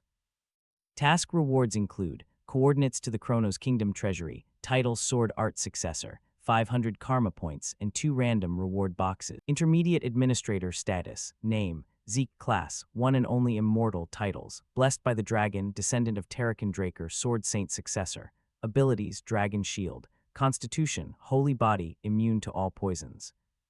System functions. 100 slot inventory, minimap, teleport gate travel, intermediate quest count, shortcut bar, potion stock, elemental class skills, advanced mental healing, infinite stamina, realistic combat sense, wind technique A-rank mastery, sword origin element S-rank mastery, beginner dragon slaying sword art, static electricity C-rank mastery, thunder grenade C-rank mastery, discordant sound C-rank mastery, dragon technique stage 1, dragon eye mastery. Dragon's Majesty Mastery, Command Technique unlockable under conditions, Devour Mastery, Dragon Technique Stage 2, Dragon Scale Armor Mastery, Dragon Claw Mastery, Dragon Technique Stage 3, currently unviewable, unlocks at 300 karma points. Current karma, 1095. Draker broke into a satisfied grin. Oh, 2 random reward boxes. Looks like the points I burned when I torched Meckin's warehouse have pretty much been made up. Alright, let's check this one first. Instantly, a round object appeared in his hand. Coordinates to the Chronos Kingdom Treasury. Administrator request confirmed, but the coordinates cannot be read at this time. Zeke was stunned when he saw the notification. Requires finding the seal to activate the coordinates. Collect and reassemble the scattered seal fragments to activate them. Locations of the fragments have been linked and are now displayed on the minimap. He looked at the red dots on the map, 2 in the center, 1 in the south, and 1 in the north. The distances between them are quite far. It'll take some time to gather them all. Then he noticed something else, and the corner of his mouth curved into a smile. No wonder it never showed up before. Linked quest, treasure of the legendary kingdom. Locate the scattered seal fragments of the Chronos Kingdom and restore them to their original state. Time limit, none. Quest reward, title, successor of the Chronos Kingdom. Zeke stared seriously at the screen for a while, then looked exasperated. What the heck, the reward is just a title. The system popped up another message. Linked quest, treasure of the legendary kingdom. Locate the scattered seal fragments of the Chronos Kingdom and restore them to their original state. Time limit, none. Quest reward, title, successor of the Chronos Kingdom. Zeke read it and wondered, does restoring the seal and finding the treasure count as part of the reward too? Or, like before when the relic reacted directly to the title, maybe this title has some special function. His face twisted in annoyance before he put the round object away. I'll leave it for now. As he walked, he muttered, no time limit anyway, deal with the urgent stuff first and figure this out slowly later. Good thing I just got a message from Kay. It's been a while since I met those southern drug dealers, huh? As he spoke, Jack Draker's face twisted into a terrifyingly manic grin. Scene shift, Gopaport, a southern coastal village on the continent. Jack Draker, disguised, had arrived here. The mix of sea salt and the stench of blood, the southern air was still as foul as ever. As he stepped off the boat, a line of people bowed respectfully. It's an honor to serve you, said the Southern Branch Vice Leader. Zeke Draker waved his hand. You've all worked hard. They continued, we look forward to the day you return as our Vice Leader. His expression went deadpan. Okay, that's enough, you're overdoing it. Jack Draker glanced around while thinking. At least the smell of the sea is still the same. Whether before the regression or now, it seems not everything has changed. Guess I should focus. While walking, someone waved and called, Murray. Jack Draker looked over. Perfect timing for the mission, huh? A scene from the past flashed in his mind. Northern Rangers, that was the pair waiting for Jack Drake. They're dressed pretty convincingly as merchants. The purple-haired one replied, thanks. As Jack Draker approached, he asked, you've already memorized the plan attached to the mission letter, right? Purple Hair looked serious. Of course. On the day of action, we'll use the chaos to rescue the girl Mekin is holding. Hearing that, he nodded in satisfaction and tapped the other's chest. Good, looks like you get it perfectly. But the mission also includes protecting and safely escorting the target, so don't slack off until the very end. Purple Hair added, got it, but I have one question. Zeke asked, what is it? The other asked. Probably to avoid leaks, but the letter didn't explain what kind of chaos will happen on the action day. Is it some special day like a Southern Continent festival? Jack Draker's mouth curved into a grin. His pupils glowed with an eerie green. It's not a festival. It'll be far more chaotic than that, because that's the day Mekin disappears from this world. That expression made Purple Hair break out in a cold sweat from sheer tension. At that moment, a voice called out, drawing Jack Draker's attention. So you're here, Vice Leader. Oh, you're in the middle of talking. I'll come back when you're done. The person scratched his head awkwardly. Zeke asked, you're the guild's guide. No worries, no worries. Just finish talking and we'll head out right away. The man turned, ah yes, understood. I've prepared the carriage. Follow me, please. Zeke followed the guide. The two guys left behind muttered in confusion. Is he seriously planning to go to war with Mech? He paused, then waved and called back loudly. No way, just kidding, don't take it seriously. The two were still uneasy, but when that kid said it, it didn't feel like a joke at all. Agreed. At that moment, a carriage rolled by on the road and a voice asked, did you check the place the guild prepared? Of course. From the outside it looks impressive, but the red warehouse and interior are all under our control. Hotel-level quality. Lucky right. Oh, by the way, just to go over the plan one more time, I'll summarize it quickly. Today is Don Juan's birthday. Jack Draker rested his chin on his hand and gazed out the window. This is both a celebration for him and a meeting for all the higher-ups to discuss upcoming deals. So Kay, the key figure in the transaction, and her assistant Jack Murray will both be attending the meeting, correct? The other replied, ah yes. Zeke Draker continued, we've gone over this how many times now, feels like the 5th time. I've practically memorized every single word. Kay, sitting across from him, pointed dramatically and raised her voice. Well, what can I do about it? Partner, I'm not as thick-skinned as you. I get worried, that's normal. Don't tell me you dragged me into this and now won't even let me vent a little. Jack Draker listened and gave a wry smile in his mind. I thought something was off compared to usual, but turns out it's just because of that. Kay clutched her head and trembled. What if they find out I burned the Soma warehouse? I heard Mechan's way of dealing with traitors is to paralyze their whole body and toss them into a shark dragon ship. Ah no, it should be fine. I covered my tracks so thoroughly, no one could have noticed, right? Her face had gone deathly pale with terror. Seeing that, Jack Draker secretly thought with amusement. Watching her freak out like this just makes me want to tease her even more. Then he spoke up, Kay, you're a mage. They'll handle you differently, so don't worry. Kay looked curious. Differently how? Zeke flashed a dazzlingly handsome grin and declared, down south they say that possessing a mage's body can ward off curses, so no one's gonna waste it as shark bait. They'll probably just dissolve the whole corpse and sell off the parts to fulfill some obligation or whatever. When Kay heard that, her body practically contorted from the sheer shock, and her scream echoed out of the carriage. So those rings the Mechan members have been wearing all this time aren't replicas, they're real fingers. Ah, I don't even want to know what they'll do with my finger. If that happens, partner, please collect my body and bury it somewhere sunny and warm, okay? But how do you even know about this stuff? Jack Draker stayed silent, gazing out the window, thinking, how could I not know? I'm the one who understands the southern continent better than anyone. I'm also the one who guided Mechan's rise and fall as a hired killer. He recalled his previous life, the grudges with Mechan before the regression, starting with being expelled from the academy and captured by slave traders, then sold to Men's Soma Plantation. Men's Soma Plantation wasn't just a place growing soma on order. Sometimes its workers were thrown in as cannon fodder during faction wars, and I was the only one who survived multiple times and came back. Back then, I just felt relieved to be alive and didn't question anything. But thinking back now, my survival instinct must have unconsciously used healing. Anyway, after surviving 5 or 6 cannon fodder missions, Don Juan started training me as a hired assassin. And look, he was right. Hired killer work suited my abilities perfectly. Luring targets off guard and then poisoning them made taking down even Violet Knights easy. But Azure Knights were different. Even when I approached without leaving a trace, he somehow sensed it miraculously. And even after being poisoned, he could adjust his aura to burn or expel the toxin. Still, Azure Knights are ultimately human.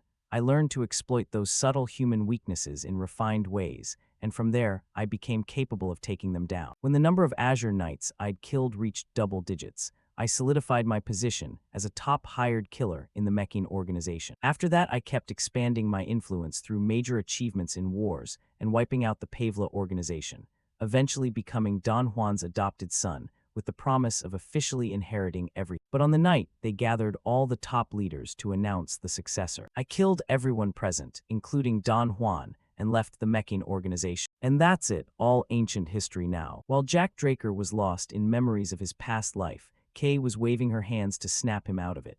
Hey, partner, you've been dodging my questions this whole time. Don't tell me you're actually a Mechan spy, planning to use me to swallow the Syndicate whole. She pointed accusingly, her face tense with suspicion. Jack Draker raised an eyebrow at her but said nothing, then glanced back out the window. That attitude made Kay freeze like she'd turned to stone. Unable to hold back, she pressed. Am I wrong? Say something, partner. He secretly chuckled. Kay now is different from before the regression. She's still a bit naive, so teasing her is actually pretty fun. Scene shift inside Don Juan's mansion. Inside, quite a crowd of guests had already gathered. Everyone was dressed elegantly, holding glasses of fine wine in their hands. At that moment, a voice rang out. Don Juan, this is Kay, the Syndicate operative I mentioned. Someone was introducing Kay. She quickly curtsied. It's an honor to meet you, Don Juan. He pressed his lips together, observing the room while thinking in admiration. They really are loaded. Not just men's assassins, but infamous outlaws and even rangers. Quite the diverse lineup. This was inside the secret meeting room behind the mansion's main hall. A row of people seated at the large conference table all glanced toward the two newcomers. The mansion's owner, holding a cigar, gave a friendly smile and spoke. Pleasure to meet you, Kay. I heard you were a mage, but I didn't expect a woman. A beautiful mage is rarer than any gem. I'm looking forward to hearing your wise words. Let's get started. This old man was Don Juan, the boss of the Mechan organization. At this point, Kay placed her hand on her chest, took a deep breath, and declared, a few months ago, do you remember the warehouse fire? Those words made everyone in the room jolt in shock. Old Don Juan extinguished his cigar and replied, of course I remember. It's not something anyone could forget. But why bring it up now? His expression turned as cold and demonic as a devil as he questioned. Kay, pressured by that aura, grew tense and began to stammer.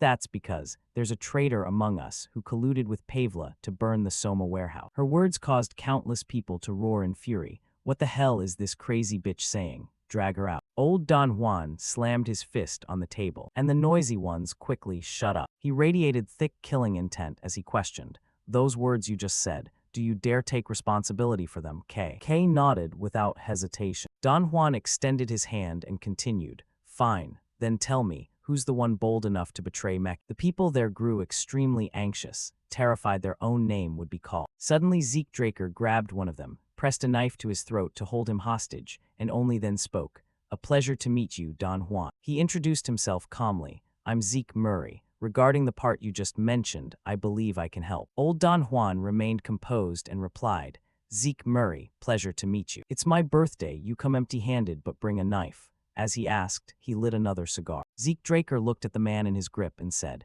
"The gift's right here, isn't it? Don Juan, are you saying your dear brother Joaquin here is the traitor?" Kay flashed a wicked, excited grin. "Hey Joaquin, or should I say Almencho, you should know best of all. Why don't you just confess yourself?" Joaquin gritted his teeth in panic. How the hell does this guy know something even the boss hasn't noticed? Then he shouted, "You useless bastards, what are you standing around for? After taking so much of my money, do something useful for once." The nearby guards were confused. But even if you say that, we can't do anything. That guy's a pro, he didn't leave a single opening to get close. If we attack from range, he'll use Mr. Joaquin as a shield. He might even be a spy sent by Pavla. Zeke's eyes sharpened. Not bad for Mekin's right-hand man. Trusted a lot, huh? Meanwhile, you're the real Pavla spy, yet you dare turn around and suspect me. Joaquin, still with a knife at his throat, sneered. "Now that you're exposed, you're just spouting nonsense, huh?" Zeke replied calmly, "Pretty confident, aren't you? You think I'd do all this without evidence?" At that moment, Kay began activating her mage abilities. A stack of documents appeared on the table in front of old Don Juan. He quickly picked it up to examine. Don Juan silently flipped through it with a contemplative look. Then his eyes narrowed. "You brought something interesting, Zeke Murray. Not only did Joaquin collude with the Syndicate to betray us, but it turns out those Pavla bastards are pirates too." Those words left the remaining people stunned. Zeke Draker thought to himself, as expected, just mentioning pirates changes the whole atmosphere. No one likes pirates, especially Southerners, who hate them more than anyone because they're closest to pirate bases and suffer the heaviest losses of any continent. And above all, Don Juan had lost his entire family to pirates, so his hatred for them was irreconcilable. Even for Don Juan, he would never overlook anything involving pirates. "So, what are you planning to do now?" The restrained Joaquin, seeing this, gritted his teeth in even greater panic. Damn it, where the hell did you get that photo?" And that report too, it clearly states I smuggled with Pavla before, and it links to the Soma warehouse fire a few months ago. Just that alone is enough to make people suspicious of me. Suddenly, old Don Juan tossed the documents onto the table.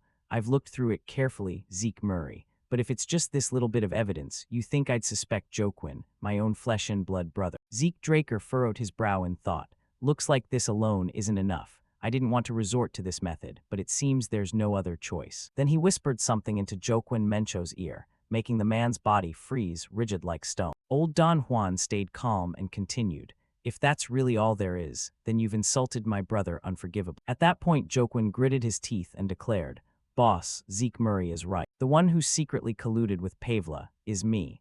Right then, his pupils contracted lifelessly, as if he was no longer fully conscious. The room fell so silent, you could hear a pin drop. Old Don Juan bowed his head, braced himself on the table, and stood. "So that's how it is. I never expected you to betray me. What a disgrace. Since you've confessed like this, you should receive treatment befitting your crimes, right?"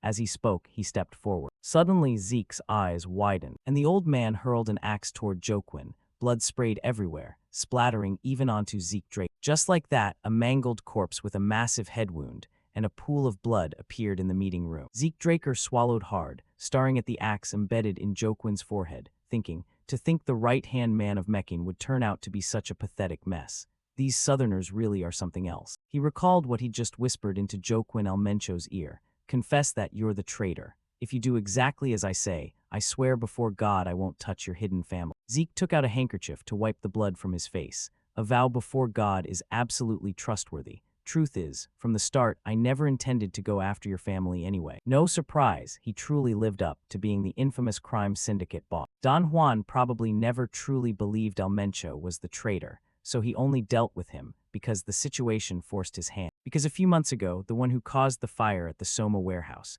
the incident that dealt Mekin heavy losses, was also the one who colluded with Pavla and set the blaze.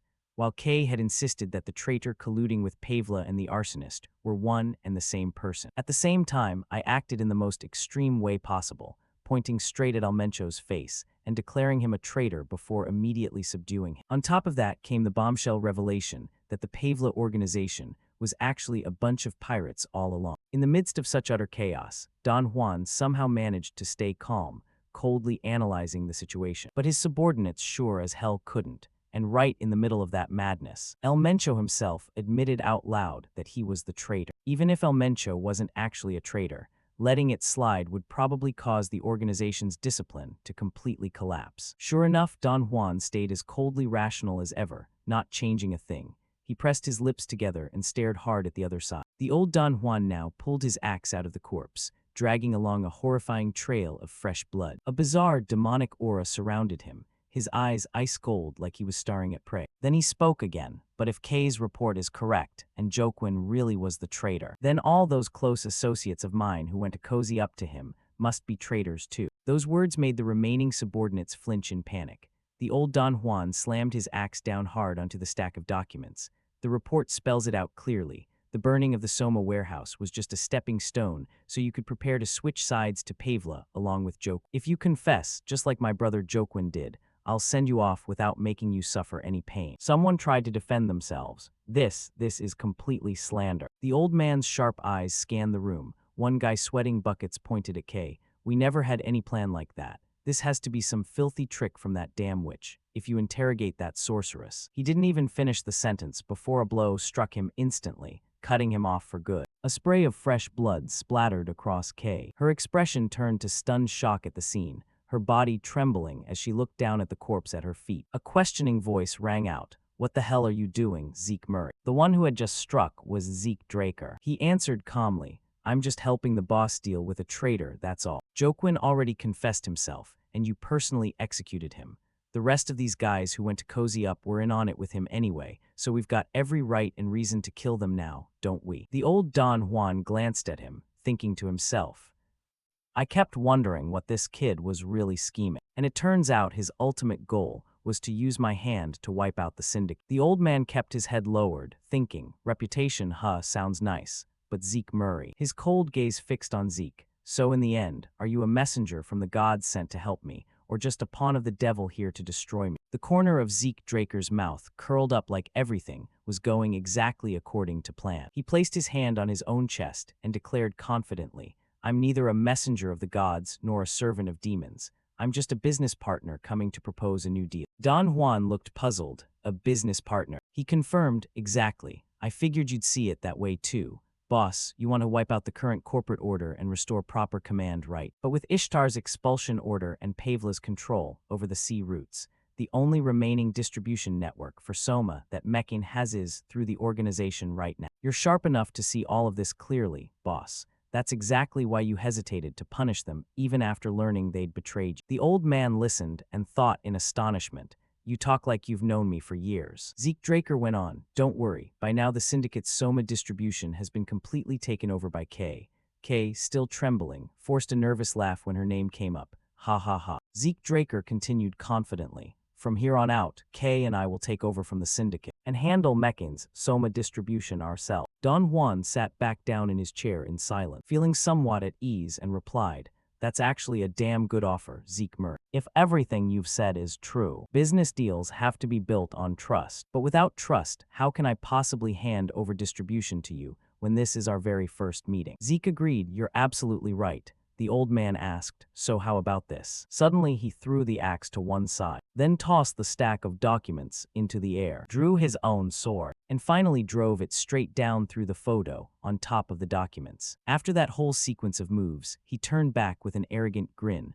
Paulo Santos, I'm going to wipe out the territory controlled by that coward. Paulo Santos, nicknamed Paulo the Coward. His nickname came from always prioritizing safety above everything else. That's why, even though he'd been made an enforcer, his reputation in the organization was rock bottom. Don Juan calmly analyzed, Zeke Draker, you even know details like his existence and his nickname. Yeah, well, as long as it benefits me, I don't care. After weighing the pros and cons, Don Juan stood up and said, all right, that guy might earn my trust. But even though I'm impressed by your boldness and guts, that place is still way too dangerous to ambush alone. so I'll send Mekin's elite assassination squad to back you up. Zeke thought to himself, back me up my ass, they'll just be watching me the whole time.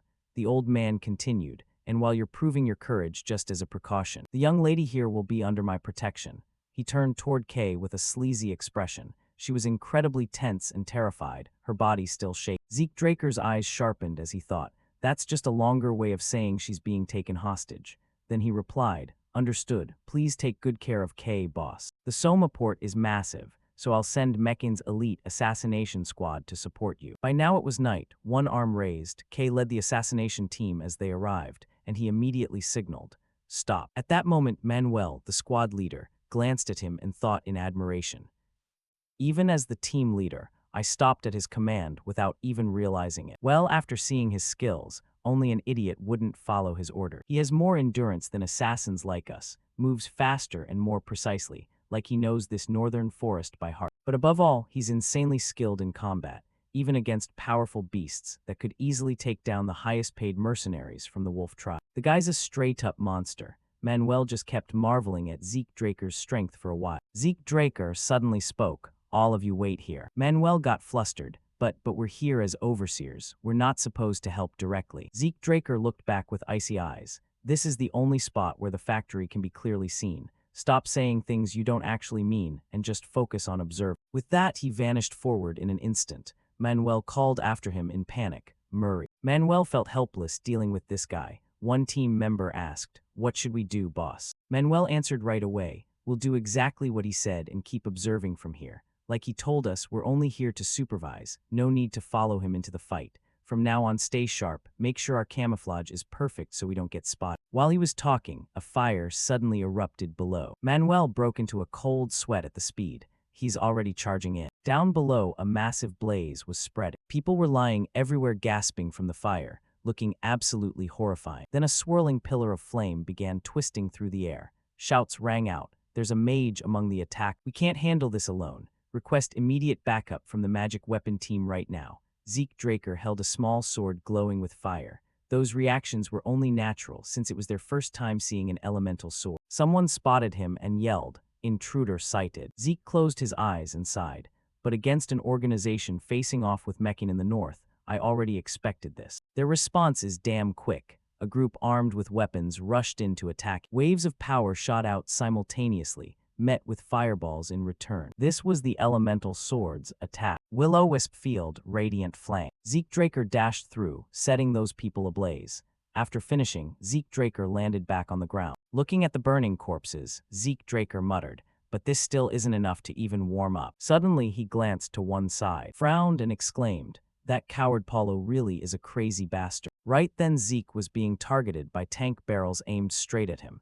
He even tapped into a mana pool. How much money got wasted here? Wouldn't it be cheaper to just hire mages? The tanks quickly powered up. Cannon fire exploded out, heading straight for Zeke. He casually raised his elemental sword and sliced the massive shell in half, effortlessly neutralizing the attack. Delayed explosions erupted behind him. Done, Zeke gave a satisfied grin. Yeah, unless you're a criminal, no one would accept a trade deal like that. With that, he unleashed a barrage of moves. Elemental sword, wind field, sword dance. The surge of power shattered the tanks and everything nearby. Behind the black face mask, the corner of Zeke's mouth curled up. Before regression, I probably would have run the moment I saw that mana pool. He turned his back to the still raging explosions, then swung his sword through the air. But things are different now. Sometime later, the entire area was reduced to ruins and lingering flames. Inside the underground corridor lay corpses everywhere, along with pools of blood. The last ones were quickly dealt with. He fell, revealing Zeke Draker, who had just struck. As he walked in, scratching his head,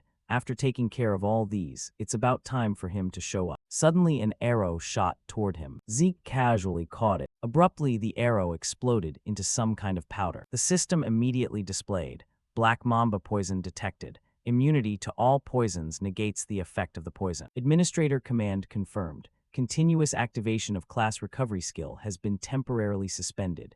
Zeke Draker frowned and glanced to one side, finally showing yourself, huh? At that moment, the man named Paulo Santos stepped out from the shadows and spoke. What the hell is the underground army doing? Letting an intruder get all the way in. 5 or 6 footsteps drew closer, accompanied by a threatening voice. What you just inhaled is deadly poison. Even someone using aura can't do anything against this toxin. He held up a vial of antidote and laid out a condition. I'll give you a chance to trade information about your accomplices for the antidote. Paulo Santos, an executive of the Pavla organization, began mocking Owen as he struggled. Looks like this was a diversion, but seeing how quiet the ground is, your buddies have probably all been captured, right? Why not make the trade before it's too late? But he quickly saw through the man's intentions. You want to trade for something that doesn't even exist. You think I'm that easy to fool. Just glancing at the poisoned arrow on the ground was enough for him to grasp its danger. For Southerners, the fact that black mamba venom has no antidote was basic common knowledge. An ordinary person would die in minutes from it, and even blue-rank knights would struggle to filter out the toxin, often left with lasting damage. Truly a lethal poison. Moreover, Owen was well-versed in pharmacology, so he'd luckily avoided most of it. And with 100 poisons immunity, it had zero effect on him anyway. The black mamba poison was detected thanks to 100 poisons immunity. His body remained completely unaffected. Without wasting words, he swiftly smashed the antidote vial in Paulo's hand. Paulo, now furious after his ploy was thwarted, shouted, "You lunatic, destroying the antidote. You really want to die that badly?" Suddenly, right after he finished speaking, his face froze in shock, speechless. Owen exuded total confidence as he laid out the full truth. "Relax, my physique is immune to poisons. Oh, and I can even transform into another form that looks pretty bloodthirsty." His eyes gleamed as he added a threat. "The reason the ground's so quiet is because I already wiped out all your comrades." Paulo was stunned speechless by those words. What? He stubbornly clung to his own logic. "Don't bullshit me. They're Pavla's elite, equipped with magic weapons too." Owen kept provoking him. "If you're curious, go check for yourself, assuming you still can." Paulo roared, "Who the hell are you? Who sent you to do this?" He replied nonchalantly, "You must have already guessed a little right." Paulo gritted his teeth hard. He tried guessing his identity. "Don't tell me, mech." Owen confirmed, quick on the uptake, probably based on some personal deductions that led him to a reasonable answer. The only one capable of stirring up Pavla this badly was Mecking, but I thought both sides still respected each other's boundaries. Why suddenly pull something like this? Owen didn't hesitate to mock Paulo, truly shameless. Paulo asked in surprise, "What?" He went straight for the jugular. Isn't Pavla's so-called respect just sneaking into the opponent's distribution channels and waiting for a chance to smuggle goods? Owen laid out a string of evidence. He even threatened, making Paulo visibly anxious. Pavla's crossed the line. That alone is enough reason to declare war. The boss has sworn he won't stop until Pavla is reduced to ashes. He's also vowed to sweep every filthy pirate off the southern continent. Once his secrets were fully exposed, Paulo hurriedly turned to flee, even knowing your origins are pirates. Damn it. Owen immediately gave chase. "You think you can get away?" After pursuing Paulo for a while, Owen ended up in a vast, open room. He cautiously ventured deeper, carefully scanning the surroundings. Guess the hunt ends here, but what is this place? It's completely different from the underground mine earlier. On the way here, Owen hadn't had it easy. He'd struggled quite a bit dealing with traps. Plus, the path was littered with countless snares, so he'd pretended to get caught in some to avoid suspicion. What a hassle. Being quick-witted and knowledgeable, Owen had immediately spotted the presence of those traps. Those traps weren't original to the ruins. They looked freshly placed not long ago. He cursed the enemies inwardly in frustration. Damn Pavla bastards, what the hell are they doing here? As Owen pressed forward, a mysterious figure had been lying in wait behind him. The figure rushed toward him like a gust of wind. Owen, taking advantage of the moment the attacker wasn't paying attention, drew his sword to finish him quickly from behind. Sensing the danger just as the blade swung, Owen dodged in time. He closed in right next to the man's face and said coldly, "What the hell kind of monster are you?" The attacker panicked from being startled by Owen and hastily withdrew his sword. He stared with eyes full of terror and seething rage. The sword in Owen's hand began to glow. He casually delivered a few commemorative slashes to the man in front of him. The attacker's eyes rolled back white, his body covered in wounds. Owen just looked coldly at the corpse, his heart unmoved. He stepped decisively over the body on the floor. Further along, Owen realized more of the same types were appearing.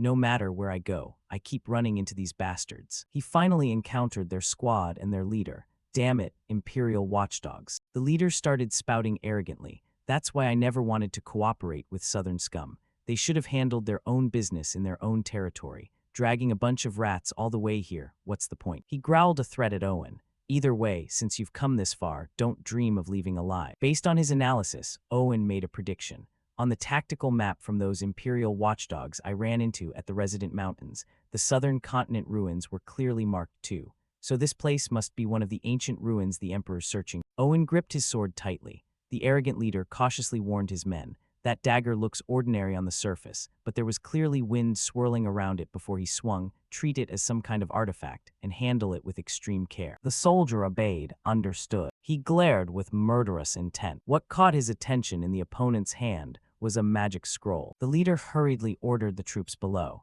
That's a magic scroll. Get ready immediately. Owen reassured them. Oh, no need to freak out that much. He explained clearly the effect of the scroll he held. This is just soundproofing magic and a protective barrier, no killing power at all. The outer door began activating, as he'd said. Simply put, for the next 30 minutes, nothing that happens here will leak outside. Owen stared straight at them, completely unfazed. No need to worry about getting discovered. Plus, chances to test out techniques like this don't come every day, so enjoy it to the fullest. He raised his arm high and declared loudly, "Right." The leader began feeling uneasy at Owen's predictions. That spatial pouch seems a bit off. It doesn't look like it's connected to another space. It feels like it was created directly in the void.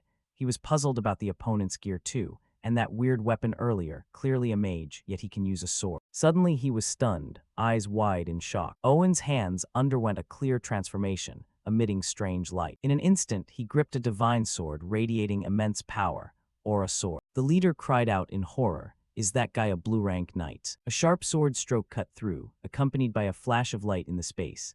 Thanks to the Sword Saint's support, Owen could confidently handle an entire army without expending too much effort. Dragon-slaying sword art, Chapter 1, First Form, Heavenly Slap. The leader didn't escape his tragic fate, falling victim to Owen's deadly technique. The door, sealed by magic, probably began to fade as Owen finished wiping out the enemies. By now the place was in ruins, with a fire lit in the center. Owen had anticipated the current situation and executed a brilliant plan. Burning the bodies with fire makes it hard to find traces. Plus, it'll make people think Mechin hired not just knights but mages for the raid.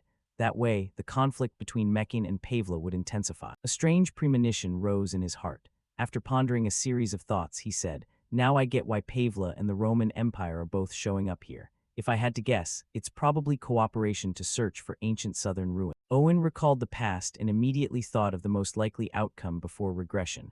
When I came here back then, there were no signs of this. Makes sense. It was about 3 years later than now, so they probably found the artifact and pulled out. Owen brushed through the dust on the ground, satisfied with his own efforts. As long as the result is good. Even if I stumbled into it by chance, I've wrecked the Emperor's plans. Seeing everything wrapped up, he prepared to leave comfortably. Guess it's really time to head back now. But suddenly realizing something, he turned back for a glance and spotted the red robot's leg again. It declared, "Trouble." It stepped out with an arrogant and imposing air. I sensed a powerful, ferocious aura, but then it vanished like magic, so I came to check. Owen clearly felt every step and presence right behind him. A stern voice rang out, carrying heavy killing intent. So we have an uninvited guest. The surroundings filled with a thick, murderous aura. Zeke turned to look back. He immediately recognized the familiar shape of the armor before him. That armor looks like Hersian, the magic armor granted to Draker's Crimson Knight, right? In his mind, he pictured it along with some info, one of the treasured artifacts.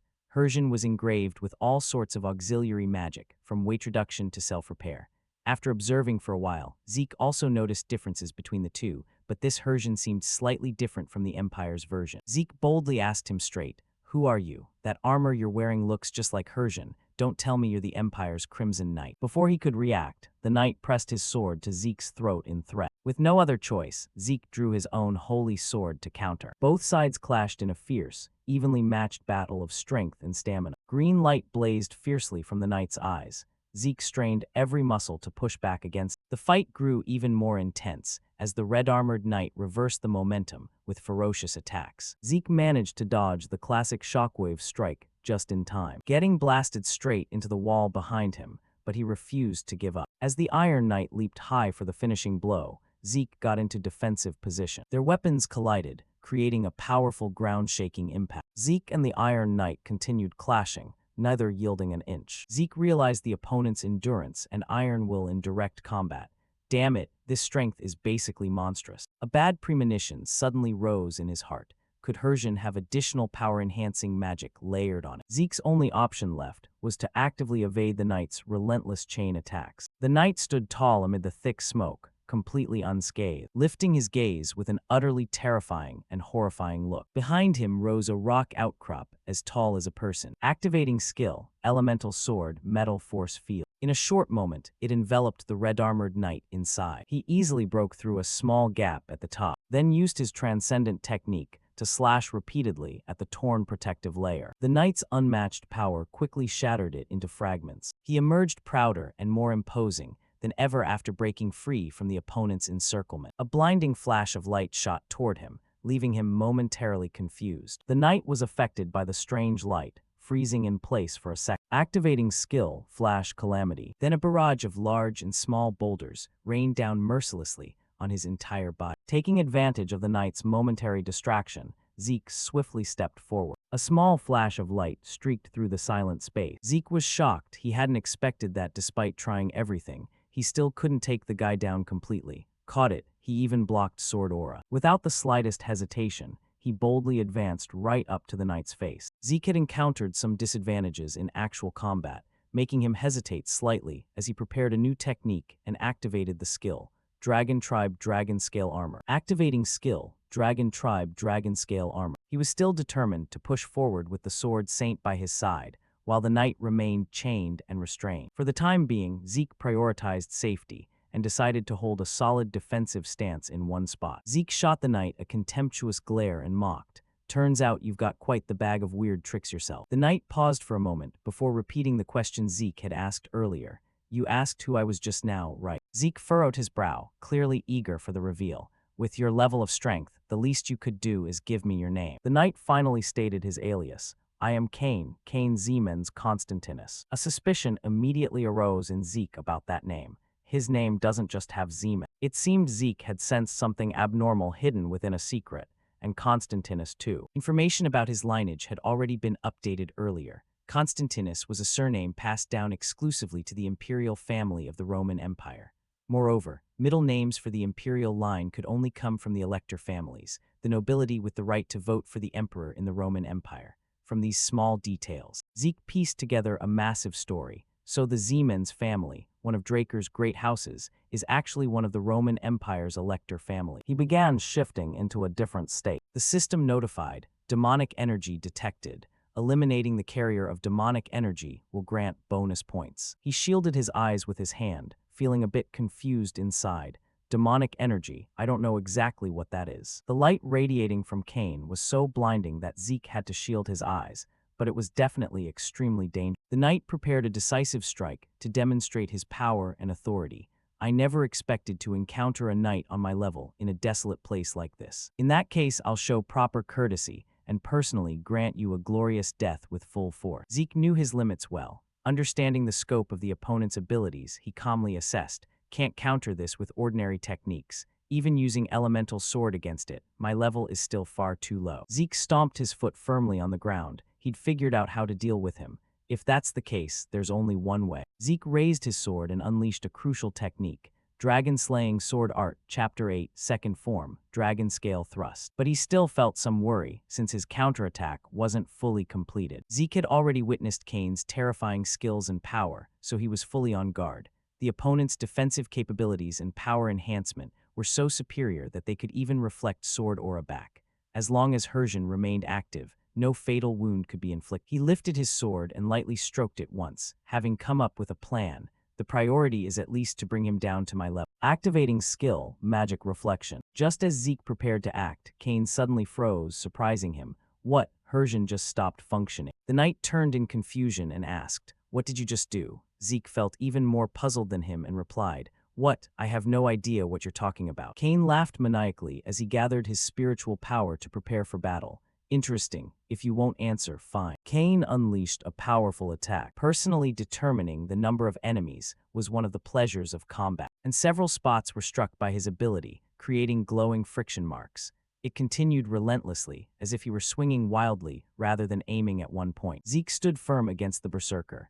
Cain kept unleashing power to crush him. He rose up, flipping everything over, turning the scene into pure chaos. The entire room was wrecked by him, nothing left undamaged. Several spots were hit by his ability, creating glowing friction marks. It kept going as if he were swinging wildly rather than targeting one point. Zeke remained steady facing the mad killer. Kane continued pouring power to take him down. He surged forward, overturning everything into utter chaos. The whole room was demolished by him. Nothing remained intact. It exploded to the point the ground shook, debris flying everywhere. After the clash, the room was left in utter ruins. Zeke was gravely wounded, blood pouring out everywhere. Damn it, the demonic energy ratio in the administrator's body has exceeded the allowable threshold. Elemental class healing skill efficiency reduced. He forced himself up, clutching his agonizing wound with a heavy heart. This situation is seriously dangerous now. Kane stood before him, unable to hide his admiration. Truly worthy of the pure-blooded Draker. Impressive. He recalled one key point from his combat experience against Zeke. Even if only for a moment, neutralizing Hersian's functions could only be the Draker family's sealing magic. Moreover, the swordsmanship you used in that final strike, when exposed by Kane, left Zeke stunned. It was extremely similar to dragon-killing method. Sure enough, as he paid close attention to every move, he immediately deduced the method and analyzed it in detail. Dragon-slaying sword art originated from dragon-killing method, so naturally they shared many similarities. However, the dragon scale thrust I just executed only appears in the later parts of dragon-killing method.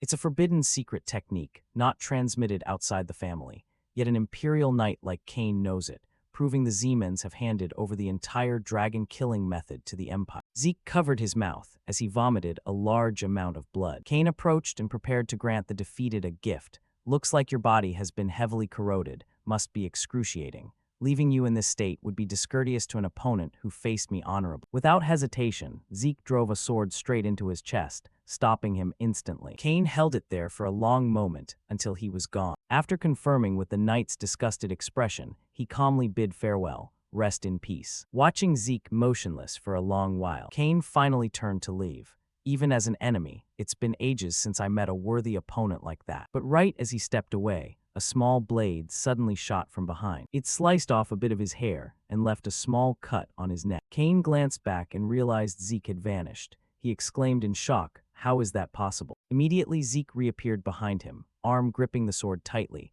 eyes flashing with terrifying intent.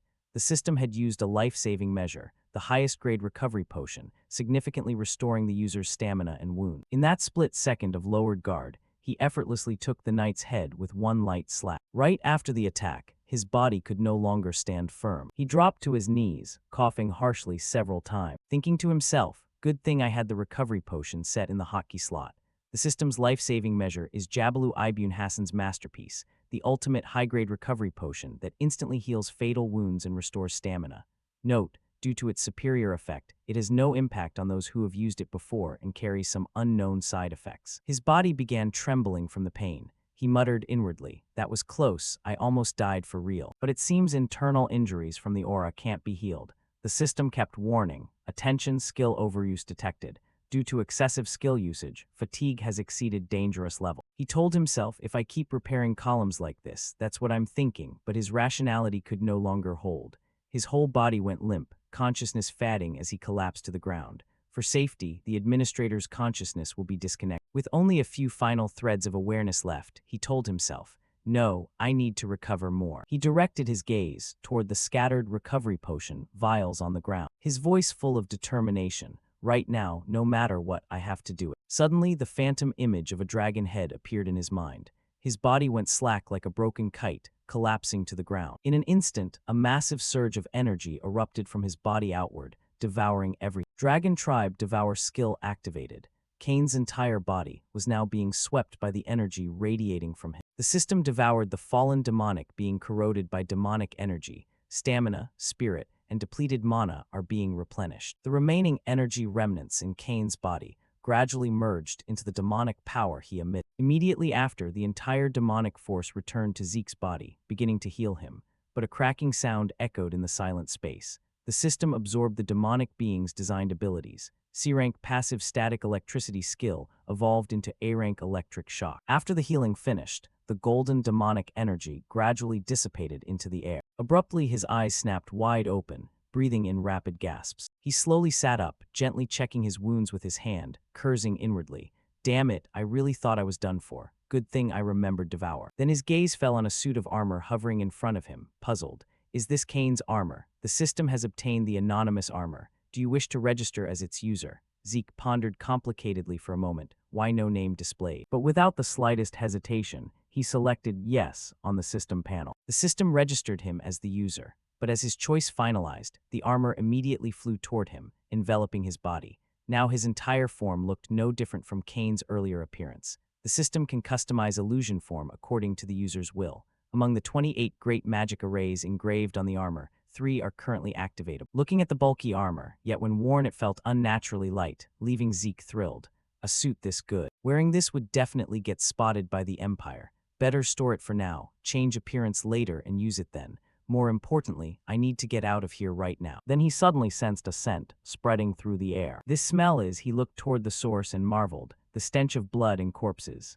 Yeah, he went to investigate and discovered this was a site for human experimentation. Right now, countless scientists were conducting experiments here. He gritted his teeth in rage, cursing inwardly. Damn imperial bastards. The moment they saw him appear, the mages shouted, "Intruder, capture him." At their words, countless poison vials in their hands were released outward. He roared in fury, daring to experiment on other people's lives. He summoned via the system. The system detected toxins synthesized by poison magic, surpassing 100 poisons' immunity effectiveness, entering poison state. The poison spread rapidly through his body, but he immediately pulled out a high-grade antidote vial. The system used high-grade antidote. He shouted angrily, "Then you all better prepare to pay with your lives, right?" Following his words, the entire laboratory was completely destroyed by him, engulfed in a sea of flames. He grabbed a stack of documents and began reviewing the situation.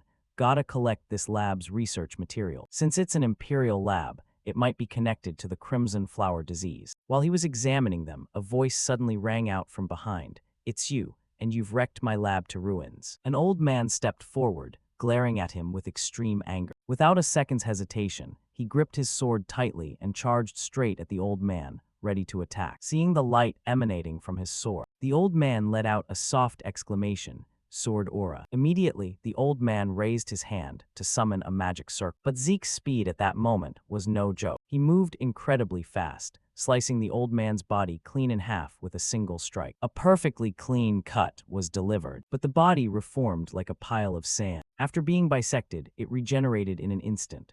Looking at it, he assessed, judging by the magic patterns, this is a desert scorpion specialist in forbidden arts. Sixth Circle executive. Ah, this guy's a real pain. Didn't expect the Empire to team up with these bastards. The anti-mana skill activated. Within seconds, the old man's body fully regenerated. He shouted in rage, "Damn it, could you be a pure-blooded Drake?" Upon realizing his identity, the old man tore apart the magic scroll in his hand.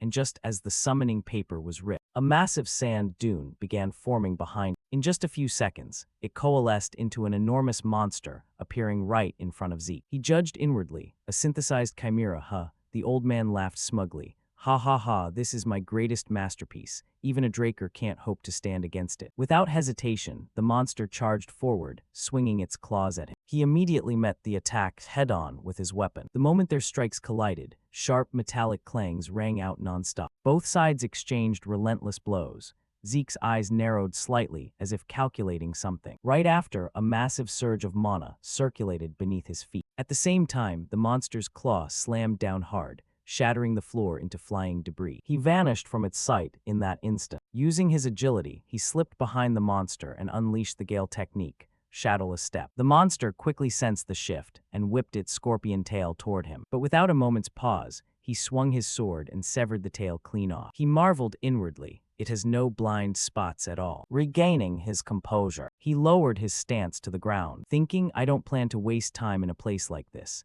If this drags on, their guards will show up. But right now, he had no other choice but to fight the monster in front of him. Then he glanced at the system screen in surprise. The system can activate the innate Dragon Tribe Dominion power. Do you wish to subjugate the Dragon Tribe target? He felt a bit doubtful. Dragon Tribe Dominion. Without hesitation, he activated Dragon Tribe Dragon Might. Behind him appeared a colossal eye radiating immense pressure. He declared, "Submit." Gazing into that eye filled the monster with terror. It reacted as if meeting its parent. Its attitude flipped 180 degrees, now looking like a stuffed toy. The system awakened fear from the inferior Dragon Tribe, greatly enhancing the Dragon Tribe Dominion effect. He marveled inwardly. Both Dragon Might and Dragon Tribe Dominion worked. Turns out when they synthesized the chimera, some Dragon Tribe traits got mixed in. The system has activated Dragon Tribe Dominion to subjugate the Dragon Tribe target. do you agree? He tapped the system screen. Yeah, subjugated. The moment he confirmed, 2 golden chains suddenly appeared, wrapping around the monster's body and terrifying it. The system has successfully subjugated the inferior dragon tribe. Looking at the notification, he grinned. Jackpot. He approached and stroked it, praising, good boy, just like a puppy. Seeing his summoned beast suddenly cozy up to Zeke, the old man hiding behind the wall was utterly stunned. Why? Why isn't the chimera obeying me anymore? He finally noticed the old man and coldly ordered, bite him. In just seconds, the old man collapsed in a pool of blood, his heart full of unspoken rage and frustration. He approached to collect the spoils and began checking. Let's see what this guy was carrying. Looking at the documents, he exclaimed, Gulabu al-Lamani. Looks like this guy's the number 2 figure in the Scorpion tribe. He was puzzled and turned to ask his new pet, but suddenly 2 system panels interrupted his thoughts. System, do you wish to name the subjugated dragon tribe? Naming a dragon tribe allows summoning it anytime at the owner's call. Seeing the notification, he was surprised. You want me to name it? From now on, you're Gurav.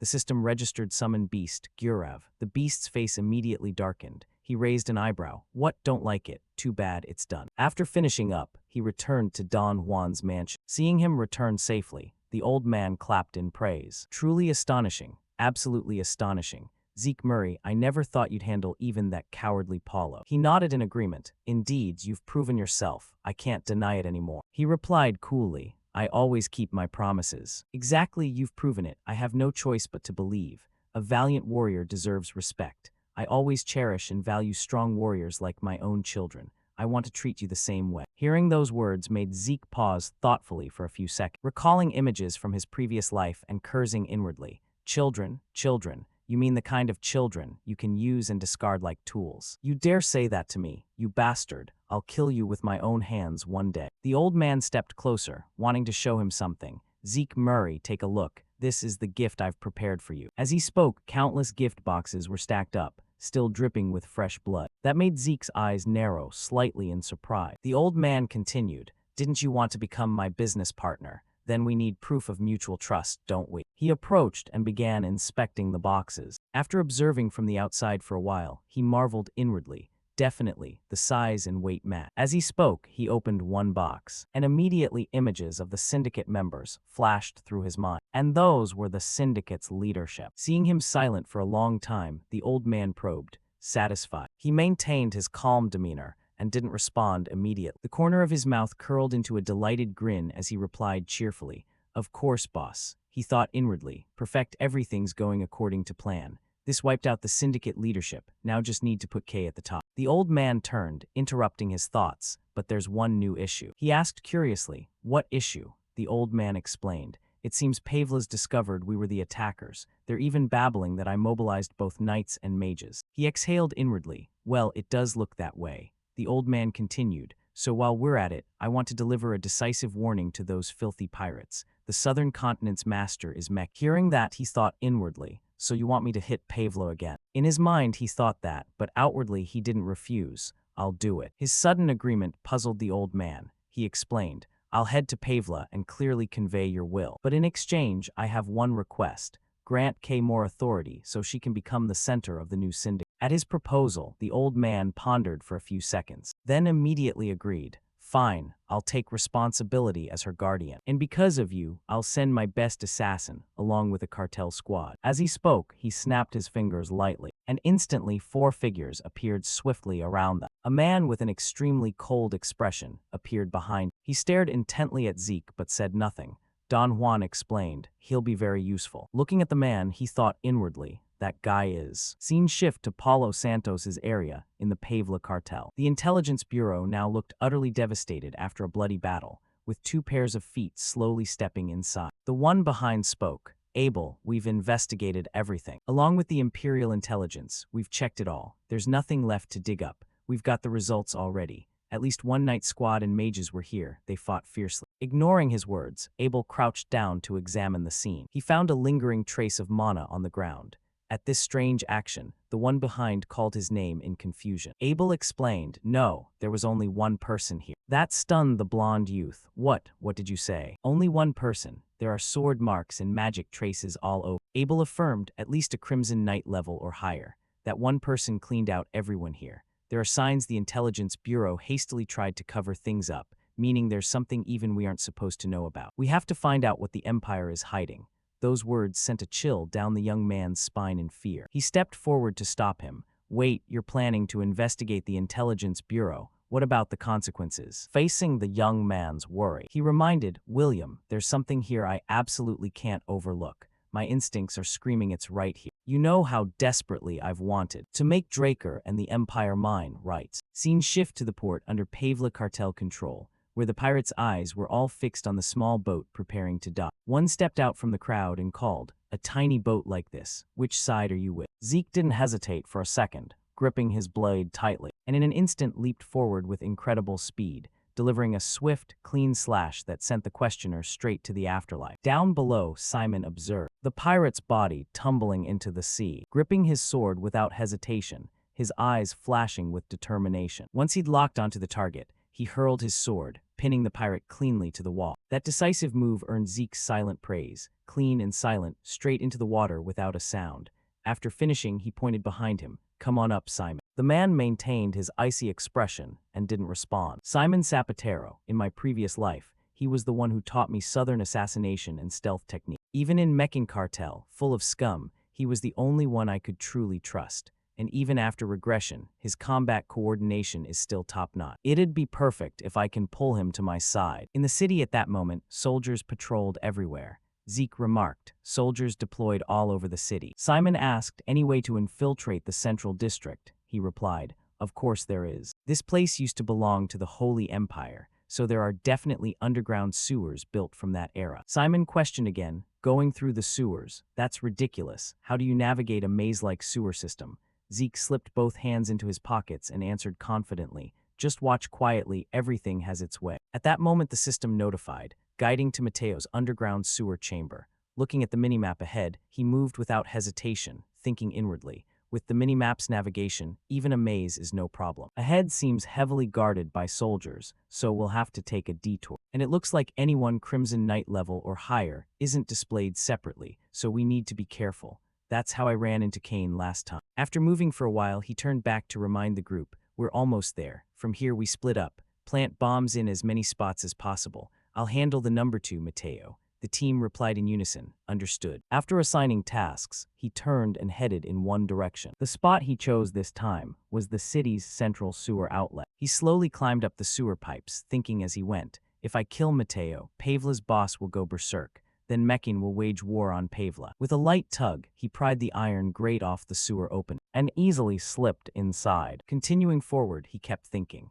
does Don Juan really want this by sending me here? A guy so cautious he personally eliminated his own right-hand man just to maintain organizational discipline. No way, instead, he's hopping everyone sent here never comes back. He's using this raid as a warning to Pavla, while showing that sacrifices at this level mean nothing to him. But things won't go as you want, Don Juan, because I will actually kill Mateo. By now he had reached the end of the tunnel, and immediately kicked the sewer cover flying outward. The startled soldiers shouted, who's there? Without hesitation, he jumped down, moving like a gust of wind, delivering a clean chest slash to each one. After dealing with a few small fries, he sensed something off. Weird, Pavla teamed up with the Empire, so why isn't there a single Imperial here? The minimap isn't reacting either. Just as the thought finished, a blinding flash suddenly appeared ahead, obstructing his vision. The moment his sight cleared, countless Imperial knights and mages had surrounded him, yelling, take him alive. 3 soldiers charged at him, ready to attack. He instantly grabbed one by the arm,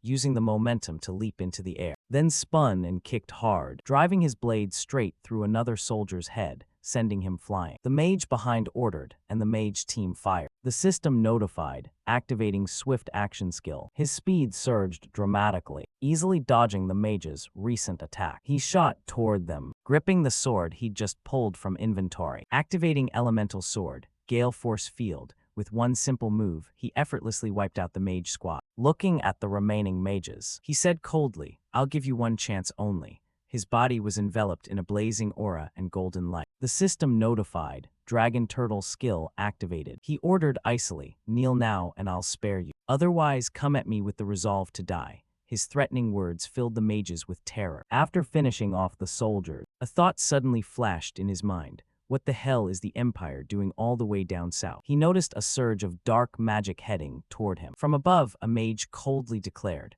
a mere eel standing in the way of the grand plan. The sudden appearance caught him off guard. This guy was here the whole time. I didn't sense a single breath earlier. He turned and asked, "Who are you?" The man didn't answer immediately but extended his arm. From the ring on his finger, a torrent of dark magic poured out, rushing toward the soldiers Zeke had just killed. Seconds later, the soldiers abruptly stood up and became undead. He commanded, "Capture him for obstructing the grand plan. I will personally extract your soul." Looking at the zombies before him, he muttered inwardly, "Zombies, and resurrecting so many at once. Is he a high-level dark mage? But aren't most high-level dark mages from the Scorpion tribe? Why doesn't this guy have any tattoos or circles?" A golden glint flashed in his eyes, and he accelerated to wipe out the remaining annoying small fry. The system notified, eliminated dark magic corrupted zombie, gained 10 karma points. Looking at the newly appeared system screen, he was surprised, then grinned with delight.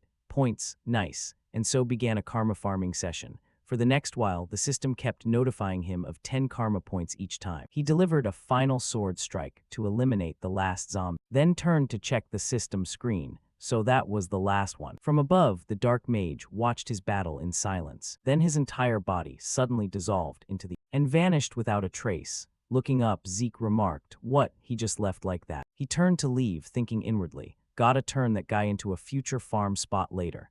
Anyway, this side's done." Just a bit further to Mateo's office. "So it's almost time." His steps were suddenly halted by something. He calmly faced it, saying lightly, "I've been waiting for you, Simon." The man maintained his initial cold demeanor, staring at him with icy eyes. "I didn't expect you'd come all the way here. Don Juan sent you to eliminate me before things get any more complicated, right?"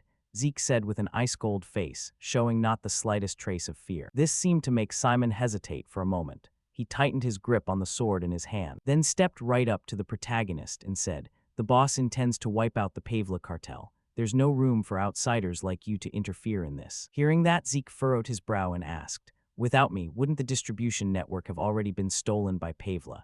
At this point, Simon finally revealed his true purpose. "The Syndicate will continue needing someone named K, so even without you, it doesn't matter." Turning toward Zeke, he immediately ordered the system to disable his healing ability, then swiftly grabbed Simon's wrist and yanked it straight toward his own throat. A thin trickle of blood began seeping from his neck, yet Zeke still taunted, "Is that so? Then why don't you hurry up and kill me, shadowless ghost?" At the protagonist's words, Simon's face went blank in shock. He stammered in confusion, how do you know my old alias from when I was an outlaw?" To that, Zeke didn't explain much. He simply said calmly, "Simon Zapatero. I know your entire past, and the reason you're under Don Juan.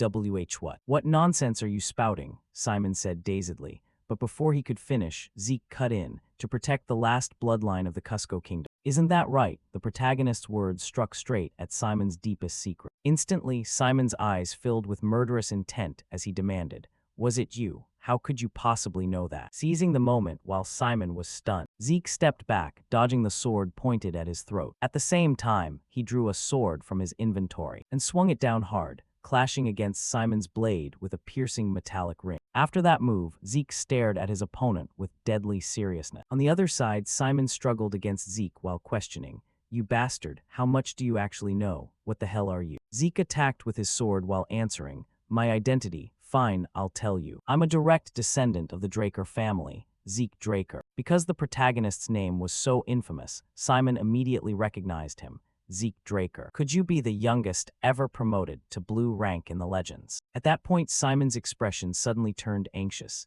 If the Draker family intervenes, the entire southern continent will be affected. Fortunately for him, Zeke clarified further, "No, this has nothing to do with the family. I'm acting on my own. You don't need to worry about that." Zeke's explanation only made Simon more confused. He asked, "Then, why reveal your real name so easily? You could have kept it hidden until the end." Turning toward Zeke, it seemed the protagonist had run out of patience with Simon's clueless demeanor. He swung his arm, effortlessly knocking Simon's sword flying, then glared and shouted, "Simon, stop being loyal to Don Juan. Give that loyalty to me. I'll not only protect the Cusco bloodline but help you rebuild the kingdom." Hearing those words, Simon froze in shock. "What?" he blurted out in disbelief. Zeke continued with his seductive persuasion. "I know it's hard to believe right away, but haven't you already realized? If you keep clinging to Meccan, there's no hope at all. Think about it, if you kill me now on his orders, what then? What will you do when Pavla comes charging in? Has Don Juan ever sent reinforcements for you and your men? Simon thought for a moment, then shook his head slightly. That no, it's always been every man for himself. Seeing that, the protagonist pressed on with his temptation. Moreover, after the Cusco kingdom fell, who swallowed up that land, the cartels, Don Juan even wishes knights like you, former royal guards, would just disappear to clear the debt. Because then he could sell the lone surviving princess to the Cusco rebels for a high price. With that, the protagonist quickly recalled events from his previous life. 10 years ago, when the Cusco kingdom collapsed, Simon had fled to the border with the newborn princess. The reason he became an outlaw there was to build strength. For the day he could drive out the rebels and restore the princess to her rightful place. And joining Don Juan as an assassin was for the same reason. But Don Juan knew Simon's path. In the end, in his previous life, Simon was deemed an unstable element and eliminated by Don Juan. The princess was sold to the rebels. Before dying, Simon entrusted the princess to him, but by the time he found her, nothing remained. That's why I absolutely have to get you out of Meccan. On Simon's side, after a few seconds of quick thinking, he made his decision. No time, so I won't ask how you know all this. But fine, Meccan, which seemed unbreakable, is now shaking. All because of you alone. From the boss's birth to Pavla's involvement, everything suddenly turned strange. What exactly is your goal, Zeke Drake? Zeke waved dismissively with a bored tone. You just said there's no room for outsiders like me. Whatever. For now, I want both cartels to slaughter each other. And when it's over, I'll head to Meccan. By now, Simon seemed to finally grasp Zeke's true aim. He silently guessed inwardly. Your real target is Don Juan. Unaware of Simon's thoughts, the protagonist reminded him once more. I'm dead serious, Simon, including wanting you to follow me. Simon had made up his mind. He declared loudly, then promise me two things. Not just me, my subordinates must escape safely too. And your promise to protect the Cusco bloodline and help rebuild the kingdom. You must keep your word. Zeke thumped his chest firmly to swear. I pledge on my knight's honor. At that, our friend Simon no longer hesitated. He dropped to one knee before him and vowed. I, Chief Royal Guard of Cusco, Simon Zapatero, hereby pledge my allegiance to my new master, Lord Zeke Drake. Zeke nodded slightly and said, Good Simon, no need for such formalities. Stand up, we'll talk details outside. Where are your men? Simon answered promptly. When I signal, they'll detonate the explosive scrolls and regroup to escape. Zeke instructed, then signal them now. Have all your men meet at the sewer entrance. Simon added, Yes, the target Mateo has already been captured and bound inside. Excellent, see you soon, the protagonist replied. With that, the two split up to act. Zeke headed inside to confront Mateo. The fat Mateo still hadn't grasped his situation and roared like a mad dog. You bastard, you think Meccan will stay safe after this? Zeke treated the threat like passing wind. He smirked and said, No way. Of course, when war breaks out between both sides, no one stays safe. And it's all thanks to you. Thank you, Mateo. Now bite down. He stuffed a note into the man's mouth that read, Rest in peace for those who dare divide Mecca. And just like that, the fat Mateo was eliminated shortly after. Zeke quickly left the room.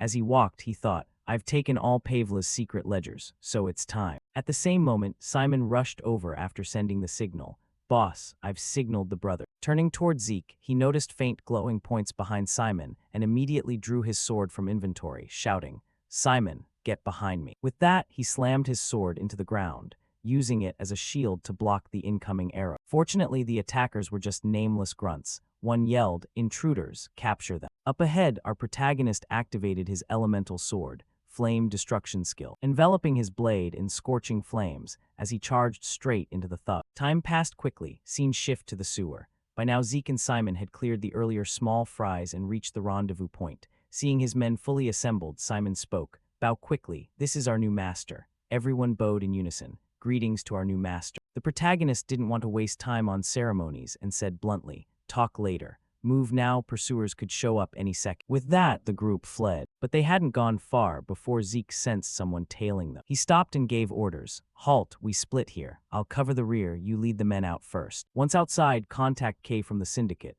Just mention my name, she'll understand. Hearing this, Simon panicked. But the princess is still in Meccan cartel's hand. Zeke replied, You think I didn't anticipate that? In that moment, he recalled an entrustment he'd given to a mysterious figure. You've read the attached tactical plan in the mission letter, right? The scarred man answered. Of course. The task is to use the chaos on action day to rescue the girl held by Meccan.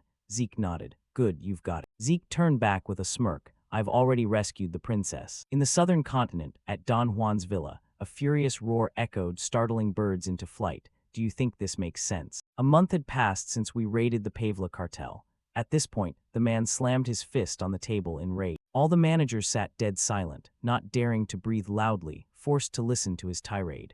Yet throughout that entire month, we've been attacked by them countless times. The angrier he got, the harder he pounded the table until it cracked and his hand bled. Looking at the statue-like managers, he roared even louder for emphasis. Half of Mecking Cartel's managers are dead. Half. Blood pressure spiking, Don Juan collapsed back into his chair, exasperatedly slapping his forehead and cursing. Damn it. Thinking of Simon and Zeke, he brooded inwardly. Those two are too dangerous. That's why I gave them such a difficult mission to deal with them, but I never expected they'd succeed in provoking things and enraging the Pavla cartel to this extent. After a hellish silence, a man suddenly spoke. Boss. Don Juan turned irritably and snapped. What? The man immediately suggested. Sir, would you consider temporarily leaving Mecking cartel? Hearing that, Don Juan scowled. Are you telling me to run? Sensing his boss's anger, the man tactfully reasoned. No, sir, these mad pirates are blinded by revenge right now. They don't know their limits and will soon attack Mecking cartel. We can use that. He paused briefly. Don Juan immediately caught on and asked, so lure them here and wipe them all out. The man quickly replied, yes, and you would command from the Tahuani villa. Hearing this proposal, Don Juan nodded slowly in satisfaction and praised. Very good. Then he sat up straight and imposingly, speaking calmly to everyone present. As you all know, crises always make us stronger. This time will be no different, right? The managers immediately stood and shouted in unison. Yes, boss. The meeting adjourned. Everyone filed out one by one, until only the man from earlier remained. As he prepared to stand and leave, Zeke, face fully masked and appearing from nowhere, suddenly emerged behind him. He pressed a razor-sharp blade to the man's neck and mocked coldly. You all talk so nicely. The man was stunned. Then he switched to terrified pleading. I did as you said, lured the boss to Tahuani. Please spare me. But Zeke ignored him, calmly replying before slicing the man's throat. Blood sprayed everywhere. Zeke's face remained emotionless, his cold eyes fixed on the corpse as he murmured mockingly. Thanks to you, now I can enjoy the main course. Scene shift to Don Juan's Tahuani villa. The ornate carriage stopped before a simple wooden house. Don Juan stepped down, sighing softly and thinking inwardly, daring to lure me here. I'll wipe those pirates clean. Night had fully fallen, the full moon hung high. Inside the house, Don Juan sat pensively gazing out the window, a glass of premium wine beside him. At that moment, a knock on the door shattered the quiet atmosphere, and Don Juan muttered under his breath in annoyance, I didn't call for any servants. Get the hell out. The knocking stopped, but then came the sound of the door opening. Don Juan whipped around in irritation and barked again. I told you to get out, didn't I? Right then, the air around them turned chillingly cold, enough to raise goosebumps, and Zeke was standing directly in front of him. The boy pulled off his face mask, sneering at him with contempt as he taunted, You're really enjoying your little vacation here, aren't you, Don Juan, even though things have gotten pretty damn bad. Recognizing who it was, Don Juan's eyes widened in shock as he exclaimed, Zeke Murray. Regaining his composure, he spoke slowly. You think I climbed to this position without ever hearing threats like this? And as he talked, he casually reached for the bottle of wine next to him. He poured the wine into his glass with perfect calm, then mocked, what a cheap clown show. A sword plunged straight down into the wine glass, shattering it to pieces. Zeke leaned in close to his face, voice icy and biting as he sneered, Good, I was actually worried you'd start crying and begging for your life, Don Juan, because if you did, taking revenge wouldn't feel satisfying at all anymore. Don Juan shot to his feet in fury, roaring, insolent brat. How dare a punk like you, guards, drag this bastard over here and make him kneel in front of me right now. Zeke cut off his last shred of hope with a casual tone. No one's coming, and hearing that, Don Juan stammered in disbelief. What? Zeke replied calmly, because I already killed them all. Don Juan stared blankly at the wide-open door on the other side, and Zeke added in a flat, emotionless voice, In my previous life, I didn't have enough time to make you suffer properly, and that's something I've always regretted. Lately, I've been having those dreams a lot. About the years I crawled under your command like a dog, dreams about all the countless people I was forced to kill on your orders. And as he spoke, he dragged his sword in a jagged line across the surface of the table. Don Juan stared at the boy's chilling aura and backed away in fear, but still stubbornly denied it. What are you talking about? Don't spout any more nonsense. I've never made you do those things. Then Zeke suddenly asked him, Do you know what they said to me in those dreams? Without waiting for an answer, Zeke clamped his hand around Don Juan's throat and slammed him hard against the glass door. The aura around the boy turned eerily dark and demonic as he roared each word through gritted teeth. Please save me. Please save me from the man who's enjoying fame and fortune built on our blood." That's how they begged, and with those words, Zeke raised the sword high in his hand. Don Juan desperately tried to pry Zeke's hand off while gasping and babbling self-righteously. "No, that's not it. I am the savior chosen by the gods. Thanks to me, those wretched poor." Before he could finish, Zeke snapped, "Shut your mouth." Without any hesitation, Zeke struck decisively, and Don Juan's body fell freely downward as he screamed in absolute despair. Covered head to toe in fresh blood, Zeke panted heavily, struggling to regain his calm. After a long while, he finally wiped the blood from his face, then spoke coldly and bitterly to the dying man. "Fine then, go ahead and die slowly, with exactly the same kind of pain." Through one dark night, dawn broke with the first light of morning, the sun just beginning to rise. Inside the wooden cabin, bloody footprints stained the entire place with their sharp metallic scent. Zeke, holding a blood-soaked coat in his hand, slowly walked down the stairs. Down on the lower floor, Kay and Simon were already waiting, and when they saw him, they immediately asked, "Is it done?" Zeke answered offhandedly, then asked in return, "Yeah, what about the Syndicate side?" And Kay reflexively repeated, "Oh, you mean the thing I trusted you with and went along with." Then she recounted, "Just like the script you laid out, the managers got handled as being killed by Don Juan when they tried to defect to the favela cartel, and since I was the one actually running the real operations anyway, everything wrapped up without any special punishment." Zeke handed the coat to Simon to hold, then pulled out a stack of documents and passed them to Kay with instructions. "Good job. The Syndicate takes over from here on out." Taking the papers and flipping through them, Kay looked a bit surprised and asked, "What is this, Reinhardt, Trade Guild contract?" While removing his wig, Zeke explained to her, "I heard the Trade Guild is setting up a pharmaceutical company. We'll produce high-quality soma and distribute it to them, because if soma is processed properly, it can be turned into all sorts of different medicines. That's the gist of it." And Zeke casually added one last line, "I'm leaving the transportation to you guys." Seeing him start to walk away, Kay hurriedly called after him, "Wait,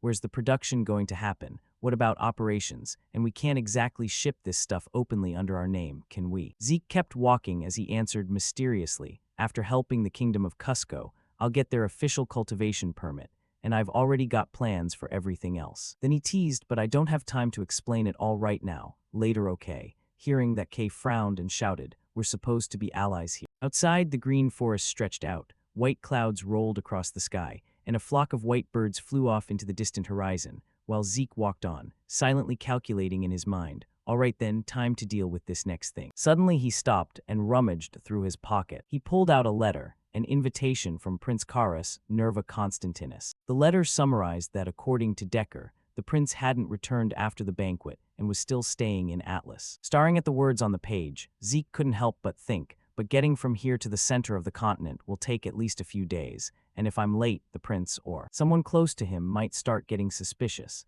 and they'd probably figure out exactly why I showed up late at a time like this." Even though nothing had happened yet, his overactive mind had already spun out 49 different future scenarios, but his worries weren't unfounded, because Zeke Draker might very well be tied to the collapse of the Mecking cartel. The more he thought, the more anxious he got, coming up with different scenarios. Maybe the prince already suspects me, and that's why he summoned me back. Okay, stop overthinking. He told himself, even if it's just speculation, better safe than sorry, so let's create an airtight alibi. With that thought, his fingers flew across the holographic screen, and Zeke let out a relieved sigh. "This is the spot. Please specify the destination. Destination set. Atlas Ruins, required points 600. Using the system's teleportation gate function, 600 points were deducted, and in a flash Zeke vanished from the forest. Up in the luxurious top-floor lobby of the Atlas Hotel, the sky had already darkened into evening. Zeke rushed over, and as soon as someone spotted him, they shouted, "Look, Zeke's here. Hey, Zeke." Carus waved enthusiastically to beckon him,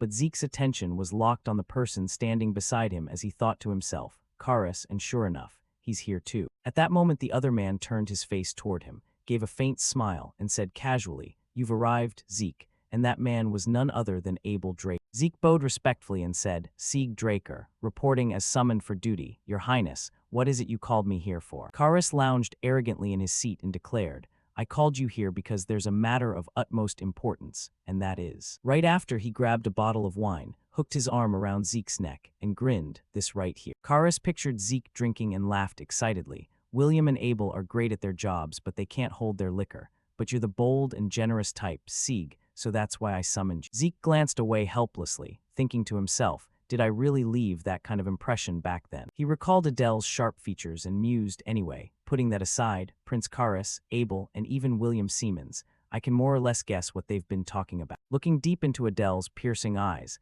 Zeke suddenly realized something, and it seemed like Abel had something private he wanted to say to him too. Karis happily shoved a glass of wine in front of Zeke's face and urged, "Come on, no need to stand on ceremony, have a drink." Zeke gave an awkward smile and stammered, sure then." The two clinked glasses right after, to a fun time ahead, bottoms up. Not long after, Karis was completely wasted and had to lean on others just to walk. The system popped up a notification, alcohol detected, 100 poisons immunity passive effect activated, toxin neutralized. Zeke watched the drunken Karis with a small smile, thinking, this is kinda, I'm the only one still sober, feels a bit guilty. Suddenly Adele appeared in front of him and said, "Sorry about that. I heard you were in closed-door training, and here I go bothering you again." Zeke replied with a sigh, "It's fine, actually the opposite. I've been feeling frustrated with no progress anyway." Adele smiled gently and said, "Then perfect. Come sit down. Let's have a drink together, see." Zeke's reflection stared back from the wine glass, surprised that Abel had created such an atmosphere. In that awkward tension, he suddenly thought, looks like here, he's planning to tell me something pretty important. All of a sudden Adele spoke up, Sieg, and Zeke quickly responded,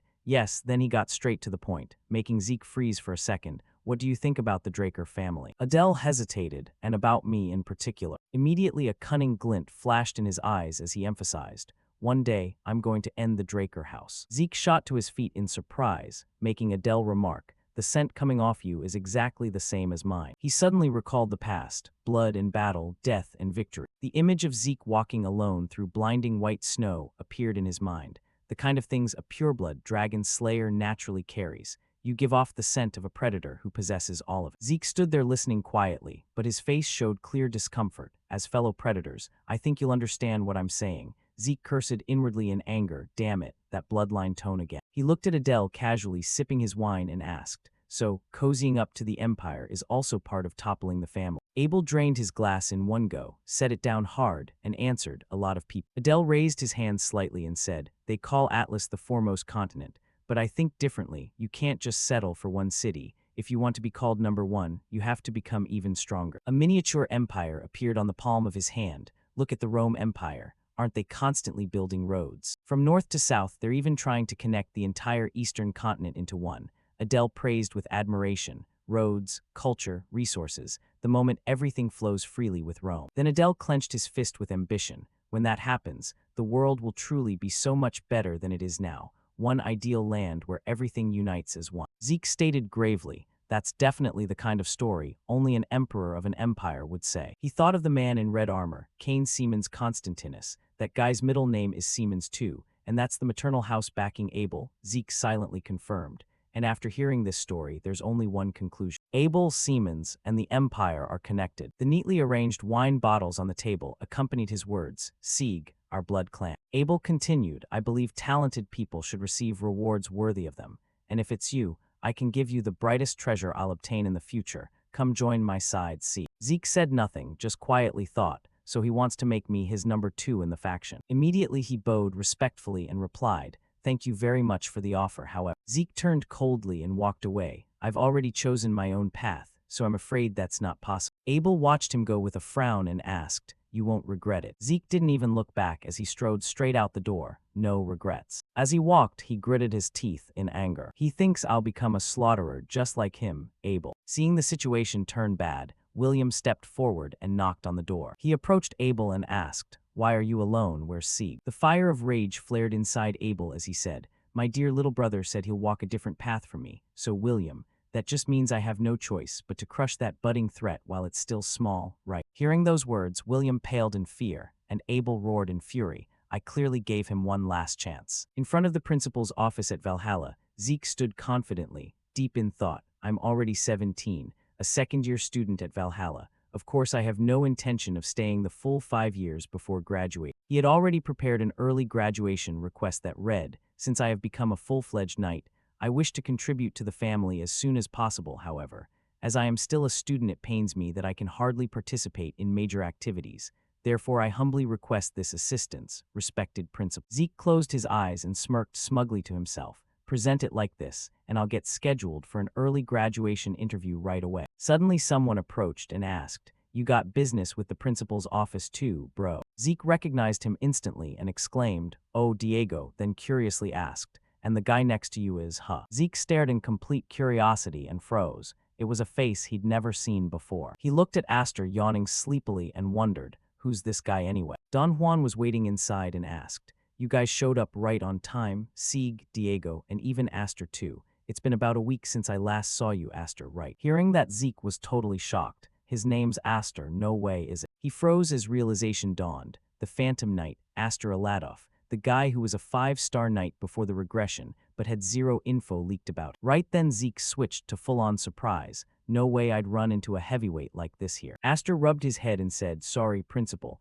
My insomnia makes it tough to make classes." Zeke looked at him with a helpless smile. "Looks like some serious insomnia, huh?" Diego quickly piped up, "Bro, want me to sing you a lullaby to knock you out?" But Aster sidestepped with a grimace and shot back, "Sorry man, my head's pounding. Can you keep it quiet please?" Zeke watched him intently, thinking, in his past life Aster worked for the Empire faction, so if that's the case. Then he narrowed his sharp eyes. "Better to pull him into my camp just like Diego." Don Juan spoke up, "All right, the reason I called you three here isn't anything else. Since you all submitted early graduation requests at once I brought you together. The other professors said your quals check out fine, so." Zeke took the papers and read them closely, then said, "I'll evaluate your real strength through this mission." He was surprised to see Delpoa cooperation writ. Don Juan clasped hands behind his back and paced over asking, "You kids ever heard of Black Knight Rider?" Zeke shot back quick. "From what I know, he's a continent-wide public enemy from the lawless crew." An image of a black-armored rider on horseback flashed up.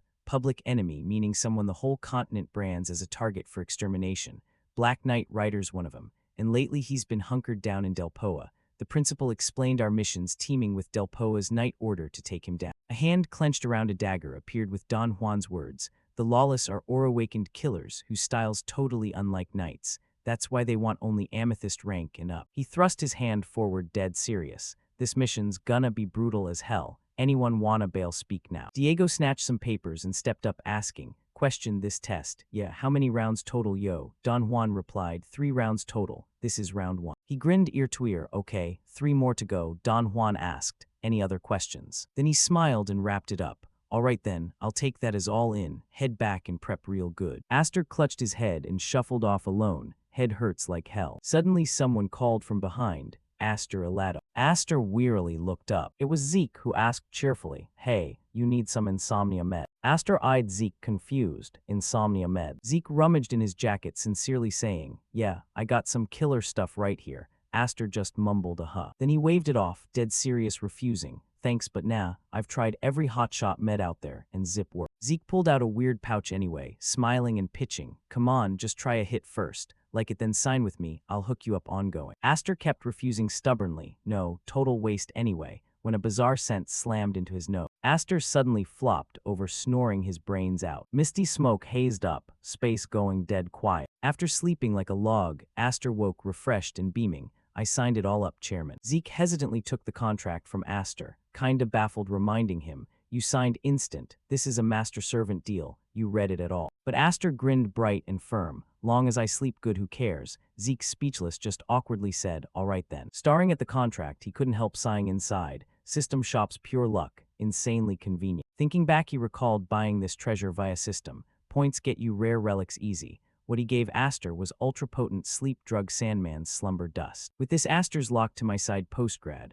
watching Aster skip along humming sky-high praises. Future's golden, this Valhalla, Zeke thought, helplessly kinda bummed. Feels like this guy's the most normal 5-star knight, lil worry. Suddenly idea struck, kinda wasteful like this. "We're here anyway, test his chops quick," he called. "Hey Aster." Aster mid-happy dance froze awkward. "Huh, oh yes, Chairman." Zeke shouldered a massive sword and walked up demanding, "Before mission, show me your stuff." Hearing it, he drew his trusty spear, twirled it wild, showing off a few combos. Then battle-ready speared up straight at Zeke. Zeke thought inside, grab spear vibe flips total, but serious he ordered Aster, "Go all out, Aura okay too." Aster flatly said, "Won't hold back then." Words done, both spear guy sword guy charged head on. Dead even, no edge. Attack meets defense seamless. Zeke hopped back light, mind on task assessing Aster's strikes. Spear's wide reaction arc, blocks my sword solid, defense over offense type. If so, phantom step time, thought it he sprang at Aster. Aster powered a spear thrust. Zeke zipped behind Aster flash fast, hoisting sword high. Backstab ambush, slashing down hard. Sword blade about to drop on Aster. He whipped out a small spear from the big one quick. Spun blocking Zeke's blade. Aster gripped giant spear left hand, tiny one right. Suddenly he picked tiny spear to duel Zeke's huge sword. Zeke baffled stunned. But feint, Aster gained edge, smashing giant spear at Zeke full power. Zeke's sword accidentally jammed in ground. Aster speared on chance. Zeke gripped hilt, leaped, dodging slick. Fight fierce, but Zeke assessed. Spear splits, changes wild, attack style like lawless thugs only. Interesting back in, Zeke drew another small sword. Hurled it at Aster. Aster planted firm, speared at 45-degree angle. Whirled spear circling batting flying sword.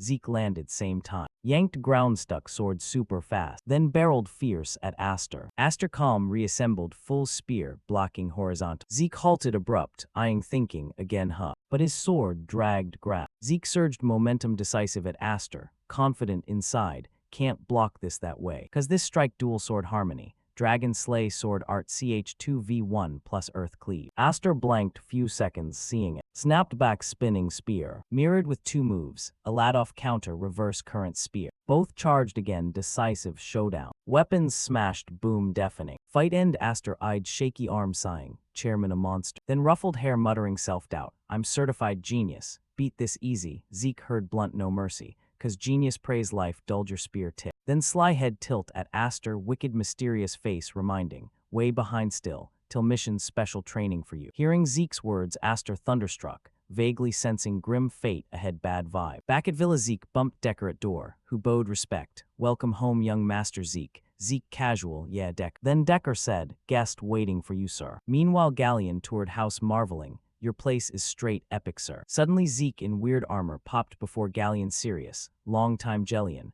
Called you cause got something for you to check. Hearing Galleon tensed mind 49 dogblood plots. Urgent asking me, black sword busted or what, magic forge made can't scratch easy. Him mentioning Zeke thought, oh yeah Galleon's rep must be skyrocketing now. Thanks past life magic forge I built him. Cranking top gear ahead schedule. Gotta lock him exclusive Smith soon no poachers. Brushed off waved, Bahamut's fine. Problem is, mid-sentence, sudden full-body armor transform. Swipe touch Zeke's face showed, flatly said, got this now. Galleon jaw dropped, shocked, speechless. Finally sputtered loud, holy shit what is this sir? Zeke honest to know either, called you to figure it. Item I don't wanna probe public. Handed armor to Galleon probing, so can you inspect close? Galleon still shocked, but yes sir of course. Sealed study Galleon's, muffled sorry sir leaked out. Chairset eyeing table sketches Galleon's scratched head asking Zeke, no modern relic I know matches. Any clues on material? Zeke silent pondering deep. Recalled past thinking, oh right Kane fight. Mulled then hesitant, that armor bounced sword aura. Words out Galleon table slam jumped shocked yelling.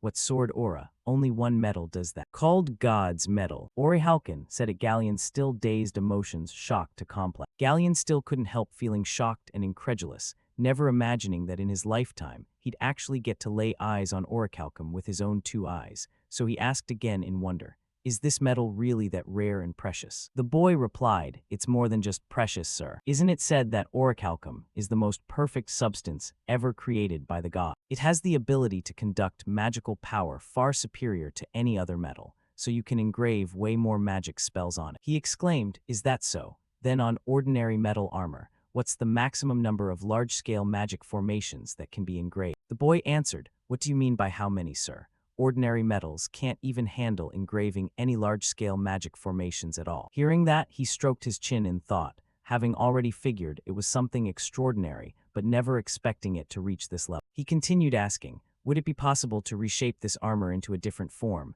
Galleon jolted and blurted out, you mean orichalcum? Absolutely impossible. Even a god's sword can be reworked, but the problem is this armor is already in a perfected state.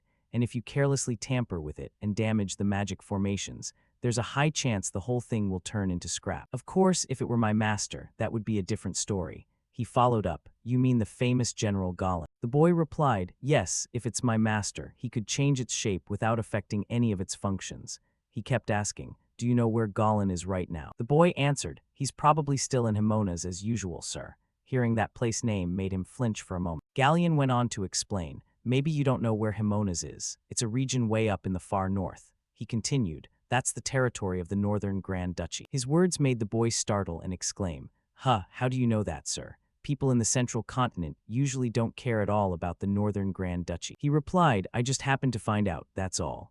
At that point, he suddenly recalled the figure of an old acquaintance. Then he stood up and said, "Anyway, thank you so much, Galleon, and if you want to study the metal more while you're staying at the mansion, feel free to take a look whenever you like." The boy was a bit startled. "Yes, thank you very much, sir." As he stepped outside, he thought to himself, "Himonas, huh, why would he suddenly be there of all places? There's still plenty of time, so I'll handle the things that need doing first before heading over." At that moment, as if remembering something, he resolved firmly in his heart, "That's right, I definitely have to do it that way." The scene shifts to the Reinhardt Trading Company, where he, along with Cleef and Melissa, began discussing the main business. The old man spoke up. "As for producing the pharmaceuticals you mentioned, that should proceed without any issue. However, at least within the central continent's range, building a factory to process Soma raw materials would be extremely difficult." Hearing that, he thought to himself, as expected, if rumors spread that the princess is backing the Soma processing, it would definitely damage her reputation, right? He continued asking, "What if it's already in a process state?"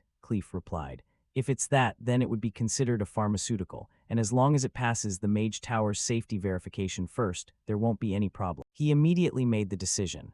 "Then that's settled. We'll build the production factory in the southern continent and import it for distribution through the Reinhardt Trading Company." Melissa chimed in with a question at this point. "Sir Zeke, forgive me for being blunt, but right now we don't have enough leeway to build a large-scale factory on another continent. Just constructing the factory for the scarlet flower disease cure is already pushing it, so for building another one, we probably need to consider a different approach." He quickly reassured her, "Oh, don't worry about that part. I'll personally handle building the factory, and in return, I'd appreciate it if you could take care of obtaining the necessary permits from the Mage Tower for circulation."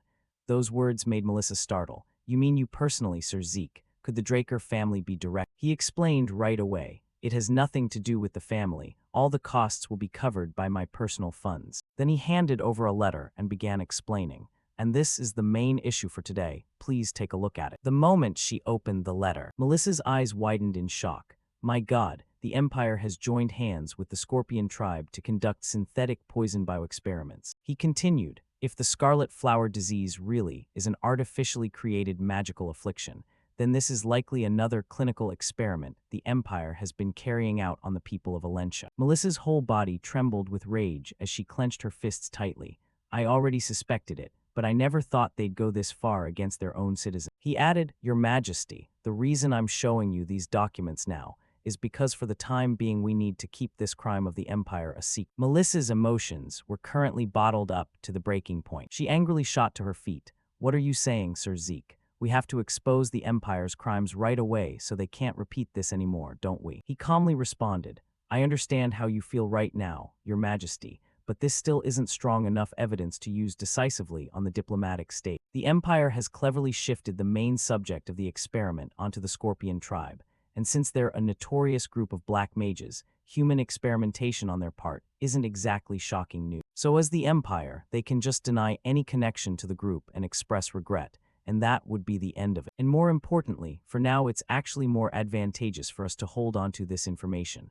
Melissa asked back curiously, "What do you mean by that?" He replied, "The Empire has no idea that we've obtained the truth about this, and since they're conducting large-scale experiments, there must be somewhere with more direct linking evidence to them." As if catching his drift, she exclaimed, "You mean you want to use this opportunity to seize that evidence too, so we can apply absolute pressure on the Empire?" He nodded in confirmation. "Exactly," that said, "the reason I showed you the documents first is to prepare in advance." She kept questioning, "Prepare?" He explained, "If they've already run scarlet flower disease clinical trials in the disputed Alentia region, it's highly likely other types of synthetic poisons will be tested there as well. Before that happens, we need to have antidotes ready for those poisons in advance." In her mind, she thought, if those weapons get used in the disputed zone, Alentia's forces would have to fight while poisoned without even realizing it. However, if we prepare the antidotes ahead of time, not only can we minimize the damage, but we might even land a devastating blow to the Empire from behind. A spark of determination lit up in her eyes. Yes, my choice really wasn't wrong after all. Bringing Sir Zeke over to the trading company was an incredibly correct decision. He stood up and said, "I probably won't be able to join meetings for a while since my schedule in Valhalla is going to be pretty packed." Melissa replied, Is that so? If there's a chance later, I'd really love to invite you to visit Alencia, Sir Zeke. He cheerfully responded, Alencia, huh? That's the place with all those beautiful mountains and lakes, right? Hearing that, she marveled. Have you been to Alencia before? He smiled. I've just heard people say it's a wonderful place a lot, so if I get the chance to visit, please show me around those scenic spots. Melissa happily answered, yes, absolutely, sir. Then the two of them bowed in farewell, wishing you a safe journey, sir. After finishing up there, he returned to his training duties. After a round of intense sparring, his two friends had collapsed onto the ground. Diego groaned, Zeke, I'm gonna die before the mission even starts.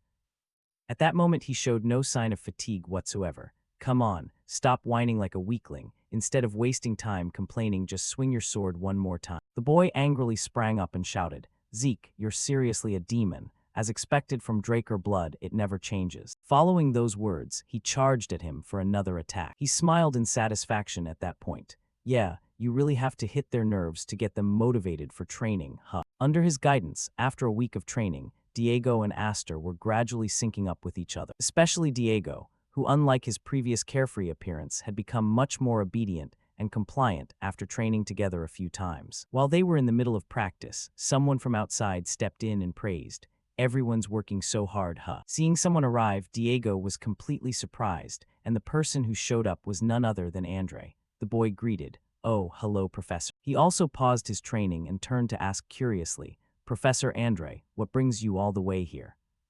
He replied, I'm here to inform the three of you about something. He asked back curiously, what is it, sir?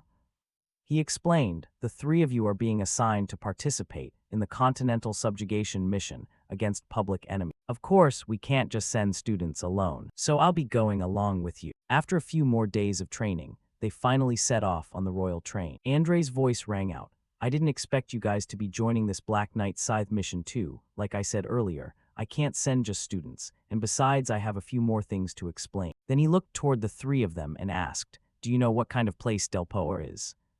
He, sitting across from him, answered, I've only studied it briefly in theory, sir. I heard that unlike other places, mages there hold the superior position. Andre nodded in confirmation. That's right, that place operates under a pretty unique system. The engineers in Delpoa mainly use shields, unlike elsewhere. And while the knights use shields to press the enemy from the front, the mages launch attacks from behind to finish them off. Hearing that, Aster raised his hand with a question.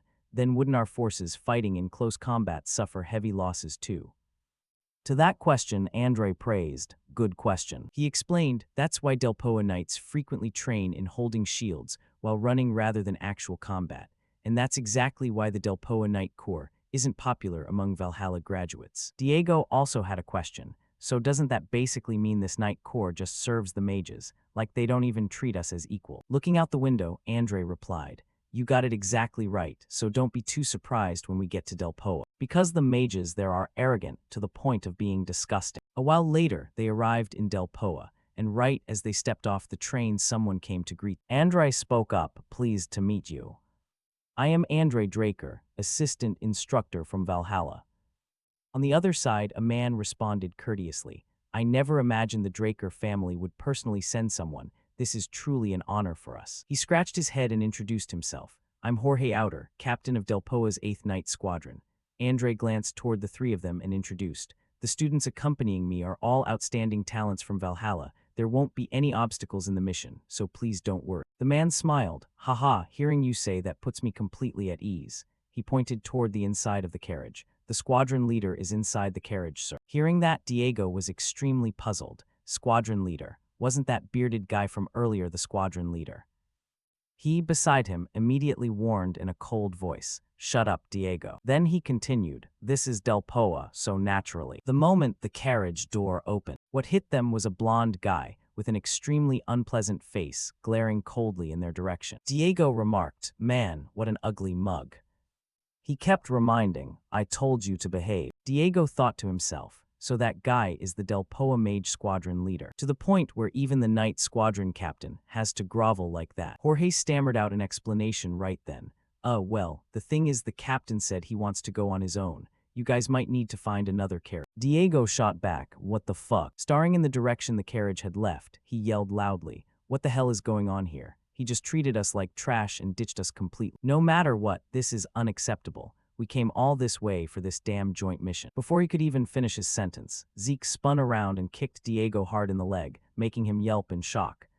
Clutching his leg, he whined, "You damn demon. Why isn't even Professor Andre saying anything about this?" Andre paused thoughtfully for a few seconds before speaking.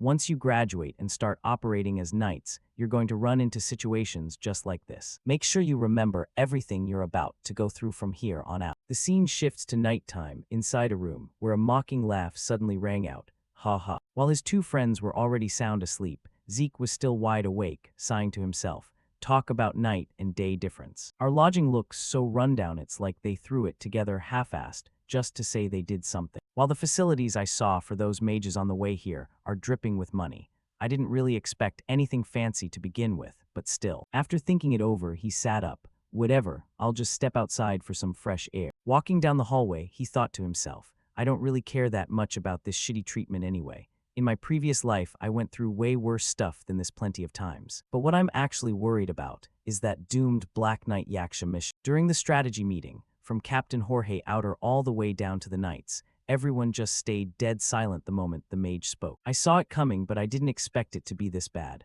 While he was sighing, a figure approached him and asked curiously, "What are you doing out here all alone?" He glanced over at the person who just spoke, thinking to himself, isn't this that mage captain from earlier? The guy kept staring at him with contempt. "Well, I've got something to say too. Lucky I ran into you here." He sneered, "You Valhalla folks aren't gonna accomplish jack shit. So stop meddling in magic and causing trouble, or just shut up and go home." Hearing those words, Zeke's face flushed with anger, veins bulging as he thought, if that's how it is, then why the hell did you even ask for cooperation in the first place? I can't exactly punch him in the face though. Then the guy noticed his gloves and commented, "Those gloves. You're a pureblood awakened from the Draker family, aren't you?" Zeke replied coldly, "Yeah, what's it to you?" His response pissed the guy off. "What's with that arrogant attitude? You'd better not take those gloves off around here, if you want to make it back alive from this mission."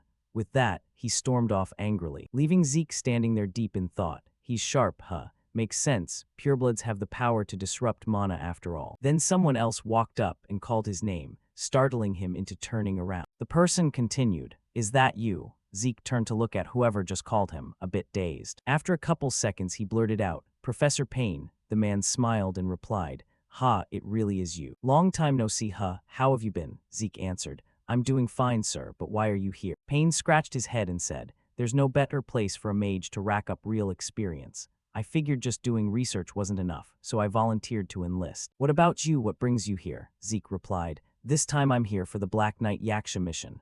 Oh. Hearing that, Payne jolted. "What?" Then he continued, "Zeke, come here for a sec." The words made Zeke flinch a little. "Sir, why all of a sudden? Do you have something you want to tell me?" Professor Payne gripped Zeke's hand tightly and said, "Zeke, about tomorrow's mission, you absolutely cannot join it." Zeke looked puzzled. "What do you mean by that, sir?" Payne explained, "It's a mission that's already set in stone to fail. So don't go under any circumstances." Those words sent a chill through Zeke. He froze for several seconds. As soon as he got back to the room, he heard Diego groaning. Damn it. I feel like I didn't even sleep. I'm so freaking exhausted." Zeke was still thinking about the encounter earlier. Professor Payne had said he couldn't reveal anything more. What does it mean for the failure to be predetermined? In this situation, there are two possibilities. Either the higher-ups in the punitive force are corrupt, or they're secretly colluding with the very target they're supposed to punish. Even though Del Poa is a place where mages often abuse their power, I doubt their internal military side is rotten enough for outright corruption. If there's any wrongdoing, the idea of them being in cahoots with the target makes way more sense. If that's the case, then yeah, the second possibility is definitely the one to watch out for. Right now, everyone was gathered on a mountainside. The captain started assigning roles. Teams 1 through 3 move up along the ridge. Teams 4 through 6, you're on frontal assault. He turned to Jorge Outer and asked, "Any objections, Georgia?" Jorge immediately replied, "None, sir." Then he turned back to the group. "All right, as for the rest of you," before he could finish, Zeke cut in coldly, "I have a question. What exactly are we supposed to do here?" The captain got pissed at the question and shouted, "Didn't I tell you yesterday to just sit tight? I already went out of my way to warn you." Zeke pressed on, "I'm a blue knight, and Diego and Aster are both purple knights. With combat power like that sent here to assist, are you seriously just gonna have us sit around doing nothing?" Hearing that, the captain snapped in surprise, "You're a blue knight." The people around them murmured the same shock. So young and already a blue knight, and with 2 purple knights too. Valhalla really is on another level. The old guy gritted his teeth in fury. Jorge, assign them to reconnaissance. Jorge stammered, why yes, sir. From behind, Andre asked curiously, why'd you suddenly do that? You're not the type to pick a fight with the captain for no reason. Zeke replied, this mission has some suspicious points. Andre asked back, like what? Zeke explained, I suspect there's collusion between the punitive force and Black Knight Yaksha. His words made Andre flinch a little. Andre thought for a few seconds, then said, I see. If you're saying that, then you must already have a plan. Then he stepped forward and announced clearly, from now on we will commence reconnaissance toward the Black Knight Yaksha's camp. All members prepare to move out. As for the vanguard and team command position, he glanced at Zeke and said, Zeke, you'll take charge. After the assignments were done, the groups began to move out. One squad was scouting through the forest. At that moment, the scarred guy noticed something and immediately called out, everyone stop. There's a shelter nearby. Move in carefully, watch your footsteps, and don't make any noise. If we get spotted, it'll be a real pain. While he was talking, a sword suddenly flew in from somewhere. His face instantly darkened. Then he let out pained cries as the sword buried itself in his thigh. Up in the trees, the trolls started moving. They leaped down and attacked the group like crazy. The soldiers panicked and scattered, screaming, help me. From behind, Diego and Aster jumped in and struck the monsters. With just one hit each, they took them down easily. The monsters were wiped out in an instant. Only then did Zeke appear and ask, you guys are Black Knight Yaksha's patrol team, right? The soldiers didn't dare answer. Seeing that, Zeke's expression turned serious. Fine then, tell me where Black Knight Yaksha is. After getting the information, the whole group now stood near a fortress deep inside the mountains. Aster remarked, this fortress is built from natural stone, super solid. Looks like breaking through won't be easy. Zeke turned back and asked, Georgia, where's the mage unit? With just us, it's gonna be tough to breach this place. Jorge turned his face away and mumbled, about that. After we clear the area around the fortress, they'll start supporting from the rear. Hearing that, Zeke was stunned. What does that mean? You're gonna have this small group clear out the whole fortress. You trying to send everyone to their deaths. At that moment, Diego suddenly spotted something in the sky. When he realized what it was, his eyes widened, and he shouted in alarm, what the hell is flying toward us? Zeke jerked around to look. What? Those are cannon shells. He immediately shouted orders. Everyone scatter. Get as far away as you can. But it was already too late. The cannon shells came crashing in and exploded right where they were. Agonized screams rang out nonstop. Jorge Outer just stood there staring blankly, muttering, my God, what the hell is this? While he was still in shock, Zeke stormed over and yelled, Jorge, snap out of it. Are you trying to get all your subordinates killed? Jorge stammered. No, it's not like that. Zeke gritted his teeth in fury and sighed. How the hell did they know our position? There's definitely a spy in the ranks. His eyes narrowed slightly, as if he'd just realized something. Right then, from the forest, a horde of soldiers with bloodshot eyes charged toward them. Zeke gritted his teeth and cursed. Damn it, didn't expect them to come at us this crazily. But then he paused for a few seconds. Wait, those bastards, their state is weird. Looking at their vacant, blazing red eyes, he seemed to understand something. Holy, this is beyond saving, no doubt about it. Those scum are all Soma addicts. Soma originally got smuggled in from southern gangs deep into the interior, and eventually it spread to every corner of the continent. Ordinary mages usually use just a tiny amount to temporarily boost their mana. But the real danger comes from the mercenaries. Those guys treat their lives like dirt and see death as a joke, so they abuse Soma way beyond the safe limit all the time. It's practically routine for them. Zeke shouted loudly right then, those are Black Knight Yaksha's mercenaries. Watch out, don't let them ambush us. Seeing them charge forward like moths to a flame, Diego gritted his teeth. Have these guys completely lost their minds? Off to the side, Aster chimed in. Damn it, their reinforcements are way too many. Zeke quickly reminded them. Diego, Aster, conserve your mana as much as possible. Don't burn through all your strength too early like that. He thought to himself, with the enemy attacking in this frenzied state, just our night squad alone will have a really hard time suppressing them. What do we do now? Screw worrying about the individual stuff. Should we just level the entire fortress while we're at it? Then a massive explosion boomed from behind, snapping him out of his thoughts. That surge of power finally decided to show its face.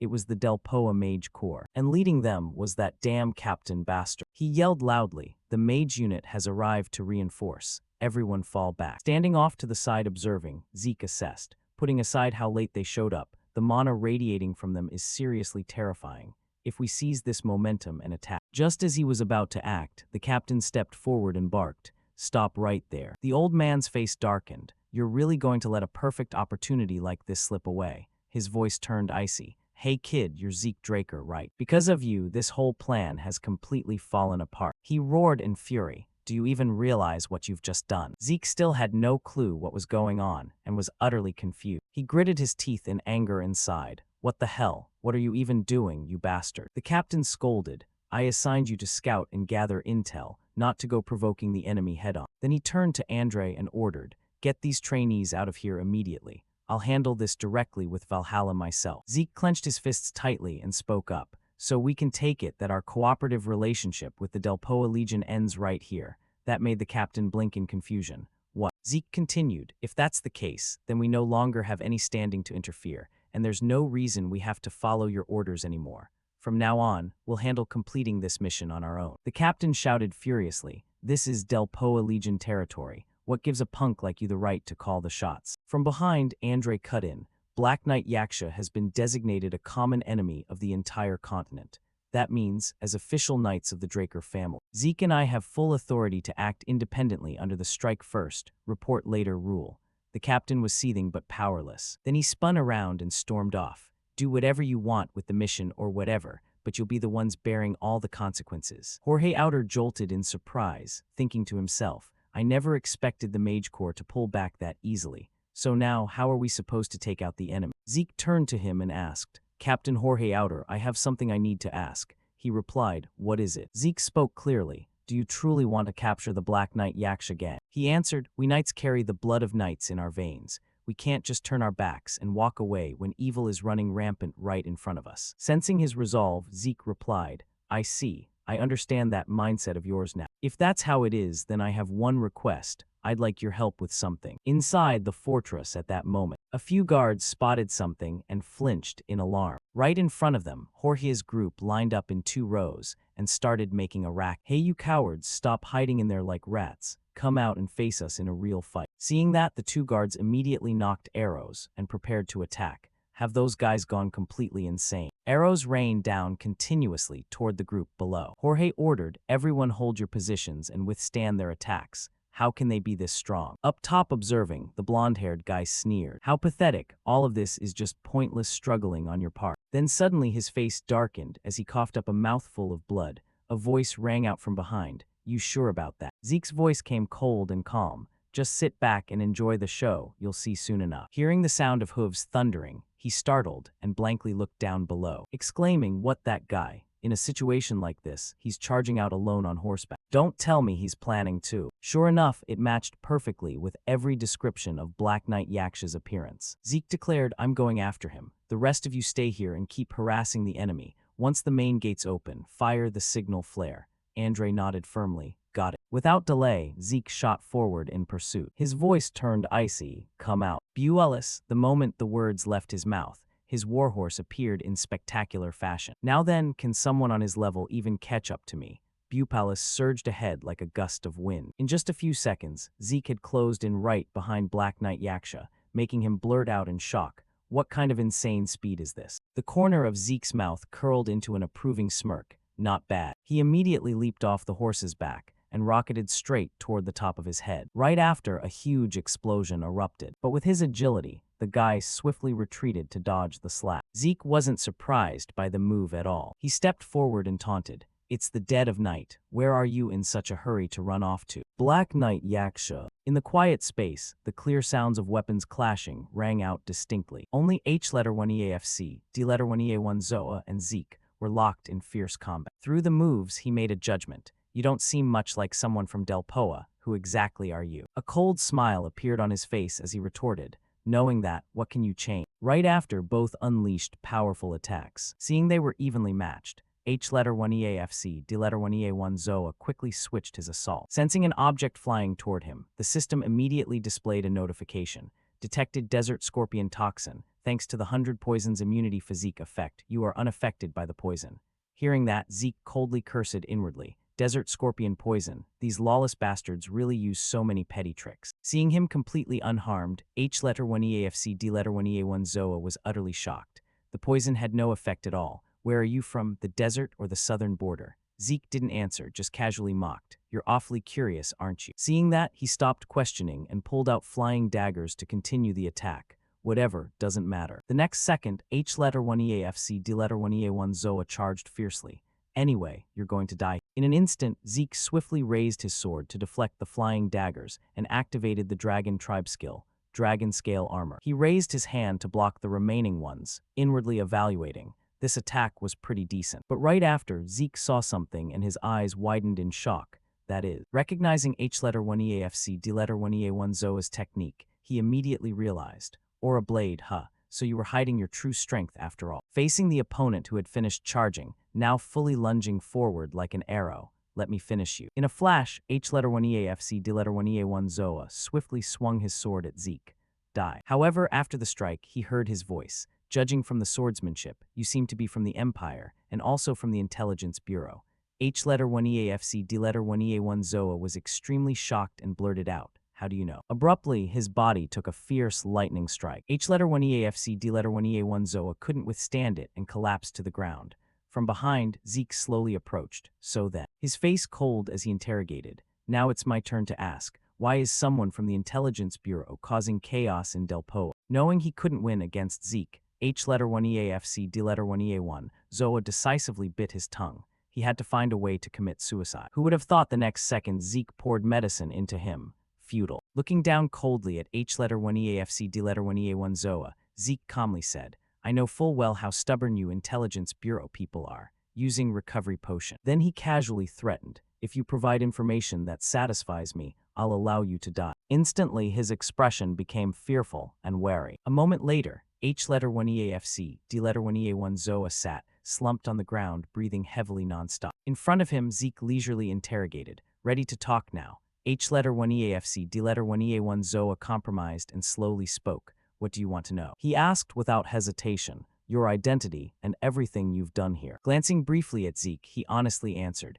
I am an agent directly under Room 13 of the Empire's Intelligence Bureau.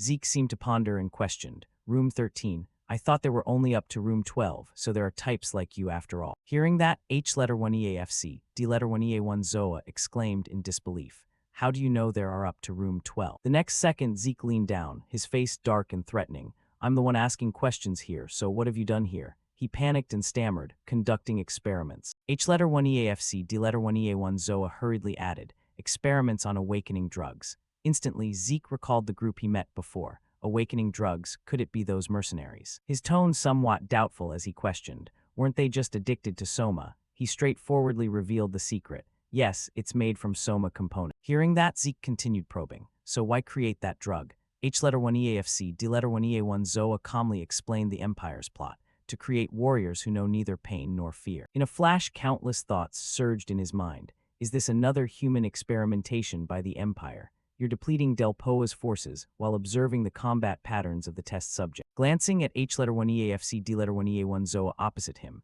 Zeke silently analyzed. The fact that H letter 1EAFC D letter 1EA1 Zoa could hold out in the fortress for 3 years, while infiltrating bandits and mercenaries to expand the organization, all must have been thanks to the Empire's back. His inner anger surged as he cursed inwardly. Damn Empire bastards, what the hell are you planning across the entire continent? A moment later, Zeke calmed down and spoke. Hey, you know if things continue like this, the Empire will kill you first to silence you, right?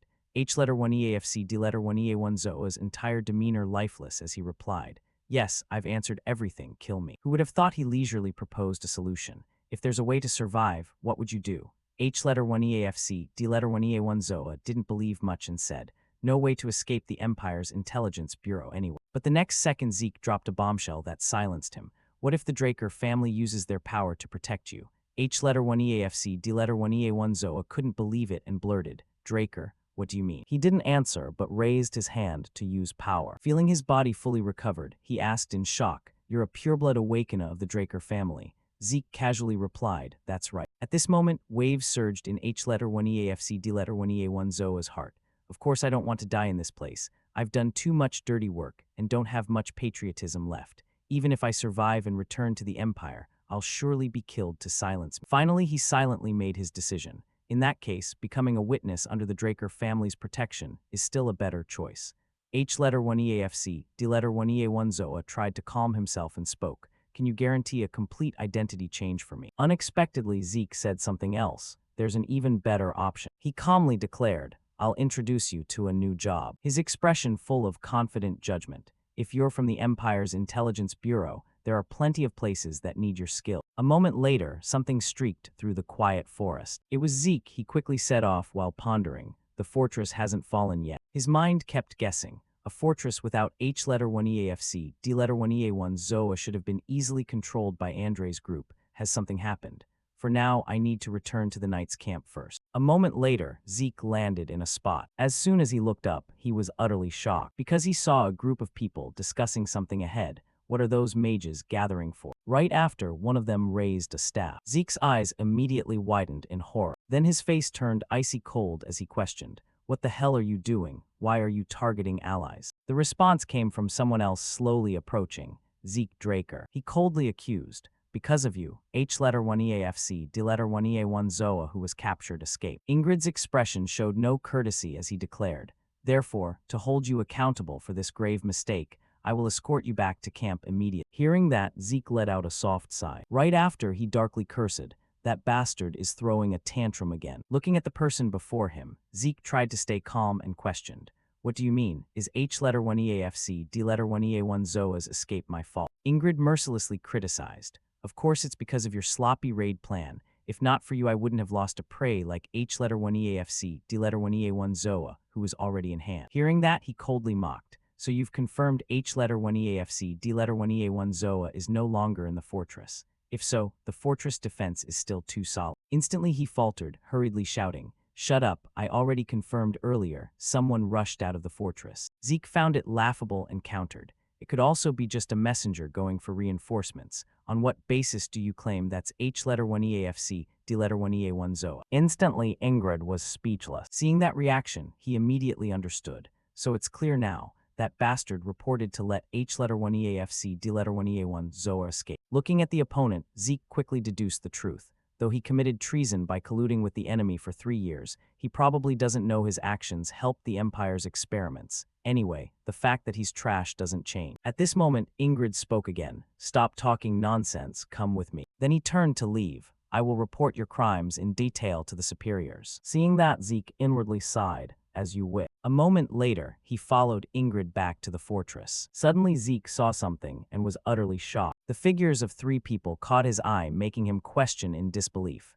"Those people are..." Seeing the man's face clearly, Zeke called out in surprise. Jorge, hearing the voice, he panicked and cried, "Knight." Immediately he looked at Ingrid questioning, "What is this? Why are they tied up?" Ingrid's cold voice replied, "Shut up, don't meddle in what's not your business." At this moment, Jorge suddenly shouted, "Knight, we don't regret helping you at all." The more he spoke, the more agitated he became. "We also want to become honorable knights." The next second, a lightning bolt struck Jorge, making him shut up. Seeing this scene, Zeke coldly criticized, "Treating allies like this isn't too much. Even prisoners aren't treated this way." But his action completely enraged Ingrid. "I told you to shut up already." His expression ferocious as he threatened, "One more word and I'll execute you on the spot." Right at that moment, a loud explosion sounded not far away. When the dust cleared, someone slowly approached and spoke. "Delphoa 8th Magic Division Commander, Ingrid Haxon." Aster arrived with 2 companions and warned, "Your earlier statement can be considered a threat to kill Zeke Draker." His face solemn as he declared,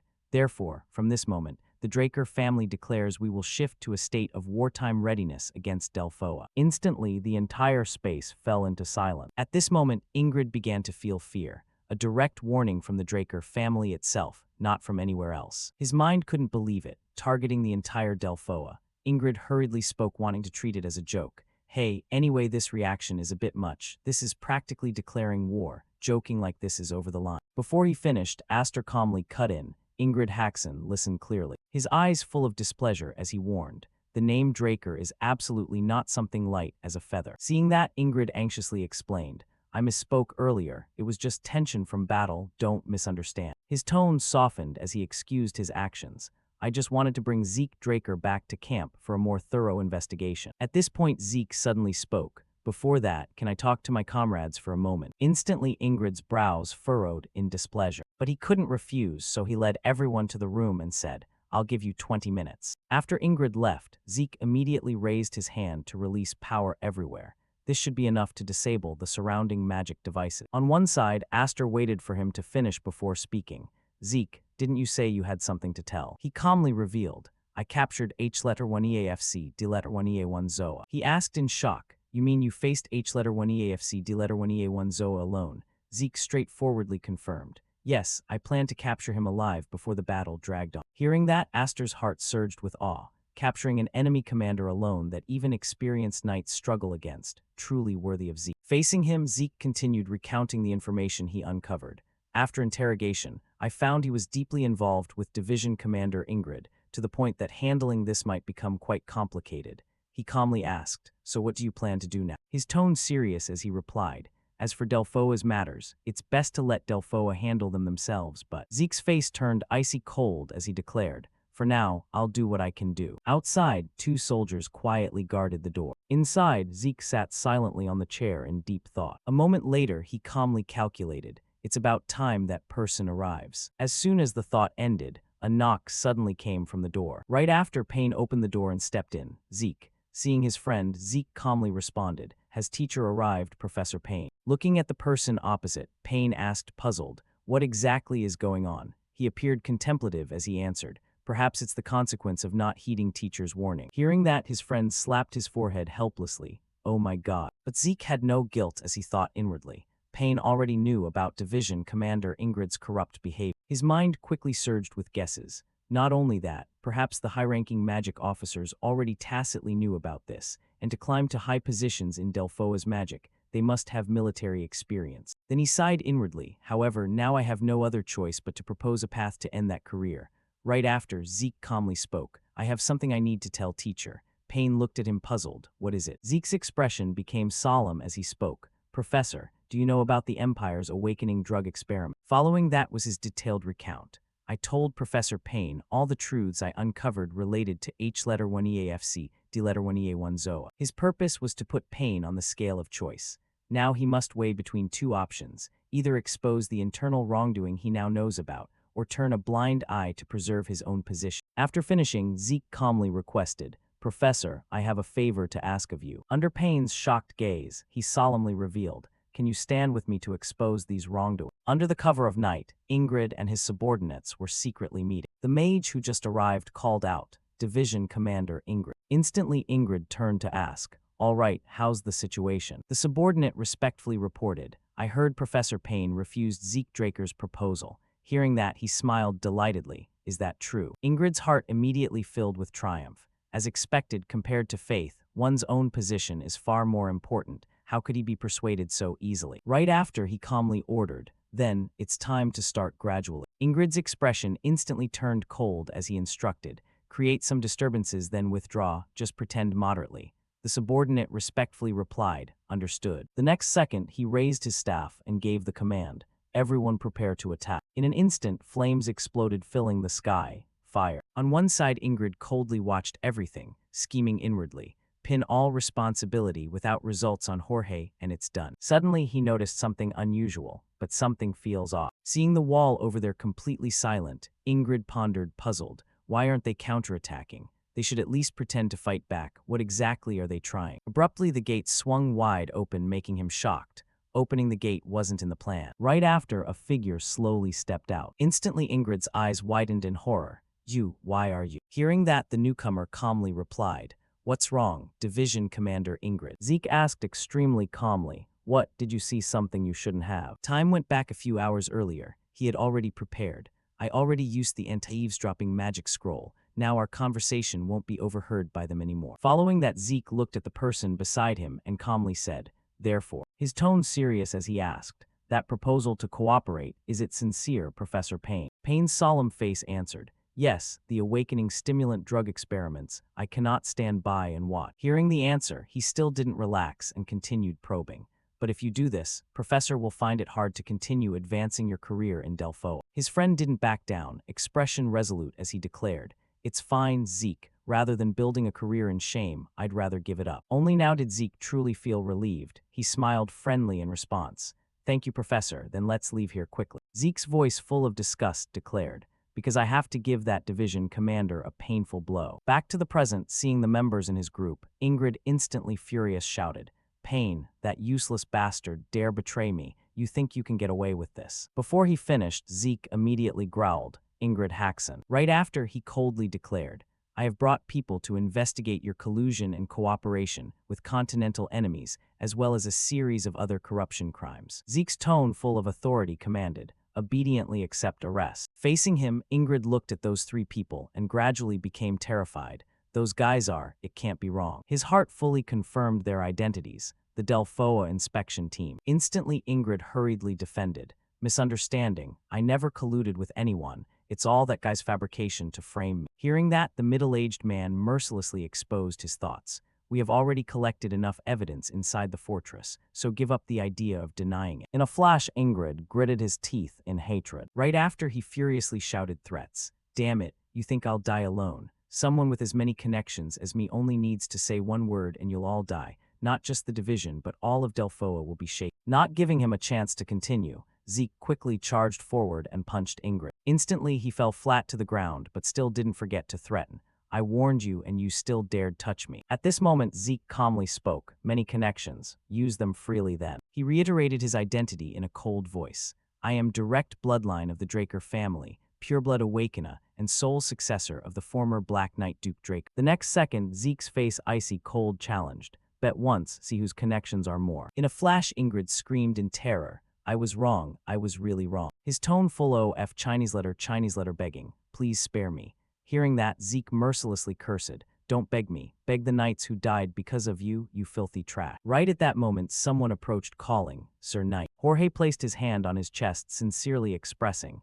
"Thank you so much, sir. Thanks to you we have been cleared of wrongdoing." Seeing it was him, Zeke pondered, "They have been removed from the inspection list thanks to my statement that they are not involved in this case. But if the 8th Magic Division disappears, then attached knights cannot exist." His heart fully clear on Jorge's group's fate. Therefore, if other magic divisions don't accept them, the 8th Knights Division will inevitably disband. Considering this, Zeke asked without hesitation, "You all don't regret it?" He was very surprised by the question, "How could we?" Following that, Jorge sadly expressed, "We only feel guilty toward the comrades who died unjustly during this time, just because of meeting that terrible division commander." Suddenly, Zeke calmly spoke, "As for me, if you don't mind, I want to introduce a new job." Instantly, he exclaimed in shock, "Yes, a job." While searching for something, he calmly affirmed, "Yes." Right after, Zeke handed a paper and said, "Read this for detail." As soon as he saw the content, Jorge was shocked. "Knight, this is." Then he couldn't believe and questioned, "The conditions are too good. Did you mistake the currency unit, sir?"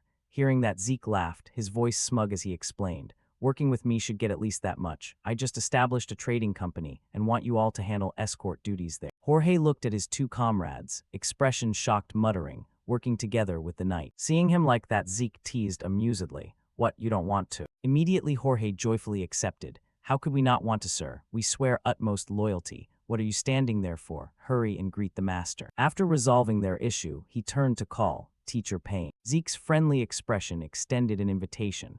"Once the Delphoa matters are resolved, please come to Atlas. We still have much to do together in the future." Payne immediately placed his hand on his chest, firmly replying, "I understand." Regarding the outcome of the matter, Zeke felt deeply moved. From teacher and student to master and servant relationship, truly the longer you live, the more strange things you see. Then he looked at the rising sun over the high mountains, his heart calm as he pondered, "Anyway, the mission result went in an unexpected direction, so I wonder what the evaluation will be." Suddenly, Zeke murmured softly, "Whatever." His expression full of confidence, judging, "This time's case can be considered resolved satisfactorily. It will all be fine." Cut to Midland Castle. In the pitch-dark room lit only by the fireplace, three figures gathered to talk. Draker spoke, "Sorry for summoning everyone while busy." His voice suddenly serious. "This time's matter probably needs discussion with our Black Crow team's key figure." His eyes narrowed. "All right, no beating around the bush. Straight to the main point, Baron Drake. Lately, the situation in the southern continent hasn't been normal." Hearing this issue, both people beside were surprised. The bearded man spoke in rebuttal, "But Captain, even if the South is full of criminals, it's just small-time drug dealers. No need to worry that much." The young man opposite replied,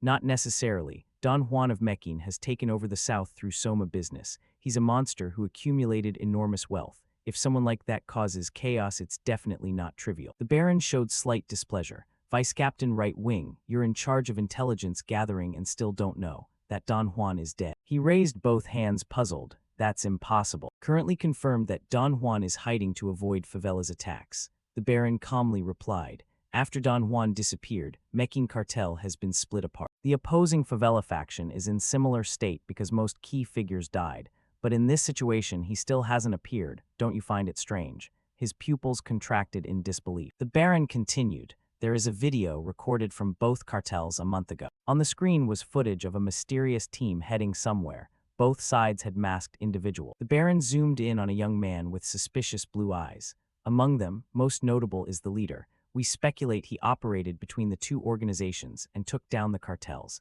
However, neither side has identified him yet. Draker announced, from now on we will track down that person. His face furious. Find out who he is, why he targeted the southern cartels, clarify everything. In another development, Zeke was confused about something. He asked again, Commander, what did you just say? Flaubert handed the document before him and said, this subjugation mission against H-1EAFC D-1EA1 ZOA, you did very well. He placed the document on the table. Professor Andre recorded everything meticulously. The Delfoa inspection team also sent documents along with thanks. Zeke was surprised for a moment. Then he pondered deeply. I thought this mission would be hard to get a good evaluation for, because on the battlefield obeying superior orders is natural. I never expected to receive such a high rating. Suddenly, the headmaster's voice interrupted his thoughts. However, there is one regrettable point. H-1EAFC D-1EA1 ZOA dying during escort is quite unfortunate.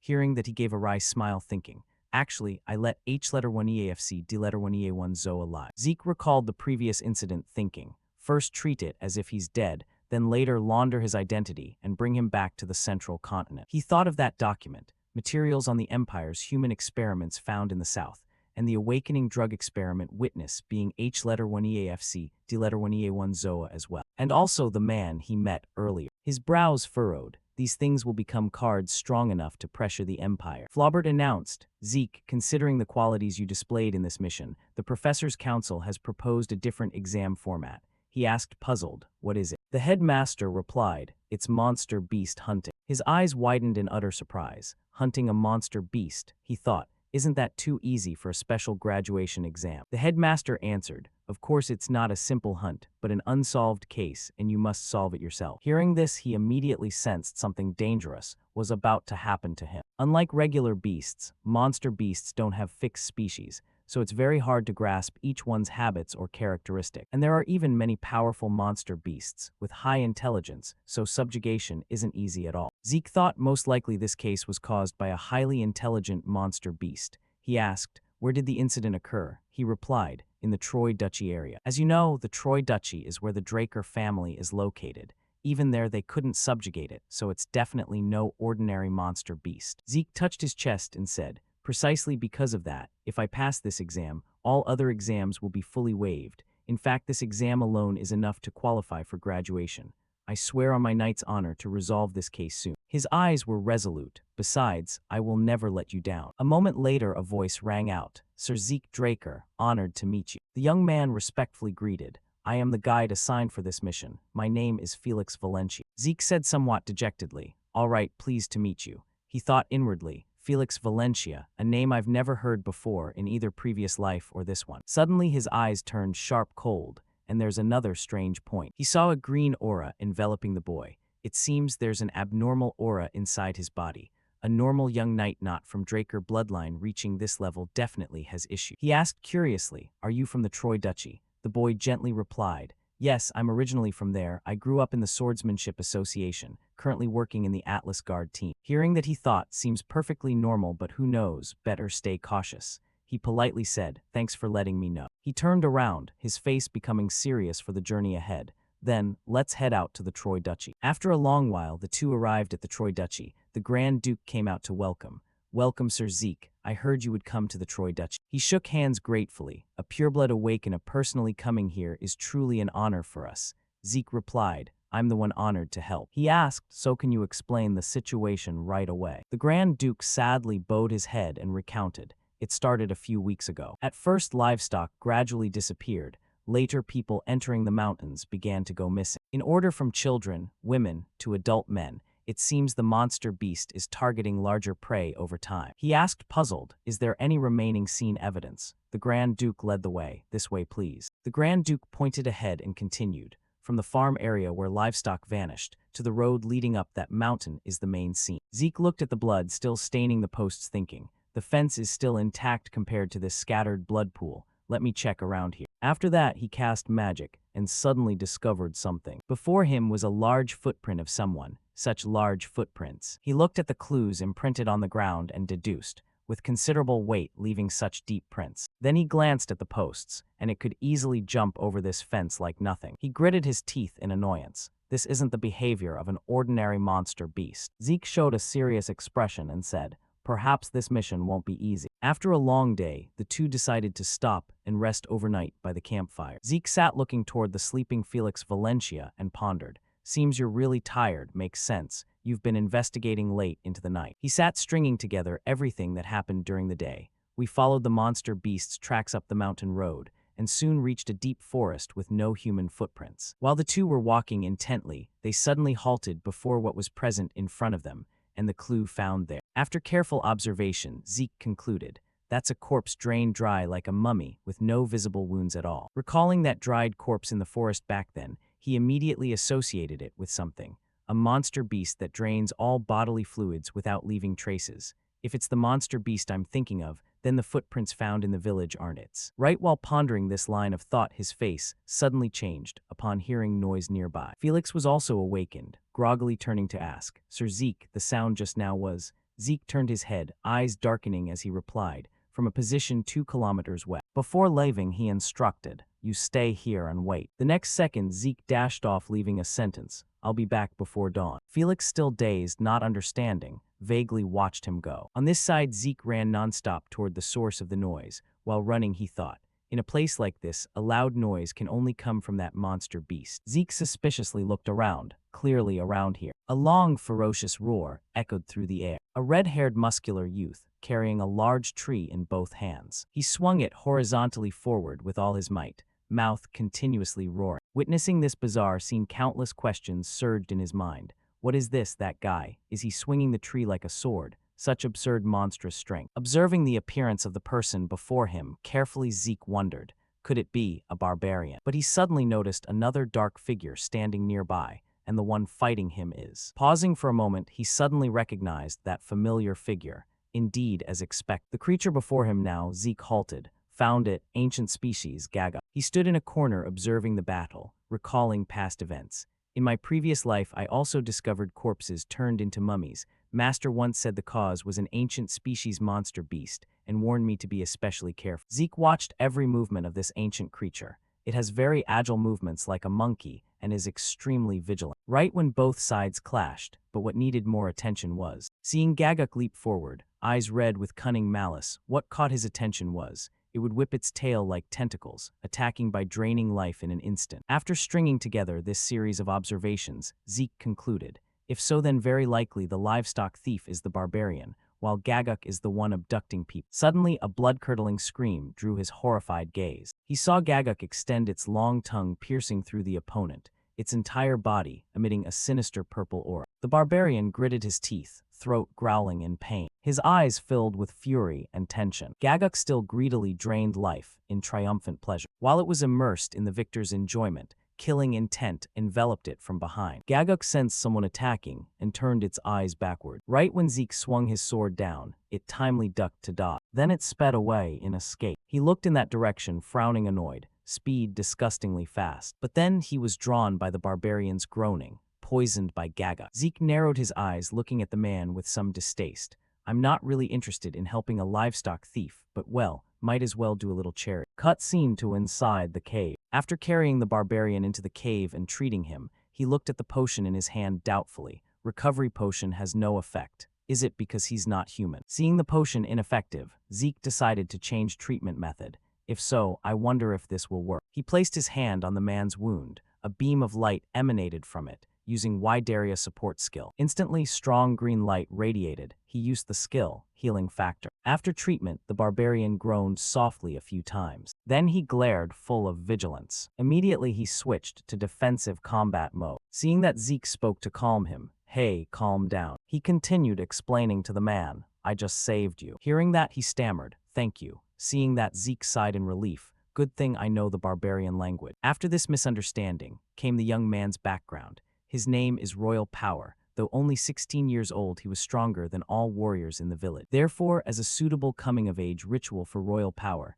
the assigned test was to capture Gaguk, the strongest monster beast in barbarian territory. But because Gaguk was too hard to hunt, while chasing it, he unknowingly wandered all the way to the Troy Duchy. He sat cross-legged, head bowed, sadly confiding, hunting is too hard, I probably fail. Then Zeke gave an attractive invitation, hunt with me. Royal Power asked, puzzled, really? He smiled, full of confidence, pointing at himself firmly, just trust me. Felix called out, puzzled, Sir Zeke. Seeing Zeke with a stranger, he asked curiously, this person, isn't he a barbarian? He pointed toward Royal Power and replied, yes, I decided to team up while hunting the monster beast. Royal Power turned to Zeke and asked, who is this guy? He replied, my subordinate. He curiously, what is a subordinate? Felix stood frozen looking at the two, completely not understanding. What are they saying? Though they agreed, Zeke still couldn't shake his suspicions. First time seeing a barbarian without drawing a sword, and just standing still rooted like that. To react like that must have gone through harsh training. His eyes probed suspiciously.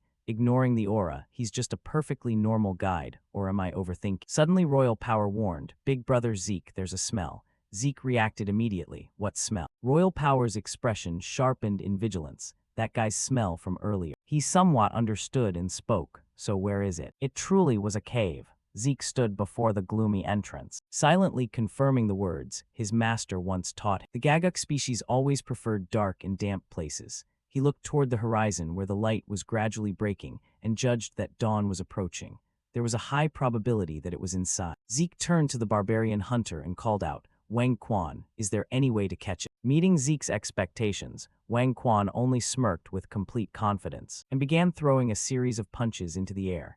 Zeke just stood there, speechless and stunned, telling himself, no wonder it has kept escaping until now. I don't see a plan anywhere, just muscle. Realizing he couldn't rely on the hunter's intellect, Zeke lowered his voice and called again, Wang Quan. He looked straight into the man's cold, sharp eyes and began outlining a combat plan. You go down and flush the prey out. I'll coordinate the attack from above. Understood. Wang Quan flashed a sinister smile and replied decisively, got it. The two began to venture deep into the monster's dark lair. Their eyes scanned the ruins beneath their feet. It seemed this truly was its den. Bones from all sorts of animals were scattered everywhere.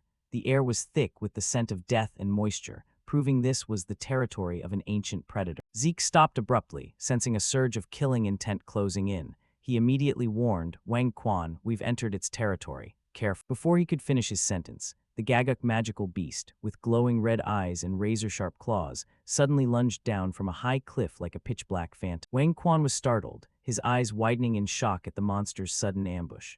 No need for warnings, let's get straight into the heat of combat.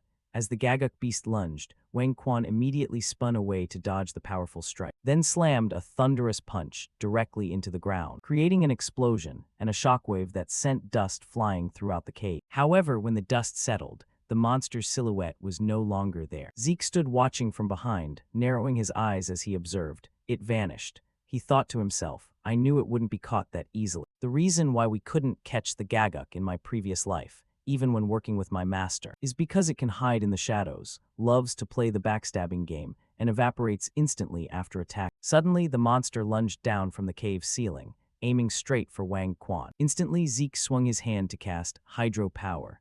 A powerful torrent of magical water erupted, striking directly at the spot where the Gaguk was hiding. Hit by the unexpected blow, the monster let out a shriek of agony. Seizing the golden opportunity now that the prey was exposed, Zeke shouted, Wang Quan, now's the time. Wang Quan lunged forward like an arrow. His massive hands tightly gripped the monster's neck and arms. The Gaguk struggled frantically, letting out ear-piercing screeches, but it couldn't break free from the steel-like grip. Wang Quan strained to suppress his opponent, letting out grunts from the sheer effort. Zeke swung his sword. The glowing blade pierced through the Gaguk's body, leaving it only enough time to utter moans of ultimate pain. Immediately, he ordered the activation of Dragon Skill, Gluttony. A surge of brilliant golden energy, like a predator pouncing on its prey, completely devoured the Gaguk. The system rang out with a series of shocking notifications. Successfully monopolized the ancient Gaguk species, S.A., corrupted by evil energy. Thanks to the Gluttony skill, All of Zeke's stamina, spirit, and mana were fully restored in an instant. More importantly, he successfully absorbed the bloodline of this magical beast and gained the skill, a rank active stealth. Zeke noticed the monster's hand and thought of something. He turned to call the hunter who was sitting, dazed in the back, Wang Quan. As he spoke, Zeke tossed that monster hand to him. Zeke held up one of the beast's sharp claws and said, "This is proof of the hunt." He smiled slightly, decisively tucked the claw into his bag, and declared, "By custom, one claw belongs to me." Overwhelmed with emotion by his benefactor's help, Wang Quan burst into tears and rushed over to hug Zeke tightly. "Wah, Lord Zeke is the best. Lord Zeke is #1. Thank you, sir." Being squeezed by the massive barbarian, Zeke could only grimace and endure it. When they parted, Wang Quan stood at a distance, waving enthusiastically. "Lord Zeke, you must definitely come visit our tribe next time." Zeke called back nonchalantly, "Fine, which tribe do you belong to?" The barbarian answered proudly, "It's the Boulder tribe. Very, very strong. You can tell it's prestigious just by the name." The name made Zeke freeze, his eyes widening in shock. The Boulder tribe, isn't that the largest power among the barbarian tribes? Zeke stood frozen, watching the hunters retreating back, while Wang Quan was still happily shouting, "Great Lord Zeke, you absolutely must stop by our village." "Yeah, I'll definitely visit next time." Zeke waved goodbye in the quiet darkness of the night. Shortly after, the atmosphere became lively at a tavern in the village. Cheers erupted for the knight who had protected their village. Cheers. The villagers didn't stop praising him. "Haha, seriously, thank you. Thanks to you we can live in peace now." Zeke only gave a humble smile in response. "I'm just glad I could help everyone." However, amidst the celebration, Zeke never took his eyes off Felix. He silently noted, as expected, something is still not right. Zeke recalled, after handling the Gaguk and returning to the territory, Felix was nowhere to be found. A while later, he returned looking disheveled, only making the excuse that he had fallen. Zeke grew suspicious. Could he have come to watch the battle between me and Wang Quan during the intense fight? I can't sense someone too far away, so there's a high chance Felix was hiding nearby to observe. Zeke told himself, "Whatever, I'll just keep observing for now." Late at night, as he was strolling back to his quarters, Zeke suddenly stopped when he saw a figure waiting under the dim streetlight. He squinted and recognized him. It was Felix. Zeke asked curiously, "Why are you standing here waiting for me? Isn't your room in a different direction?" Facing his master's suspicion, Felix looked flustered and stammered, "About that, Lord Zeke, please accept me as your follower." Zeke froze in surprise. "Follower, what do you mean?" Without rushing to explain in words, Felix said in a deep voice, "First, please look at this." He decisively drew his sword from its scabbard. Then he began to demonstrate a certain sword technique. Zeke was stunned as he realized the truth of the matter. There was no mistaking it. That was the inherited swordsmanship of a holy knight. After swinging his sword for a while, Felix returned to his stand and let out a tired breath. "Phew, that's all, Lord Zeke." Zeke looked directly at him and asked,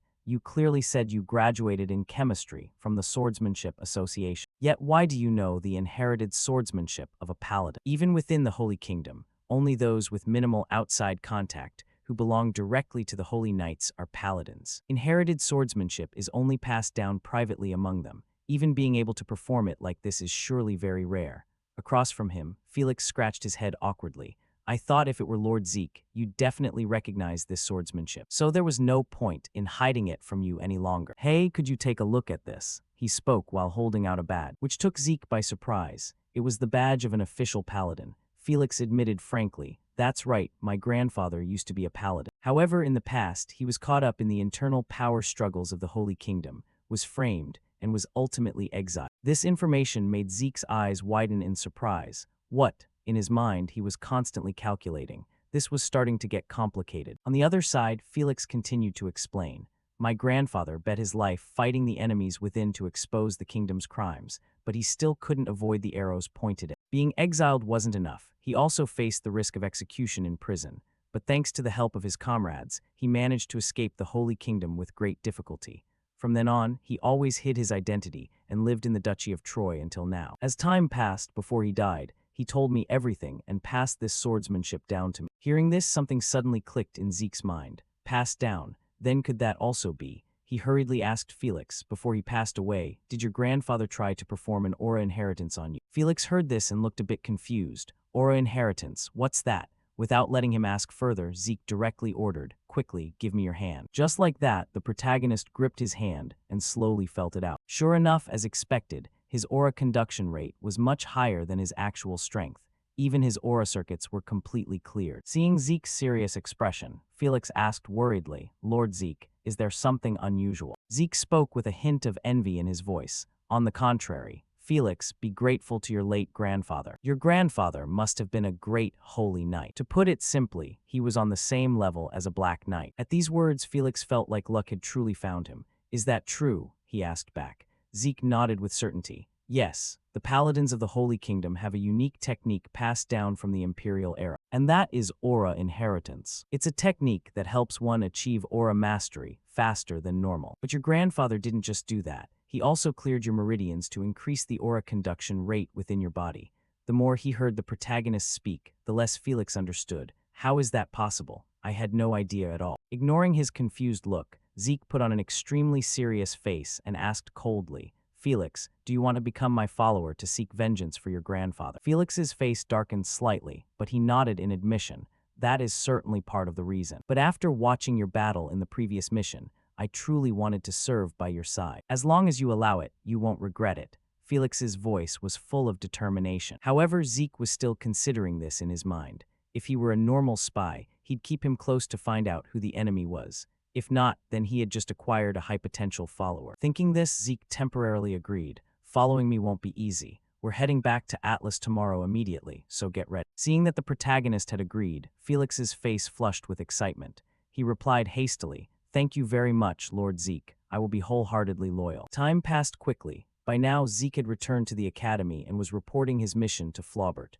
The man praised him. "Haha, come in, Zeke." The content of this report is truly astonishing. Treating the injured barbarians, and then working together to eliminate a magical beast. In my opinion, keeping a talent like you here at Valhalla is a loss for this continent. Faced with this praise, Zeke remained as calm as ever. "I just got lucky." His modesty made Flaubert even more pleased. "Haha, you're being too humble again. Here, take this." He spoke while pushing a scroll toward Zeke, making him a bit curious. Flaubert explained from the side, "This is a temporary graduation certificate. Since the semester hasn't ended, graduating you immediately is a bit difficult, but with this, you won't face any inconvenience in whatever you plan to do later." For this reward, Zeke flashed a smile and accepted it. "Thank you, headmaster." Flaubert followed up with a question. "So have you decided on your path after graduation? Will you still go back to work for the Draker family?" Zeke nodded and shared his plans. "Yes, for now, I want to gain experience as a knight for the family." Flaubert smiled back with an expectant face. "Very well. I'll be looking forward to your future growth, Zeke." Just then, a knock sounded from outside. Next, Andre entered the room. "Excuse me, there's a contact from Four Seasons City requesting that Zeke be brought into the city." Hearing this, the headmaster couldn't help but exclaim, "It seems the family head already knows about your graduation. Truly a man who does everything quick." Joking at these words, Zeke just laughed it off. "Then I'll take my leave now, headmaster." Flaubert smiled brightly. "Yeah, remember to visit off." Thus, after leaving the room, Zeke asked Andre, "Do you know the specific reason for the request to enter the city?" Andre replied, "I'm not sure about that either. Probably just simply to congratulate you on your graduation or something like that." These words did not find agreement with the protagonist. He remarked sarcastically, "Congratulations. If I think about the family head's usual personality, that's truly unimaginable." Andre explained it differently. "You achieved the miracle of graduating Valhalla in just 2 years, so it's very possible. But before coming to the headmaster's office, I saw a few of your friends. They looked terrible. Did something happen?" He spoke while glancing slightly at Zeke behind him. Hearing this, Zeke's expression remained normal. "I heard they had to continuously clear snow with the northern border guard before returning. So that's how it is. There's a saying that snow is even scarier than magical beasts, so that's understandable." "Well then, go on in." As he said this, the two of them had reached the door to the family head's room. After thanking Andre for leading the way, Zeke stepped inside. His father was sitting there waiting. "Oh, you're here. Congratulations on graduating from the academy, Zeke." Zeke replied, "Thank you, family head." Arthur continued, "Yeah, come here and sit down comfortably. By now you're probably wondering why I called you here, right? Zeke, I'm planning to have you participate in the Draker Martial Arts Tournament this time, and I want you to be the one to take the championship there." After hearing this, Zeke's face showed no emotion, as if he were evaluating the request. The Draker Martial Arts Tournament is a tournament organized by the Draker family. Any young knight in the clan who has been promoted to Purple Knight for less than 5 years can participate. In essence, this is a competition to find the next generation of rookies to lead the continent. Understanding this, Zeke answered very calmly, "I understand." His confident attitude took Arthur a bit by surprise. He asked again, "Are you saying you'll take the championship?" Zeke affirmed, "Yes, that's right. In accordance with the family head's wishes, I will win the Draker martial arts tournament." At this, Arthur broke into a bright smile. "Very good. I hope I can award the medal to you on the final day of the tournament. Also, I've prepared a graduation gift for you. Open it and see." He pushed a box forward as he spoke. After opening it, Zeke's eyes widened in shock. These were metal plates and documents. Isn't this a certificate of ownership for a territory? Realizing this, he hurriedly turned to ask, "Are you saying you're handing this territory over to me?" Arthur nodded gently and explained further. "That's right. It's a territory in the north of the Duchy of Troy, the place where you just eliminated the magical beast." For Zeke, he couldn't believe his graduation gift was a territory. He quickly affirmed, "I will do my best not to fail the family head's expectations." "Very well, I'll wait and see. I'll soon send a manager to handle the administration of the territory, so listen to his detailed report. You may leave now, Zeke." He spoke while looking at the protagonist with meaningful eyes. This seemed to leave Zeke in some thought. However, he could only say his thanks and quickly leave the room. Walking down the hallway, his mind was filled with thoughts. Even for the Draker family, one usually has to be a high-ranking knight to receive a private territory. But I've only just become an official knight. This truly is unprecedented treatment. While he was still lost in his thoughts, a familiar voice suddenly rang out from behind. "Hey, Zeke." The protagonist turned around and realized the person coming was Uncle Duke, his master. He greeted him happily. "Master." Duke nodded. "Right, you busy disciple. Long time no see." Zeke turned to ask him, "Why are you here?" Duke replied, "I plan to go to your place to rest comfortably. Who knew I'd be caught by Arthur and made to do so much work? Even though I've retired from being a knight, my status in the Draker family is still there." Zeke glanced at him and teased, "You've been playing around for 10 years now, so what's wrong with doing a little work?" Duke cleared his throat. "This kid's way of talking is definitely Arthur's son, no doubt about it. Anyway, for now, let's just get home before those hungry leeches catch us." The uncle spoke while directly jumping straight out of the window, leaving Zeke only able to let out a sigh. Seriously, this guy. Time passed quickly. The scene shifted to Zeke's mansion. Duke let out a comfortable shout. "Phew, now I finally feel like I'm living. As expected, home is best, isn't it, Zeke?" The protagonist reminded him, "But this is my home." Seeing that, the teacher started complaining. "You're so stingy. What belongs to the disciple also belongs to the master." Zeke had no idea how to even respond to that. After a few seconds, Duke cut to the chase and asked, "So, what did that Arthur guy call you in for? Surely it wasn't just to congratulate you on graduating, right?" Zeke replied, "I received my graduation gift." Duke waved his hand as if the gift didn't matter much. "Oh really? So what did he give you? A sword or some armor?" Zeke told him that he had received a territory. That statement made Duke snap awake like a corpse rising. "What? You received what?" he asked again. Zeke just shrugged and said, "I received a territory in the north of the Duchy of Troy." At that point, even Duke was struck dumb for a few seconds before he could let out a sigh. Good grief, seriously. Getting a territory the moment you become an adult. It looks like Arthur is beyond thrilled. Besides, even if it's in the north, the tax revenue from the Duchy of Troy isn't half bad. Zeke nodded in agreement. "Coincidentally, that's where I carried out my last mission. The people there are all very kind." Duke could only feel exhausted by the protagonist's luck. Well, it's a good thing regardless. Being a lord is far better than just holding the title of a knight. Remembering something, Zeke added, "Oh, there's one more thing. I've been ordered to win the Draker martial arts tournament." For some reason, Duke's expression changed abruptly the moment he heard that. He asked back, "The Draker martial arts tournament?" Noticing the shift in his expression, Zeke asked quietly, "What's wrong, master? Is the difficulty of that tournament really that high?" Duke began to speak in an extremely serious tone. "No. Considering your actual strength, winning the championship wouldn't be difficult. However, that's only if it were a pure test of skill. Zeke, have you ever actually watched the Draker martial arts tournament?" Zeke shook his head slightly. "I've only heard that it's a tournament held once every 5 years." Duke glared at him in warning. "I'll say it one more time. The Draker martial arts tournament isn't just a simple competition. It's a battlefield between families under the guise of a tournament." Hearing this part, our protagonist seemed to guess a few things. "Do you mean there's cheating in the tournament, master?" Duke brushed that speculation aside. "No, it's actually the opposite. The concept of cheating doesn't even exist there. Any interference from various powers is allowed to be mobilized, and the winner is decided based on all of those factors combined." Zeke fell into deep thought after hearing that. He thought defeating everyone would be the end of it, but if even Master Duke had that look on his face, the issue definitely wasn't simple. Turning back to Zeke, Duke spoke bluntly, "Zeke, I'll tell you straight. Without the backing of a family, You absolutely won't be able to win this tournament. Even I am quite a stranger to political matters, but since there's still a bit of time left, I'll try to reach out to some families I know. Zeke pondered his master's words. Before leaving, he realized he was also quite poor at politics. Damn it, is there really no other way? Just then, the voice of Decker the butler rang out. Forgive my intrusion, young master. I have some important words I need to share with you. I just overheard your conversation with Lord Duke. You're participating in the Draker Martial Arts Tournament. Zeke didn't quite understand his intent but admitted, that's right. But Master said it would be very difficult without backing from a family. After a few seconds of thought, Decker suddenly continued, Young Master, please look at this. As he spoke, he drew his sword from its scabbard. A layer of blue blood appeared on the blade. That caused Zeke to be unable to hide his surprise. Decker, are you a holy knight? Decker only spoke quietly. I knew you would have realized this sooner or later.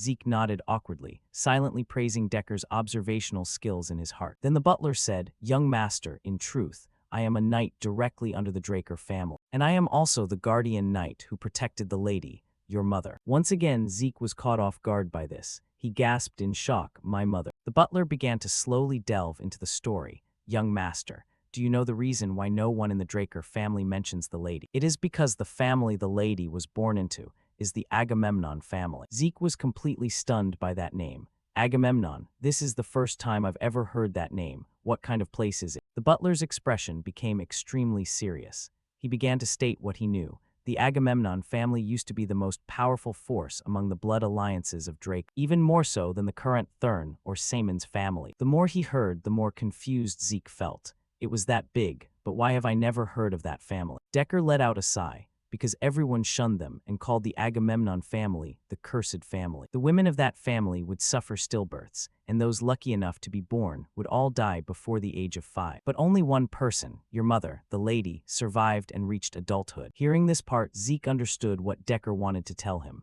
Decker, do you want me to use that curse to get family backing for myself? The old butler nodded in admission.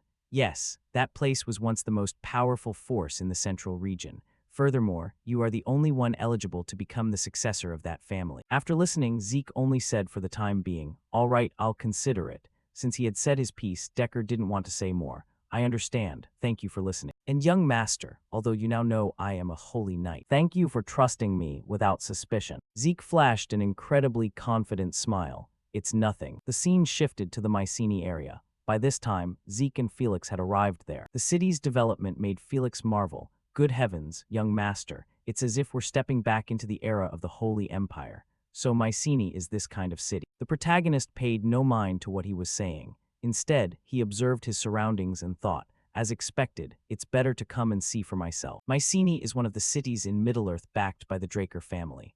According to Decker, the Agamemnon family were the nobles who had ruled Mycenae and the surrounding territories for a very long time. But since about 50 years ago, unfortunate things started happening to the family. Rumors of a cursed family spread far and wide, and the Mycenae family became isolated. That is why the name became rare within the internal circles of Drake. At the same time, the two of them arrived in front of an eatery. Zeke suggested to Felix, let's grab something to eat first. With that, both of them quickly stepped inside the restaurant. Seeing them, the old shopkeeper gave them a warm welcome. Welcome. Zeke walked up to him and ordered, Boss, give us the best dish you have here. The boss laughed. I'll bring out the shop's specialty soup for you all. While waiting for the food to be served, Zeke took the time to observe the people inside the eatery. Generally, everyone seemed quite relaxed, and security appeared to be good. The city itself wasn't bad. Sitting nearby, a bald guy suddenly turned around with a smile and started a conversation. Are you guys tourists? If you haven't eaten anything yet, let us treat you to a plate of grilled beef ribs. On the other side, a red-haired person joined in. That's right. If you've come to Mycenae, you absolutely have to try this dish. Zeke glanced at the person next to him and smiled. Thank you. The people of Mycenae are truly friendly. Boss, please bring a glass of beer for each of these guests. The shopkeeper replied, coming right up. The red-haired guy turned and laughed at the protagonist. Oh man, there's no need to be so formal. The protagonist said he just wanted to show a bit of sincere gratitude. Then he casually started asking questions to feel out the situation. So, have you lived here long? They replied, that's right, we're Mycenae locals. Just ask us anything. At that point, Zeke stated his purpose. Then let me ask, who is the mayor of Mycenae? I looked around just now but didn't see any building that looked like a city hall. For some reason, the moment that question was asked, The guy's expression suddenly changed. Not just him, but the entire eatery suddenly went dead silent, leaving Felix quite confused. He didn't know why the atmosphere had become like this. The red-haired guy suddenly stood up, seemingly not wanting anything to do with the protagonist anymore. I think I might have said too much. Never mind the beer, just take your time eating. After saying that, he left. Regarding this attitude, Zeke seemed to have guessed a part of it.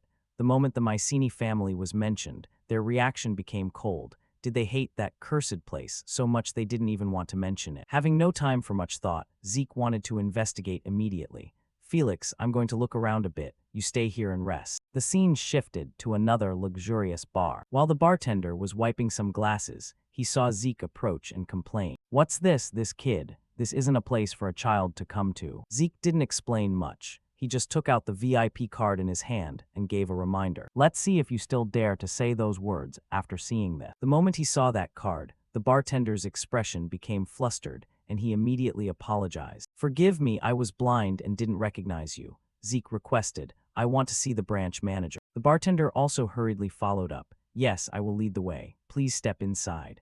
Over here, the protagonist still kept his usual serious face. He thought, it seems this item has been clearly proven in the Syndicate since Kay gave it to me. This card will still be quite useful later on. With that, Zeke began to enter a secret passage. Hurried footsteps began to ring out from ahead. A blonde-haired man ran up in front of him and knelt down, truly terrified. Forgive me. I didn't know an esteemed guest had arrived and was disrespectful. Zeke asked him, do you know who I am? The blonde man bowed his head low to the ground and replied, I don't know exactly, but I was told that you are someone who must absolutely not be offended. Zeke continued to ask, how long have you been here in Mycenae? The man's face was dripping with sweat from the tension as he spoke slowly. It has been about 20 years now. The length of time took Zeke by surprise. Oh, that long. All right, then you must be well aware of the situation in Mycenae, right? The man nodded vigorously. Yes, Mycenae is a place where the black market is more developed than its exterior. If you're interested in that side, Before he could finish, Zeke cut him off. Unfortunately, what I'm interested in isn't the black market. Do you know anything about the master of Mycenae? Just like before, when the name Mycenae was spoken, the man's expression froze up again, and his body trembled. Could you possibly mean? Zeke reminded him. Do you really not know? Is that why you're asking? It's the Mycenae family. Zeke observed his expression and lamented in his heart. Seriously, how far has this rumor spread that everyone is this terrified? Decker's next question seemed to be whether mentioning that family's name was a taboo. Was there a reason? The man spoke tremulously, his face covered in a cold sweat. Sir, that family is cursed. The protagonist spoke coldly. I already know that well enough, but I heard it's a curse where all the children born will die. The man interrupted in fear. Not everyone. Zeke was a bit surprised and asked back, what? Then what kind of curse is it exactly? The man said with a voice full of tension, anyone who steps into that family's castle will die. Hearing those words, the protagonist could no longer hide his shock. After a few seconds to regain his composure, Zeke asked again, so according to you, anyone who goes near the Mycenae family castle is finished, is that right? The man nodded vigorously in confirmation. That's right. Not only that, just mentioning the name too much is also very dangerous. Zeke began to ponder his words. Let's see. It seems there's some hidden truth here. An incantation becomes stronger the more people believe in it. That means the probability that the curse exists is very high. After thinking, he asked further, has anyone actually lost their life going to that castle? The man stammered, yes, that's correct. The story of how everyone who went there a few decades ago died from the curse is very famous. That's why even now, the people of Mycenae don't dare to go near the castle. At this, Zeke gave a cold smile. Ah, now I understand a part of it. This curse is a rumor, intentionally spread by the Mycenae side themselves. Time passed quickly. The scene shifted to the front of the Mycenae family castle. By now, the protagonist and Felix were there. Felix said fearfully, Master, do we really intend to investigate this place? This gloomy atmosphere truly feels like a bad omen, or should we just head back now? Ignoring his subordinate's advice, Zeke opened his mouth and shouted at the top of his lungs with an authoritative voice, Awaken, a pureblood descendant of the Draker family, an official blue-rank knight, the youngest on the continent. Zeke Draker has come to visit the Mycenae family. After that powerful announcement, the castle gates slowly creaked open. An old servant woman stepped out from inside to greet them. Did you say you're the knight Zeke Draker? Zeke nodded and replied, that's right. I wish to see the head of the Mycenae family. The old woman suddenly laughed in a very eerie way. Hee hee, welcome. If that's the case, then please step inside. she spoke while pointing toward the interior of the castle. With that, Zeke and his follower quickly entered. As they walked, he took the time to observe his surroundings. This was an extremely ancient castle. It looked like it had existed for at least 1,000 years. From behind, Felix seemed to discover something, and his face suddenly turned completely pale. Master, look over there. It's ghosts, and there's more than just one. Before his eyes were the people of the Mycenae family already sitting and waiting in the reception area. The protagonist casually gave his subordinate a smack on the head and reminded him, "You, be quiet for a moment." Then he observed the old man sitting in the center. There was no light in his eyes at all. He looked like a sleepwalker. Is that old man in the middle the family head? He spoke up to greet them. Greetings to the elders of the Agamemnon family, masters of Mycenae. And as a direct bloodline descendant of the Mycenae family, I hope you will support me. The protagonist went straight to the point. The elderly family head stood up upon hearing that. He slowly walked toward a wall and looked up. Zeke guessed there was a painting over there, so he ordered Felix, shine the light on that wall. Felix quickly directed the lamp toward the wall. Very quickly, the image of the painting was clearly revealed. He cried out, "What is this? What kind of ghoulish painting is that?" Zeke also somberly observed the painting in front of him. There were two paintings the family head was looking at. One depicted countless people vomiting blood and dying, and the other depicted bodies being thrown into a lakeside. Beside him, the family head's cold voice continued to ring out, the family symbol. The family symbol is gone, cursed, not fit for succession, the curse in this place. Everyone will die, all dead. Zeke didn't panic at all after hearing that and asked in return, "Do you mean because the symbol is lost, you're no longer fit for succession, is that right?" The old man nodded silently in agreement. Felix could only stare wide-eyed at his master. How on earth did he manage to deduce that from those words just now? Unaware of those thoughts, Zeke stroked his chin and calculated silently, the family symbol and the lake. Zeke turned and asked the servant woman from before, "Let me ask you this, the family symbol sank to the bottom of the lake, didn't it?"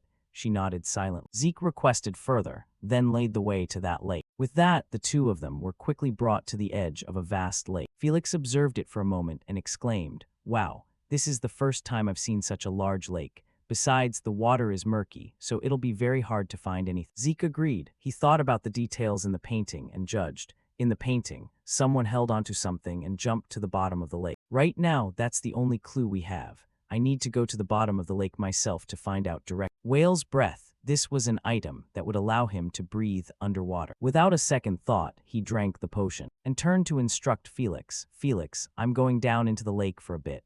It might take a while, so just wait for me here." Before Felix could even try to dissuade him, Zeke had already leaped into the water. He dove down as fast as possible. Very quickly, Zeke noticed something. That's a huge pile of white bones, like a graveyard. So the story in the painting was completely true. But what is that thing? Before him was a mask emitting a shimmering golden light. He quickly swam over, picked it up, and observed it more carefully.